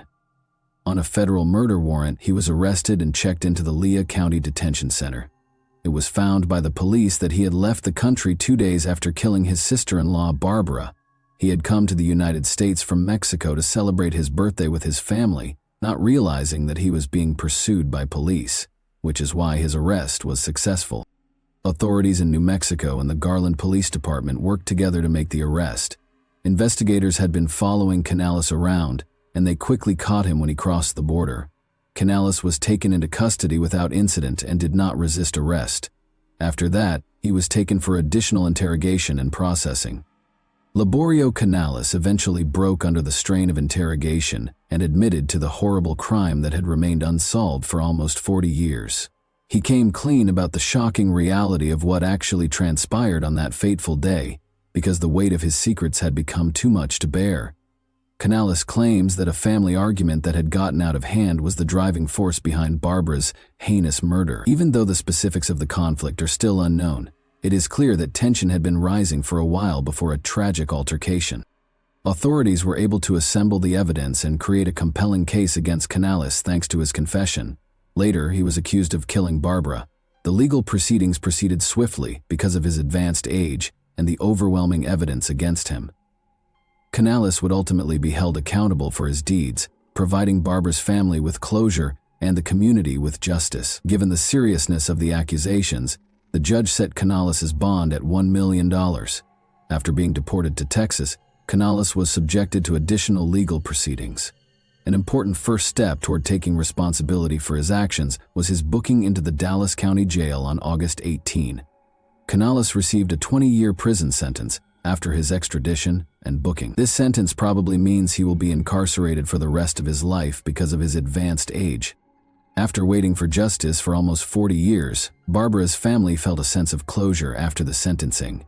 The case demonstrated how crucial cold case units are, and how DNA technology can be used to solve even the most difficult cases. It also gave families of other unsolved crimes hope. According to Barbara's mother, the way the Villarreal case was resolved had a big influence on how investigations were conducted. The Barbara Villarreal case serves as an example of the effectiveness of tenacity and creativity in criminal investigations. Through the unwavering efforts of law enforcement and the revolutionary potential of DNA technology, a cold case that appeared destined to go unsolved was turned into a tale of justice. The knowledge gained from this case will continue to direct and motivate those committed to cracking cold cases and providing closure to families as we move forward. And that wraps up today's chilling story. If you enjoyed this video, don't forget to like and subscribe so you never miss a new upload. Also, let me know in the comments, what part of this story shocked you the most? Thank you for watching, and I'll see you in the next video.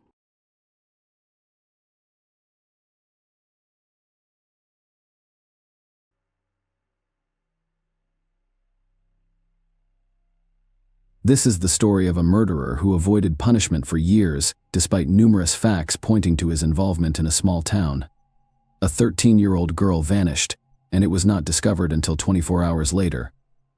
This case remained unsolved for over 10 years, and it was finally resolved in the summer of 2021. In this video, we'll explain what happened to Haley Dunn. This story was set in the American town of Colorado City, Texas. This location is typical of low-rise America, covering 14 square kilometers. On Christmas Day 2010, the town had a New Year's vibe. Haley Dunn, a 13-year-old girl living with her mother Billy, boyfriend Sean, and older brother David, had a happy Christmas. Her mother divorced her father, Clint, when she was 10 years old, but they never stopped communicating. Her father lived across the street from Haley's house. On December 26th, the girl spent the majority of Christmas at her father's house, unwrapping presents before returning home to play video games and go to bed. The following day, her stepfather and mother went to work as usual. Billy left her cell phone at home so that the kids could reach her. Before leaving, she peeked into her daughter's room while she was still sleeping. Sean worked in another town, about a half-hour drive away. According to him, he had an argument with his boss that day, which led to him being fired and leaving work only 10 minutes after arriving. He then drove to his mother's house, where he spent some time before returning to Colorado City around 3 p.m. Sean went to pick up Billy from work that evening. When they arrived home, Billy noticed that her daughter was not there. Sean informed her that the girl had gone to her father's house and planned to spend the night at a friend's house. Haley frequently stayed overnight at friends' houses, so her mother took this information calmly. Small towns like this often have the illusion of safety, so parents are less worried about their child's safety. On December 28th, Haley did not return home. She went door to door, but no one saw the girl that day. Billy went to the police around 2 p.m., but they chose the easiest route. The police's main theory was that she had fled from home, which initially hampered the investigation. A voluntary escape is not investigated to the same extent as a missing minor. They searched Billy and Clint's houses and brought search dogs to the scene. The next day, they followed Haley's trail from the house to a nearby motel. It was extremely strange. None of the motel employees had seen this girl. She was not captured on any security cameras, and a thorough search of the premises yielded no results. Trained dogs pointed to a motel, but the girl apparently never arrived. As word of Haley's disappearance spread throughout the city, dozens of concerned citizens joined the search. Some looked around the area, while others printed and distributed flyers. And now we come to another strange moment. Clint, the girl's father, almost never left the street. He looked in every corner, nook and cranny, including dumpsters. He said he couldn't sit at home and wait. Meanwhile, Billy and Sean were less enthusiastic. The mother distributed flyers but refused to go around the neighborhood looking for her daughter. She stated that searching gave her the impression that they were already looking for her body, and that there was no hope of finding the girl alive. Sean didn't participate at all, which isn't the strangest thing. Billy and Sean hosted a New Year's Eve party on December 31st, 4 days after the girl had gone missing. They had friends over to listen to music, drink, and party. Without a trace seemed completely absurd. On January 3rd, a week after Haley vanished, the police officially declared her missing. This meant that more serious agencies, such as the FBI and the Texas Rangers, could become involved, and representatives from both arrived in Colorado City and began their investigation. Volunteers continued to search the area, and over 100 billboards about the missing girl were posted across Texas and beyond. Detectives completely ruled out the possibility of an escape. For one reason, they couldn't figure out why Haley would choose to take such a step the day before her disappearance. She had been in a good mood, and for the rest of the time, the girl showed no signs of a desire to flee. Second, all of her belongings were left in the room. If the girl had decided to flee, she would have taken something with her. The detectives quickly realized they needed to look closer at Billy and Sean. Their passive response to the girl's search and the New Year's Eve party made one wonder if they cared about Haley. The detectives discovered that on December 27th, the same day Haley allegedly spent the night at a friend's house, Sean and Billy drew $140 from their bank cards. They admitted that the money was used to buy illegal substances, which the couple consumed that evening while their children were away. Billy failed on 2 attempts. During the first interrogation, she was under the influence of drugs, and the second result revealed she was lying. Sean failed 2 interrogations and walked away before answering the third. Billy suspected Sean was involved in her daughter's disappearance and demanded that he leave her home. On January 12th, police officially announced that Sean was being treated as a suspect. Several factors contributed to this conclusion, including the couple's strained relationship. The police examined Sean's phone's geolocation data and discovered that his account of the day Haley disappeared did not match reality. He did arrive at work and stayed for 10 minutes before returning to Colorado City to Billy's house. It wasn't until later that he drove to his mother's house. It's worth noting that the police tracked the phone's location. The girl repeatedly mentioned being afraid of Sean. Haley told her best friend that she preferred to spend time outside or at friends' houses because she didn't feel safe with Sean. She once told her grandmother that she often saw Sean standing in front of her bedroom door in the middle of the night, and she was afraid he would come in. The police soon became aware of a conversation with Haley's uncle about the girl's disappearance. Her uncle said roughly the following: "I can't believe anyone would harm a child." Sean's response was extremely unusual. He compared it to killing a deer with all of this information in hand. The detectives concluded that Haley did not come from a wealthy family. Her mother and stepfather frequently drank and used illegal drugs, and Sean's behavior at parties appeared suspicious, but there was no direct evidence against him. Finally, the police contacted Child Welfare, who decided to remove Haley's older brother. On February 24th, police searched Sean and Billy's home, as well as his mother's. A massive discovery awaited them. They discovered over 100,000 obscene images of minors on a removable drive and a hard drive. The police also seized his laptop, but did not appear to have time to examine its contents. Sean's father arrived at the station and demanded his son's equipment back. It's unclear why the police did, but that's not the most interesting part. Sean received no punishment for having so much illegal content on his computer. On March 17th, police officers visited Billy's house to question Sean.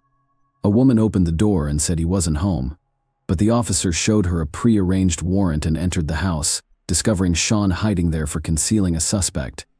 Billy received 90 days in jail and a year in corrections. She was transferred to a Travis County correctional facility. Following her release, she remained in the area with Sean in 2012, however. The couple eventually split. Billy suspected Sean was involved in her daughter's disappearance, but the case had stalled due to a lack of new evidence and volunteers' inability to identify the girl. On March 16, 2013, a hiker discovered human remains near Lake J.B. Thomas in Scary County. Experts conducted tests and determined that the remains belonged to Haley Dunn, whose body was approximately 20 miles away from her home. However, they had circumstantial evidence that the girl's body had been discovered only a few miles from Sean's mother's house, which matched the geolocation data on his phone as determined by the towers. Given the short distance, Sean could have easily left the body in that location without anyone knowing. Furthermore, he grew up in the area and was well versed in where to hide the body, but investigators were unable to uncover any additional clues, and the case was refrozen for several years. Despite this, the girl's family had to wait 4 years to bury her body. A memorial service was held in January 2017. In 2018, Haley's father, Clint, stated that he believed Sean and Billy were guilty in his version. His mother either helped conceal the truth or was directly involved in the murder. During the same year, he began conducting numerous interviews and attempted to actively publicize the case.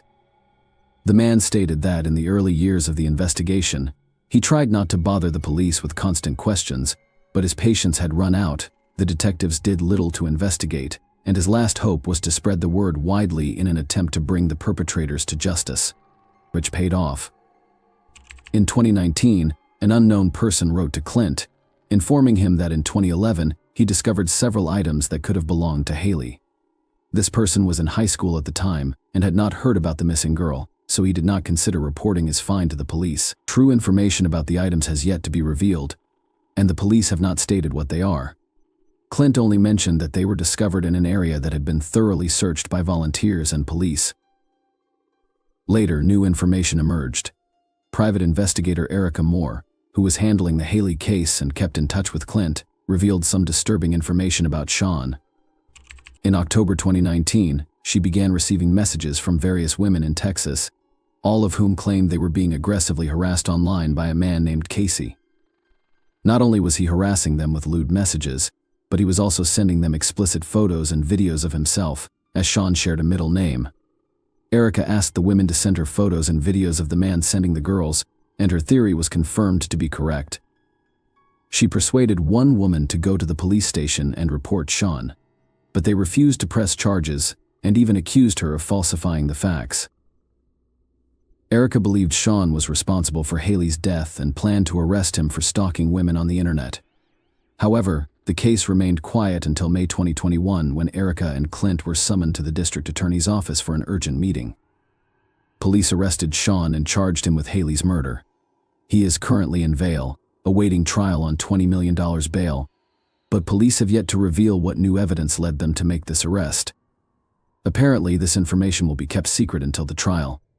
All we know now is that the police were granted permission to collect Sean's DNA sample shortly before his arrest. There may be a connection here to Haley's belongings, which were discovered in 2011. When Billy learned of her ex-boyfriend's arrest, she made a strange statement.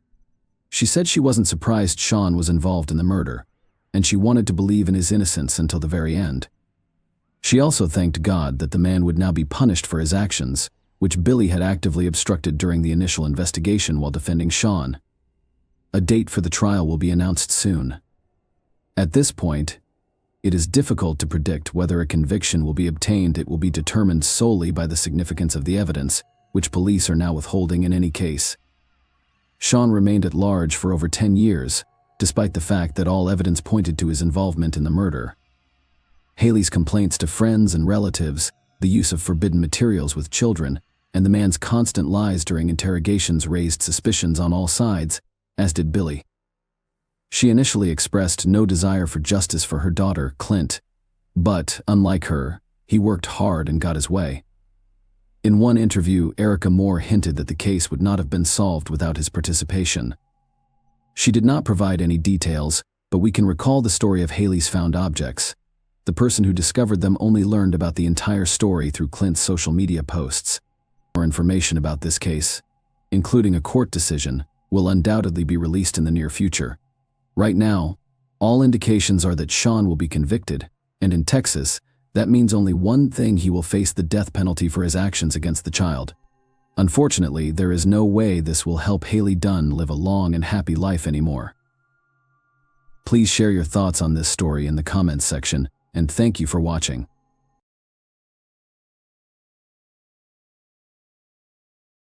Hey guys, welcome to my channel, and today we're going to take a look at another horrible case with you. A terrifying discovery broke the quiet of a comfortable Goshen home on the evening of February 6, 2015. Respected policeman Daniel Green was discovered dead in his own restroom. 1 bullet to the forehead, 4 shots. The shots went unheard. Nobody noticed anything unusual, and there were no hints that would identify the offender. This was no coincidence. It all appeared to have been done with cold, deliberate precision. An officer had devoted his entire career to serving the community. Who could have killed him? Nobody close to him could have predicted how complicated and sinister the answers would be. In the tiny town of Goshen, encircled by orchards, the silence of the deserted house was suddenly broken. A dead man lay flat on his back on the bathroom floor. On February 6, 2015, at precisely noon, Daniel Green, a well-respected police officer, was discovered. His co-workers went to Daniel's house because they were worried that he hadn't arrived for work. They were completely shocked by what they discovered there. The 31-year-old officer was killed by 4 bullets, one of which hit his forehead. Nothing had been heard by any of the neighbors. No one had contacted the police, and there was not a single clue that identified the offender. No weapon or DNA evidence was found. The criminal left behind nothing but emptiness, as if they knew exactly what they were doing. Daniel Green had spent his whole life in Goshen. The people of the town held him in high regard during his 11 years of service with the California Police Department.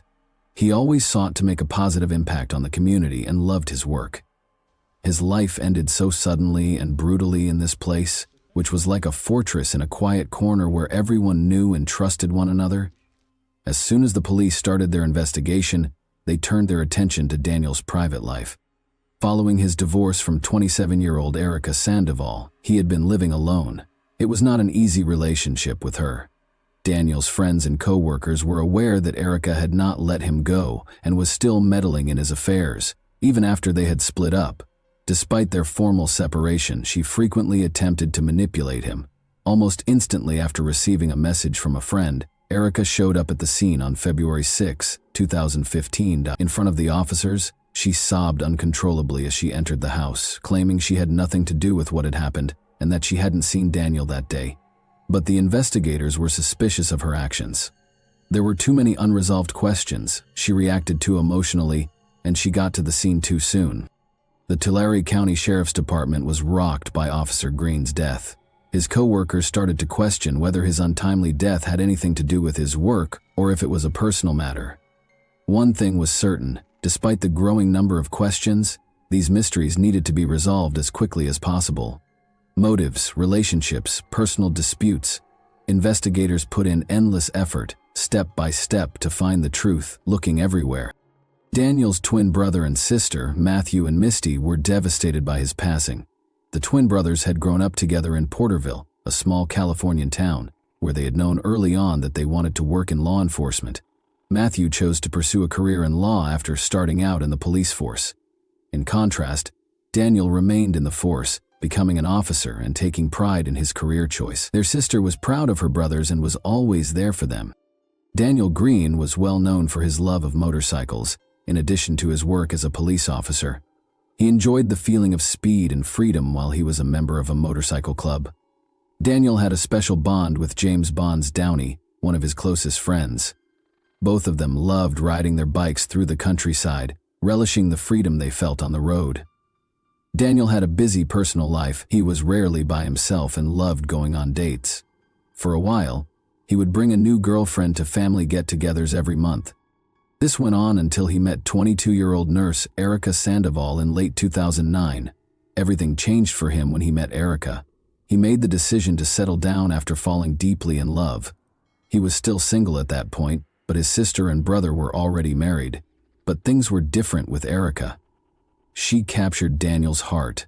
According to Erica's close friend Angelica Ramirez, Erica was incredibly infatuated with Daniel at the start of their relationship. They appeared to be the ideal couple at first glance, and their passion was strong. But as Daniel's sister remembered, even though Erica was friendly, she could lose her temper easily if something didn't go her way. Tension in their relationship increased over time, leading to frequent disputes and arguments. Born into a middle-class family in Southern California, Erica Sandoval grew up there.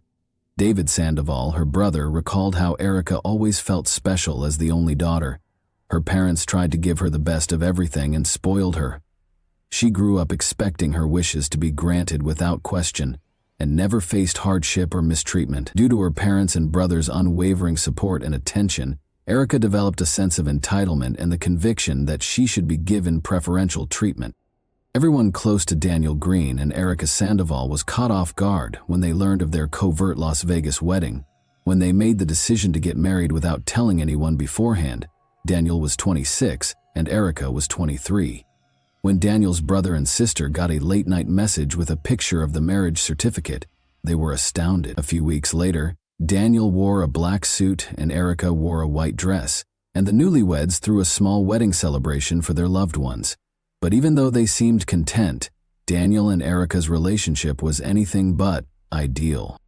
Daniel's friend and fellow motorcycle rider Herb Adams recalled how Daniel once told him that they had a fight even before they were married, and Erica took a razor and cut the furniture in his house. According to Herb, it was a concerning indication that shouldn't have been disregarded. Daniel's brother Matthew saw the damage firsthand and expressed concern, but Daniel maintained that it was only an emotional outburst. Within the family, the disputes persisted. One of these incidents occurred during a dispute between Matthew and Daniel's sister. Erica shouted at Daniel as she grabbed him. Daniel's brother and sister heard him sob in the adjacent room. It was one of the most agonizing times in Matthew's life, he recalled. Hearing his brother weep broke his heart. However, it was challenging to get involved in Daniel and Erica's relationship. The Green family had a difficult upbringing. Daniel's mother, brother, and sister recalled the harsh treatment they received from their stepfather. He frequently drank excessively, used illegal substances, and had a criminal history. Being older than their sister, Matthew and Daniel frequently took the brunt of the abuse in order to keep her safe. Their stepfather died shortly after their mother finally obtained a restraining order. They were all affected by these incidents.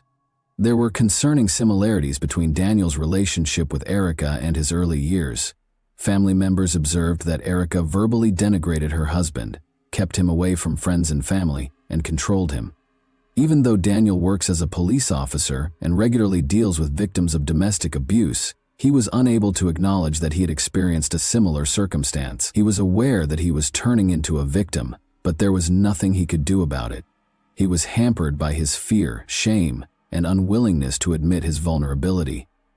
For the same reasons that women do, men frequently fail to report domestic violence. In February 2011, Daniel and Erica's marital problems peaked. Daniel's neighbor overheard the couple getting into a heated argument. In an attempt to push her husband over the edge, Erica was shouting and making fun of him. Knowing that losing control could cost him his career, Daniel made an effort to maintain his composure. He once requested that the neighbor contact emergency services in order to put an end to the situation. Despite the gravity of the incident, Daniel declined to file charges against Erica, so she was quickly freed after the police took her into custody. Daniel concluded that their relationship was over after this incident became irreparable. Only a year after their formal marriage, they got divorced and separated in January 2012. Erica revealed to her friends that she was expecting Daniel's child a few months after the divorce. Daniel was informed promptly, and in spite of everything they had experienced, he made the decision to try to start over for the benefit of the unborn child. They moved back in together and resumed their relationship.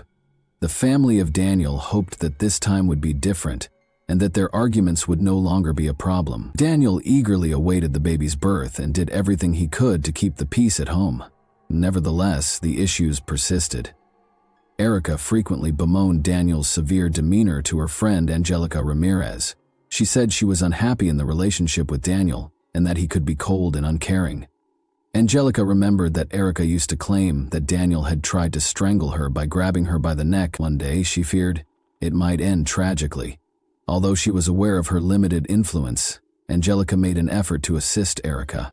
Daniel's friends and family discussed Erica's violent behavior at the same time. She demonstrated uncontrollable behavior by damaging Daniel's property by slashing couches and mattresses.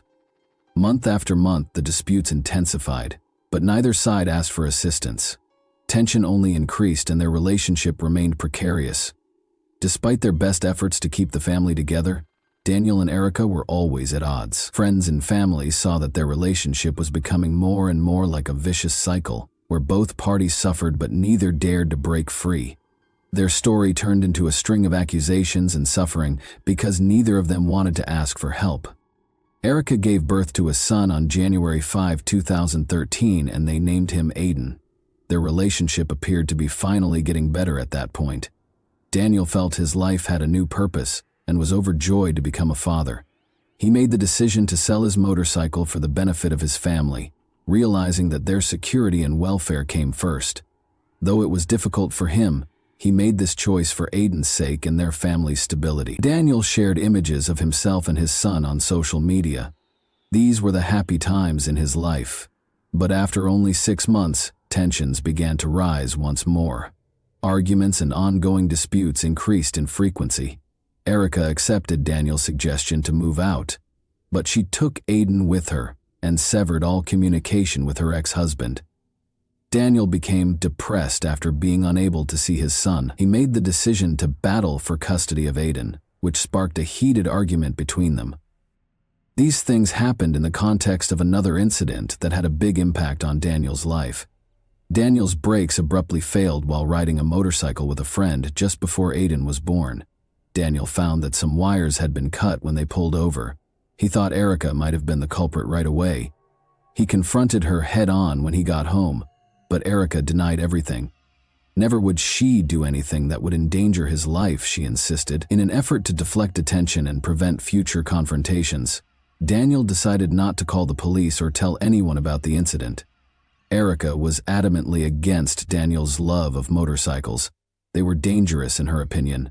They quarreled each time he came back from a ride, and their relationship only became more tense. Following the incident with the cut brakes, the motorcycle's disputes peaked. In an attempt to maintain control and lessen the consequences, Daniel chose to keep quiet even though he knew their relationship was becoming toxic. Daniel thought that his family would enter a more tranquil phase after selling the motorcycle and having his son, but the arguments persisted. Daniel was thoroughly shaken by an incident that happened in the fall of 2014 while he and Erica were spending another night together. When he awoke in the middle of the night, Erica was standing over him brandishing a gun. She pointed it at him and claimed to have had a nightmare about Daniel cheating on her. She expressed her desire to take his life in order to relieve herself of that suffering. By telling her that it was only a dream and that he had never betrayed her, Daniel was able to calm her down. Erica lowered the gun and appeared to relax. Daniel came to the realization that their relationship had become risky after this. After sharing the incident with his friends, he made the decision to permanently break off the toxic relationship. They reconnected in January 2015 to commemorate their son Aiden's 2nd birthday in spite of this incident. Everyone saw Daniel and Erica chatting lovingly at the family get-together for close relatives. Many believed they were back together, after Daniel even gave her a cheek kiss. Daniel, however, was aware that they could not have a future together and did not wish to resume their previous disputes and arguments. Following that encounter, Daniel announced to his friends that he had a new girlfriend, Brenda Vela, who was 20 years old. He shared the good news on social media with a picture of the two of them. Many believed that he was finally starting a new, more tranquil chapter in his life because he appeared to be truly happy. However, a tragic incident soon followed. As agreed upon, Daniel dropped Aiden off at Erica's house early on February 6, 2015. He then proceeded to the gym. When he got home from his workout, his life abruptly ended. After entering the restroom and taking a seat, Daniel was shot 4 times, in the forehead, neck, chest, and arm. He had no time to defend himself before he was killed. Their relationship had always been characterized by animosity and accusations directed at one another. They were consistently aggressive in their text messages. There were insults and rage in hundreds of messages. Daniel claimed that Erica was attempting to take away his son, which was the thing he valued most. In response, Erica accused him of being a bad father and selfish. They argued about everything from personal attacks to parenting concerns. The tension only increased because there was no fruitful discussion. Then, however, there was a surprising reconciliation. Why they began spending time together again was a mystery to their friends and family. At first glance, it seemed like they were reestablishing their relationship. It appeared that they had achieved some harmony and that the arguments had stopped. However, as we all know, this tranquility was short-lived, and things quickly returned to normal. The day following Daniel's passing, Erica was taken in for interrogation. She said she had nothing to do with what had happened and hadn't visited his house in weeks. She was told by investigators that they had video from a nearby home security camera that showed her entering the house on the day of the crime. The investigators chose to use this strategy to make Erica panic, even though her identification from the video was actually inconclusive. This tactic was successful. Erica confessed because she was unable to cope with the pressure. She even indicated the location where she had thrown away the gun that was used in the crime. The prosecutor contended that jealousy and the sense of being supplanted by a different woman were the driving forces behind the crime. A note containing Brenda's name and birth year was discovered in Erica's purse when she was taken into custody, suggesting that she had been following Daniel's new girlfriend. Despite the strong evidence against her, the trial didn't begin until October 1, 2019, which was 5 years after the terrible incident. In an attempt to get back in touch with Daniel, Erica called him roughly 170 times in the days before the crime. She had heard that Brenda was spending time with their son Aiden, whom Daniel had introduced to her. She had been pushed over the edge by this. The prosecutor added that Erica erased a number of Daniel's phone messages following the crime.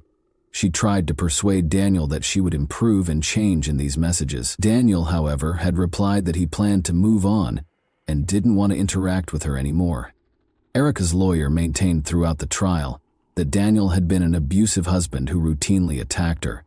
They played audio recordings of heated arguments during which Daniel was heard threatening and insulting Erica. These recordings, which showed cruelty and aggression in their relationship, were an essential component of her defense.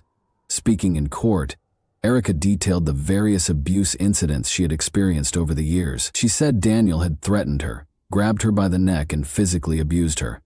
According to Erica, she lived in continual fear and decided not to call the police because she believed it would be pointless. She claimed that because Daniel was a police officer, he had the ability to sway any investigation and was too strong for her to demand justice. Since Daniel was a respected member of the community, Erica thought no one would believe her. Erica said she had a phone conversation with Daniel on February 5, 2015, the day before the crime. She claimed that she had hope of rekindling their relationship because they were flirting with one another. She made the decision to visit his home the following day to see if they could get back in touch. She was instantly uneasy when she walked inside and saw 2 guns on the table. Erica made the decision to take a closer look around the house and discovered a partially open safe in one of the rooms.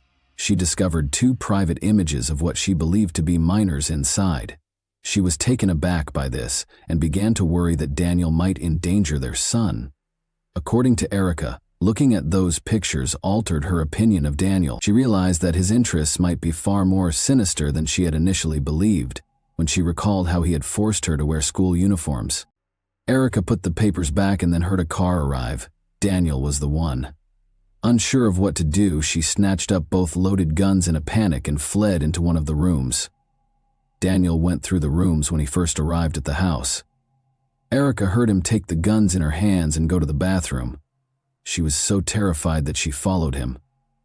Daniel was seated on the toilet when she walked into the bathroom. When he saw her, he yelled in a threatening tone. She claims that's when she started shooting.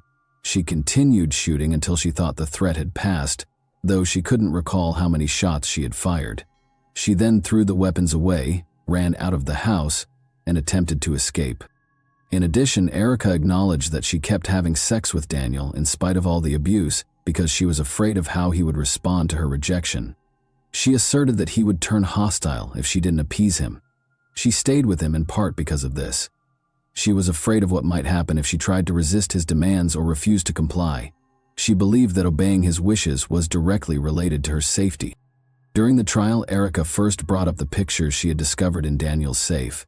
She claimed that because she didn't trust the authorities and thought they would support her ex-husband, she had purposefully kept quiet about it during the investigation. Daniel's family members were appalled by these allegations and flatly denied their veracity. Erica maintained that she was afraid her words would be misunderstood or disregarded. Erica's assertions were unsupported, though. When the police searched Daniel's house, they didn't find any illegal images or proof to back up her claims. According to the prosecutor, Erica lied about everything she said in order to escape punishment. Erica's lawyer attempted to paint Daniel in a bad light by pointing out that hundreds of private images and videos of adults were on his computer and phone. The lawyer also pointed out that more than 1,000 pictures had been removed from Daniel's phone years prior, which he believed might reveal sinister secrets. Perhaps Erica had good reason to be afraid of him. Erica apologized to Daniel's family and said she was sorry for what she had done. She claimed that her actions were motivated by panic and fear for her son, and that she never intended for things to end so tragically. Additionally, Erica's lawyer contended that Daniel himself was equally responsible for Daniel's death as Erica. Both of them were unable to break free from the traumatic relationship they were in, and it appeared that their fate was doomed to end tragically. A mistrial resulted from the jury's inability to reach a unanimous verdict after nearly 4 days of deliberation. Since it gave them a chance to review the case and create a fresh defense plan, Erica's lawyer saw this as a success. In spite of this, Daniel's brother Matthew Green and his wife adopted Aiden, and Erica lost her parental rights. A new trial was planned for 2020, but the pandemic caused it to be repeatedly postponed. Although a final decision has not yet been made, the most recent hearing was held in December 2022. As of right now, Erica Sanville is being held pending trial. If convicted, she could be executed. The next stage of the trial, which could be pivotal in this intricate case, is still being prepared for by the lawyers on both sides. Many people learned from this tragedy, which served as a reminder of the extent to which personal demons and jealousy can lead if assistance is not sought, and toxic relationships are not ended promptly. Too many lives were lost, too much suffering was endured, and too many words remained unsaid. Nevertheless, despite this gloom, some people persisted in fighting for a better future and made every effort to ensure little Aiden's happiness. Even though the story is over, its reverberations will last for a very long time, serving as a constant reminder of what can occasionally be concealed behind the closed doors of homes that appear to be ideal. And that wraps up today's chilling story. If you enjoyed this video, don't forget to like and subscribe so you never miss a new upload. Also, let me know in the comments what part of this story shocked you the most. Thank you for watching, and I'll see you in the next video.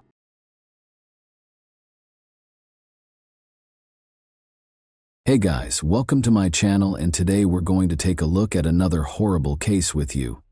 A person's life can be completely transformed by the emotion of love.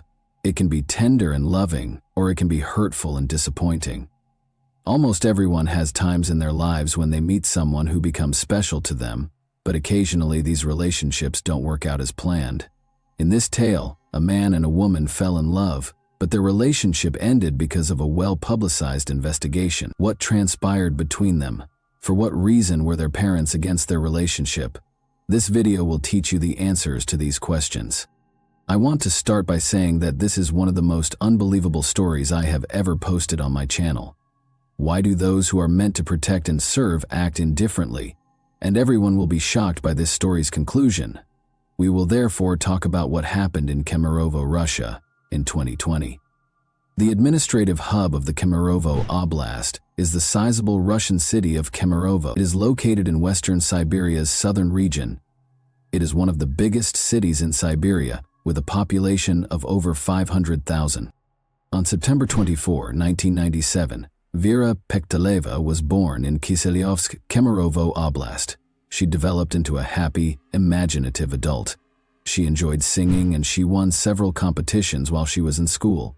Despite their divorce while she was in school, Vera's parents, Oksana and Yevgeny, remained friendly. Vera got along well with her mother's new husband and her father's new wife. She was characterized as a non-confrontational, upbeat, and kind individual. As previously mentioned, Vera was a creative person, so her family was taken aback when she chose to attend the State Technical University in Kemerovo after high school graduation rather than pursue a career in the arts. Vera spent her free time visiting her mother, Oksana, who lived in Kislyovsk, approximately 110 miles from Kemerovo. Vera met a man her own age, Vladislav Kanius, during one of these visits in 2016. The total opposite of Vera was Vlad, as everyone called him. He was reclusive, irritable, and lacked life goals. Vlad was raised in a dysfunctional household and left school after the 9th grade. He lived with his father after his mother abandoned her family. But the challenges in his life did not stop there. In the end, his father committed suicide as a result of his legal troubles. Vlad was profoundly affected by everything that transpired in front of his eyes. Vera fell in love with Vlad despite the fact that they had little in common. Vera's parents opposed this relationship because they were aware of Vlad's identity. Of course, the guy's life wasn't easy, and we felt sorry for him, but we wanted a completely different life for Vera. We disapproved of her choice. We waited for her to end this relationship, Oksana, her mother, said. Vera's father asked her to break up with Vlad after learning about him. But Vlad and his daughter remained together. She simply ceased discussing him with her parents. Vera's mother, Oksana, recalled, "Vlad was never at our family gatherings. He was not in the photos on Vera's social networks. It was like she was hiding him." An essential fact to note here is that Vera and Vlad moved into Kemerovo together in 2019. Vlad, who was unemployed and did not want to change that, loved living with Vera, and her parents helped pay for the apartment. She was intelligent, attractive, and always had cash in her pocket. She gave him financial support. The couple's relationship was strained. It was obvious that Vlad would not stop abusing alcohol. Her parents thought Vlad had beaten her. Vera ultimately made the decision to end this toxic relationship in November 2019, but her boyfriend was adamantly against it. As previously stated, Vera and Vlad shared an apartment that was partially funded by her parents. In November 2019, Vera made the decision to break up with Vlad. According to logic, Vlad ought to have moved out. He was not going to do it, though. He enjoyed living at the expense of others. This is a passage from Vlad's testimony. It will help you understand what transpired after Vera made the decision to break up with him. However, keep in mind that this is Vlad's testimony. Whether or not you believe what he says is up to you. He stated in his testimony, "On December 15, 2019, I got into a fight with Vera because she wouldn't let me go to a nightclub. Throughout our relationship, Vera started to frequently leave for Kislyovsk and gradually started to distance herself from me, telling me that she was talking to someone else. Don't forget that a month prior to that, Vera told Vlad that she was ending their relationship. We continued to live in the same apartment during this period, and I also learned that she was seeing someone else through our mutual friend, who informed me that Vera was seeing another man, Alexander, from Kislyovsk, whom I did not personally know. I wanted to speak with Vera after learning that she was seeing Alexander. After our argument on December 15, 2019, she left and took some items with her, but I kept in contact with her over the phone, and on January 12, 2020, I called Vera and offered to help her move her remaining possessions to a different apartment. Vera accepted my offer to meet and move things, and we decided that I would assist her with the move. We decided to meet in the afternoon on January 13, and she was to come to me for her belongings. On January 13, 2020, at approximately 4 or 6 p.m., Vera arrived, and we packed her and my belongings since I wanted to leave this apartment as well and didn't want to live there without Vera. We drank beer, liqueur, and vodka while packing, and afterward I felt inebriated, and Vera was too. We drank until 5 in the morning on January 14, 2020. We didn't have any arguments while we were drinking, but when I started talking to her about our relationship, suggested that we should get back together, and revealed that I knew she was seeing another man, we started to argue. She didn't like it, so she began to curse, insult me, and hit me, specifically kicking me at least 5 times in the groin and hitting me in the face with her palm at least 8 times. I didn't feel any pain when she slapped me, but I did feel pain when she kicked me between the legs, which is how Vera began hitting me first, and I was upset because she had lied and claimed she wasn't seeing another man. Vera continued to insult me while claiming that I was intruding on her personal life because I was well informed about her. Vlad told the police that version of events. We'll then go over the opposing viewpoint, which provides compelling evidence that Vlad was dishonest in his testimony. Take note of this statement.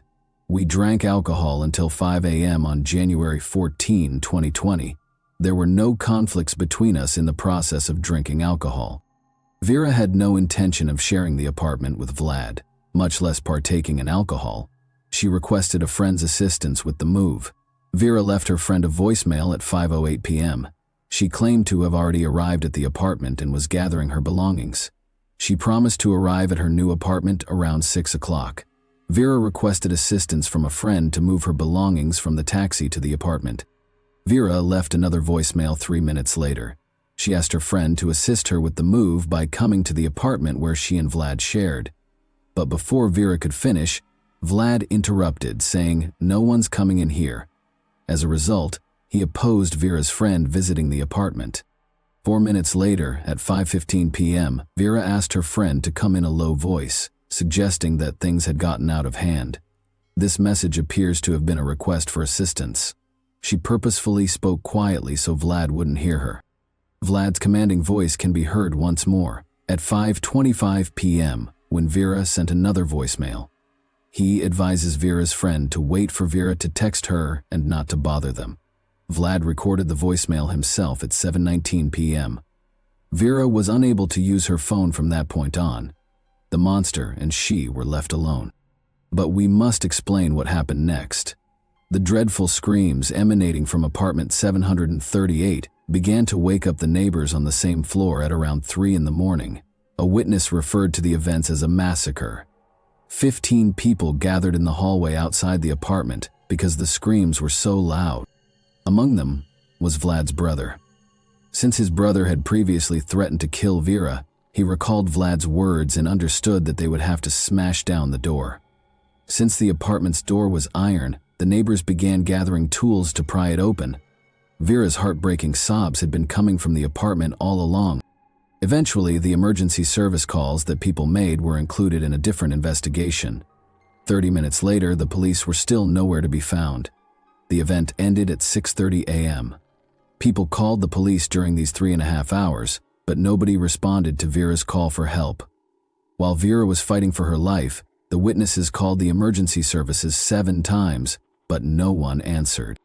Vlad was the last person to speak to them from behind the door. The neighbors eventually located a crowbar in a nearby parking lot and broke down the door after he said, "Vera, forgive me. I love you very much." Vlad was in the restroom by now, and Vera was already dead. He was inebriated. 112 operators were discussing life, laughing, drinking tea, and were extremely upset that they were being bothered, while Vera was suffering a terrible death at the hands of her ex-boyfriend, and the neighbors were futilely attempting to contact the police for assistance. It was only after Vera's death that the police showed up. They will later allege that one car ran out of gas and that no officers were available because everyone was attending to other calls. Consequently, the police officers who were on duty that evening and the 112 operators were also put on trial. The police station video was released while the investigation was underway, but translating it into English is pointless. One word sums it up for me: indifference. And even without subtitles, it is obvious. Recall that Vlad stated in his testimony that he and Vera did not have any disagreements until 5 in the morning, but the forensic analysis revealed that he was lying. 6 hours prior to her demise, Vera sustained her initial injuries.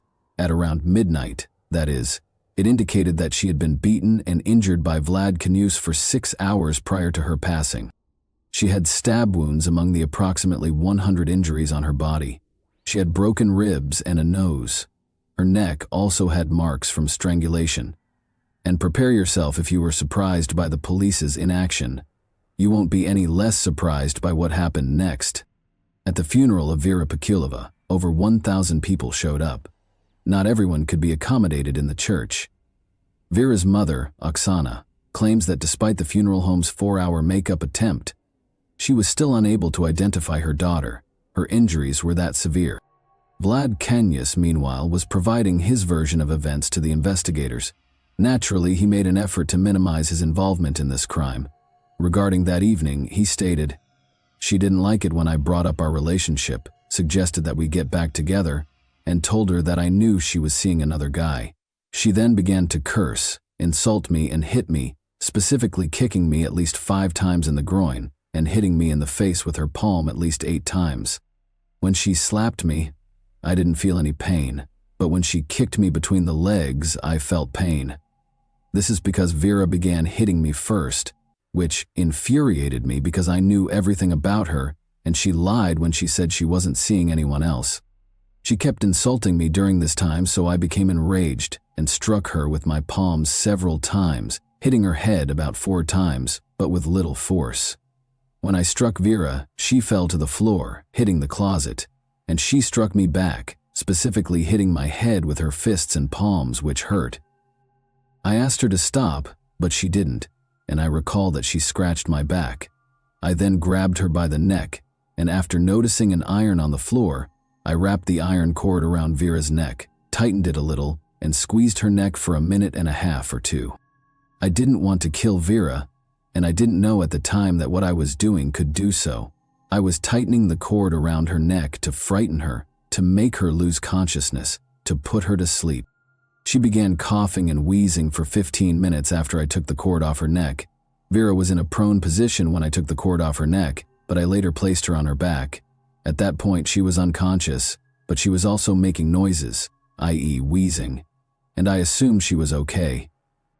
Vera was not responding when I tried to wake her up, so I put my ear to her mouth and then to her heart to check if her heart was beating. She had no pulse and was not breathing. I don't recall what happened next, but I do recall that I ended up in the bathroom at one point while holding a knife.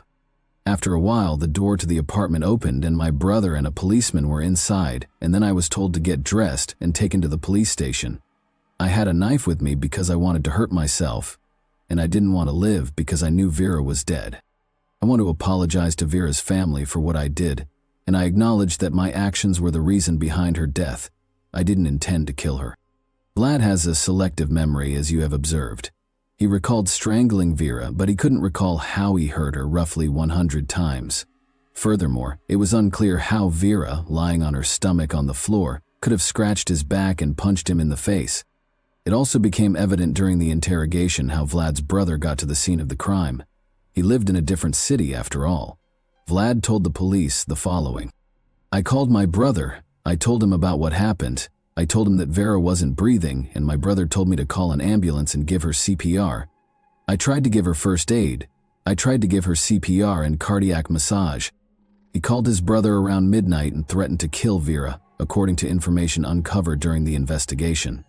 When questioned again about Vera's injuries during the second interrogation, he responded as follows. I admit that I caused Vera all of the injuries listed in the report, and I did not count the number of blows I delivered, but I may have been responsible for the injuries the expert discovered on her body. I don't recall how many times I struck her, but I believe it was the same amount. She screamed and insulted me during our argument, and I didn't like hitting her. When I did hit her, I didn't like her screaming, so I wanted her to stop talking. At the time, I didn't consider her suffering." Vlad Kanyas added that he and Vera had agreed to be intimate that night. Since it was impossible to prove the opposite, the charges associated with this were eventually dropped. Negligence charges were brought against emergency service providers and police officers.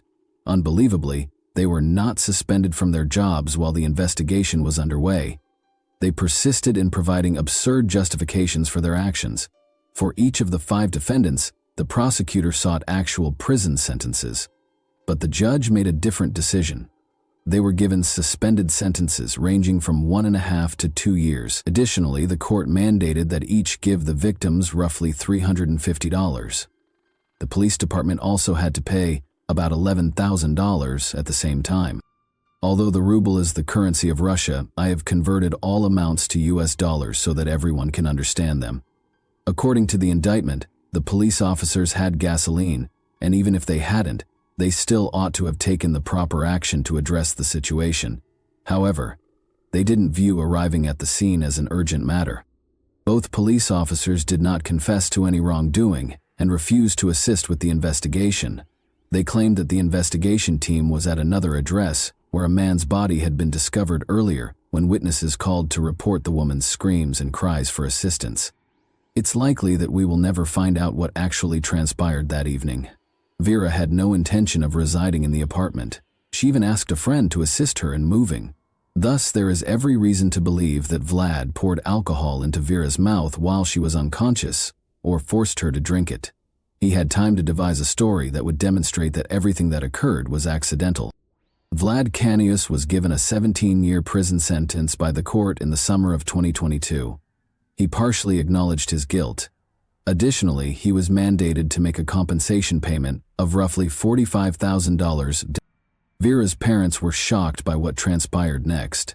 Since they felt that 17 years was a very light sentence for what Canius had done to their daughter, they intended to appeal the decision. But Vlad was not even imprisoned for a year. Pictures of Canius in uniform were broadcast on the network in November 2023, and it was revealed in April 2023 that he had been pardoned by the president following 6 months of involvement in the war. You are all aware of the nature of the conflict Russia is currently embroiled in. Additionally, he was released from having to compensate Vera's parents in any way. In Russia, Vera Pektaleva's case has generated a lot of interest. Not less poignant was the news of Vlad Canius's pardon. The Russian president's press secretary said the following about it. There is a specific process for pardoning, and we have discussed it on numerous occasions. The first step is for the convicted individual to confess to his guilt. The Federal Bureau of Prisons makes the initial decision, followed by the regional level, the federal district, the Central Commission, and finally the president, who receives the documents for review.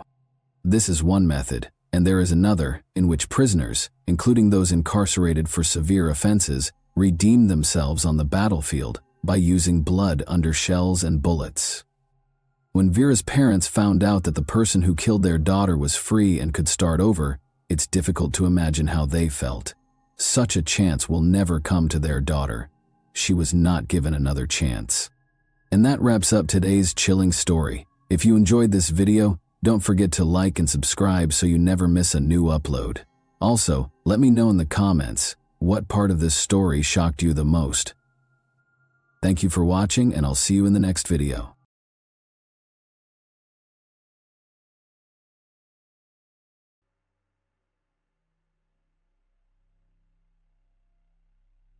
The only significant clue was a bite left by the attacker on the victim's body. It took the police over 20 years to discover the horrifying truth, but such a turn of events sparked outrage and criticism because no one expected such a result. Sherry Rasmussen was born on February 7, 1957 in the state of Washington. She grew up in a big, friendly family with 2 sisters and loving parents. They later moved to Tucson, Arizona, where Sherry attended the local school. Sherry was an excellent student who completed elementary school a year ahead of her peers. During her summer vacation, she completed the entire 7th grade program by herself. After graduating from high school in 1973, she enrolled at a California college where her older sister was already a first-year student. Sherry decided to pursue a medical education and become a nurse, which required her to complete additional courses at another institution. After graduating from college in 1975, Sherry decided to pursue a master's degree at the University of California, Los Angeles, where she also worked as a nurse to fund her education. She received her master's degree at the age of 23. Her father purchased an apartment in the Los Angeles suburbs for her, but Sherry refused to live on her parents' income, so she wrote her father a check every month for the full amount of the mortgage payments. She also got a job at a local hospital, where she led the nursing department that cared for seriously ill patients. In May 1984, Sherry met John Ruthin, a computer engineer with a good education and intelligence.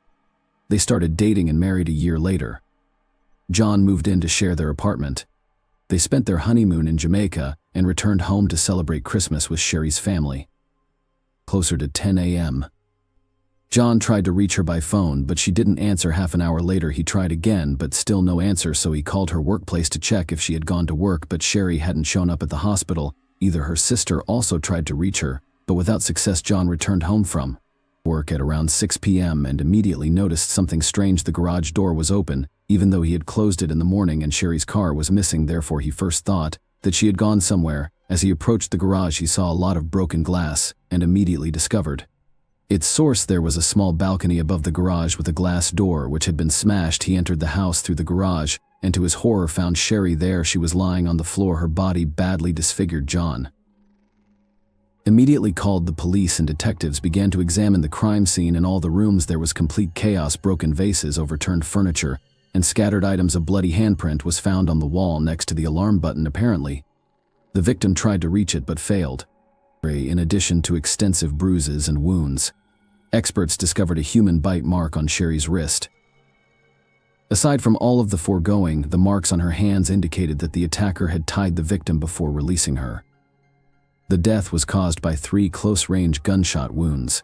Detectives discovered a blanket with bullet holes in the apartment and concluded that the attacker had wrapped the gun in it to muffle the sound of the shots. Detectives immediately concluded that the attacker and Sherry had engaged in a prolonged struggle. This was demonstrated by the number of scattered and broken items throughout the apartment, as well as a bloody near the alarm button.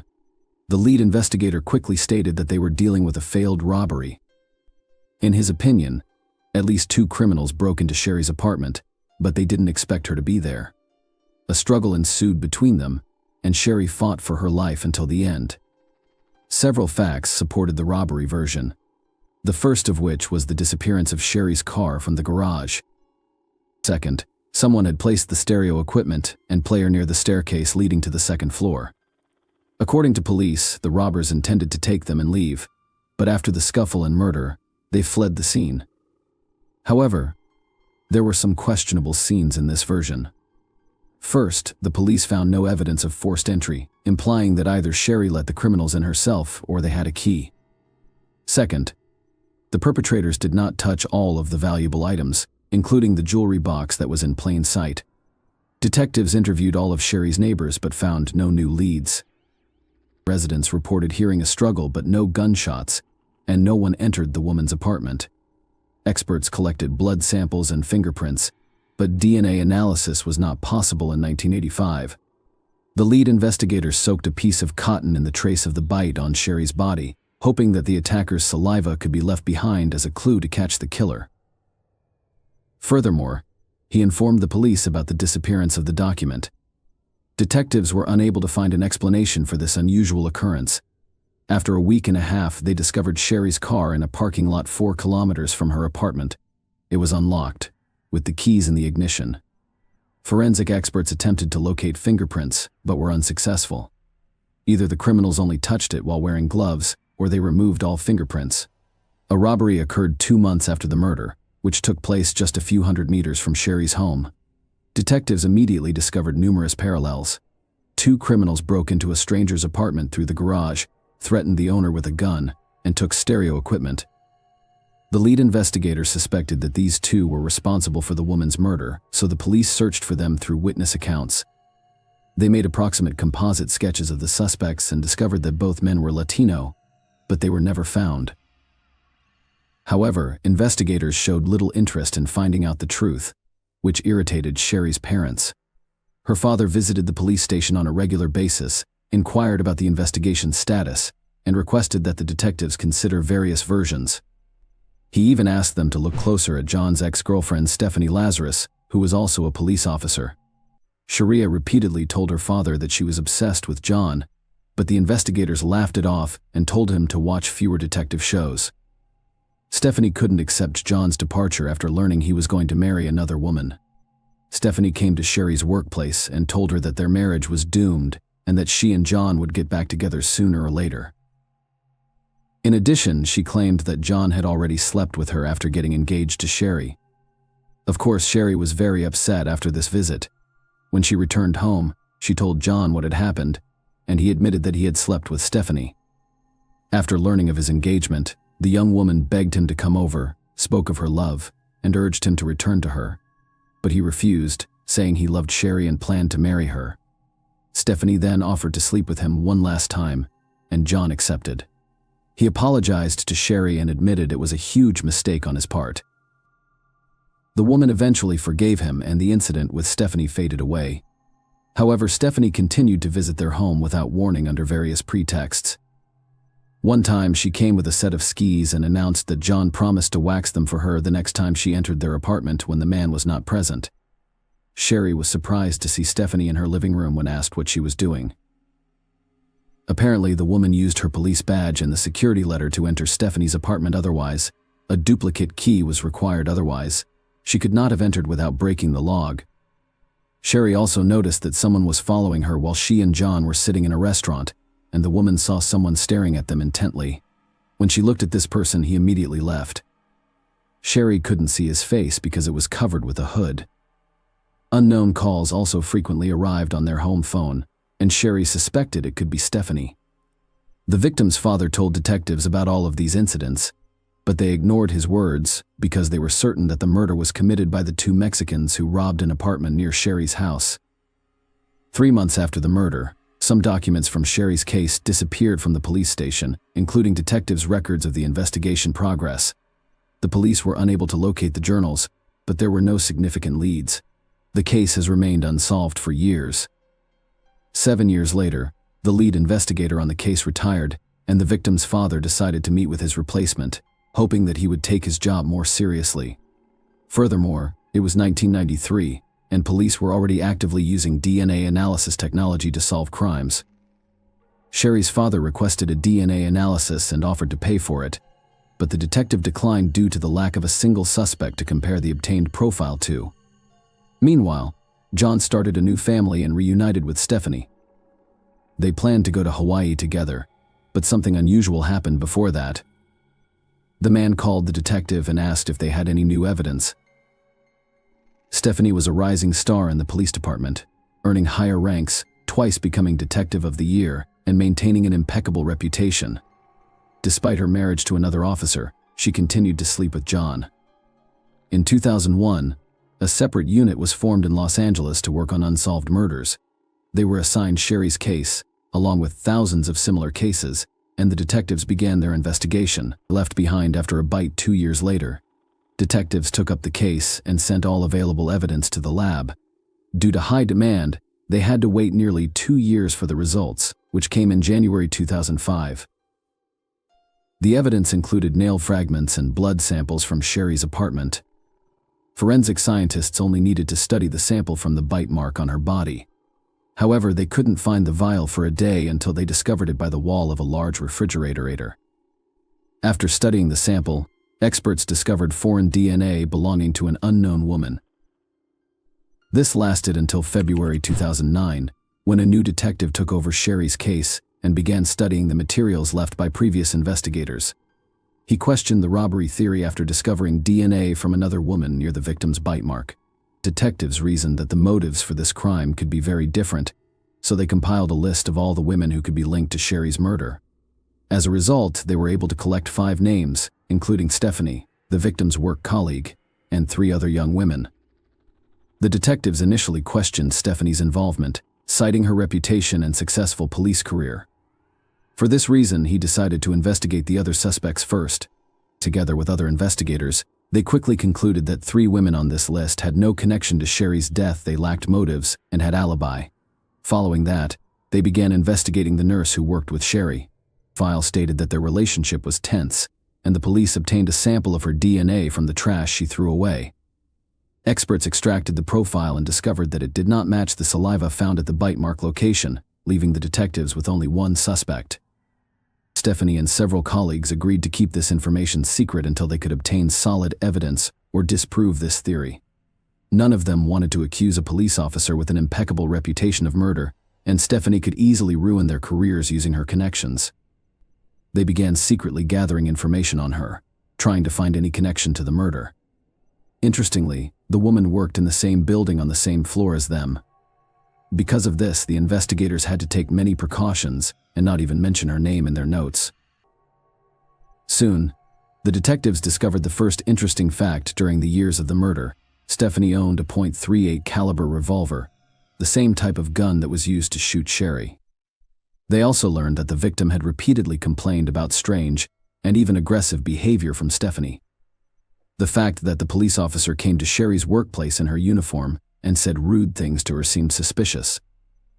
Even more suspicion was added by the fact that Stephanie had broken into Sherry's gated community and even into her apartment several times. After analyzing the reports and photos from the crime scene, the detectives concluded that the possible robbery seemed staged.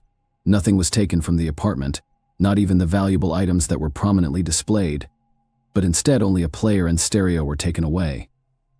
Moreover, the shooter had to be well versed in how the gun worked in extreme conditions.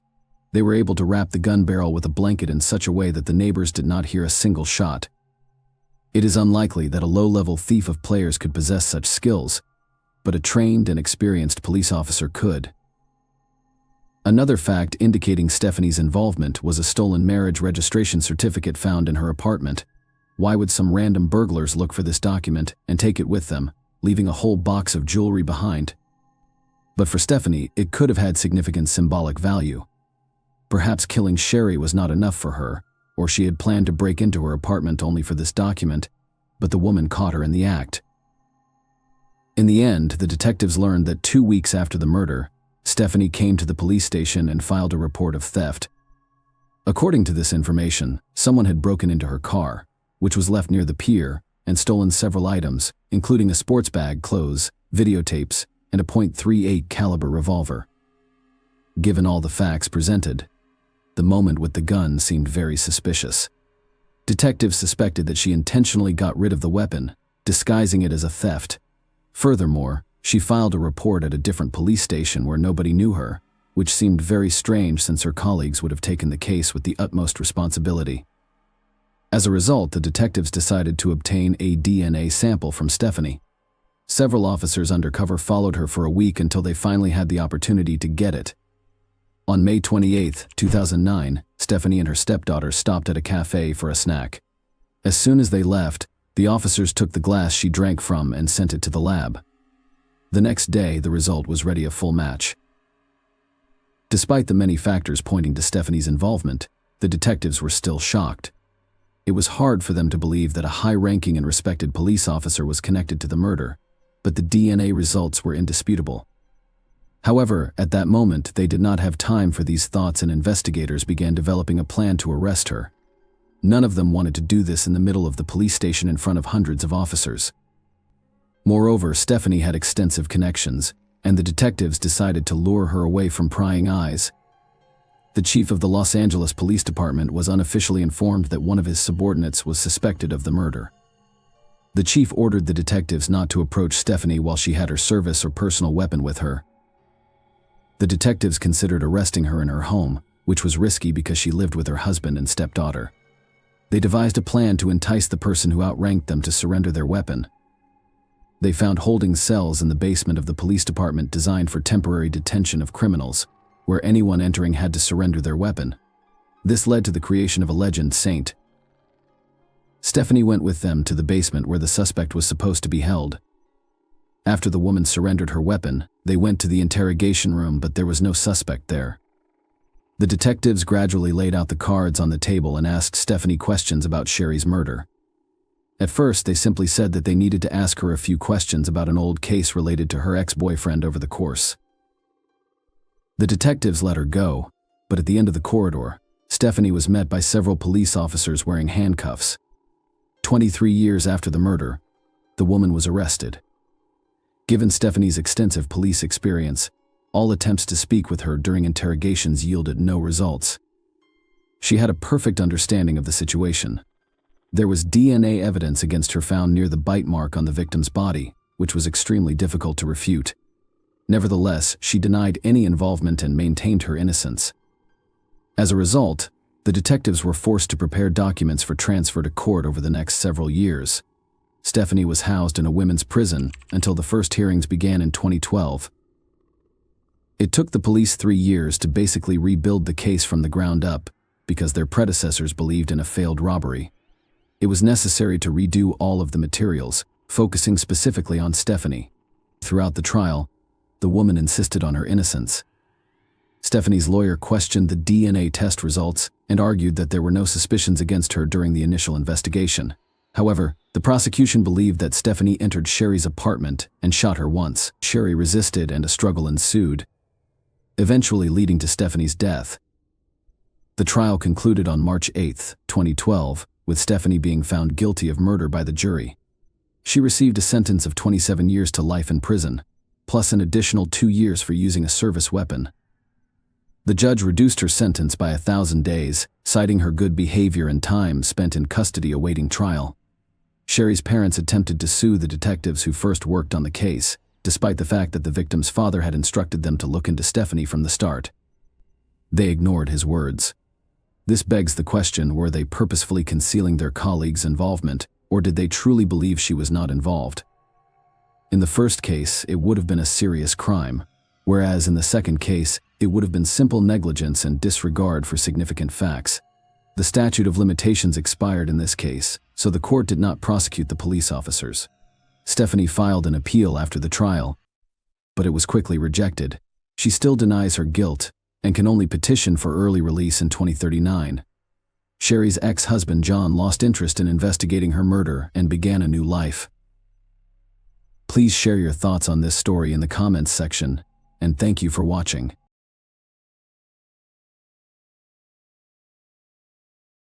Hey guys, welcome to my channel, and today we're going to take a look at another horrible case with you. Why do some young women marry men who are significantly older than them? Rosanna Galliano's story wasn't the only one. A young college student married a man her father's age after falling in love with him. But this union's tragic demise stunned Argentina as a whole and became one of the most talked about subjects in the media. Who was Galliano? Rosanna? On November 24, 1978, Rosanna Edith Rodriguez Galliano was born in a Buenos Aires suburb. She was the youngest of Reynaldo Galliano and Graciela Rodriguez's 4 children. Rosanna grew up with her sister Monica and her older brothers Oscar and Gustavo. From their early years, the siblings had a close bond. Her father was a skilled mechanic who ran a small auto repair business. Her mother had previously taught at a nearby high school, but she chose to quit teaching after having children in order to focus on taking care of the family and raising her children. According to everyone who knew Rosanna personally, she was a happy, vivacious, and outgoing young lady. She participated actively in dance, had lots of friends at school, and was talented at drawing. One day, she hoped to pursue a career in interior design or art. After graduating, she enrolled at Argentina's National University of the Arts because she was determined to achieve her goals. If José Arce hadn't entered her life, she probably would have accomplished everything she set out to do. José Jacinto Arce brought his vintage car with a rather complex problem to Reynaldo Galliano's workshop in 2001. The skilled mechanic accepted the assignment. Rosanna stopped by her father's workshop to deliver lunch that her mother had made while they talked about the specifics and price of the repair. Rosanna immediately drew Arce's attention with her youthful beauty, big eyes, and bright smile. The man started going to the workshop every day, ostensibly to monitor the work and see how the repair was going. In the hopes of seeing Rosanna again, he always arrived during lunch. It's now necessary to give some background information about José Arce and his troubled past. Jacinto Pedro Arce and Elsa Dorotea Aguilar welcomed him into the world on November 28, 1948, in the Famela department in the northwest of the Argentine province of Tucumán. His mother's side of the family was Greek, and his father's was Italian. He spent a large portion of his early years in Naples and on the Greek island of Crete. According to some accounts, José Arce's father had strong connections to organized crime and accumulated a sizable fortune through illicit means. Jacinto's unexplained death in the middle of the 1980s suggested a targeted attack, perhaps planned by someone with a purpose. José was incarcerated for smuggling illegal substances at the time of his father's passing. José and his mother resided in the United States until 1996, but he was in danger of being deported for breaking immigration laws. But Elsa, his mother, became a citizen of the United States, purchased a house in Boston, and stayed there with her sister. José had been married twice, but he didn't stay in touch with either of his previous spouses or their kids. He disliked discussing his past and preferred to keep his marriages, criminal history, dubious family background, and the mystery surrounding his father's death a secret. José, who was over 50 at the time of the events detailed here, had 3 expensive cars, multiple properties in Buenos Aires and its suburbs, and a fashionable, opulent wardrobe. He was skilled at projecting an air of sophistication and charm that made an impression on others. Young Rosanna was soon won over by his charm. After exchanging phone numbers, Hosanna asked her out on a date a week later. Rosanna didn't fully comprehend how deeply she had fallen for a man who could have easily been her father, because their relationship developed so quickly. Rosanna's parents were initially unaware of the couple's covert relationship. Her older sister, Monica, was immediately concerned when she told her, but she also pledged to keep it a secret from their parents for the time being. Jose showed up at the Giuliano home 6 months later to formally request Rosanna's hand in marriage. Rosanna was only 22 years old at this point, and he was 52. The proposal surprised her parents, who were unsure of how to respond. Graziella, Rosanna's mother, drew her aside and asked her bluntly if she really intended to wed this much older man. After a brief hesitancy, Rosanna informed her mother that she was prepared to marry Jose because she loved him, but Graziella had a feeling something wasn't quite right. Her daughter looked nervous, angry, and even afraid. Jose most likely exerted pressure on Rosanna to agree to his proposal. Jose, however, asserted that their 30-year age difference did not deter their love or prevent them from beginning a family.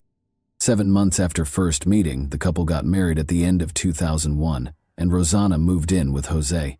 Everything appeared to be ideal at first. Jose seemed to truly love and care for his young bride. He planned a lavish wedding reception, bought Rosanna pricey presents, and planned a romantic honeymoon by the sea. The spiraled downward. Geronimo, a son, was Rosanna and Jose's first child together, born in 2002. However, significant issues started to surface in the family after the birth of their child. By controlling Rosanna's every action, Jose effectively imprisoned her in their house. He kept tabs on all of her phone conversations, and she was prohibited from communicating with her own family members as well as friends. Rosanna initially made an effort to hide her problems from her family. She hoped the problems in her marriage would be resolved and felt she could manage the situation on her own. However, the situation only got worse over time. Jose showed himself to be a controlling tyrant who was prone to violent outbursts and was jealous and cunning. In addition to verbally abusing Rosanna and disparaging her family, he even implied that she should be thankful for everything he did for her by saying that he had chosen her out of the trash. As Rosanna's fear of her husband grew, she made every effort to avoid upsetting him. In order to prevent upsetting Jose, she was prepared to forgo communication with her parents, brothers, and sister. However, he didn't really need an excuse to lose his temper or turn violent. The emotional abuse eventually became physical. Jose started using his fists to strike out nearly daily, and it was evident that he relished the authority it bestowed upon him. Rosanna was always afraid, but she was at a loss for what to do. She foolishly thought that her husband would stop torturing her and that the issue would eventually resolve itself. However, things only got worse. Jose had a number of weapons, including 2 handguns that he liked to show off to visitors and kept loaded at all times. With these guns, he regularly threatened Rosanna, saying that if she ever tried to argue with him or leave him, he would use them. Her brother Oscar happened to be an unintentional witness to one of these scenes one day. Oscar was concerned and had dropped in without warning after failing to get through to Rosanna. He went through the front door, which was unlocked, and discovered that the couple was having a heated argument. Jose slapped Rosanna several times while insulting her and her family before drawing his gun. He held the barrel to her face, took her by the hair, and jokingly mentioned how much he would like to pull the trigger. Oscar stepped in right away to protect his sister by putting himself between her and Jose. He insisted that Rosanna gather her belongings, take the child, and accompany him to their parents' house, threatening to call the police. Rosanna surprisingly declined, insisting that he not meddle in their marital issues. She asked Oscar to leave and told him that she would remain with her husband. Despite his shock, Oscar didn't continue to argue. Though he wasn't quite ready to go, he left the house in silence. He was concerned that Jose would not carry out his violent threats and that Rosanna was safe. Oscar waited outside, out of sight, and used his phone to take a few pictures. Even though early 2000s phones had far from ideal cameras, it was evident from the photos that Jose was brandishing a gun and aiming it at his frightened wife, who was sitting on the floor. Only after Jose had locked himself in his study and put the weapon away did Oscar depart. Rosanna and Jose welcomed their second child, a son named Neuan, in 2006, despite the constant nightmares at home. In an effort to preserve their marriage and provide her sons with a two-parent home free from poverty, Rosanna made every effort to patch up her relationship with her husband. However, things did not change. Jose remained as vicious and violent as ever. Jose and his mother, Elsa, had a very close relationship and were always there for him. Although Elsa was a resident of the United States, she regularly visited Argentina and would spend months or even weeks at her son's home. These visits were a humiliating ordeal for Rosanna, a continual trial. She had to take care of her husband's aging mother while putting up with daily taunts and criticism. Rosanna, in Elsa's opinion, was a bad housewife, a bad mother, and a bad housekeeper. She would frequently claim that Rosanna was worthless, that she lived in his home, that she was dependent on him for everything, and that she didn't deserve her son. Elsa had seen Jose's violent outbursts against Rosanna several times, but she had never stepped in to stop them. Rather, she accused Rosanna of inciting him and threatened to take away her sons and ensure she would never see them again if Rosanna ever filed for divorce. Elsa made herself known, even when she wasn't there in person. She stayed in close communication with Jose, asking about everything that went on in the home, giving him advice, and urging him to make sure Rosanna didn't get away with anything. Jose viciously assaulted Rosanna once more in the middle of 2006, when Neuan was only 7 months old, breaking her nose and multiple ribs. Rosanna finally made the decision to report the abuse to the authorities after this violent assault, which was the tipping point for her. She requested a forensic examination after formally reporting domestic violence, and the results showed a history of systematic physical abuse, including numerous bruises and injuries at different stages of healing. Interestingly, Jose was able to persuade Rosanna to give him another chance, and the case was ultimately dismissed. She still shared a home with him, but this time she began to confide in her sister, Monica. Rosanna called Monica whenever something happened to let her know what had happened, and she even began sending her messages with the threats she had received from Jose and Elsa. For more than a year, Monica recorded these discussions in a journal. Rosanna took her 2 sons and spent days hiding out at her sister's house as she repeatedly ran away from her husband's abuse. At least 5 times during these escape attempts, she was forced to return to Jose after he threatened to kill her or take her sons away, according to close family members. Rosanna filed for divorce at the end of 2007 and was successful in getting a court order that barred Jose from being around her and their sons. Jose, however, filed a countersuit, asserting his right to see his sons. For these visits, the court set a schedule that had to be adhered to. They agreed that Jose's vacant country home would be the venue for the meetings. Rosanna was afraid of Jose and felt safer with someone who could step in if something went wrong, so she frequently went to these meetings with her brother Asgar. Rosanna became friends with Daniel Gonzalez, a local gardener, and told him about her terrifying ordeal. Daniel was sympathetic and saw multiple instances in which Jose used derogatory language to publicly humiliate Rosanna. He would subsequently testify in court regarding these incidents. Rosanna met Oscar Lugo, a young man, in August 2007. They soon developed a romantic relationship. Despite being only 3 years Rosanna's senior, Oscar was considerate, kind, and perceptive. He took to her sons right away. After her divorce from Jose was finalized, the couple even began organizing their wedding, giving the impression that she had finally found the right partner. Jose, however, persisted in keeping a close eye on his still lawful wife. When physical violence and threats failed to control her, he turned to bribery. Rosanna adamantly refused his offer of a car in exchange for her return. Jose, who remained in close contact with his mother, confided in her out of desperation that he intended to hire someone else to kill Rosanna. Elsa not only endorsed the concept but also gave her son financial support, sending him a sizable sum of money to commit the crime. Jose had to come up with a thorough plan and locate a hitman for almost 2 months. Rosanna, her sons, and her sister Monica visited Jose at the country house on January 16, 2008, as part of a planned visit. Jose left the women in the house that day to wait for the boys to return after taking them for a walk.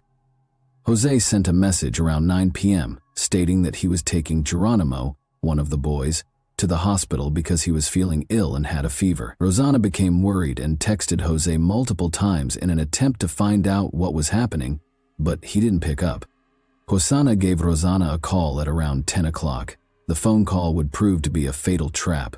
Rosanna would go outside to get a signal, and he knew that cell reception was bad in the house. Monica hurried to investigate after hearing 6 gunshots as soon as she left the house. On the vacant lot next door, she noticed a shadowy figure slipping behind a fence.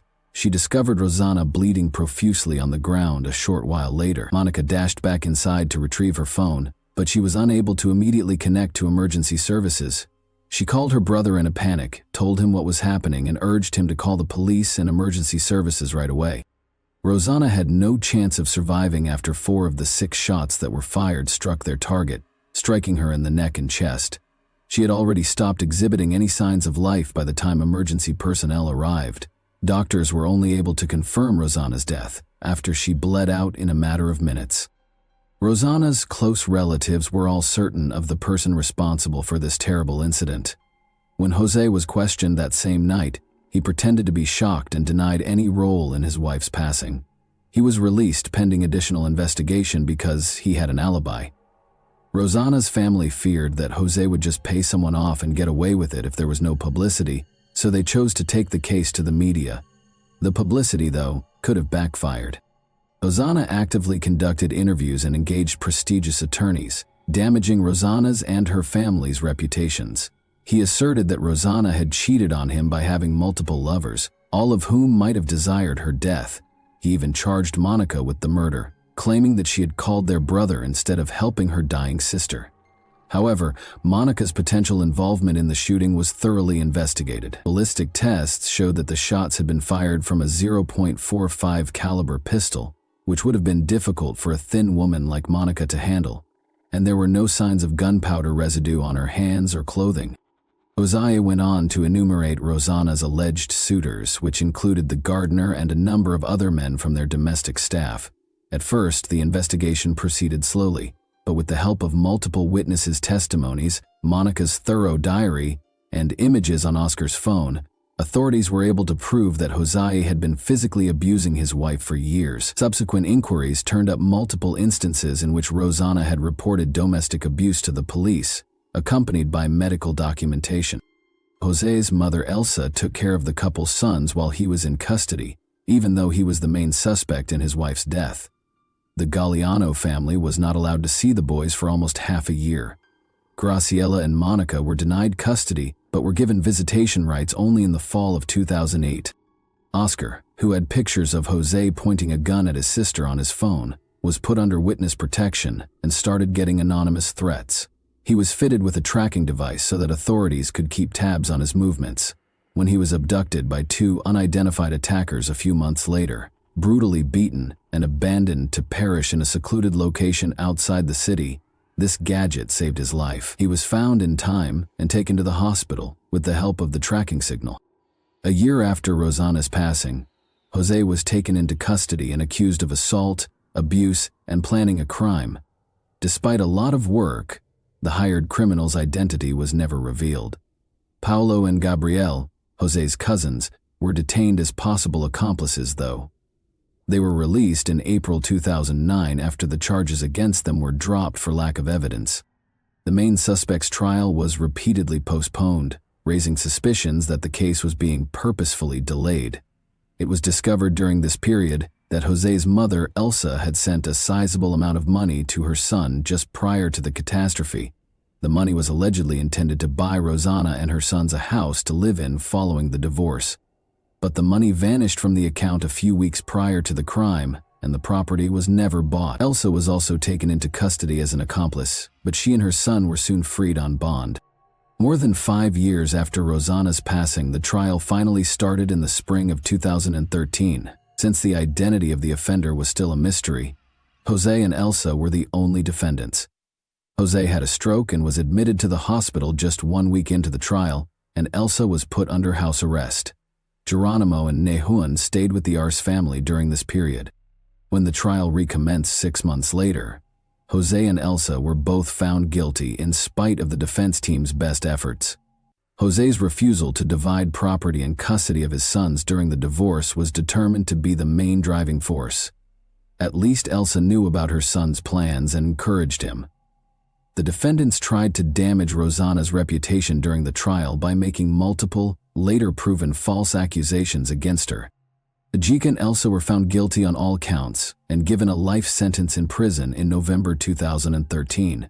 But in 2015, Jose's sentence was reduced to house arrest after suffering another severe stroke, and Elsa's due to her advanced age. Geronimo and Nihuan were placed in the custody of Elsa's younger sister during this time. Rosanna's family, the Galeanos, did not obtain legal visitation rights with the boys until early 2017. However, by that time, both sons were teenagers who had spent years apart from their maternal relatives. The boys no longer felt a bond with Rosanna's parents, siblings, and extended family, so their reunions with them were chilly and aloof. Jose died on October 24, 2018, 1 month before his 70th birthday after suffering another stroke. When Elsa passed away the following year at the age of 91, the custody dispute was rekindled. Geronimo didn't want to move or change schools, so he stayed with Elsa's sister, since he was only a few months away from turning 18. However, a court order placed Nihuan in the custody of his Aunt Monica. After experiencing years of trauma and loss, Geronimo and Nihuan both battled persistent anxiety, depression, and other mental health issues. Geronimo decided to leave his maternal relatives, whom he considered to be strangers, and relocate to a different city as he grew older. Until he reached adulthood, Nihuan lived with his Aunt Monica, but their relationship remained formal and aloof. He separated from Monica and other family members on his mother's side after graduating high school and moving into a college dorm. And that wraps up today's chilling story. If you enjoyed this video, don't forget to like and subscribe so you never miss a new upload. Also, let me know in the comments what part of this story shocked you the most. Thank you for watching, and I'll see you in the next video.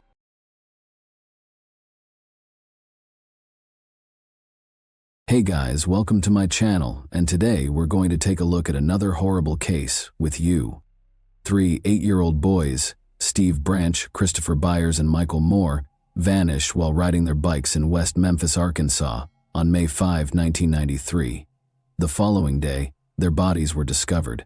However, the investigation took a convoluted and fruitless turn after receiving a false tip about local teenagers. How did misdirection in the case permanently change the course of justice? And what actually happened to these boys? Would justice be served to the victims, or would the case go unresolved? John Mark Byers called the West Memphis police at 8 p.m. on May 5, 1993 to report his son Christopher missing. The officer was informed by him and his spouse Melissa that Chris had not been seen since approximately 5:30 p.m. while he was in the yard working. 2 more parents called in with similar concerns within the next 90 minutes. Steve Branch left for school that day, and Pamela Hobbs said she hadn't seen him since. Around 6 o'clock in the evening, according to Dana Moore, her son Michael had gone out with friends but had skipped dinner at home. A search was conducted in Robin Hood Hills, where local children frequently played, after 3 missing boys were reported missing. No sign of the boys was discovered that night, despite a thorough search. Chief Inspector Gary Gitchell took over the search the following morning, May 6, 1993. Officer Steve Jones noticed a black tennis shoe floating in a ditch close to the Blue Beacon car wash in the early afternoon. Within 15 minutes, Sergeant Mike Allen found the bodies of 3 young boys who had been murdered in Robin Hood Hills: Steve Branch, Michael Moore, and Chris Byers. In a drainage ditch, the 3 boys were discovered naked, their hands and feet bound with their own shoelaces. Nearby, their clothing was discovered entangled in mud and tree sticks. Christopher Byers suffered from severe genital injuries, including mutilation. Moore and Branch died from multiple injuries and drowning, while Byers' official cause of death was multiple injuries. Because there was insufficient evidence, the police's initial suspicion of rape was later refuted by expert testimony. A pair of pants recovered from the scene contained trace amounts of sperm DNA. Byers' injuries, according to the prosecution, were caused by a purposeful knife attack and castration. However, defense experts contended that rather than a human attack, the injuries on the body were probably caused by animals after they died. The only victim with drugs in his body was Byers. Ritalin, a drug for ADHD, was prescribed to him in January 1993. Nevertheless, the initial autopsy report misidentified the medication as carbamazepine and noted a dosage that was less than what was recommended. Surprisingly little evidence was found at the crime scene on May 5, 1993, despite the heinous nature of the crime. The absence of blood and fibers perplexed the police, who also observed that the area appeared to have been cleaned. They had to deal with a well-known case that attracted national attention, but they had few leads to help them find the person or people responsible. Terry Hobbs, Steve Branch's stepfather, broke down in tears as Gitchell came to the group of people gathered at the edge of the woods to break the terrible news. The town was shocked by the crime's savagery, which prompted an immediate investigation. In this instance, the notion of a satanic connection emerged for a number of reasons. The community was horrified by the gruesome details of the crime, including the castration and the placement of the bodies. The crime scene's remote location further heightened the anxiety. Media reports frequently contributed to the widespread fear of satanic rituals in the United States in the early 1990s. Many communities were especially vulnerable to these fears, particularly those with strong religious convictions. The combination of local beliefs, the graphic nature of the crime, and media coverage made people believe it might be connected to a cult, even though there was no concrete proof of satanic activity in West Memphis at the time. More rational explanations, like the possibility that the boys were harmed by a person they knew, were frequently eclipsed by this suspicion. Chief Inspector Gary Gitchell's announcement that the police were looking into a number of theories, including cult activity, fueled the fire. This preliminary inquiry sparked controversy, resulting in erroneous convictions and posing significant doubts regarding the validity of the evidence and the participants' intentions. 3 young men, Jason Baldwin, Damian Eccles, and Jesse Miskelly Jr., were soon identified as suspects by investigators, and the pursuit of answers permanently altered their lives. A local teen with a problematic past was Damian Eccles. He was a 17-year-old high school dropout who was well known for his sinister hobbies and mental health issues, which included severe depression. He was a prime suspect in the case because of his unusual appearance, which included tattoos, long hair, and black clothes. Because of his interactions with Eccles, Jerry Driver, a juvenile probation officer in Crittenden County, also thought that there was a satanic cult in the area. In the past, Eccles had exhibited erratic conduct, including threatening his father, his ex-girlfriend, and her new boyfriend. Eccles had a history of mental health problems, including being put on suicide watch during his stay in a mental health facility in Oregon. He had additional difficulties in juvenile detention after returning to Arkansas, which ultimately resulted in his hospitalization in Little Rock. He kept going to therapy even after being freed, and he made disturbing claims that he wanted to follow infamous criminals like Charles Manson. Jerry Driver was extremely troubled by these remarks and grew to believe that Eccles was responsible for the killings. Eccles was close friends with another suspect, Jason Baldwin. They were both viewed as social misfits. Despite Baldwin's academic success and his lack of interest in magic, they connected because they had both felt alienated. Eccles had previously been charged with shoplifting, and Baldwin had previously been arrested for vandalism. Baldwin, on the other hand, demonstrated drawing ability, and one of his instructors urged him to study graphic design in college. Jesse Miskelly Jr., the third suspect, had little to no relationship to Baldwin or Eccles. He was notorious for getting into fistfights with other teenagers at school and for having a short fuse. Like Eccles, Miskelly had left high school, but Baldwin was still doing well in school. Damian Eccles was questioned by police several times between May 7 and May 10, both at his residence and at the police station. During these sessions, Eccles repeatedly asserted that he knew nothing about the boys and called the killer sick.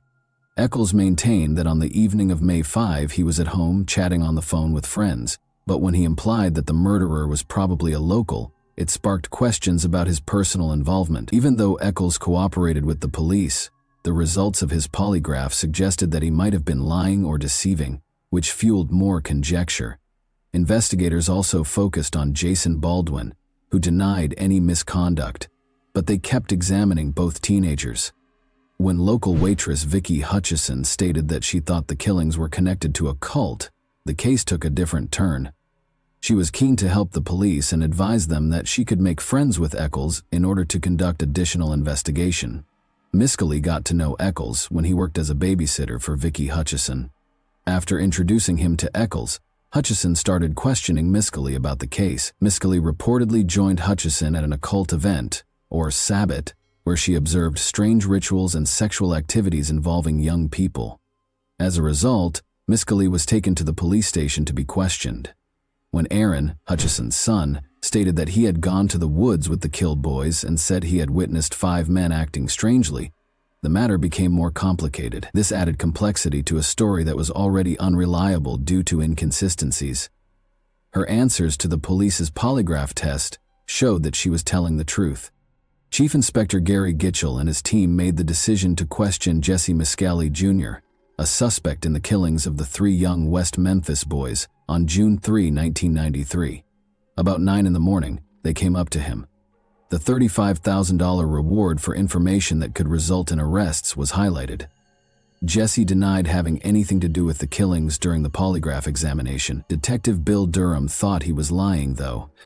After being interrogated extensively, Jesse finally stated that he, Jason Baldwin, and Damian Eccles were responsible for the killings. The officer yelled at him and insisted he knew more than he was confessing, according to Jesse's later account. He found it difficult to claim his innocence and started repeating what the detectives had told him.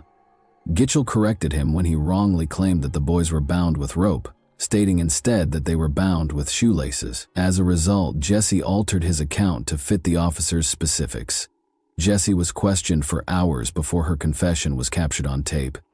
He stated, "Damian hit Chris Byers, and Jason assaulted Steve Branch," claiming to have seen what happened in Robin Hood Hills.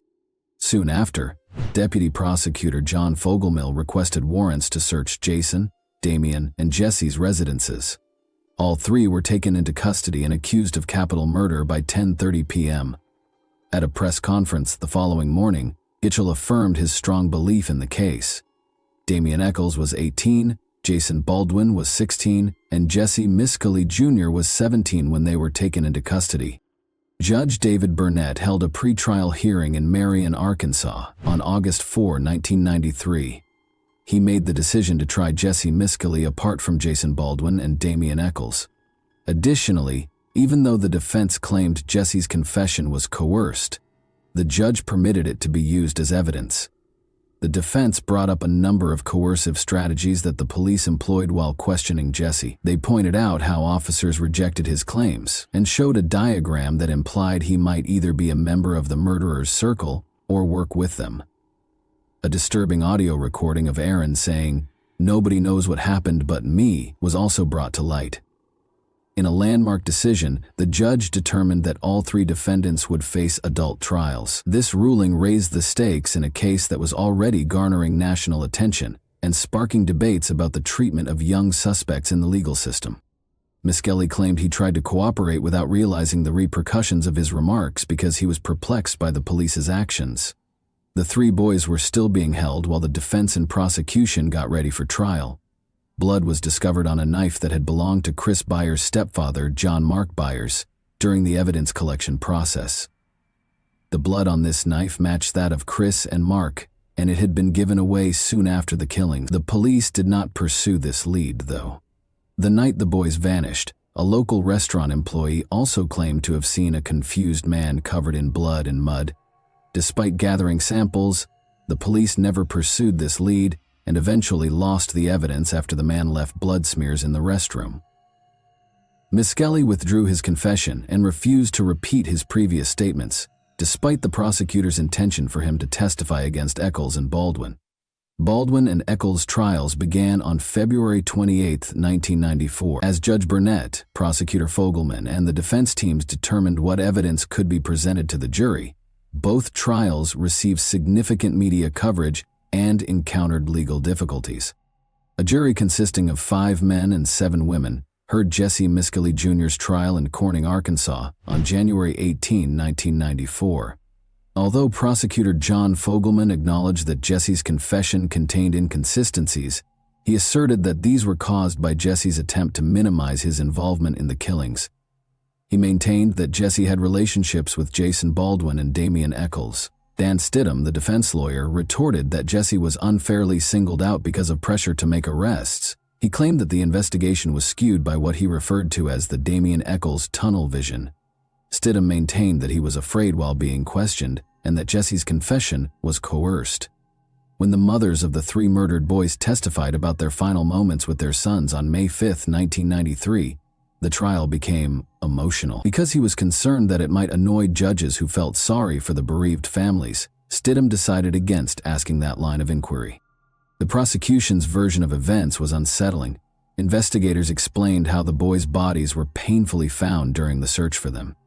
In the courtroom, the jury noticed the boys' bicycles leaning against a wall. The mood was solemn, as Fogelman displayed more than 30 gory images of the corpses. As more unsettling pictures were displayed, pathologists talked about the autopsy results. Jesse appeared extremely at ease throughout the lengthy interrogation, according to Inspector Gary Gitchell. The jury was silent when Fogelman played a recording of Jesse's 34-minute confession to support his argument. Jesse's statements showed significant inconsistencies during cross-examination. The evidence did not support his claims that the boys were bound with brown rope and that the killings occurred at noon. Detective Gitchell claimed that Jesse's confusion was the cause of these mistakes because they were concerned that Aaron Hutchison's story might be discredited. The prosecution decided not to call him. Vicky, his mother, was called instead, and she talked about her quest for justice. She maintained that her concern for the boys drove her, not the $35,000 reward. Jesse's statements revealed some serious contradictions during cross-examination, particularly with regard to the dates of the murders. Aaron Hutchison, a crucial eyewitness, was not called to testify by the prosecution. Rather, they introduced his mother, who spoke about her attempts to get the boys justice. Regarding tangible proof, Jesse's involvement in the crime was not demonstrated by any signs. Regarding certain fibers discovered close to the bodies, a crime lab specialist testified. She subsequently explained, though, that those fibers might have originated from more than just Jesse. Stidham was worried about Jesse's low IQ, so he decided not to have him testify. Rather, he called a polygraph examiner to discuss false confessions in an attempt to raise reasonable doubt. The judge permitted the examiner to describe the pressures that can cause someone to make a false confession, but he decided that the polygraph results could not be used. In his defense testimony, social psychologist Dr. Richard Offshee discussed how Jesse's confession was impacted by police pressure.